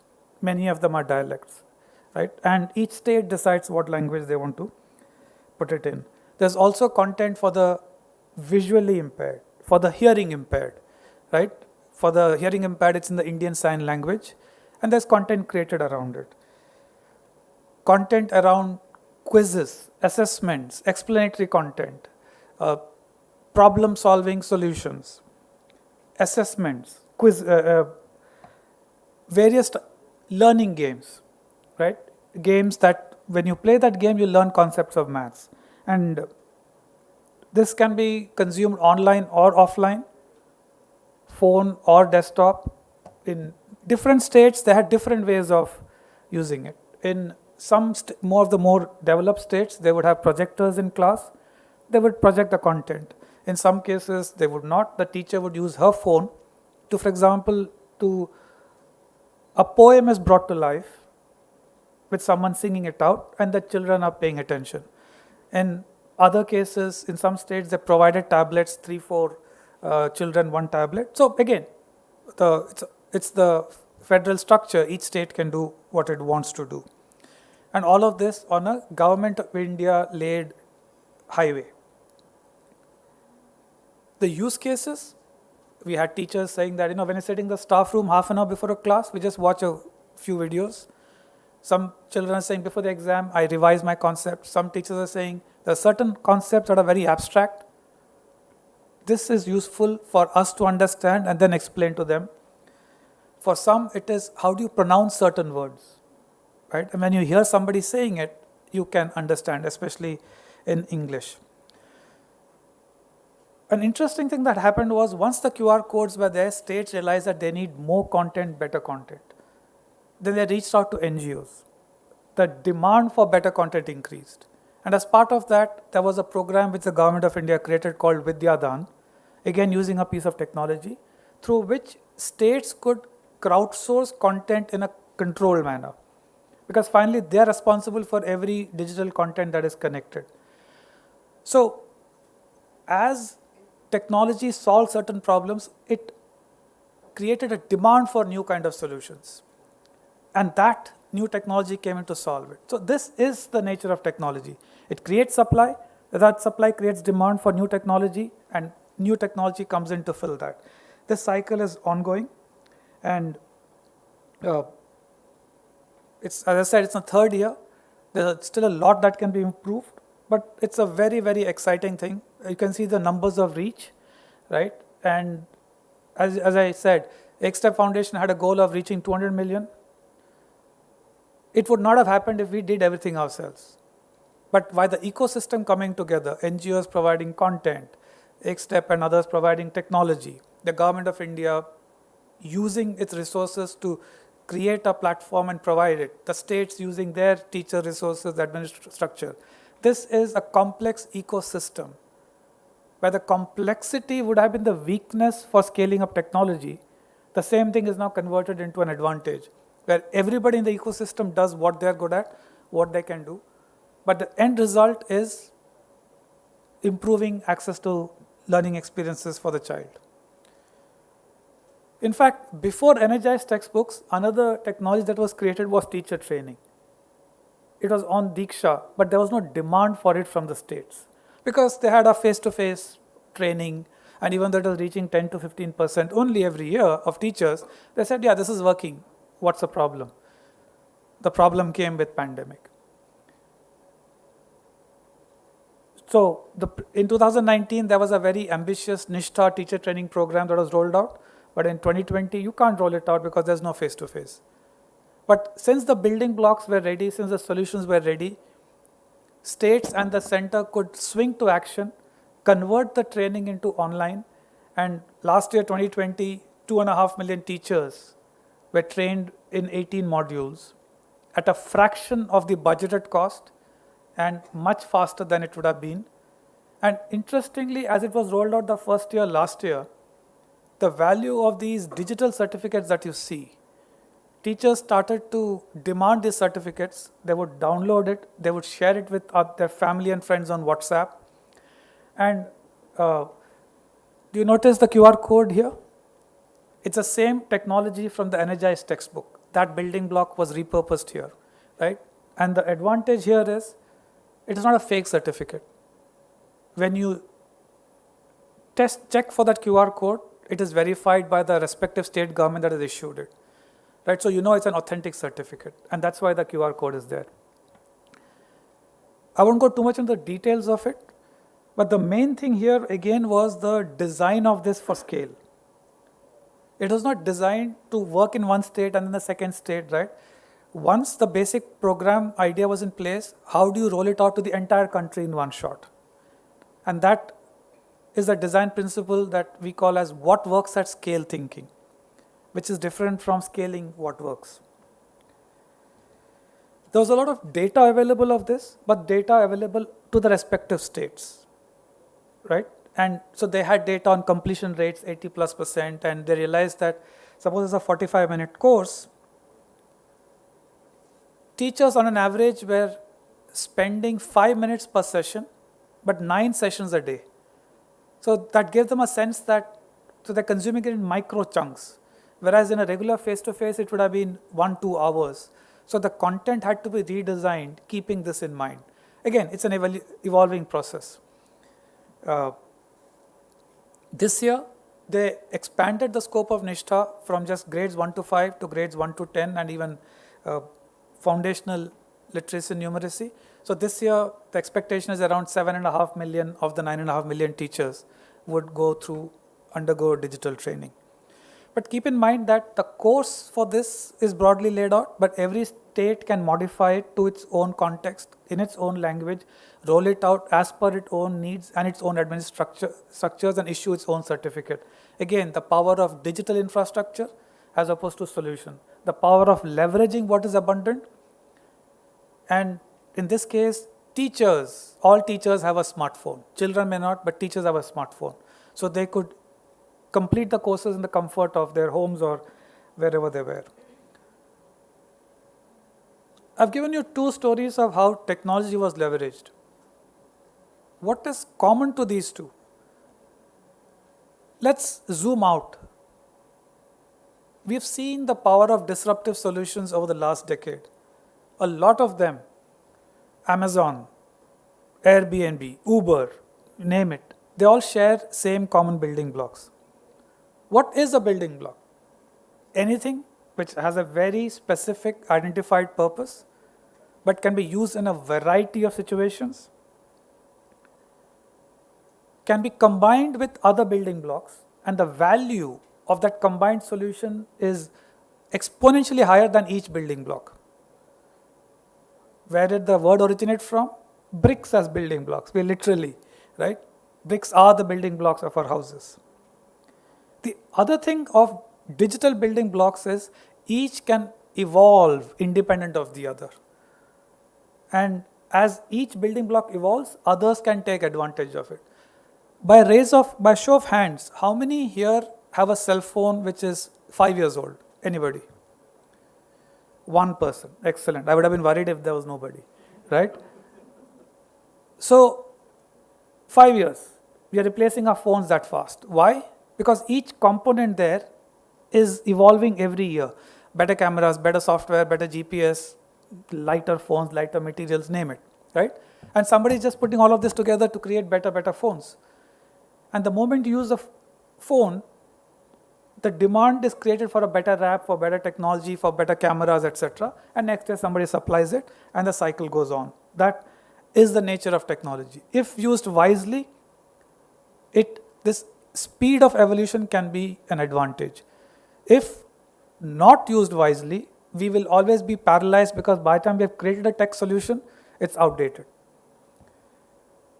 But this is not an exception with technology. This is how we have built houses. This is how we built our cars. A car is not handcrafted for you. It's not a monolithic structure. When your tires wear out, you don't replace the whole car. When you want to upgrade your steering, you don't replace the whole steering or the seats. You want to change the paint, you don't throw away the car. Building blocks have helped us. I mean, that is the default mode in which we handle large, complex situations. Houses, right? You take the bricks, you take various building blocks, but create your own unique house. And that is an important point. In the era of technology, and we've heard the previous speakers talk about digital sovereignty, I cannot be held hostage by my choosing your technology, right? And therefore, it's very important, and building blocks help in that. I take what I want, put it together in the combination I want, but the platform is mine, the data is mine. And when I want, I can swap out a building block and upgrade it and replace it with something else. But there's not one type of building block. There are 4 types of building blocks, and often we confuse the two. Application, app, portal, that's one kind of building block. It's very, very context specific. So if you're using a Zomato app, you are using it to find food. If you're using Uber as an app, you're using it to find transport.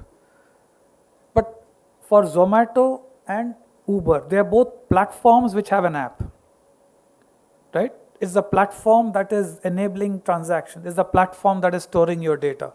That's from the top, the second layer, platform. The third is code, Linux, open source. Somebody takes code, creates a platform out of it, and offers a service on that platform. So that's the code as a building block, right? Codes don't collect data. Codes, when used as platforms or as apps, they collect data. The fourth, standards, specifications, protocols. And as you see, as you go from top to bottom, you're losing the specificity of context, but you're gaining economies of scope. What do I mean by that? GPS is at the bottom. It's a protocol. UPI is at the bottom. So look at the range of applications of a GPS or a UPI. There are other common examples. SMTP, what allows emails to talk to each other, simple mail transfer protocol. HTML, protocols are all around us. Once created and adopted, they create massive economies of scope. And as you're going from the bottom to the top, you lose the economies of scope, but you gain specificity. So thinking of these four as different kinds of building blocks allowed us as X-Step Foundation to build on this and create building blocks with our philanthropic money as digital public goods. So we created this open source project called Sunbird, which is nothing but a set of carefully curated building blocks, each offering those services there. One of the platforms built on top of Sunbird, using Sunbird, is Diksha. It's a platform of the government of India. But to the left of it, you see two other platforms. Uday is a fintech learning platform of the government of Maharashtra. IGOT, Integrated Government Online Training, is a platform of the Department of Personnel and Training, Government of India, to train civil servants. Each completely different. Context is different. But you notice I also put CoWIN. The question is, what is CoWIN doing in this? And that's where the fun of building blocks is. As I said, you can put together building blocks based on what is your intent, your context, and your scope. So if you see the big rectangle at the platform of CoWIN is built on a combination of Sunbird building block, Divok, which is a building block created by another philanthropic organization called E-Governments Foundation, and a bunch of existing specifications and protocols. And since CoWIN is both a platform and an app, it enabled other apps like Arogya Setu and some private sector apps also to link up with CoWIN so that you can now get your digital verified certificate, the vaccination certificate, on multiple apps. The choice is yours, right? That again is the power where the top layer of application is very, very context sensitive. The context of Arogya Setu is different from that of CoWIN if you're using that. And this also enables private sector led innovations.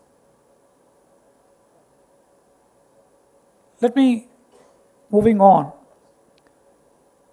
Coming back to this, what do you notice is common to these three use cases?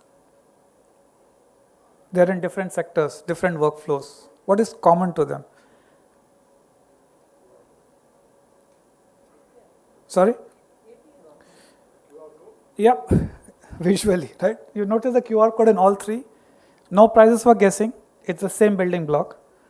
But the usage and the context of the QR code is different. Each of you would be possessing, I'm hoping, this vaccination QR code, right? So when somebody verifies it at some airport authority, you are using a piece of Sunbird building block. But the usage of this is very, very different from that of the child saying, I want content related to this. It's very different from that of the teacher who's saying, hey, I have finished your course. I can proudly proclaim that I have this. Same building block, different sectors, different uses, and the specific solution put together in the context that makes sense. And the numbers. Recently, we celebrated 1 billion plus digitally verifiable codes. WW3 created this specification last year. In less than a year, India reached 1 billion and is now the world's leading issuer of verified credentials. UPI, you've seen what 50, 100 million QR codes in POS have done, right? They revolutionized payment. There are 12 billion QR codes related to children's education in textbooks. Think of the transformative potential of that in the coming years. Teacher credential. Think of the simple application of this in the private sector where somebody can pay money to take a course, get credentialed and get a better job. Government teachers can use it to say, I've taken all your training, I now deserve the next posting, which allows governments to start thinking of merit-based fast tracking of teachers or subject-based assignment of teachers. Technology creates possibilities. Policymakers and humans decide how it can be best used. This is a personal favorite of mine because it is not a usual use case of technology. On the top left, you see a conventional situation where a child is assessed and in some kind of a format, how many marks she got for each question. That's how it is there. If you see the thing, it's in Gujarati. At the bottom is the roll number of the child and the right is the initials of the teacher, because that's what gives it authenticity. But the problem there was for this data to reach the state for a larger analysis would take 100 to 120 days. What's the use of it? Because you are 3 months after that assessment, there's nothing you can do. So the problem was that identified was, can we reduce that time? And using a combination of artificial intelligence, machine learning, and some very well designed apps, a building block was created where part of it was changing the sheet from the top to the bottom. Everything else is same, but they just enter it that way. As a result, using an app, it recognizes the handwriting of the thing and connects the child's question, learning outcome, score, which allows the state to create a map like this, where the rows are performance by learning outcome and the columns are performance at a district level, which then when mapped gives the state a map of which parts of the state are doing well and where does attention need to be provided. From 100 days, because of this and the teacher using an app which is called Saral. So if you go to YouTube, you will find many teachers creating their own videos to explain to others how you can use Saral to quickly digitize this, because teachers have to digitize it and they have to correct it if the AI is not very accurate. It's not accurate 5% of the time. So they have to correct it because it's their signature. 2 days. From 100 days is now down to 2 days. So you conduct an exam on Saturday. By next week, at a state level, you have all this data. Now imagine what all can be done. You can see why are some districts not doing well. What are the topics where all children are not doing well? The two mean different things. Then the state system kicks in. Remedial content, remedial training, teacher training. A lot of the systemic efforts now come in because now the state can see. Once it can see, it can act, solve, and see the result of that. So again, a lot of possibilities are created, and in fact, other states are also replicating this. And here's a question for you. So if this building block existed, what other applications can you think of?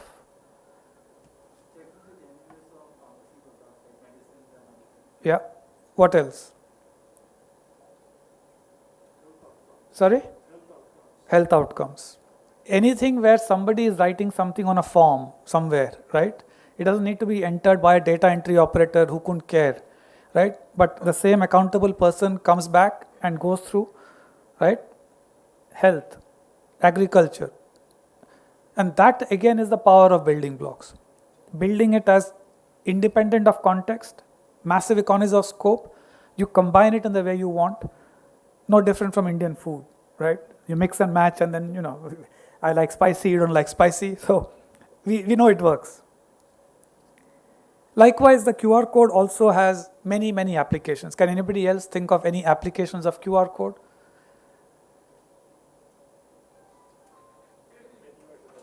Sorry? Yeah, menu at a restaurant. Yeah, I was hoping more in the social sector. Yeah, all kinds of vaccination, right? That is in the next 2 years, 3 years, you can see that happening. So that's what happens. Once you've seen technology work, the human mind starts to ask, where else can I apply? Passports. Entitlement of schemes, right? And you don't need to be a technologist. That's the beauty of it. Once you see something working, the question you're asking is, what capability is this giving me? Now, how do I use this capability in the context of my policies, my intent, my context, my capacity? And that's why this is a favorite use case of mine. No personalized learning, but artificial intelligence, right? It's not about children. Teaching is happening the conventional way. Behind the scenes, quietly, sophisticated technology is being used to help the whole system understand and respond better. So, how can technology be leveraged? I put down 3 learnings we have had as a foundation. First, never ever make people walk to technology. It's a bad idea. Never ever make technology the master. Technology should be designed in such a way and the part of technology fitted into a part of a larger solution so that it blends into the systems that we have, the institutional structures, the habits, the rituals, the cultures. Doing it any other way is not a good recipe for large-scale adoption in diverse context. Second, as I said, scale what works is not what works at scale. And I've given some examples where right in the beginning you have to think of the scale. And creating building blocks, enabling others to build on top of it, is a way of what works at scale. Scale what works is you do something perfected in one place and you're now replicating it over the whole country, right? Oftentimes that does not work because the conditions of the original pilot are not same in other places. And third, as I explained, don't think of technology as this imaginary full stack kind of thing which will solve all your problems. It's a component. Pick up a screwdriver, it's a component. You use cash in a scheme, it's a component, right? All of these are components, and technology is also a component. You need content, you need policy, you need resources, you need people, you need institutional structures. So many things have to come together for technology to work at the scale and the diversity that is needed. If the last 5 years, as Rudra was saying earlier, was volatile, the next 10 years, believe me, are going to be very, very volatile. We know that. There are a whole range of technologies coming in, and there will be a series of disruptions. But rather than be worried about, I don't understand this technology or that technology, here are some suggestions. By the way, Ek step, as you know, is one step, is what we coined to acknowledge that every journey of 1,000 miles begins with that one step. And understanding the nature of technology is a good first step to be able to leverage it. Think components and building blocks. Think evolutionary and combinatorial. Think it is humans who use technology who disrupt. Technology does not disrupt, it's a myth. Humans like some technology, they use it, they disrupt. And the way this happens is, there's a supply of a certain capability through technology, humans like it, they adopt it, but in using it, a need for more technologies, a more refined need comes up, more technology comes. This is how technology both grows, evolves, combines very quickly, shape shifts, morphs, and before you know it, something that was, for example, when GPS was first invented, the US top military person was told, all GPS does is, it tells you where you are. And he said, how stupid, I know where I am, right? Why would that be difficult? No, but that's what it does. It tells you where you are. The power of GPS with internet, with devices, is the combinatorial impact. We've seen how that's changed, right? So while each of those technologies like crypto, blockchain, Web 3.0 itself could be disruptive, think of the combinatorial impact of that, right? And coming back to India, we have demonstrated in the last 10 years that there's a certain way we can use technology for developmental purposes. Aadhaar, UPI, direct benefit transfer, FASTag, if you have used that, right? Many other such things. We have demonstrated that we can take the best of global thinking, best of global technologies, and use it to solve our problems. In the process, creating innovations, which we are happy to hand back to the world. So global meets local, local meets global. I personally find this very exciting. Of course, there is nobody who's indifferent about technology. People love it, people hate it. But what I find powerful is the power of the human mind to imagine a vision, to imagine an end state, and then use technology to navigate us through all the opportunities and the threats towards that goal. In doing so, I believe we will go towards a technology dividend and not a technology divide. 3 letters separated, but in those 3 letters is a mindset, right? That I will use technology to serve my means, and I will use it as the dividend, no different from population of India, which in the 70s was considered a curse. Now we know it's a blessing. And I would urge you also to think, imagine the most powerful force on this planet. Use your imagination and technology will do your bidding. Thank you.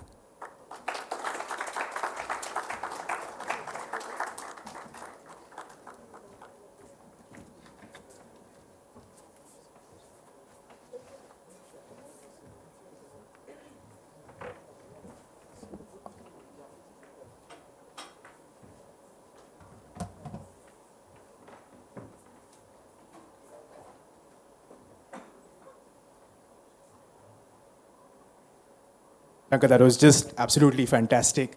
I have to confess, I've seen a part of this presentation before, and when us at Carnegie, we saw this, and we spent a lot of time thinking about the way in which Shankar and Ekstep framed the solutions that he talks about and the human-centric approach, we were just blown away.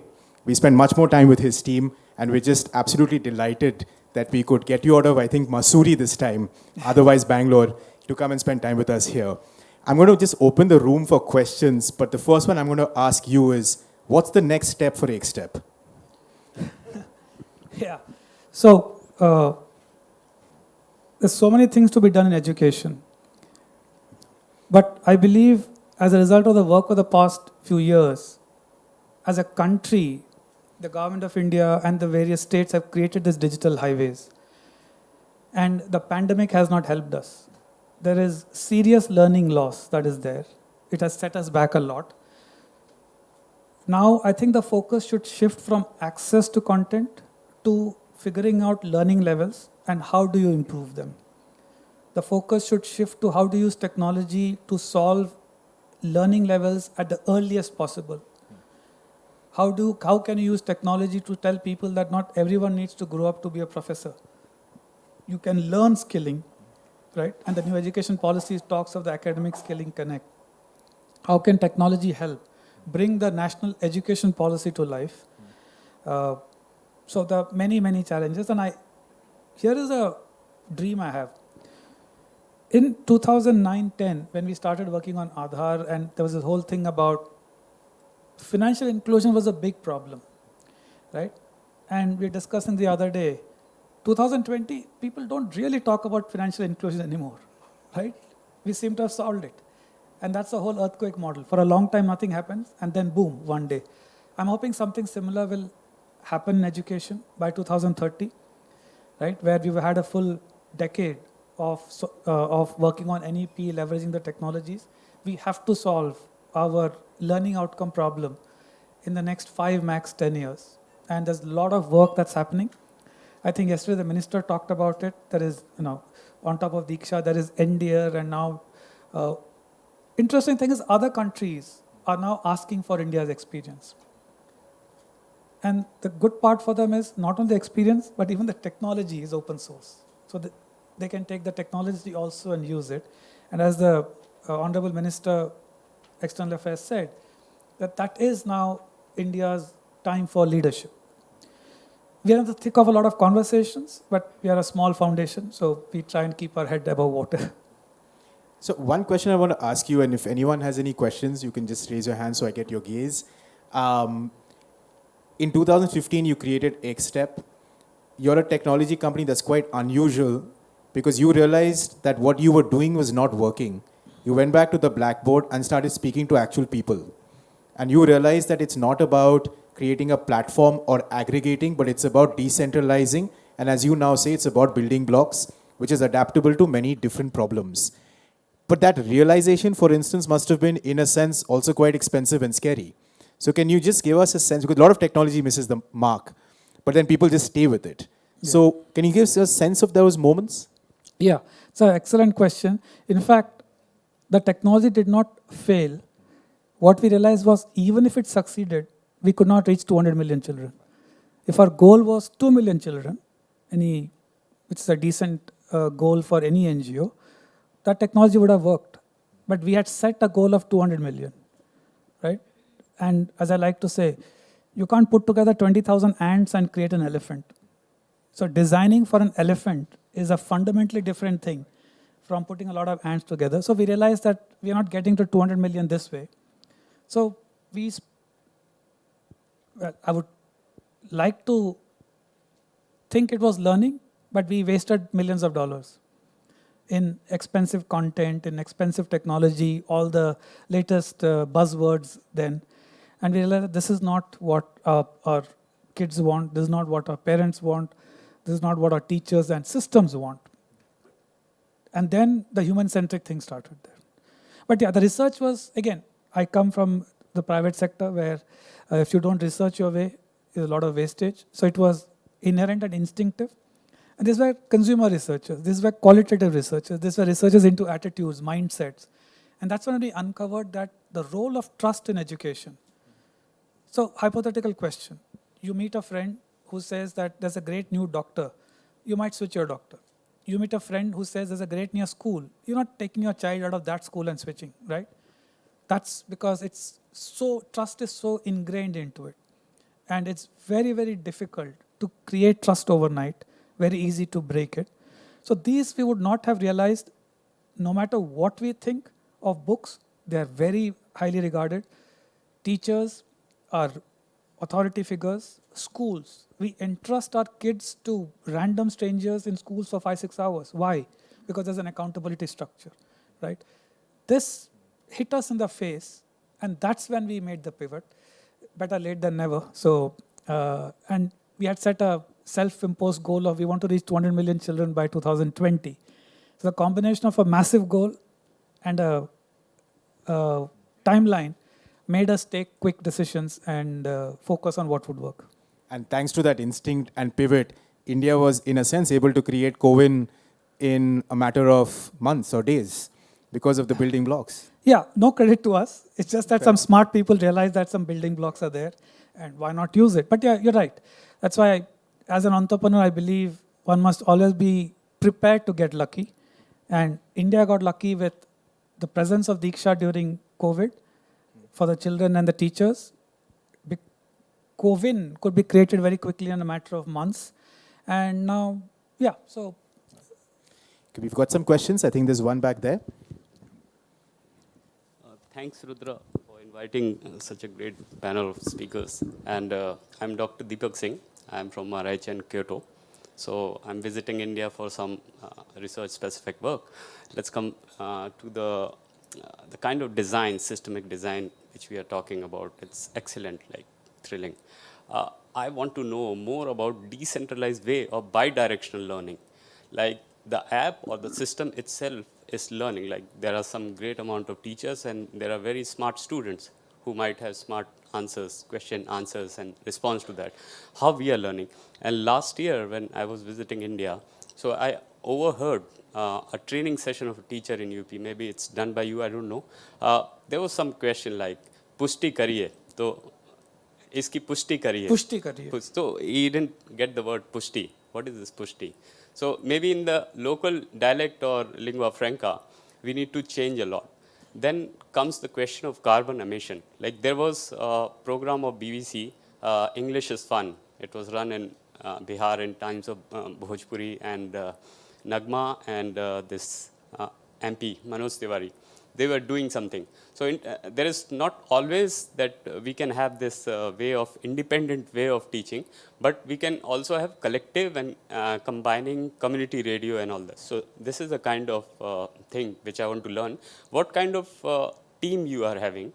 like maybe educationists, psychologists, child psychologists who are designing the content. And one very specific thing, for a tribal kid in Dantewada, I'm just coming, in Dantewada, if you ask him that what is the rate of guava which he or she is selling, maybe he or she might be using unitary method. So what are the new methods of teaching which you are evolving? And again, coming to the same question. Wow. Thank you very much. And Jagar, if I can push you on that, on that question of what is your team and how do you build technology, you're from Bengaluru. Bengaluru is often known as a group of people who believe that you can code your way out of social problems. Right. Right? So how did you do it differently? Yeah. So, by the way, we are a very small team. We don't have educationists, people expert in education, too many of those. And all the content, etc., are created by the states. The state authorities who are entrusted with this, they are the ones creating it. So in Chhattisgarh and MP, they decide what kind of content works best for them. And that's how there is content in Halbi, Gond, and a lot of the tribal dialects there. So that they have created, not us. We have, yeah, no, possibly. But coming back to your question, as I told you, we began with that mindset, right? We can code our way out of any situation. And we realized that that's not how education works. But the moment we realized that, we also realized that there is such a powerful ecosystem already out there working hard to solve it, right? Teachers, principals, teachers walk kilometers to reach a school, right? They not only teach, they cook, right? They take care of the child. Sometimes they are the de facto parents of the child, right? And administrators, they go out of the way to make sure textbooks reach on time and transport, etc. When you realize how complex education is, one gets out of the romantic notions of that great content that will change the child's education thing. Not happening, right? Day in and day out, a whole army of people around the child have to take the child to the school, educate the child, bring the child back, right? Day in, day out, month in, month out. It takes a decade. And then we know if something has happened or not, right? So the role of technology is very, very limited. If you zoom out and think of all the things that had to happen, go back to your own education days, right? More than any, of course, we all remember that one teacher, one piece of content, but and maybe our minds would have blanked out all the hardships we went, right? The only people I know who love talking about education are those who have passed out, right? I've not come across any child who says, yep, I'm going to go to school and spend 5-6 hours. And it's hard, right? And that's why we all have to come around to guide the child and mentor the child and make her go through this. So coding is a very small aspect, but it can have a very powerful multiplier effect. Everything is there. The whole concept, you know this field better, force multipliers in defense, right? Everything is there. One small thing comes, makes an impact. It multiplies the effect of everything, right? And of course, if you multiply 0 by anything, it's still 0. But with our ecosystem, it's a massive number, right? So even a small multiplication using technology, the gains are tremendous. And of course, given our past experience in Aadhaar and a lot of other things we have been a part of, we have seen technology work and succeed. And each experience has refined our thinking. And we get better year after year. We still have a long way to go. Uncle, the lady in the front. Yeah. Just here.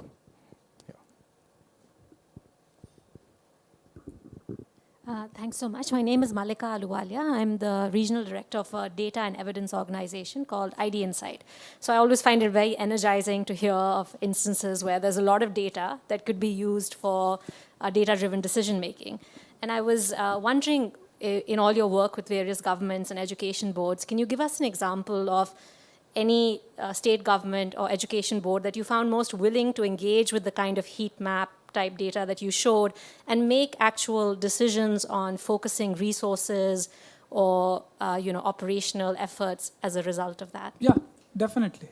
Gujarat, Tamil Nadu, Maharashtra, NCRT, all of them. Of course, we are not talking about state-of-the-art AI/ML based analytics and teams of people pouring over. But by looking at it, they can get some basic things. Like I give the example, if a course is being finished in a day, 45 minutes, in 9 chunks of 5 minutes each, they're thinking, okay, maybe next time we should do something with it. When they realize that a certain learning outcome is bad across, it turns out to be something which logically we know, for example, fractions, right? Then goes back to, you can't solve it just through better content for teachers. You need to solve it through teacher training, through maybe some physical way of explaining it. So this is happening, right? And as you know, in a large complex system, administrators have a lot of other things to do. Academicians have a lot of other things to do. And so Uttar Pradesh, right? And you have a few other states in early states, but we are seeing it, and it's very encouraging. So Shankar, we're out of time, and I'm aware of the fact that it's not just this audience over here. You get to have drinks and dinner in the end. There's a massive virtual audience out there. But there's one last question I do want to ask you. This is a summit that is co-hosted with the Ministry of External Affairs. Technology is now not only increasingly important, but I would say in many aspects central to foreign policy making. You talked about you're in the field of education, maybe education technology. I don't know if that's how you define yourself. I'm guessing not. Technology and education. Technology and education. Yesterday we heard Ritesh, NPCI, and a range of people talk about UPI. Again, a platform that was built by 2 or 3 individuals. And if you're in Bangalore, you'll meet those individuals in settings such as these. How do we generally in India take the good work that you are doing at Ekstep, at Disha, and otherwise outside of our borders, maybe in our immediate neighborhood, maybe in other LDCs, but how do we do it? Because UPI, in all fairness, they've done fantastic work, but we'd like to see some use cases now. I'm guessing when it comes to the work you're doing, it will be wonderful to see parts of Nepal or Sri Lanka or Bangladesh adopt this. Yeah.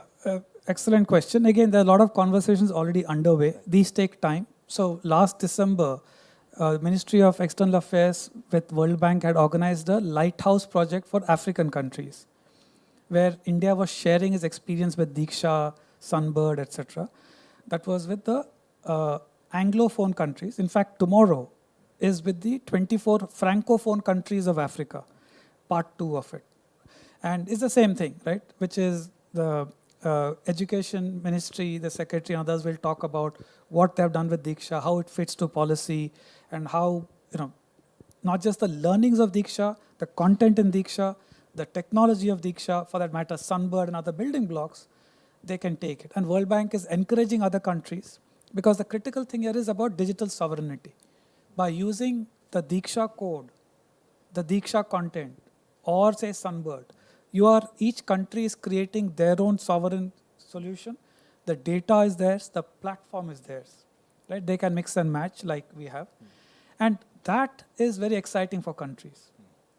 You're not, it's not an RFP where you're procuring and you're tied to the vendor and all. It is, you can get a vendor who can instantiate that for you, but it is your technology, it's your platform. So a lot of countries are recognizing the value of this.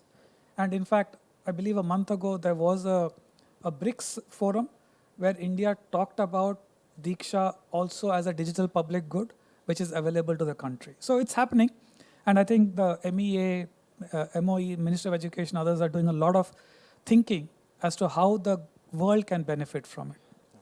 So I guess our hope, keeping to the theme, is that our local can generally become their global in many ways, rather than their local necessarily. But with that, Shankar Maruvada, thank you so much for spending the time with us at the Global Technology Summit 2021. We close for day 2 for those logging in from different parts of the world, and those here, we start tomorrow at 10:10 for the 3rd day of the Global Technology Summit 2021. Thank you very much. Thank you. Thank you for your patience.